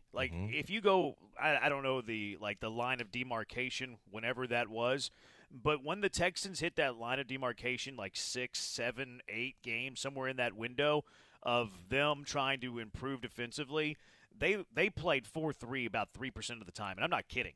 Their base defense became nickel. Desmond King was on the field for 95% of snaps. It might have been when Tavier Thomas got hurt, and Desmond King full-time took over. He got benched before he got hurt, I think. I think he got hurt on special teams after he got benched. But whenever Thomas got benched and they brought back King and then King took over, I think the second week he was with the team, they went nickel 95% of their defensive plays. And to me, that is not what D'Amico Ryans wants. I think D'Amico Ryans, now it depends on what the offense is doing, but I think D'Amico wants that way closer to 50-50 than he wants it at 90-10. I would really agree. I would tend to agree with you, and I think that King became a hybrid linebacker in a lot of ways. And we remember he made some big plays late in the season, just sticking his nose in and stopping running backs and making key stops that you would expect that you would get help in the middle of your linebacking core. I agree with you. I think that I'm not saying Christian Harris needs to slide over and sit down. I just think that Christian Harris with a true stronger middle linebacker type next to him could become even better. And I think that you're right that he wants to get more into that when he has the right personnel, and I don't think he had the right personnel. Yeah, I don't either. Do you want Desmond King back? I think there's a place for him here. I really do. I think that he's versatile. He's a special teams guy. I don't think he played badly in pass coverage, but I think that when he was on the field, the things that he was capable to do physically helped them. So I think, unlike last year where they took him all the way to the start of the season, cut him, and then had to bring him back, I think there's a place for him from a depth perspective on this team. I'm not saying he should be a starter per se, but I think there's a spot for him. Yeah, you're only going to probably carry 1 nickel, so you would be that. I'm assuming you're not starting nickel packages. Yeah. I'm in favor of him back too. They should have never cut him in the first place. That's kind of one of the things that everybody lets Nick Caserio slide for, and this window thing too. I don't know why people aren't as worked up and been out of shape about that window that I am. 713-780-3776. Someone tweeted in and said Braylon Allen. I'm a fan of him in the middle rounds. You saw a lot of Braylon Allen. This is the dude that's jacked up, and J.J. Watt's like, that's not what I look like whenever I was that age. Some people that don't like J.J. Watt have a counter to that. I'm not saying it. I don't want to get Albert Pujols. What did you think of Braylon Allen? Because he is jacked. He's got a lot of ability, Jeremy. He is physical and he's big, but for the most part he's a punisher. But he can run, he can catch a little bit. He brings a lot to the table that I think I could see fitting in this system. The problem was Wisconsin's offensive line was not anything close to what it has been over the past decade or two. And he got beat up a lot. And he took a lot of hits and the initial contact. He still gained some yards after contact, but it started to take its toll on him. but I think he's got a lot of ability, and I think he's obviously going to slide. I don't think that I think you could get him in like the 4th or 5th round. I think if you could find a guy like that there, I think he'd be a perfect complement to whoever your number 1 is. There's a lot of those running backs in the 3rd, 4th round that intrigue me. Cody Stutes of Houston football, name sounds familiar. He said the Texans met with Wisconsin, Braylon Allen, and Oregon running back Bucky Irving at the Combine. They've met with like everybody, it seems like, and it actually does matter because I went back and looked at who the Texans met with last year. They met with a lot of guys that they drafted, like Stroud, obviously, Will Anderson, obviously, but they met with Tank. They met with Dylan Horton, who they drafted. So, like, they do target guys that they're interested in. It's not just bluff. Oh, and by the way, Bucky Irving of Oregon. Big, intimidating, tall guy? 5'10". Oh. 5'10", Bucky Irving. Just saying. 713-780-ESPN, HRMP listener line, 713-780-3776. We all think that C.J. Stroud's the most important piece to the Houston Texans. Probably the most important piece the Houston Texans have ever had. Fair to say that. What do you have to do this offseason to give C.J. Stroud what he needs to take care of your biggest weapon that you've ever had in franchise history? 713-780-3776. Killer Bees, ESPN 97.5, ESPN 92.5.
Now back to the Killer Bees. On ESPN 97.5 and 92.5. Live from the Veritex Community Bank Studios, here's Joel Blank and Jeremy Branham. He's Blank, I'm Branham. Killer Bees, ESPN 97.5, ESPN 92.5. Texters letting us know that J.C. Jackson just got released. Would you be interested in him? I'm not. I'm out. 28. He's still not super old, but past his prime. That's He tough was one. awful last year with the Patriots, like really, really bad. He fell off, but that's tough when you think that past his prime is 28. NFL? I think 30s is when they start falling off, right? I think 30 is way past your prime for an NFL corner. Huh. I think you're in your prime as an NFL corner. And look, some people would say that I'm not great defining primes. I think that you're at your prime as an NFL corner between the ages of 25 and 28. Okay. Yeah, 25 and I 28. still think that there. I mean, obviously, when you're talking about what level, but I think that a lot of the premier corners were able to maintain into their early 30s. Yeah, but were they better in their 30s than they were when they were 27 and 28? Probably not, but yeah, I think that's what I mean. I mean, Like if you just look at the average shelf life of a corner, and then you just kind I of think like Revis curve it and out. Dion and guys like that were, but I mean, they're I don't rarities. think so. I think they were at their best when they were 25 through 28. I think Revis and Dion were still pretty damn good at 30, Sure, 31, but we're 32. not comparing Dion being good versus other 35-year-olds. We're comparing Dion in his 30s versus Dion between 25 and 28. Yeah, I mean, maybe especially for skill positions where you got to be extremely, the quick twitch. Maybe that it goes a little less than that. I just always thought 30 was when you start digressing. I know a lot of people don't love the Pro Football Focus grades. I think you can look at them as like a blanket. Like you need to be very careful with how you use them. In 2022, J.C. Jackson had a player grade of 28.7, which is a big, bright red box next to his name, which means he was tragic defensively. Last year, he got a little better, 34.8, a little orangey instead of reddy. So you're saying he's no Stevie Nelson? No, not even close. To me, it'd be see you later, Jackson. Yeah, Bad then joke. we'll pass. That's 3. 713-780-3776. Grade the joke. Yeah, I'm not interested in JC. I'm out on JC Jackson. I would agree. At 4995, do y'all think that using Collins in a Debo role is a good idea, meaning that he runs the ball in some games? I mean, no, but I think that they've found ways to get him the ball quickly off the line of scrimmage to try and do some things like that. I think they'll continue to do that. I don't need him to go full-blown Debo. That would mean that they didn't get enough additions to their running game.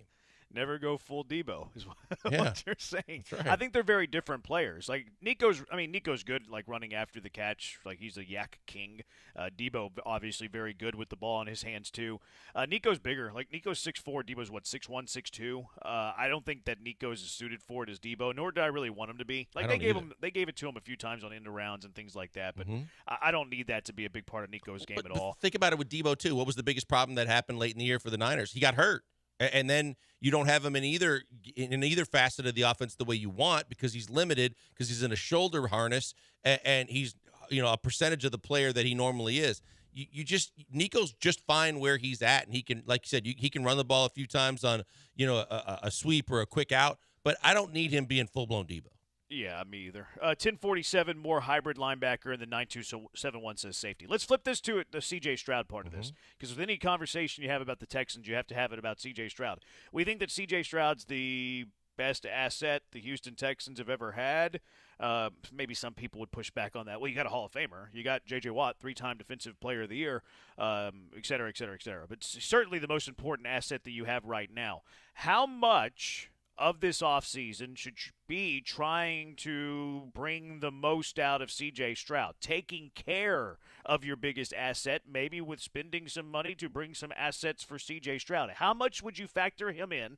And then in what areas do you have to bring in to get the most out of him? Well, I think it's maximizing your biggest investment. And your biggest investment or your most important player is obviously C.J. Stroud. So then I want to maximize everything about when he's on the field and what he can do. So therefore, to me, I want to get both from the running game and with the tight end, I want to make sure that there's as much opportunity to have his safety valves and the pass catching elements of a running back maximized. I want guys out of the backfield that are capable of catching it and going consistently. I need a tight end that, yeah, Dalton Schultz had his moments. I think they can get better from a pass catching perspective. And then, as we touched on, just the overall running game. If the running game is better, period, running the football, CJ should be better, and there should be more balance in this offense. But for me, I would like to get I would upgrade the pass catching abilities at running back and at tight end. Yeah, I think it's, I mean, it's starting first with like how much you would invest. To me, it's half of your significant moves. That's what I'd want to invest in, making sure CJ Stroud is set up for success and avoids a sophomore slump. And what I mean by that, let's say you make 2 significant free agent moves. And significant doesn't mean Mike Evans money, but just say somewhere close to $10 million a year. And then with your first and second round pick, half of those need to be making sure CJ Stroud is in a good position to grow and not take a step back. And I think specifically, it doesn't have to be with the first round pick, but I'm not against it. It doesn't have to be in free agency with someone as good as Mike Evans, but I think it needs to be someone who could jump in and be your third wide receiver right away. But it needs to be wide receiver. I don't want to put CJ Stroud, especially if he doesn't have Dalton Schultz, in a situation where one receiver gets hurt. Nico missed multiple games. Tank missed the second half of the year, and now he's trying to have to make chicken salad out of chicken what with Xavier Hutchinson and John Mechie. So is that Chinese? Exactly. It's I think it's there's a wrestling. Sounds pretty good. There's a wrestling joke in there. I don't know if you got it, but yeah. I just look. There's things that we saw. And not Nico, C.J. Stroud is good enough to mask a lot of these and get through them, and the Texans still succeeded in spots where maybe we didn't expect them to, especially the Browns playoff game, or at least not to the level that we expected them to. But I don't want to have to ask C.J. Stroud to duct tape, the wide receiver room because, one guy goes down and everything falls apart. I'm with you on that, Brian. I like where your mind's at. And for me, I don't really care about the draft capital that you're spending because I think you can find some like good offensive players in the middle rounds like Nico, Tank, Damian Pierce before he wasn't a scheme fit. So yeah, I'm cool with that. I'd be totally fine if they drafted receiver in the third and running back in the fourth. You can even go defense first round, second round, but if you give me a receiver in the third and then a running back in the fourth, those are things that can help C.J. Stroud. I'm a proponent of a left guard because I do think the running game would help C.J. Stroud too. Give me a good running game, and then what does that do for C.J. Stroud's play action? Watch these San Francisco offenses, whether it's Miami, whether it's San Francisco, how much do they get off of play action? A lot. I don't think the Houston Texans were very good in play action last year because defenses didn't really respect the running game all that much. So I like where you're at with the receiver, wherever he ranks in the trio. You need to find a tight end. I'm not really that picky on who the tight end is. I'd rather not go into the season with Brevin Jordan as my starter. I like him as my number 2. Maybe he's battling for the number 1. But I think you can give him a lot of help without actually spending a lot, whether it's draft capital or finances too. Yeah, no, that's what I'm saying. I mean, I just need someone that can catch the football. And it would be great if they could do both like a tight end's supposed to do. But like a Noah Fant, I don't think Noah Fant's going to break the bank. I think Noah Fant could be really good in this system, truly having a C.J. Stroud-type quarterback based on what he's dealt with since he's been a pro. I think there are guys out there, whether they're a little older or a little younger and have been in the wrong situation like Fant, you're going to find guys that can do what you need them to do. But if you truly want to maximize CJ, you have to give him every opportunity with weapons and to open up the offense as much as possible, whether it be safety valves or called plays that come out of a play action.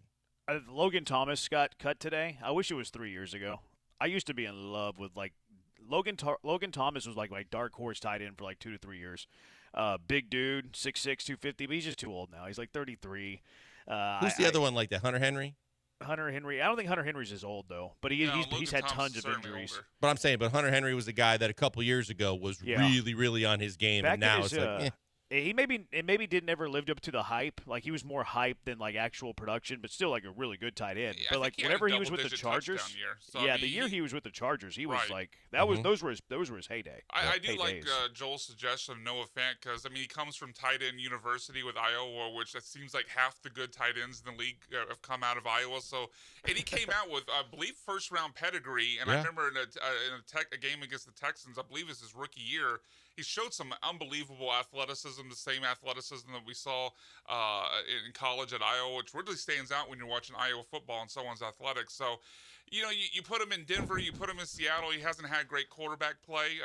He hasn't been a world beater. I believe he hasn't cracked 700 yards yet in the season, but certainly he's at an age at 26. Mm-hmm. He's shown athleticism. He's got good pedigree. I would like to see the Texans give Noah Fant a shot and maybe boost his career up actually playing with a good quarterback. I'm cool with that. I'd rather have Noah Fant at 5 than Dalton Schultz at 10.5. Oh, absolutely. Like I'm totally cool with that. That's why I don't really care about the finances or which draft picks you're using. Like to me, if it doesn't need to be half the money, it doesn't need to be alternating first, second round picks. Just go help it. Just go help the offense. However way you do that, it could be cheap. It could be without your top 2 picks. That's also the way that when we were talking about getting creative. So if you only got to spend half the money you would spend on Dalton Schultz at tight end to get a Noah Fant, then where are you going to use the money you save to try and enhance another position, to find another starter, to get another guy that maybe you had budgeted a little lower for, but you can add a little supplement to it to get a better player so that you upgrade the position regardless of who left and who you bring in. 3-6-6-7, more beef on the offensive line. I really only think there's one spot where you need beef on the offensive line. Left guard. It's just left guard. Mm-hmm. Like, because you need like a swing tackle. Like you probably need to sign a swing tackle because Fant's going to be gone, I imagine, because he can probably be a starter somewhere. I don't think they're bringing back Charlie Heck, so cool, like swing tackle. But those guys are dime a dozen. It's only left guard. It's only left guard. Third target, wide receiver, tight end. We all agree there. That's where Brian was at. And then platoon, a rookie running back. I like the idea of a Singletary rookie running back and then maybe a cheap veteran who you're trying to, get something out of. I'm just thinking who's what's his name? The Vikings. Madison today. That's a guy that I looked at saying, well, he had 30 catches out of the backfield. I think he could actually, he's not your main guy per se, but I think he could add something to the Texans both in the pass game and the run game where he might come cheap and you might be able to get a guy like that. It's plenty left in the tank. Yeah, I'm not huge on Madison. I was at the start of the year. I thought Madison was really going to take off. But he got beat out by Ty Chandler by the end of the year. Like, they were giving Ty Chandler burn over Alexander Madison, and Ty Chandler did something with it too, or Madison had it. This might be like the burns of a fantasy player probably. who had It's probably Alexander exactly Madison. what it is. But he disappointed me this year. 3209. Are we done with Pierce? He's going to be on the roster, but I'm not counting on him to do anything. He's cheap. He's versatile in the fact that you can use him on special teams. He's not going to be your number one back. He's not going to be anything like he was the first year he was here. But, yeah, they're not just going to let him walk because of the fact that he's cheap and he's a decent football player. Is it fair to call him the running back equivalent to Davis Mills? Yeah, that's pretty good. Yeah, I hope the fact that Petrie isn't that too. But, from a year ago when we were saying your best defensive player was Petrie and your best offensive player was Pierce, yeah, and you throw Davis Mills to your comparison, yeah, 2 of the 3 look like they're exactly mirror images of each other. I hope that Petrie's not the third. 9470 is not happy with us. CJ can take the crown from JJ when he wins 3 Offensive Player of the Year awards. I hope we're not jinxing CJ. One season, although really good, doesn't make him the best player the Texans have ever had. We said best asset. Right. Didn't say best player. Not even say best asset. I'm saying most important. I mean, the quarterback, that's the most important position in all sports. CJ's going to take precedent.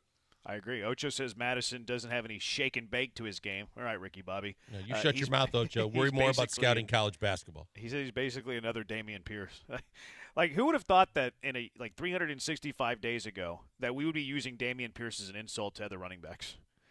It's true. We're insulting other running backs, calling him a Dameon Pierce. If you would have said that a year ago, you'd be like, oh, cool, he's a top 20 running back in the NFL. Now he's a guy who doesn't have anything that can give you anything. 0 production left in that body. Well, that's the 180s that a season can do, because a year ago we weren't talking about trying to make this team Super Bowl ready, and now we're talking about trying to make a team Super Bowl ready. Maybe that needs to be the case study. Obviously, Saquon, much greater sign player than Dameon Pierce, but maybe that's the case study that we need to think about when we're talking about, signing guys like Saquon and Barkley that might not be a scheme fit. Dameon Pierce, as you said, Jeremy, looked like a top 20 running back, would have easily surpassed 1,000 yards if he hadn't missed the last 3 or 4 games, and now he can't even get a carry. Yeah. Because he's not a scheme fit. Matters. Scheme matters so much. 713-780-ESPN HRP listener line, 713-780-3776. Maybe you can trade him for a 4th.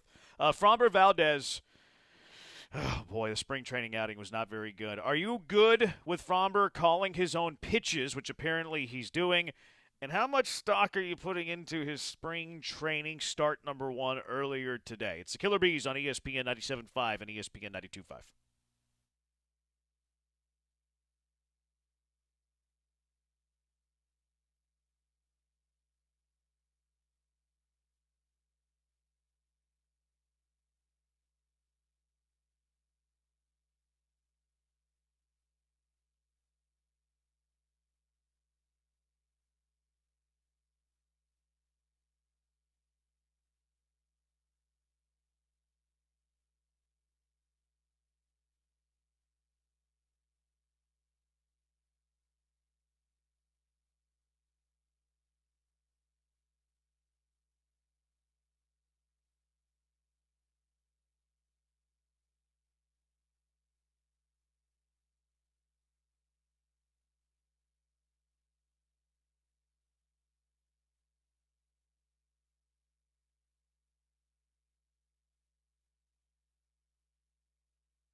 You're listening to the Killer Bees with Joel Blank and Jeremy Branham. On ESPN 97.5 and 92.5. Broadcasting live from the Veritex Community Bank Studios.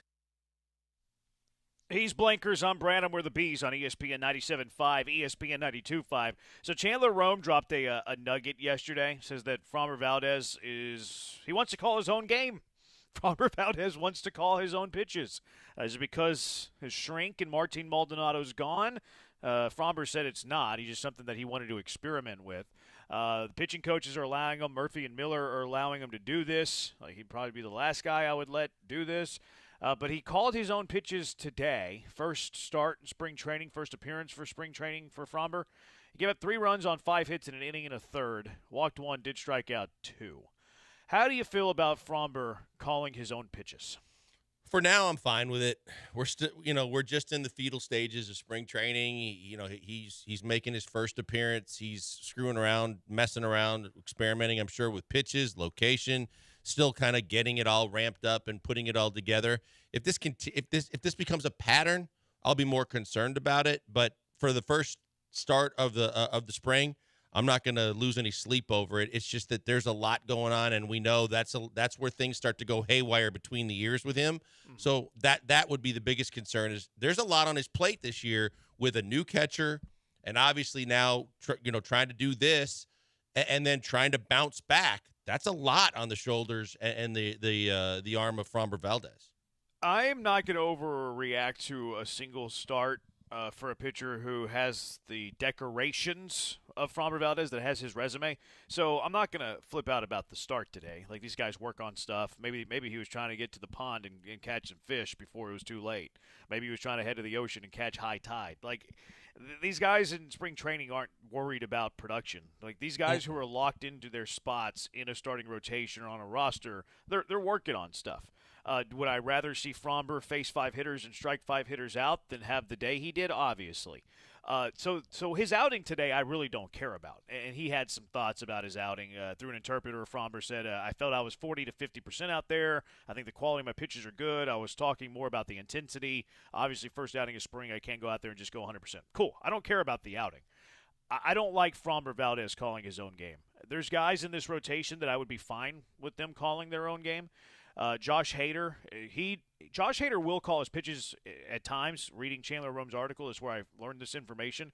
Hader will wear the pitch comm on his belt, and he'll override catchers every now and then. Mm-hmm. When he doesn't agree, he'll override it and have the veto, basically. Kind of like a golfer with his caddy. He has the veto. No one else on the Astros pitching staff does this. Kendall Graveman did. No one else does. Of all the guys on the Astros rotation, Framber Valdez might be the last guy I would want calling his own pitches. No, I agree with you because of obvious reasons that we've spoken about over and over again. Like, there's enough for him to manage. And then when you throw in the pitch clock and you throw in all the, fielding of bloopers and fielding the position, we see the breakdowns and we see where a majority of them occur. And it starts with what's going on between his ears. And we don't need him to have more to have to process. I mean, he's got a lot going on as it is. And that's where Yiner's going to have to be on the same page with him. Yiner's going to have to be able to get through to him when he calls a pitch, to be, able to say no and veto it if he doesn't feel like it's a good idea, because of the fact that that's where he can really get hurt and the team can get hurt. It was kind of interesting on some of the things that they were discussing, whether it was like, the pitching coaches with the quotes to Chandler Rome, but also like Espada. You can tell Espada is he's very attention to detail. Like, he's talked about running more first to third. I would caution who you're going first to third with. It's fine with Jake Myers and Chas McCormick. It's not fine with Jordan Alvarez and Jose Altuve, because I want to protect those guys. But they talked too about how important it is to slow down the other team's running game. The Astros were dreadful last year at slowing down the other team's running game. Javier's super slow to the plate. Hunter Brown's super slow to the plate. Hunter Brown did institute a slide step, which is good, because the runners shouldn't have as big of jumps. And then Framber, for being a lefty, like, How is he bad? Like, how is he so slow to the plate whenever you're a lefty and can't control the run game as a left-handed pitcher? I've always found that inexcusable for left-handed pitchers to be so bad at controlling the run game. But they mentioned, too, that part of the reason that they weren't good last year with controlling the run game is because they were getting the pitches in late.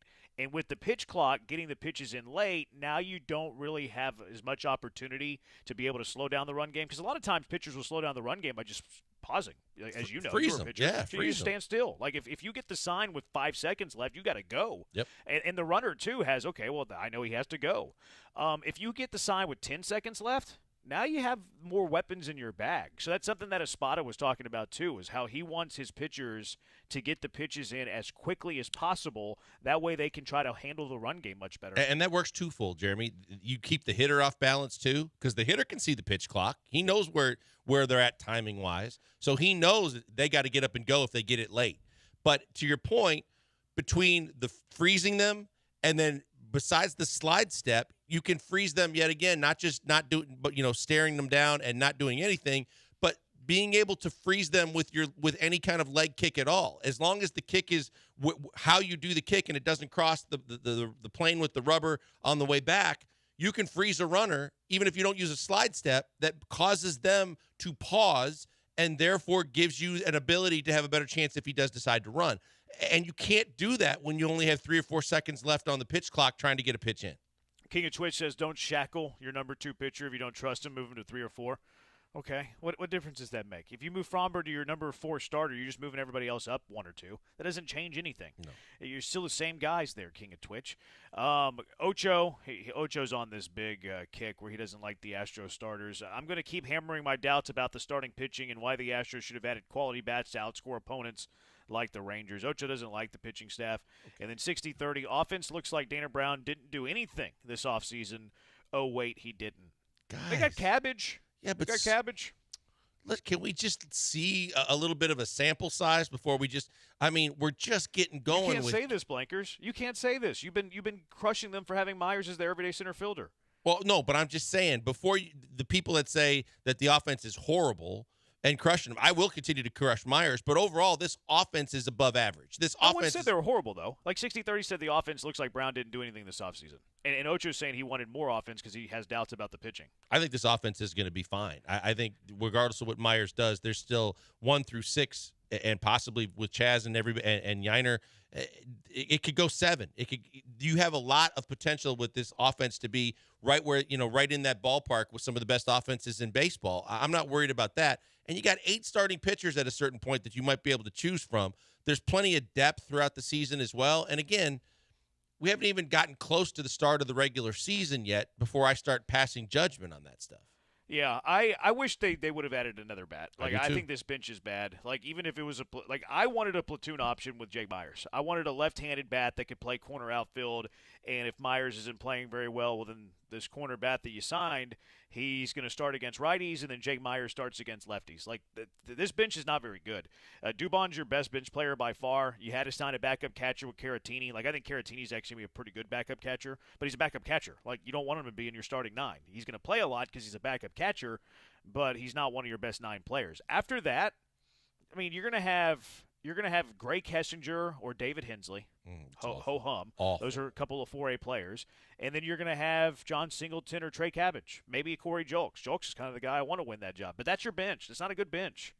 No, you're right. And that's where the most scrutiny can happen between now and the early part of the regular season, because you're still time that you can do some things.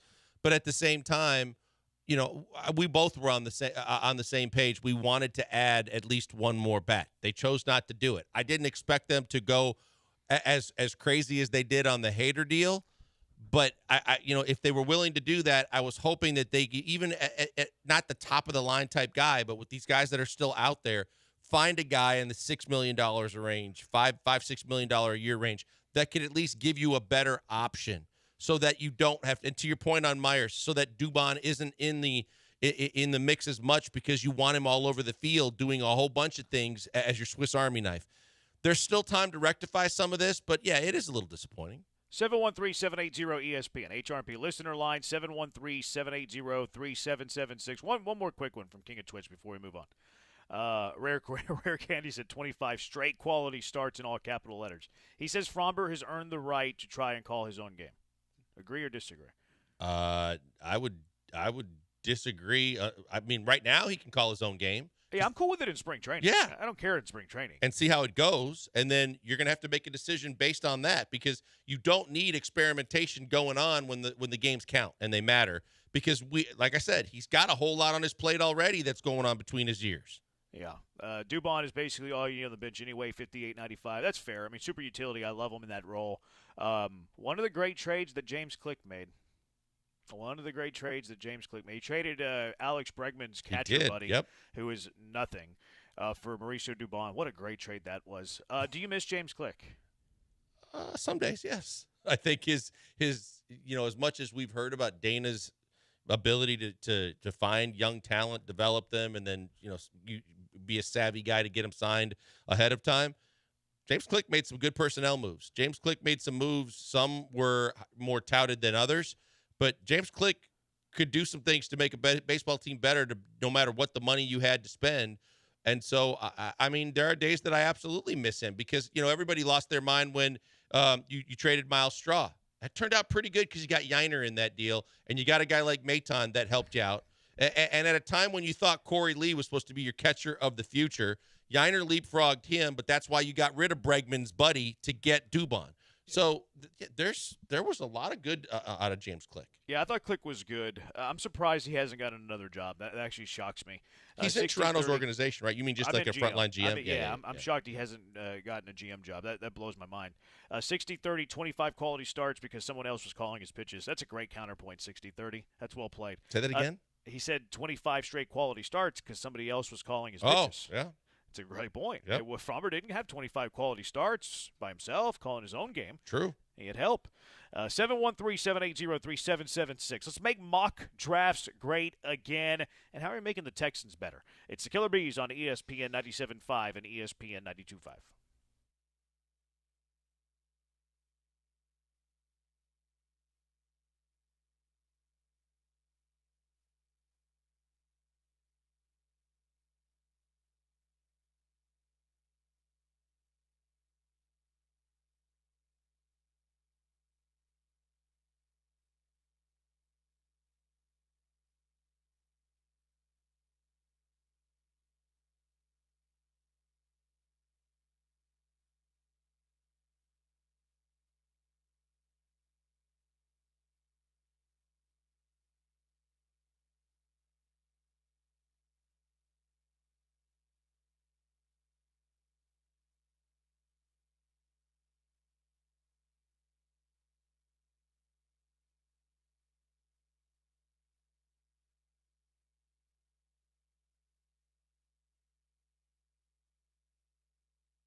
You're listening to the Killer Bees and some great music presented by RC Ranch. The official beef jerky of the Houston Livestock Show and Rodeo.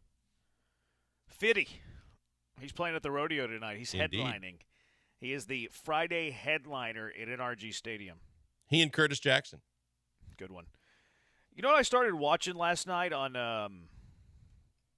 where was it? What app was it? I think it might have been Peacock. The Yolanda Salazar. You know who that is? I don't. The Yolanda Salazar was the lady who shot Selena. Oh, wow. Shot Selena. I started watching. I stumbled on it late last night as I was falling asleep, and I don't even think I finished the episode. I fell asleep in it.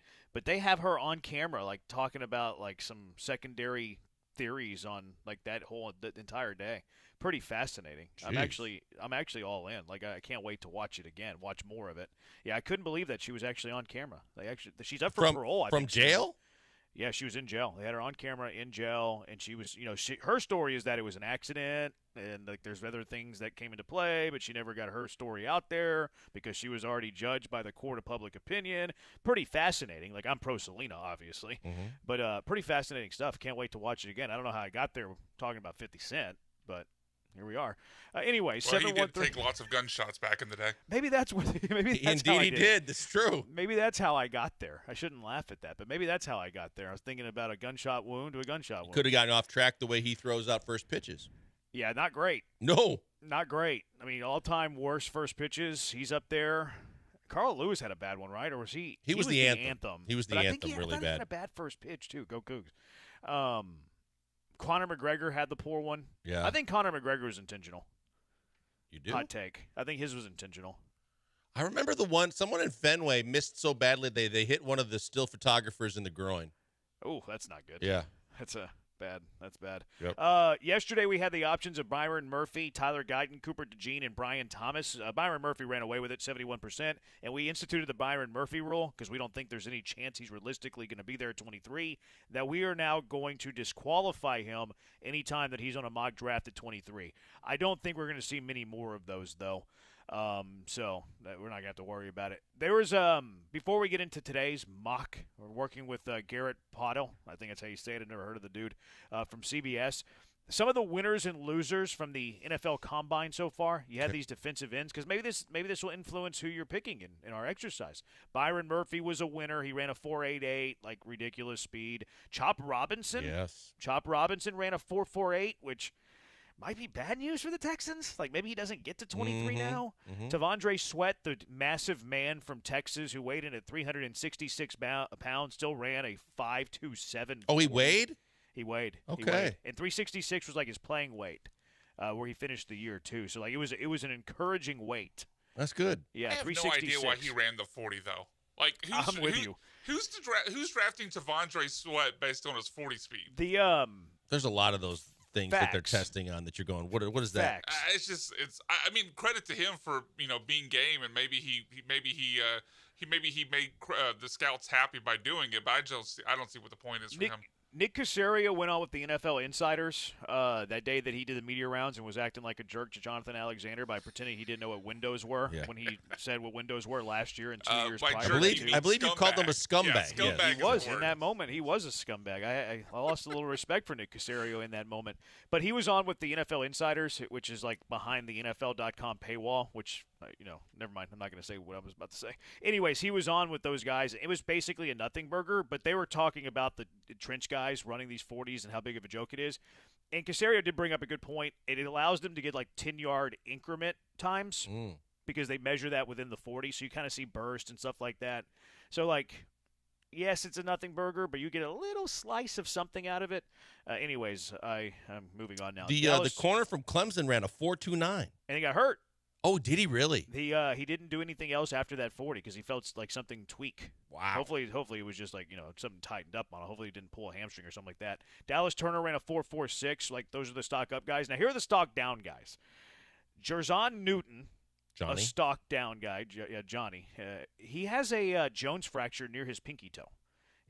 He did. That seems to be a trend at the combine this year. Yeah, because the Kool-Aid McKinstry has one too, but Kool-Aid's still going to do his pro day. He is. And then is going to address it afterwards. So he's like, going what to is have a Jones surgery fracture? after his pro day. Like what's like? How do you play on a Jones fracture? Like, because Newton played on the Jones fracture too. He underwent surgery on a Jones fracture near his pinky toe after the season. Well, like, and then the question is, how's he going to recover from it? Because whatever he tests out before surgery, teams don't care about. They care about. They'll only use it as a measurement to figure out how is he after the surgery. Is he still as quick? Is he still running as good? Or did it hurt him literally? That's why I don't understand a lot of that. A Jones fracture is a fracture of the bone of the pinky toe side of your foot, the 5th metatarsal. So I guess you can play through it, but you got to be. I guess you got to be a gamer. So maybe I give a little bit of credit for no John Grenard and there. Kool-Aid. No, he can't play through a grade 1 No. ankle sprain in the most 2 important games of the Houston Texans regular season. Unbelievable. Darius Robinson, the Missouri edge, who a lot of people like, he ran a 4.95 40 at defensive end. Like that's slow. Otherwise known as slower than Byron Murphy. Yeah, I was going to say slower than that's interior slow. lineman. Not a good sign. Yeah, that is really slow. And then Braylon Trice, edge rusher for Washington. They had him listed on the Washington Husky website at 275 pounds. Do you want to guess what he weighed in at? 289. 245. What? They had 30 pounds heavier on the Husky website than he actually weighed in an Indy. So, like, they don't like that he's that small. Because, like, they feel I like thought that's he not ate big his enough. way out of the of a certain opposite. draft position. They had him listed Wow. 30 pounds heavier than he actually is. That's nuts. Anyways, those were some of the winners, losers. So we look today's mock. This jabroni from CBS. He has Caleb Williams at number 1, Drake May at number 2. Boy, I hope so. Jaden Daniels goes number 3. So quarterback. Marvin Harrison, who didn't meet with the media today, like he blew off the media part of his combine. I don't know what his play was there.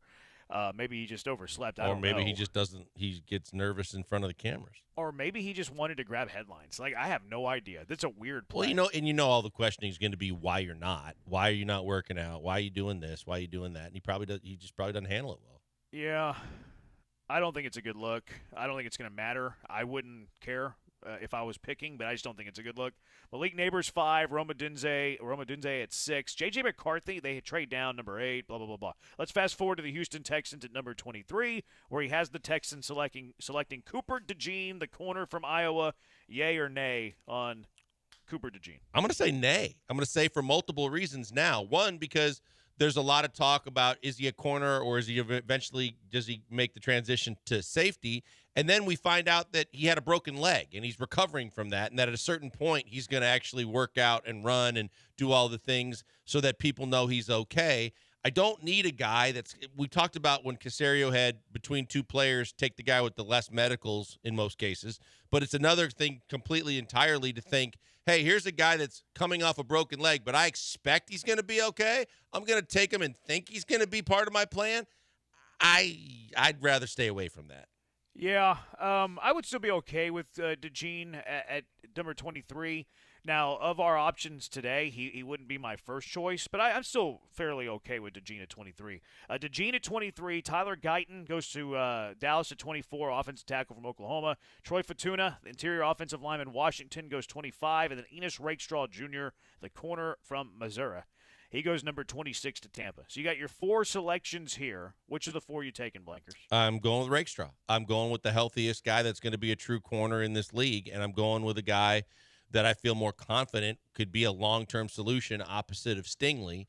And so for me, that in learning from what we learned, at least in the early stages, if you have a choice between the two corners, one guy's coming off a broken leg and there's questions about where he ends up playing in the NFL, and another guy that's a corner that there's room to even get better once he gets to the league, I'm going that direction. I hate it whenever you pick the guy that I wanted to. I'm My there bad. with Rakestraw. My bad. As well. I'll take Fortuna then. No. If one of us is taking Fortuna, it'd be me because I've been banging on. Well, I haven't been banging on the table. I've just been more okay taking a left guard there than almost everybody. I got to go Enos Rakestraw here too. I've liked what I've heard about Rakestraw. He's, I think, more of a natural corner. I think he's shiftier than DeJean. DeJean might be a better athlete overall, but I think Rakestraw is a little shiftier, which I value more at the corner position. Brian's here to agree with us. He's going quarterback.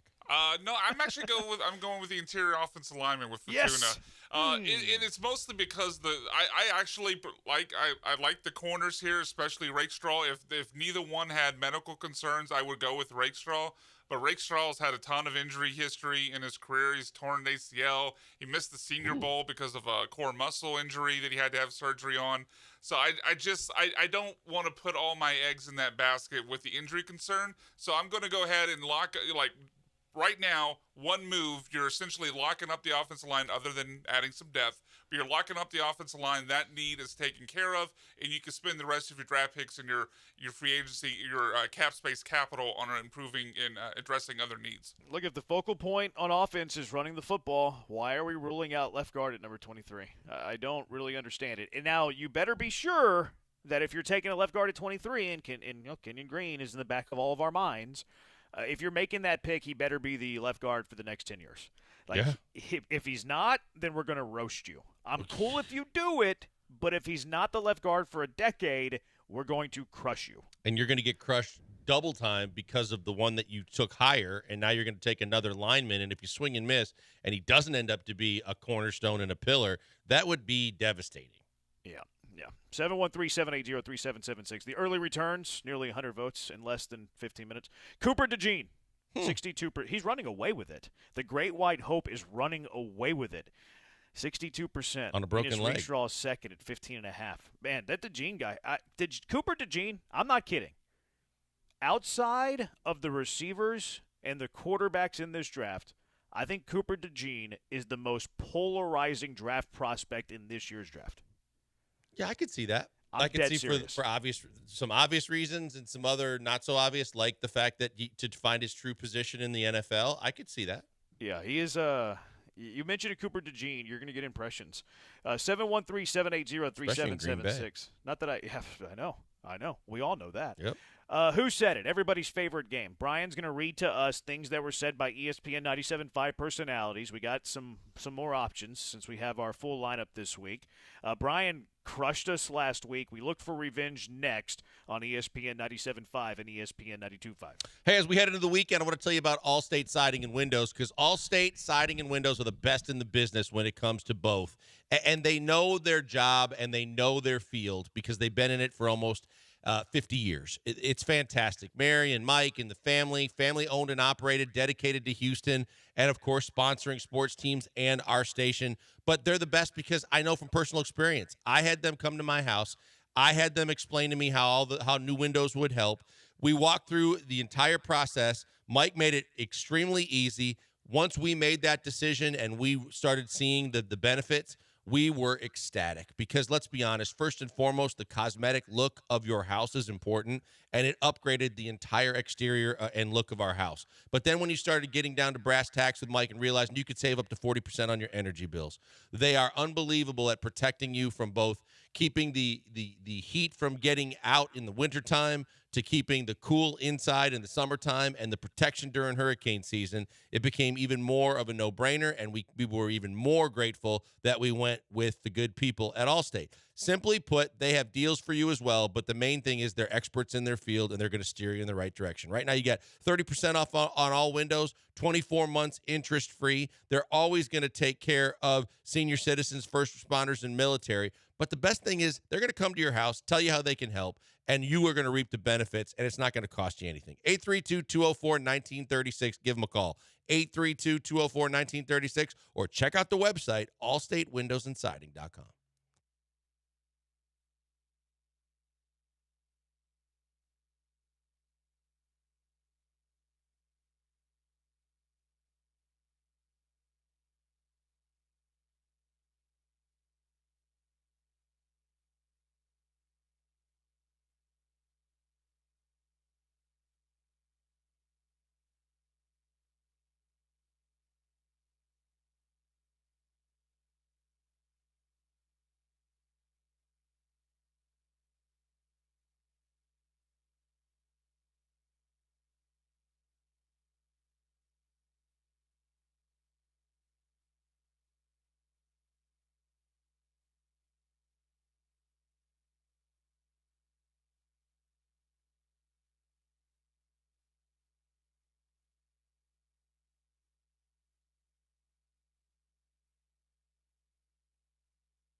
You know Brian's made it now. He's on the marquee. He's on the rejoin. Well, Tremac. Wait, time out. When you say Brian's made it, because he made that promo, I'm pretty sure he just told them what to say. Boy, was that a fluff job. That was a Michael Carroll joint. I had nothing to do with that. Nothing, I'm sure. Mm-hmm. Tremac, I like it. He did cut us down last week, and who said it? Can he cut us down for the second week in a row? Let's get started with quote number 1. All right, quote number 1. I can't stand dumb people. I can't let dumb people go. I just can't quit dumb people. I'm like the brokeback guy who just can't quit dumb people. Was this Paul talking about Joe? I'm thinking Paul or Lance right off the top. I could see Dell saying this too. Yeah, that's true. Now, we've just clarified it's just the new lineup now. Producers are out, and it's no producers, but repeats are allowed. All right. Repeats are allowed. Yeah, I'll go with those 3. Mm-hmm. Say it again for me, B-Mac, please. Sure. I can't stand dumb people. I can't let dumb people go. I just can't quit dumb people. I'm like the brokeback guy who just can't quit dumb people. The brokeback. Okay, so Dell wouldn't say that. There's no way Dell would say that. That's true, because he'd get killed.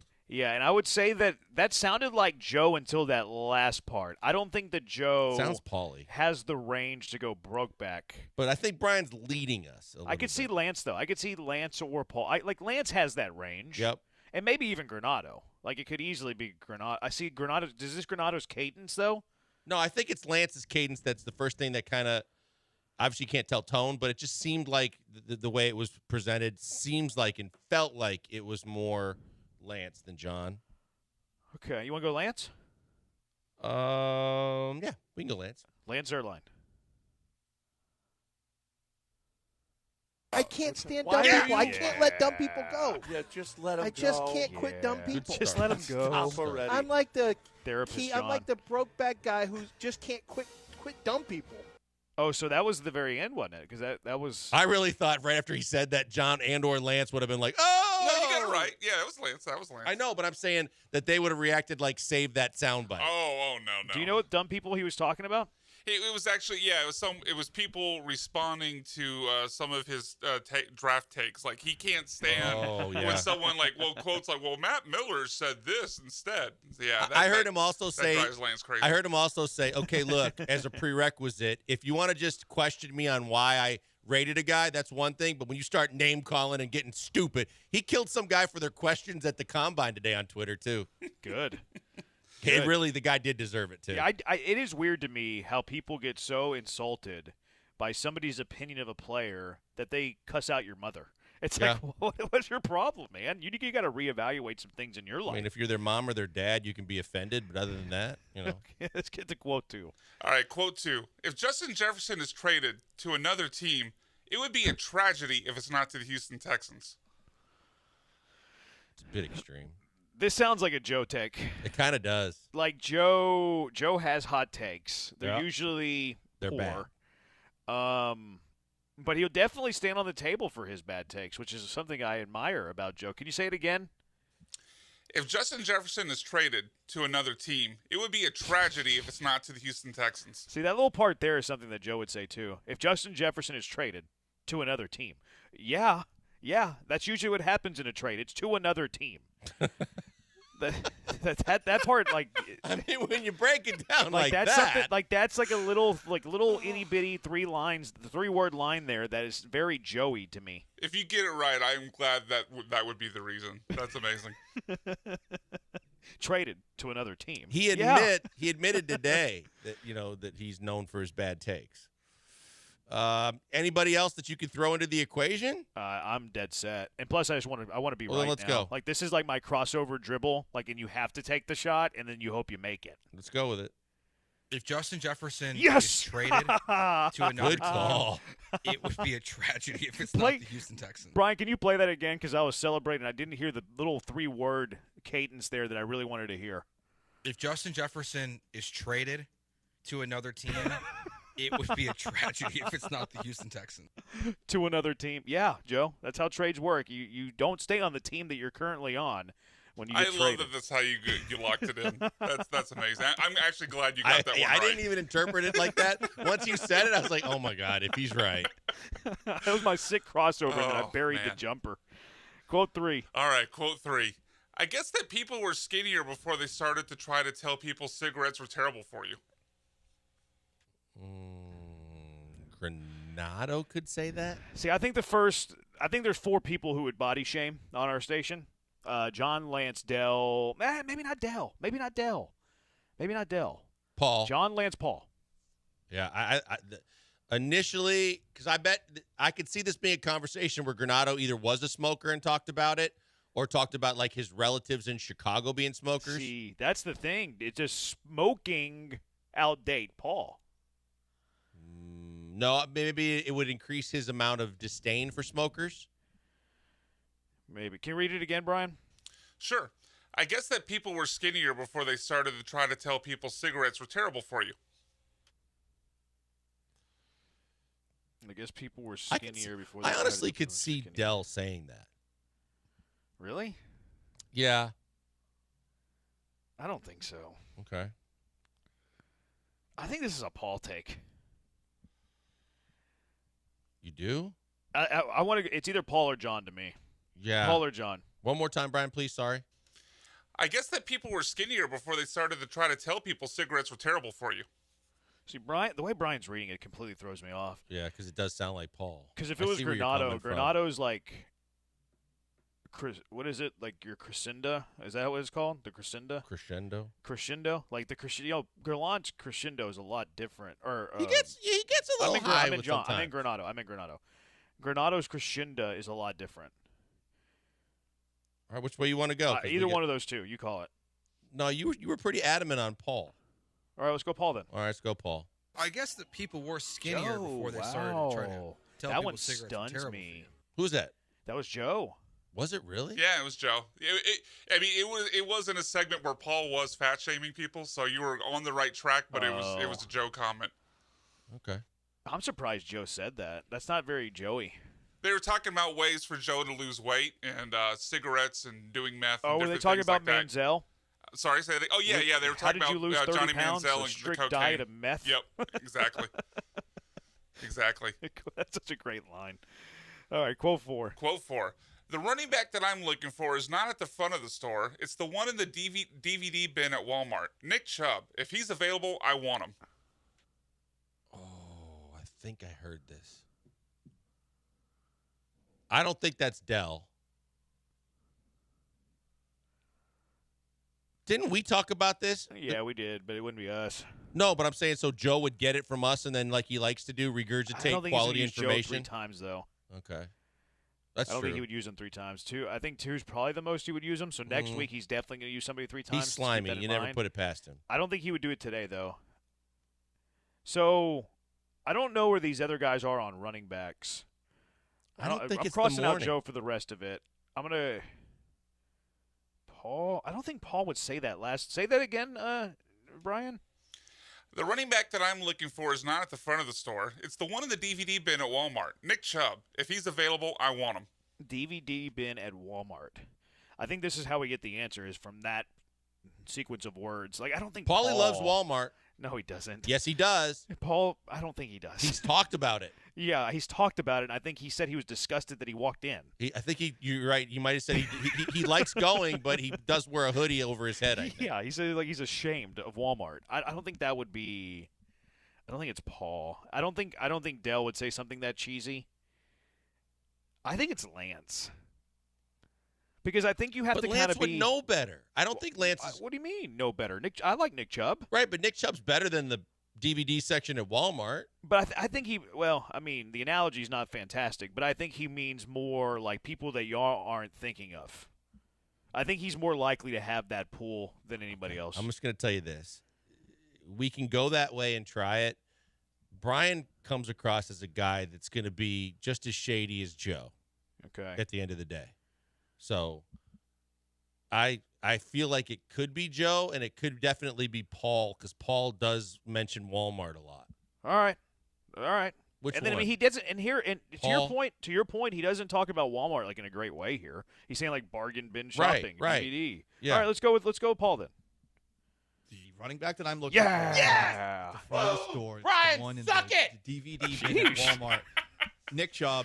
if he's available. I told you the tweet was going to backfire on me. Yeah, because he was talking mess. I gave him a hard time in the break for getting a little overconfident on Twitter. I was never confident. I was just having fun. Yeah, Yeah, I'm having fun now. I like trash talk. Trash talk's fun. I know you do. I love trash talk. All right. All right, number we 5. got one left. We got one left here. Let's dominate. Why not? The opposite of last week. If every squatter could be. If you're here and I'm here, Mr. Hand, okay. Well, you went 1 to 4 last week. Let's see if you can go 4 and 1 this week. Be a nice bounce back. All right. If every squatter could be, if you could throw, instead of spraying them in the face with bear spray, literally just throw that whole liquid on top of them, the unmitigated gall to get into someone else's house and say it's ours now? Absolutely not. That has to end in a fight. That sounds like Dell.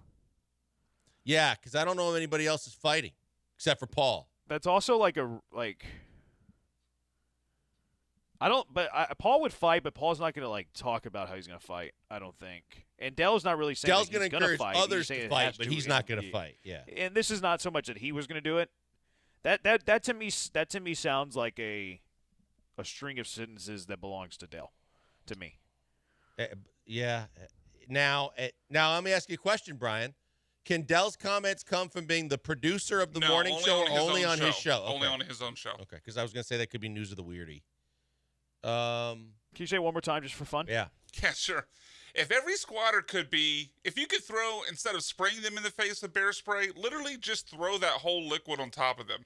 The unmitigated gall to get into someone else's house and say it's ours now? Absolutely not. That has to end in a fight. Unmitigated I think this is gall. news of the weird, Jeremy. I think it's either Lance or Dell. And if you think it's news of the weird, I would lean Lance. That's what I'm saying. I don't think Dell. Now Dell randomly went off on one with Michael Carroll today on a bunch of Dune and a bunch of movies and things with Sean. But I think the guys that really get off on topics like that is news of the weird. You want to go Lance? Yeah. Lance Zerline. If every squatter could be, if you could throw, we killed you. Instead of spraying them in the face with bear spray, baby. literally just throw that. We whole cut down liquid. Tree Mac. Hana was not a successful debut of the new Open. Man, he's Love gonna. it. Welcome to the show. He's gonna be out for a vengeance next week. Of course he it's is. going to be He's bloodbath. gonna be trying to get us next week. Well, you know what? I'm glad because that means we did something. We showed up. What do you think of this new 14-team compromise proposal?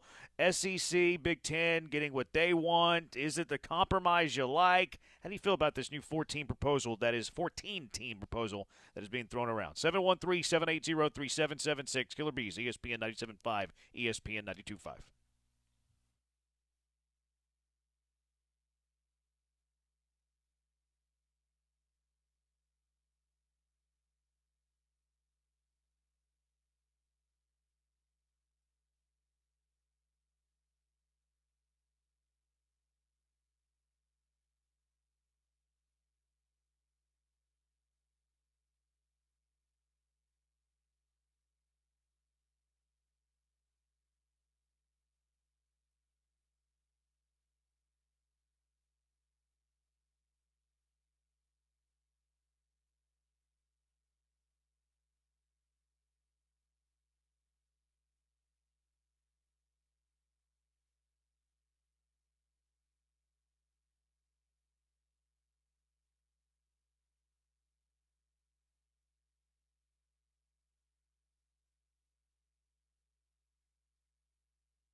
You're back with the Killer Bees on ESPN 97.5 and 92.5. Live from the Veritex Community Bank Studios, here's Joel Blank and Jeremy Branham. New proposal in college football, which is apparently gaining steam, according to reports. They're going to come to terms in agreeing a playoff before they ever kick off the 12-team playoff. It's the most college football thing that exists. But the new proposal that's gaining momentum is the SEC and the Big Ten would get 3 automatic qualifiers, with the champion of each conference, the SEC and the Big Ten, getting a bye in the first round. 2 automatic qualifiers from the Big 12 and the ACC. One group of 5 team would get an automatic qualifier, and that leaves 3 at-larges for wild cards. How do you feel about this proposal, Blankers? I'm not. First of all, I think 14 teams is just too much, period. But I'm a little curious if the 3 and you are obviously the college football expert, and BMAC, you probably are probably a little bit more than me too. I just, to me, is 3 enough for the to make sure that you get the at-larges right and get the right teams in there, because we've talked about it. Look, I know the Big Ten is expanding. Obviously, the premier conference is the SEC, but my goodness, the Big Ten can have some stinkers too. I don't like 3 out of the Big Ten for sure. I don't like this. I'll just start there. It's kind of a long-winded answer, I feel. That was short. I like the 12-team playoff. Like, I think the 12-team playoff is really good. Like, I like the structure of it. You get your 5 power conferences. All of them are guaranteed a spot. And you have 7 at-larges. Like, if the SEC and the Big Ten are so good, which, I mean, the SEC is. Yep. The Big Ten after Ohio State and Michigan, a little bit of a drop-off there. Go earn it. Like, go earn it on the football field. So, like, that part of it, from like the competitive nature of it, like I don't love it. Like just guarantee your conference champion and then go dominate on the football field where you're going to get a brunt of these at-larges anyways. What this does show you is that the SEC and the Big Ten are using their power to negotiate. Oh, yeah. And I think that the Big 12 and the ACC, as a way to say, don't run off without us, don't create a super league and leave us, out to dry. We're willing to give you some concessions so we can still hang out with you. And from a compromise point of view, I think they do a pretty good job of it, because the first proposal we saw was 4 automatic qualifiers from the SEC and the Big Ten and 1 automatic qualifier from the Big 12 and the ACC. So there clearly was some pushback here. The SEC and the Big Ten are still willing to do business with the Big 12 and the ACC and collectively with all of college football. So for me, I don't love it. I don't like it. I'm willing to accept it as a compromise because I don't want the Big 12 and the ACC to be, in a separate league than the SEC and the Big Ten. So I'm willing to accept it as a compromise. I don't like it as much as 12. I would construct the 14 teams a lot differently. I don't like 3 automatic qualifiers from one league. Like, how are you giving those automatic qualifiers out? Who's deciding that? Is the selection committee deciding that? Are the conferences deciding that? Are you going to have pods? Are you going to have a championship game? Like, I don't like the structure of 3 AQs. But from a, survival of college football as we know it, I'm willing to accept this as a compromise. Yeah, I'm with most of what you guys said. I, too, prefer the 12-team format to the 14. I just don't think it needs to be watered down that much. I don't need possibly, 3-4 loss team getting into the playoff. And I hate the idea of the extra qualifying teams for the SEC and Big Ten just on principle. Like, you can't guarantee, especially the Big Ten. I mean, it obviously helps now that Oregon's joining the Big Ten.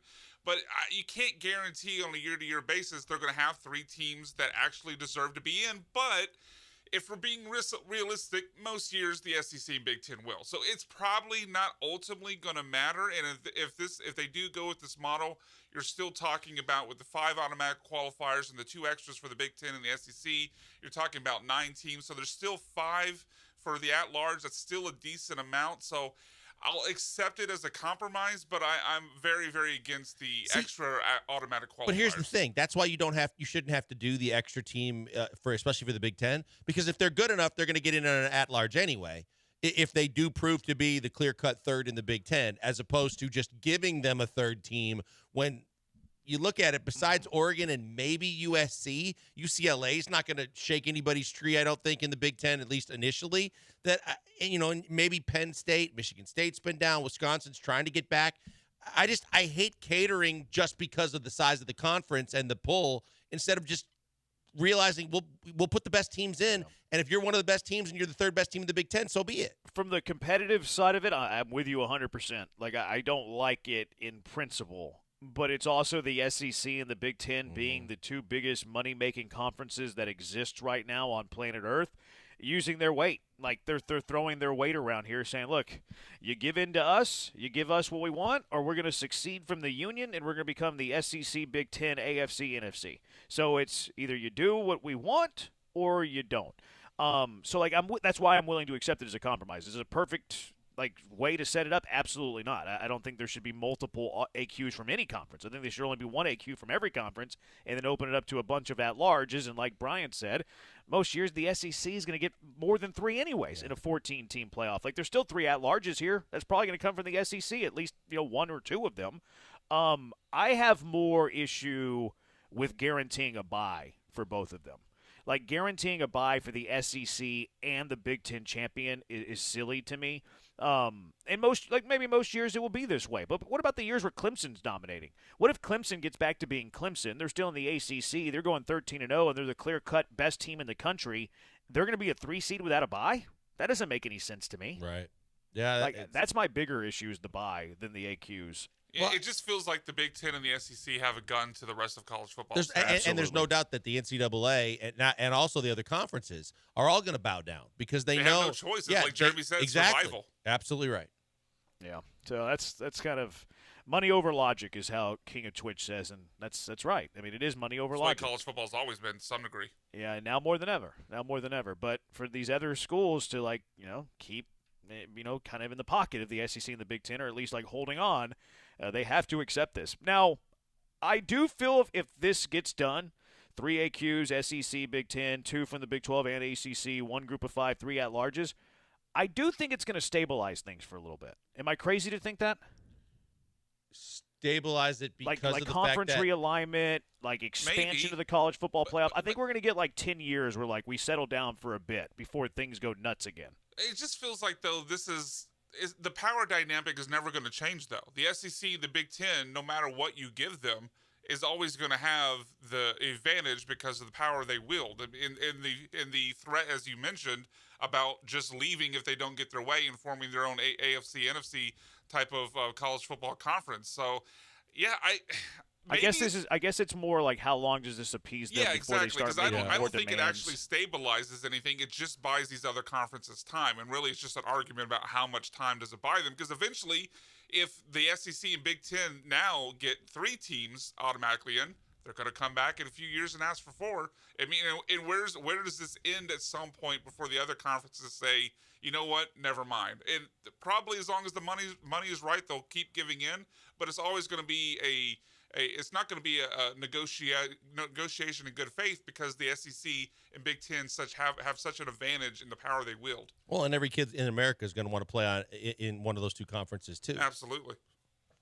Yeah, at least in football. For sure. 713-780-3776. Your thoughts on the new proposed 14-team playoff, 713-780-3776. Nico Collins had some thoughts about an extension after Nick Caserio, unprovoked, brought up Nico Collins and rolling over money and no windows and whatever. But Nico Collins had some remarks on an extension. And the question that we have, how high are you willing to go with an extension on Nico Collins? 713-780-3776. Killer Bees, ESPN 97.5, ESPN 92.5.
Coming to you live from the Veritex Community Bank Studios, it's the Killer Bees. On ESPN 97.5 and 92.5. Here's Joel Blank and Jeremy Branham.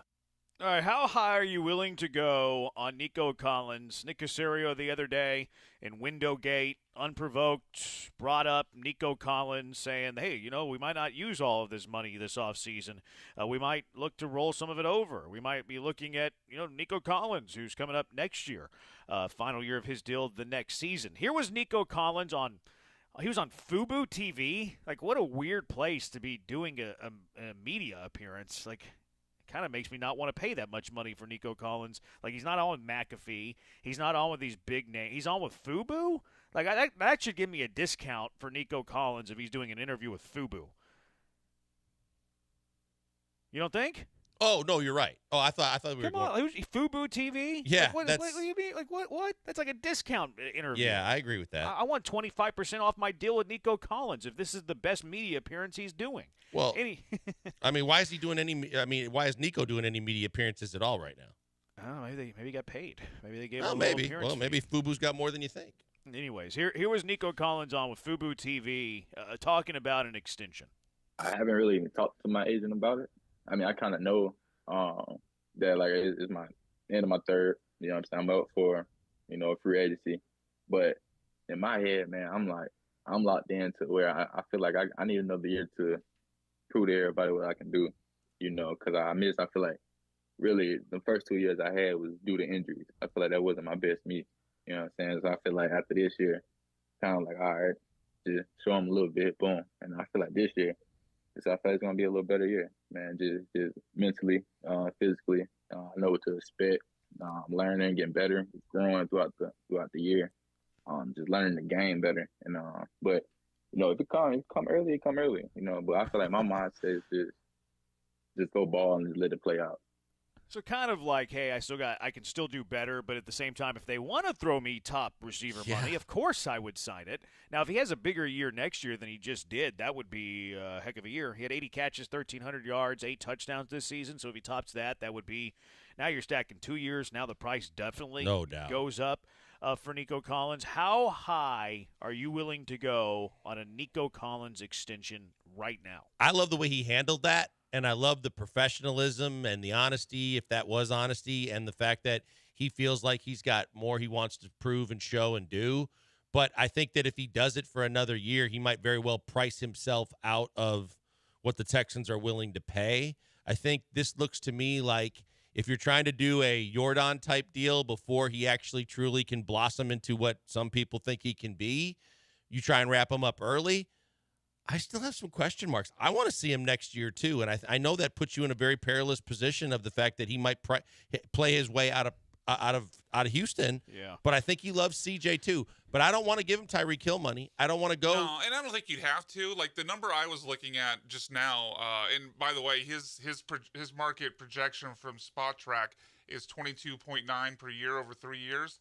I don't know if I'd quite go that high, although I wouldn't let 1 or 2 million per year be the stop that would in negotiations. But Chris Godwin of the Buccaneers got 3 years, 60 million, and he's a better receiver, or at least this year was a much better receiver than Chris Godwin. I'd be willing to at least do that, 3 years, 60, maybe add a few on, or maybe slide the guaranteed money his way a little bit if that would get the job done. But I would at least be willing to go there. I don't think he would do that. Definitely not doing a Jordan Alvarez bargain deal.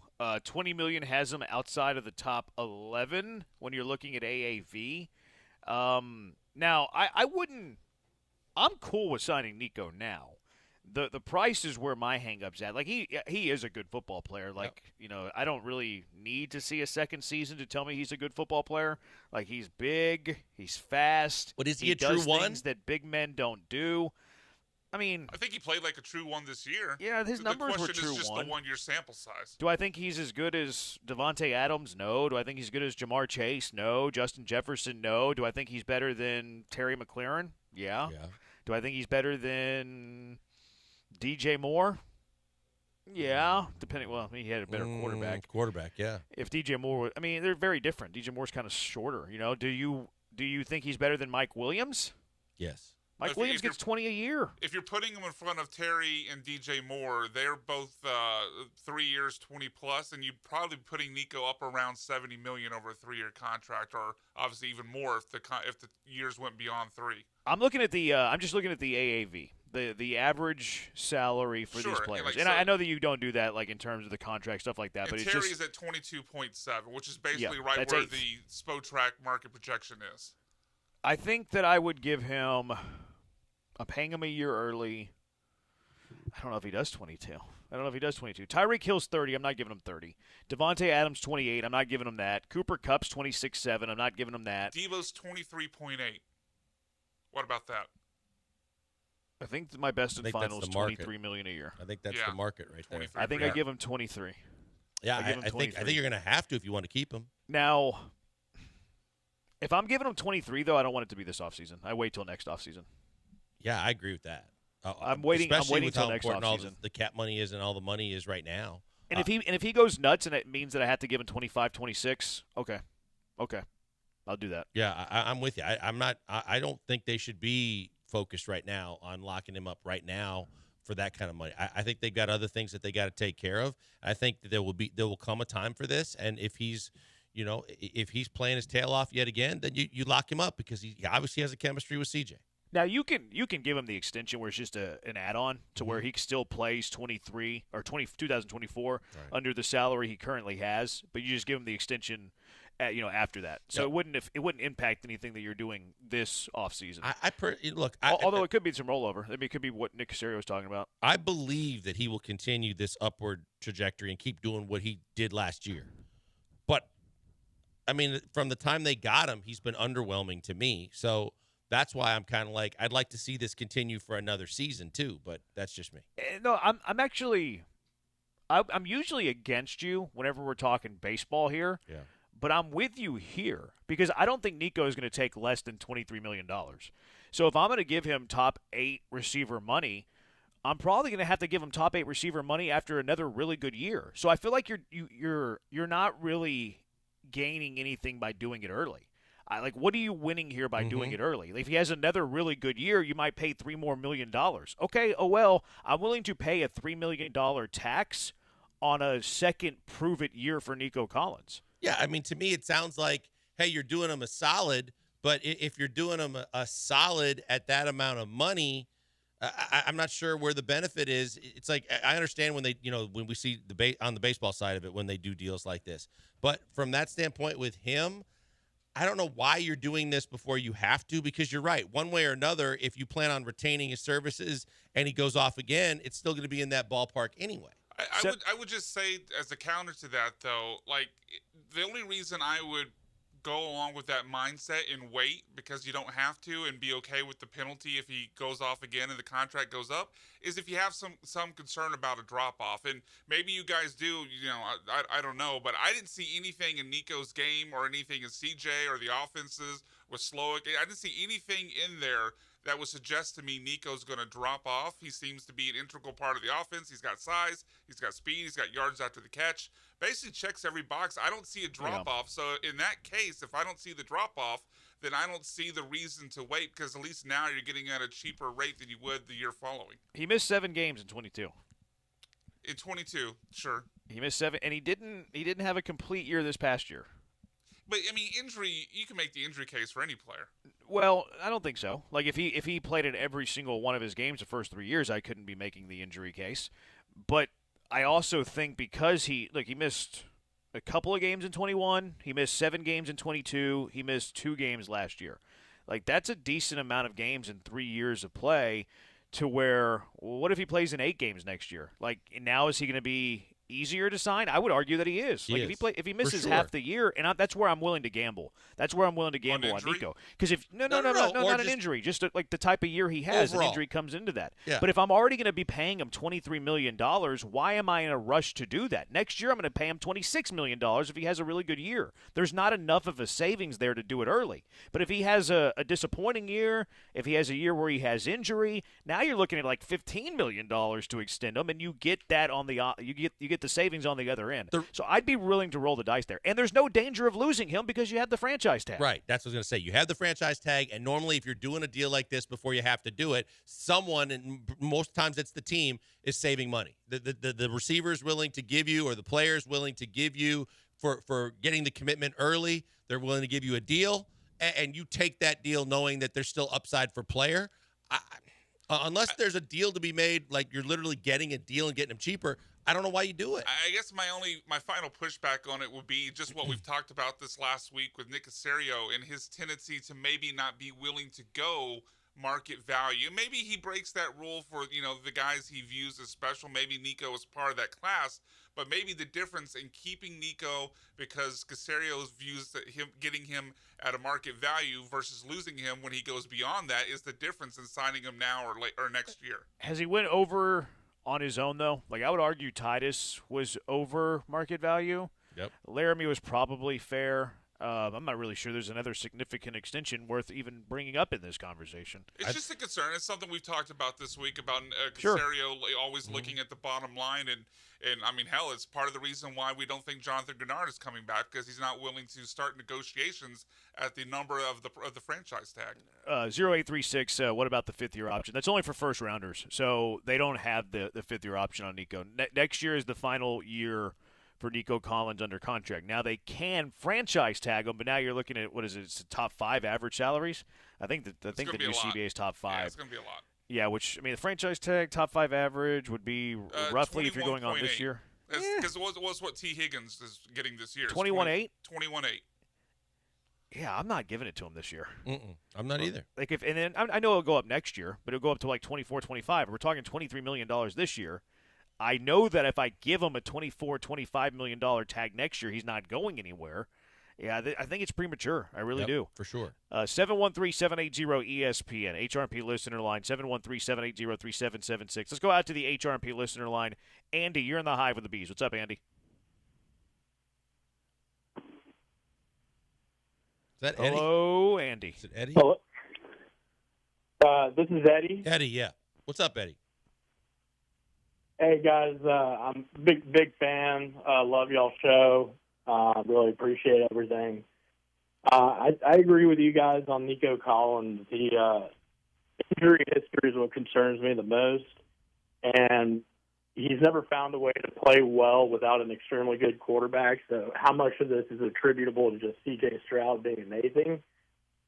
And also, I think we could invest the money more on the defensive side of the ball, but wanted to get y'all take on it. Thanks for the call, Eddie. Look, we're up against it, but I would just say from the standpoint of they're going to take care of the defense the way they're going to take care of the defense regardless. I don't think there's anybody you have to worry about you're locking up right now anyway. So I'm not too concerned about that. What was the first part again?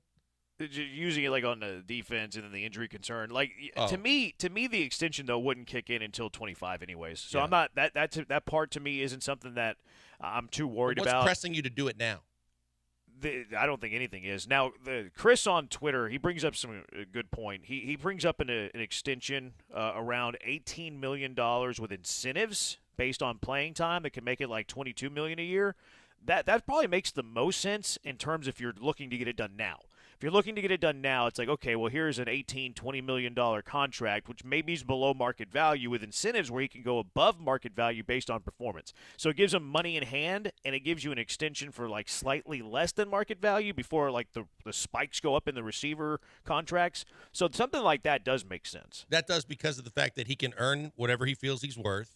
He's still got to perform for you. And you do lock him up at a lesser value than if he hits the total open market after breaking out a good season. That's anything more than that, though. I'm waiting. If you can get on a below market incentive laden, cool. Like I'd be in favor of that. But anything more than that, see ya. Goodbye. 713-780-ESPN, HRP listener line. These quarterbacks in the NFL, around the NFL, you have Atlanta, like, hey, we need a quarterback that represents our city. And then we see Kirk Cousins, rumored to go to Atlanta. I didn't think he was very Atlanta-y. I'm going to give to you just random teams around the NFL, and I want y'all to tell me who their starting quarterback's going to be next year. 713-780-3776. Killer Bees, ESPN 97.5, ESPN 92.5.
You're listening to the Killer Bees and some great music presented by RC Ranch. The official beef jerky of the Houston Livestock Show and Rodeo.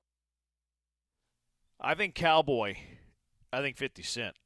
50 playing at NRG a little bit later today. Killer Bees, You don't ESPN think 97.5, champagne ESPN and 92.5. cognac or whatever he's got going, and wine? It wouldn't shock me if 50 had a horse growing up. You see horses all the time, like in Acre Homes. You know who the biggest like cowboy that I've ever seen like go through U of H? Ed Oliver. Oh yeah. Like he had a horse like all through Did his he ride a childhood. horse on game day? I don't think he rode a horse on game day. I think there was a story done on him, and like he was riding his horse like when the story was done on him. I don't think he did it on game day. That would surprise me. Maybe I just saw the feature on game day. That might be so. what I'm remembering. Oh, did you say? Oh, you meant college game day? Yeah, college I think game you meant maybe so. Yeah, maybe so. I thought you meant like on game day before a game. I was like, no, they stay in the hotel, they ride the bus over. I took it way too literally. I think he was riding a horse from the That was That's what I thought you meant. I was like, no, Tampa. Brian, no, man. In Tampa, was it White? Or one of the linebackers for the Buccaneers rode a horse on the field on game days, and then they promised him if they won the Super Bowl, he would do it in like the celebration at the stadium, and he did it then too. Really? Yep. I don't remember that. It sounds like a Roy Oswalt tractor promise. It kind of was different, but it happened. Yeah, I just googled Ed Oliver horse. It says so. That's how Oliver became an elite. Blah blah blah blah blah blah. He still owns Caledonia and 3 other horses, but Oreo was given his unconditional release. Oliver described him as stubborn and ignorant. So that horse is a free agent? I guess so, but emphasized that Oreo honestly stripped me of fear. So there you go. He has a bunch of horses. He's He got with 4 horses and what's his name with chickens? The Who has linebacker chickens? from A&M. The Bills, Broncos, Super Bowl champion. Von Miller? Von He Miller. does chickens? Oh, he has chickens? He's enamored with a chicken. I think he has his own chicken farm. I would like to have He my own said chicken coming farm. out of A&M that he at some point he was going to have his own chicken farm because he's enamored with the chickens. I would have no problem having my own chicken farm. We stayed at an Airbnb wouldn't do a that few years work. ago. I might. I used to have a garden, but that was during COVID. Like whenever I wasn't doing anything all day. Exactly. Like nowadays, it's way too hard. I gave that up. We actually took it out. We stayed at an Airbnb in Montana once. My brother-in-law lives in Montana, like right by. He lives in Livingston, right by Bozeman. Okay. And we stayed at an Airbnb that had a what were they called? Chicken coops, right? Yep. Yeah. Yep. We ate those eggs every morning. They were fantastic. And with the price of eggs nowadays, you could save That's money true. doing this. I would love to have a chicken coop, but you're right, Brian. I don't have the time. If I had more time on my hands, I would look into it. I really would. I'm going to give you some quarterbacks that are some teams here, and you're going to tell me their starting quarterback, all right? Mhm. Atlanta. Justin Fields. Yeah, Okay. that's probably the right call. But to be different, I'll say Kirk Cousins. I love the Kirk Cousins things. After, Raheem Morris said last week we want a quarterback that represents our city, because nothing screams Atlanta like Kirk Cousins. No, not at Well, all. and that's why I was telling BMAC during the break, as much as everybody thinks Fields is going to be like a Steeler, when he made that comment and Justin Fields is from Georgia, I was just like, oh, well, maybe they're going to make a play for Fields when no one else is kind of – I'm reading between the lines going, I think that's what the way they're looking. I'm rooting for it to be Cousins now, just so he can put Raheem Morris on Bad Take Boulevard. Because Yeah, if he I says a think quote Joel's like right, that, but I'm rooting for Cousins. yeah, I'm kind of leaning. Now the odds have kind of shifted. Like I think for both of those guys actually. I think Vegas is kind of hedging their own bet. Chicago. Caleb Williams. Yeah, I think that one's easy there. Denver. This one's kind of challenging, I think. So they got the 12th pick. I think they drafted a J.J. quarterback, McCarthy. maybe Penix or McCarthy. I think McCarthy's J.J. been a McCarthy. popular name to them. Whether they draft them there or they trade up a couple of spots. Do you think he's a day one starter? No, I McCarthy. No. I don't know. Well, then there you go. How's he your starter next year? Oh, okay, that's fair. You got me there. God, who would be What's a veteran they would bring in? Oh my God! What's Do they have Chase Stidham? Daniel? Oh, Is no, Chase he's Daniel the retired. ex-Saint still available for him? Ryan he Tannehill's does available. YouTube videos. Tannehill didn't really Jameis? take too kindly to Levis. Like to me, I think if they draft McCarthy, I think there's a 50-50 chance McCarthy would start day one, by the way. But I do think they bring in a veteran who's really good at Jameis. helping groom young quarterbacks. Do Oh. you think Jameis is good? No. He just knows the system because He's a played. good teammate. Well, but he was with Peyton and Breeze, so maybe Peyton. Never really played for him though. Like I mean, I know he was on the team, but he didn't get a whole lot of run. Sam Darnold under contract? I think he's free.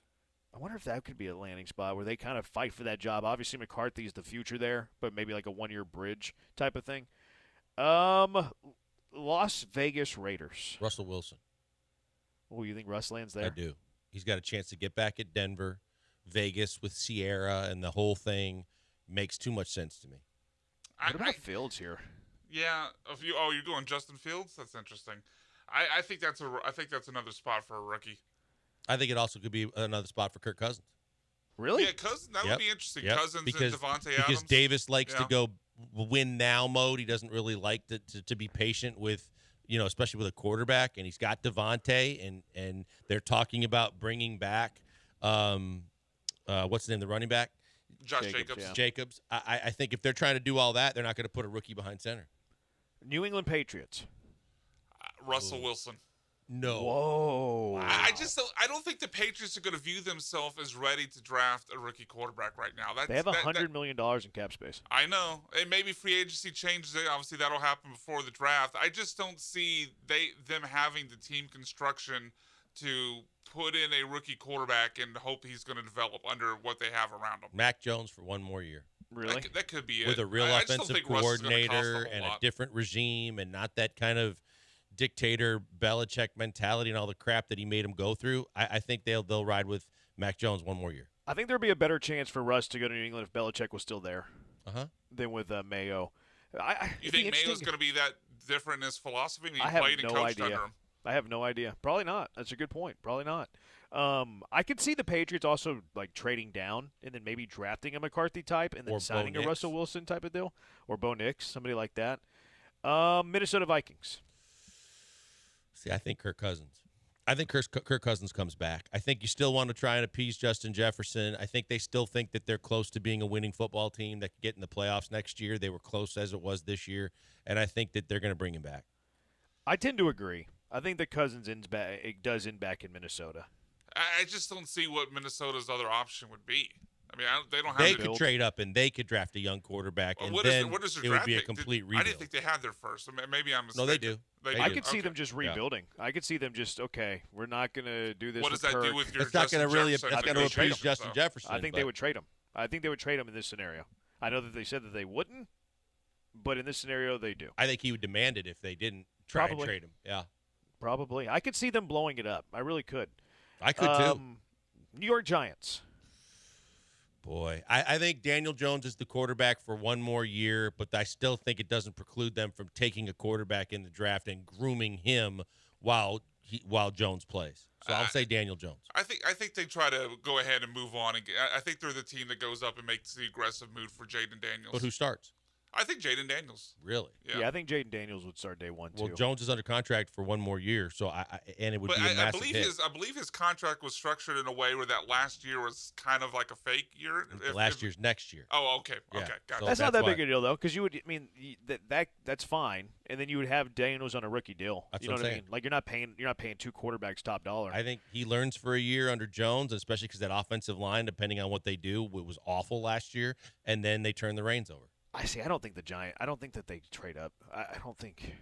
Well, they don't have to. They're at 6, and they could still Well, they're get not a getting- quarterback. I But they don't won't think get one of the would top Daniels. 3 quarterbacks, probably. Right. Yeah. I don't think Daniels lasts to 6, and I don't think Chicago and Washington will trade down. New England maybe. But you could also trade down then if you're the Giants, thinking that if you like Bo Nix or someone like Yeah. that, you could trade down, get an extra pick or two, and still get a J.J. McCarthy or a Bo Nix. I'm going to go Daniel Jones. This would be super Yeah. boring. I think they're going to draft offensive line. I don't think they make the big. I think they're going to draft receiver. That would be boring. I think they're going to go offensive New line. York's gonna freak out. I think they're Yeah. going to go for a receiver if they don't trade down. Jets. Yeah, I could see them being a landing spot for Malik Neighbors. They need to get some guys around whoever that next quarterback is going to be. They like Rome, too. Yeah, sure. The Jets is Aaron Rodgers. He's going to be healthy. Yeah. Yeah, He's they're not going to be in get a Aaron retreat. Rodgers. He was already because he can't stay out of the limelight and the attention whore that he is. He stayed out of the light for 3 days. Blinkers. Well, you're right. That is improvement. It was a darkness retreat. He had zero light. Yeah. Well, how long? It was 2 or 3 days. I can't remember if it was 2 or 3 days. Steelers was the last one. Does it matter? Boy, if you listen to their GM, who talked a whole bunch of nonsense, that they like Kenny Pickett yesterday or today when he talked. You got to say that. I guess. Could that be another landing spot for Russell Wilson? I think it could be for sure. I think if Russell doesn't go to Vegas, that's in the mix for sure.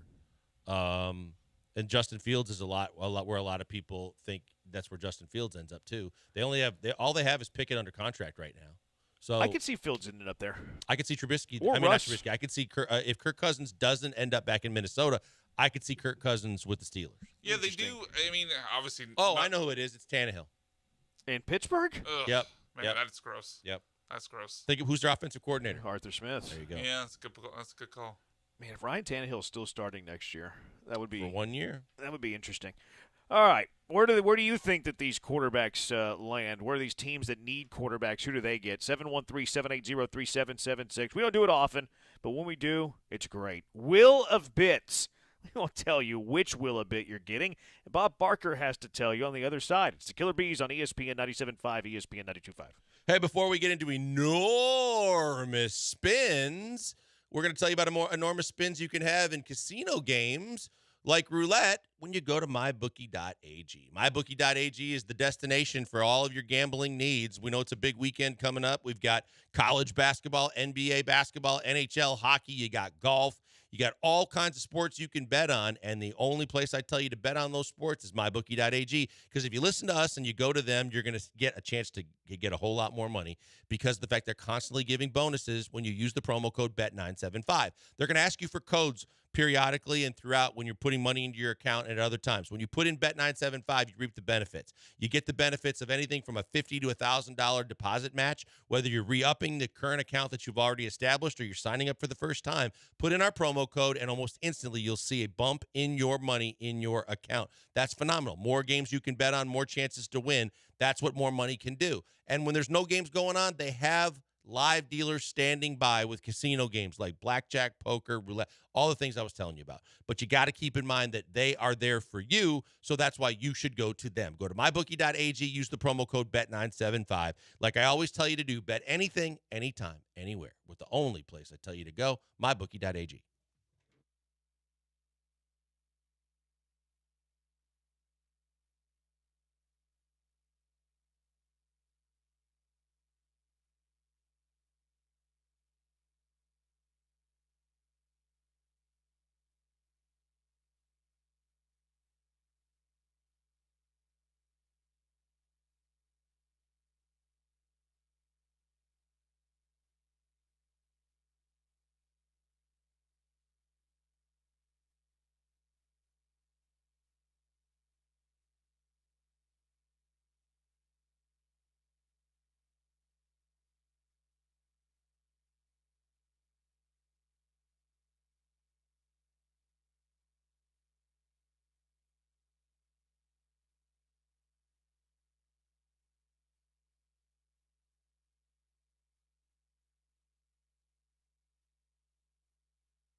It's the Killer Bees, and I honestly have no idea what's happening next. Could it be the next great big food debate? The biggest Joel rant of all time? Jeremy trolling someone to the point of crying?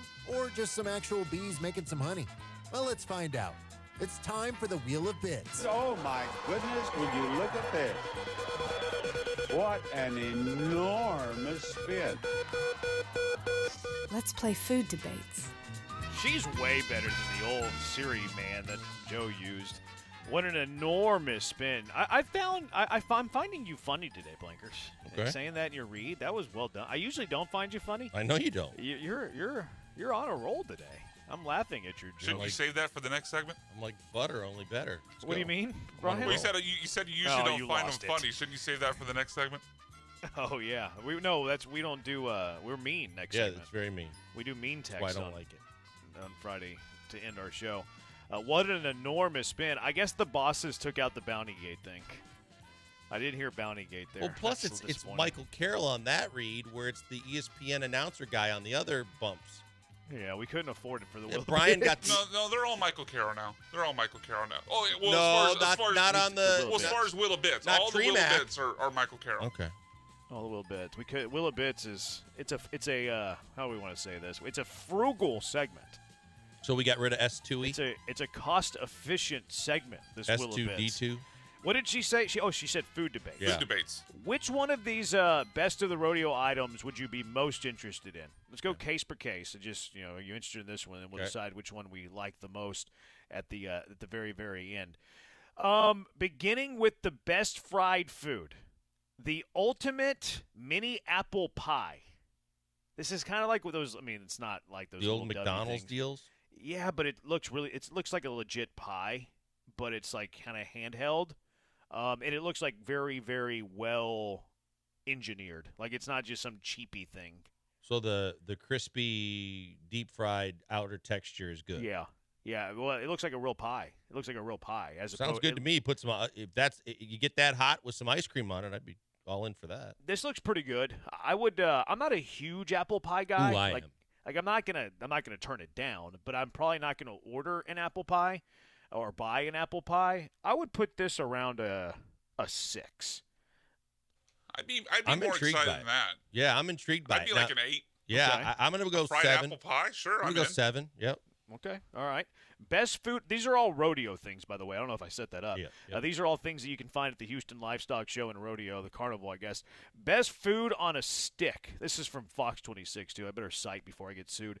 Best food on a stick. Brunch Pops, a corn dog with no name. You kind of have to see the picture here because it doesn't look like a corn dog. It kind of looks like a meatball, honestly. But it's a corn dog with no name. So it's corn dog-y. Looks like there's a little bit of syrup on it as well, which Lance would So like what, that. yeah, what makes it brunchy if it's a corn dog? I think it's kind of a waffle batter. It looks like Oh, you know Okay. what? It's kind of Okay. chickeny batter. Been to the desert with a corn dog with no name. That's an American song. Never mind. I shouldn't have given him a compliment. No, you shouldn't. But Take it back. Take it back. It opened up the dam. Yeah. And we're all just Damn, saying damn, that. damn. Yep. I'm more savory than sweet, although it does look like there's a little bit of syrup here. I'm going to go with like a 7 here. This looks delicious. I mean, you had me at corn dog. I'll try it. I would go with you on a 7. I like the sounding of the other dish more, but I would still try it for sure. Corn dogs to me, I've never been a big fan. You of. don't like a corn? No, I've Man, never but- been a big fan of man, corn dog. A good Oh, corny I dog love is corn great. 3. 3? Yeah, I'm not a big fan of corn dog. Oh, Would you say? Oh, 3. Oh, yeah. Yeah. Would you rather have a corn dog or a hot dog? Hot dog. With me the a corn right, dog. with all the right fixings on it, hot dog. That's gonna be unpopular. okay. No, it's gonna be an unpopular opinion. No, me saying corn dog. Hot dog's gonna be the popular opinion, I think. Classic fair food: big fat bacon on a stick. It is literally a piece of big fat bacon on a stick. I mean, what's not to like? Sounds pretty good. Yeah. What's the downside? Yeah. I mean, it's kind of plain. Like you go to a fair and it's just bacon. Like you know what I mean? Like And? I go to a fair, I want all like this. As long as it's random not just the stuff. big fatty parts. If you get a No, really it's like good, it looks thin cut. Actually, it's just a big piece of it. sounds like you're Just getting a walk gypped. around bacon. Yeah. I'm on board. I would try. I would like it, I but don't I like would that it's like on it a to go with stick. something. I don't like that Okay, it's on well, a stick. take it off the stick. Don't be whiny. I'm gonna No, go. I'm not gonna saying go like why, a but 3. He's normally talking to bacon me. complements something. He's talking to me. Oh. I'm gonna give it a 3, just because it's on a stick. Like, don't give me the stick. Just give me the piece of bacon. I eat So bacon you're with my hands. anti-food on a stick? No, I'm anti-bacon on a stick. Yeah, I'm gonna go 3 here. Where y'all at? It's bacon. I'll go an 8. Yeah, Hold on, I mean, cheeseburger. I would like it to be as a compliment to something, but I'll go 4. All right, the next one's the most creative food. It's the Barbalicious Float from Candy Factory put this together. It looks like maybe like a Shirley Temple with whipped cream on top of it with sprinkles, and then it has cotton candy on top of that, and then it has a stick in the drink with cotton candy in that as well. So like super I'm sugar. gonna go I'm like a 1. 1. I'm out. Yeah, I'm out. I'm gonna pour some Gentle Ben in here, and it's gonna be a 10. There you go. There you So go. There's that's too it. much cotton candy and It's a sugar very overload. sweety. I'm Yeah. gonna grab this. I'm gonna put some Gentle Ben in it, and I'm gonna go to a pool when it's 100 degrees and enjoy the heck out of this. 10 for me. Best new flavor is the Chili Mac Attack potato from Saltgrass Steakhouse. This is like a loaded baked potato, everything you would have With in a mac loaded and baked cheese? potato with mac and cheese, Ooh. jalapenos. It looks like it's brisket in there too. 10. Ooh, 10. Really, the mac and Yes. cheese is interesting to me for a loaded baked potato. What I is? don't know how I love that. You The just mac and replace- cheese. I mean, you put Oh, cheese normally in a put loaded baked Come potato. on, just man. Midwest guy cheese with the potatoes, with all the fixings and everything. That's a slam dunk. Yeah, I mean, Yeah, the baked usually it's like potato's gonna have shredded cheese in cheese, it though. anyway. You Yeah, just- it's true. You add cheese on a loaded baked potato. Yeah, it just I don't replaces know. the cheese.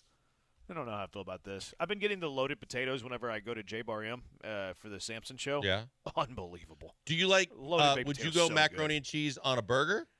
No, not really. Okay. Oh, I man, think I love mac and macaroni. cheese I on a think burger. macaroni and cheese is a side, not a topping. Okay. I would eat this. Don't get me wrong, but I'm like at a 5. Wow. I'm at a solid 10. Yeah, I'm going 9 or 10. Yep. And finally, the best dessert. This comes from Big Fat Bacon. So you're asking for a side earlier, Blankers. Uh-huh. Well, they have this dessert for the side of just this normal Big Fat Bacon on a stick. It's bacon bourbon caramel cheesecake on a stick. They like their sticks at Big Fat Bacon. But this is a piece of cheesecake. You got your bacon bourbon caramel kind of melted on the cheesesteak, and then it's topped with strawberries. No, I'm out because I This don't looks like. amazing. I don't want bacon with the sweets. I don't Yeah, like that. Same I same think thing. it's a like savory sweet type of deal. Yeah, I though. don't like I that. hate I think that. it Like highlights the flavor. Every donut place like ever has the maple donut with the bacon on it. And I just hate mixing bacon in with I the do sweet. too. I don't like My it. wife loves those. Ugh. Those are her favorite donuts. Pass. I'm kind of in. Savories with indifferent on them. bacon, great. Sweets, no. I'm not doing Like sweets with bacon and bourbon sounded good, but then you add caramel and cheesecake, and I'm out. I think it's all kind of like I'd be all for the rest of it if it cooked didn't down. have bacon. True. But you don't even see the bacon. I think they make it. It's more of like a syrup. Like I think the bacon bourbon caramel. I think they put it all together. I think that they cook it down to make it kind of a syrup, and then they pour it on the cheesecake, and then they cover it with strawberries on But top. you know this. Makes We've it a had this. little culinary We've had this genius. conversation with burgers and things too. The bacon is a dominant flavor. No matter I if think you when it's cooked down, even if you though. cook it down, that flavor is going to be dominant. I'm at a 10 on this. Oh, I'm all in on this. This looks fantastic. Like This I looks said, very it good. sounds phenomenal if you just take the bacon out of it. So which I'd of be the like at a 3. What? Man, I don't know how to do And I radio love with you guys. cheesecake, but a 3? Where are you at? I'm at. If I could take the bacon out of it, No, you can't. It's No, cooked you down. can't edit. Oh. You Like it's gotta like a take it as syrup. it is. It's poured on it. 4. Okay. All right. What's the best of these 6 that you heard? Um, Which of these 6 are you going with? I'd go with a the baked, potato. Yeah. I'm gonna go with this brunch pop, and then give me the cheesecake for dessert. That's what I'm doing. All right, 713-780-ESPN HRP listener line. It's time for the best segment of the week. We go away with all the mean things you've said to us throughout the week. It's our car wreck of the day. Mean text from all of you. It's the Killer Bees on ESPN 97.5 and ESPN 92.5.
Vinyl Voices coming up tonight, 7 o'clock. You don't want to miss that. And then Hall of Fame will follow at 8 o'clock. So keep it here locked and loaded on ESPN 97.5, ESPN 92.5. So most of, I'll be honest, this week, a lot of you were nice to us. I don't know why. BMAC. It's the BMAC effect. Is it the Brian effect? Is it the new lineup effect? I don't know. We didn't get a whole – now, we still got our fair share. Don't kid yourself. But it was a little bit of a lighter week with mean text than usual. I'm going to have to try to change that next week. I'll do something to fire all of you up. King of Twitches. How about all but me? That would be fantastic. I mean, you do that to yourself. Nope. I don't Not go out of true. my way to fire you. Yes, It you depends do. on the things Yes, that you you do. say I react to. Nope. When do I – give me an example. Give me 3 examples. You said that it would be boring radio. You like to dig and dig and dig it. I thought about that a little bit. Well, Chris texted us. I still don't really understand what he was saying. He was saying it's okay to have different opinions and not argue or something like that. But the thing that he referenced was whenever you made a cliche about football players being like athletic or something, and I was more smart aleck than disagreeing. I didn't see that he referenced them. It wasn't an specific, argument. He referenced something that wasn't a disagreement. He referenced something that was like you said something. I don't even think you meant to say it, and I just like pointed it out. It was me being a smart aleck, not a disagreement. Well, So I think it was. really I think that one was the ageist shot, an ageist shot. Well, Yeah. I mean, you guys, if it walks like a duck and talks like a duck. All right. See, there you go. Or maybe Carry calling on. you age? Are you calling you an ageist, or are you talking about whenever you were being a sizist yesterday? Pick your poison. You were being a sizist Carry yesterday. Now, I was picking on Bucky's, but whatever. Alex said car wreck of the day, BMAC for the L today. It's not a car wreck of the day nominee. This is the That's mean right. things that you say to us, Alex. So you know who my first nominee is for next week's car wreck of the day on Monday? Alex. Alex, for not knowing what day it is. So, Alex, next Monday, just remember, you'll be nominated for the car wreck of the day. Let's get to the mean text. King of Twitch, who's one of the meanest people I know. He doesn't pay his bets. He's lost 2 bets to me now, and he hasn't paid me for either one. He's not honorable.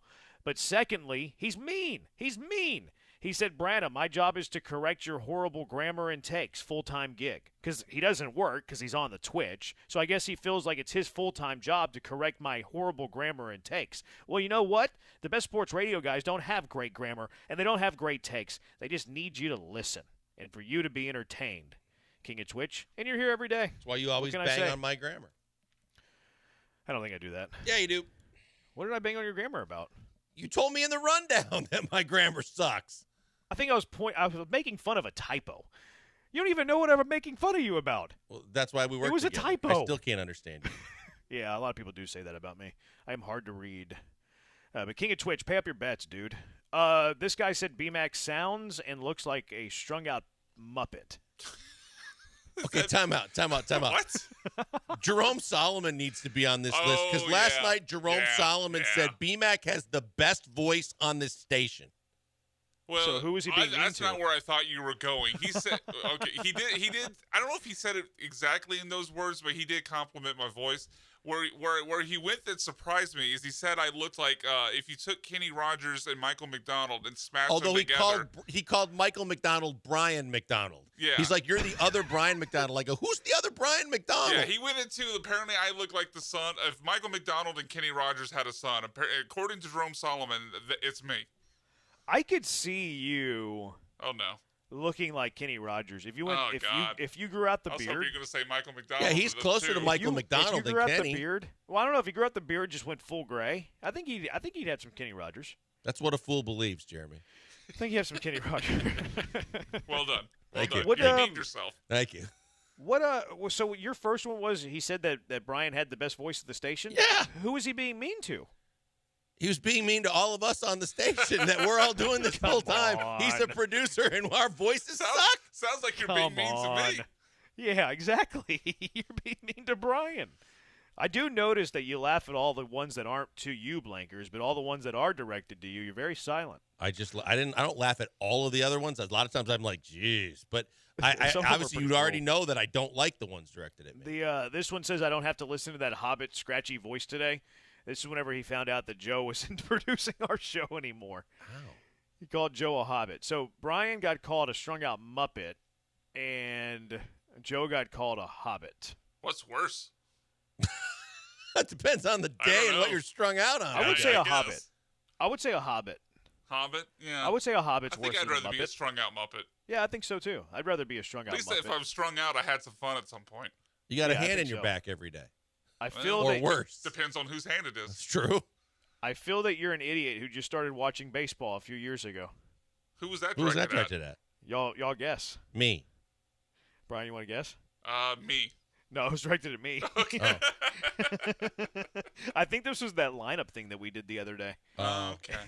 I thought it was Aggie Matt who says all I know is basketball. Yeah, Aggie Matt does give you grief for baseball. Yep. He does do that. Gig 'em. I guess Branham needs a little extra income today. Nice bait, little guy. Little guy? I don't remember. I mean, he's not wrong. I don't remember what this was in reference to. Yeah, I don't either. What would you Doing have a to U of guess? H game? No, I think he probably thought I was trolling on Twitter for something. But he said you need extra income today? Well, I get paid to tweet. Okay. I do. I got paid today. Okay. How much change did you get? Well, I can't tell you that. All right. You know, a gentleman Is never. this kisses officially and make tells. you an influencer? You got a quarter. Oh, I am an influencer. Yeah, I am a social media. That's scary. Influencer. I am a creator. I do. I get paid. I mean, I don't get paid much, but I'm certainly not going to say what I get That would paid. give you enough. You would get credentials by the NFL for the combine to ask bad questions. Was there some bad ones? Yeah, Lance. Go look at Lance's Twitter. He went at the guy.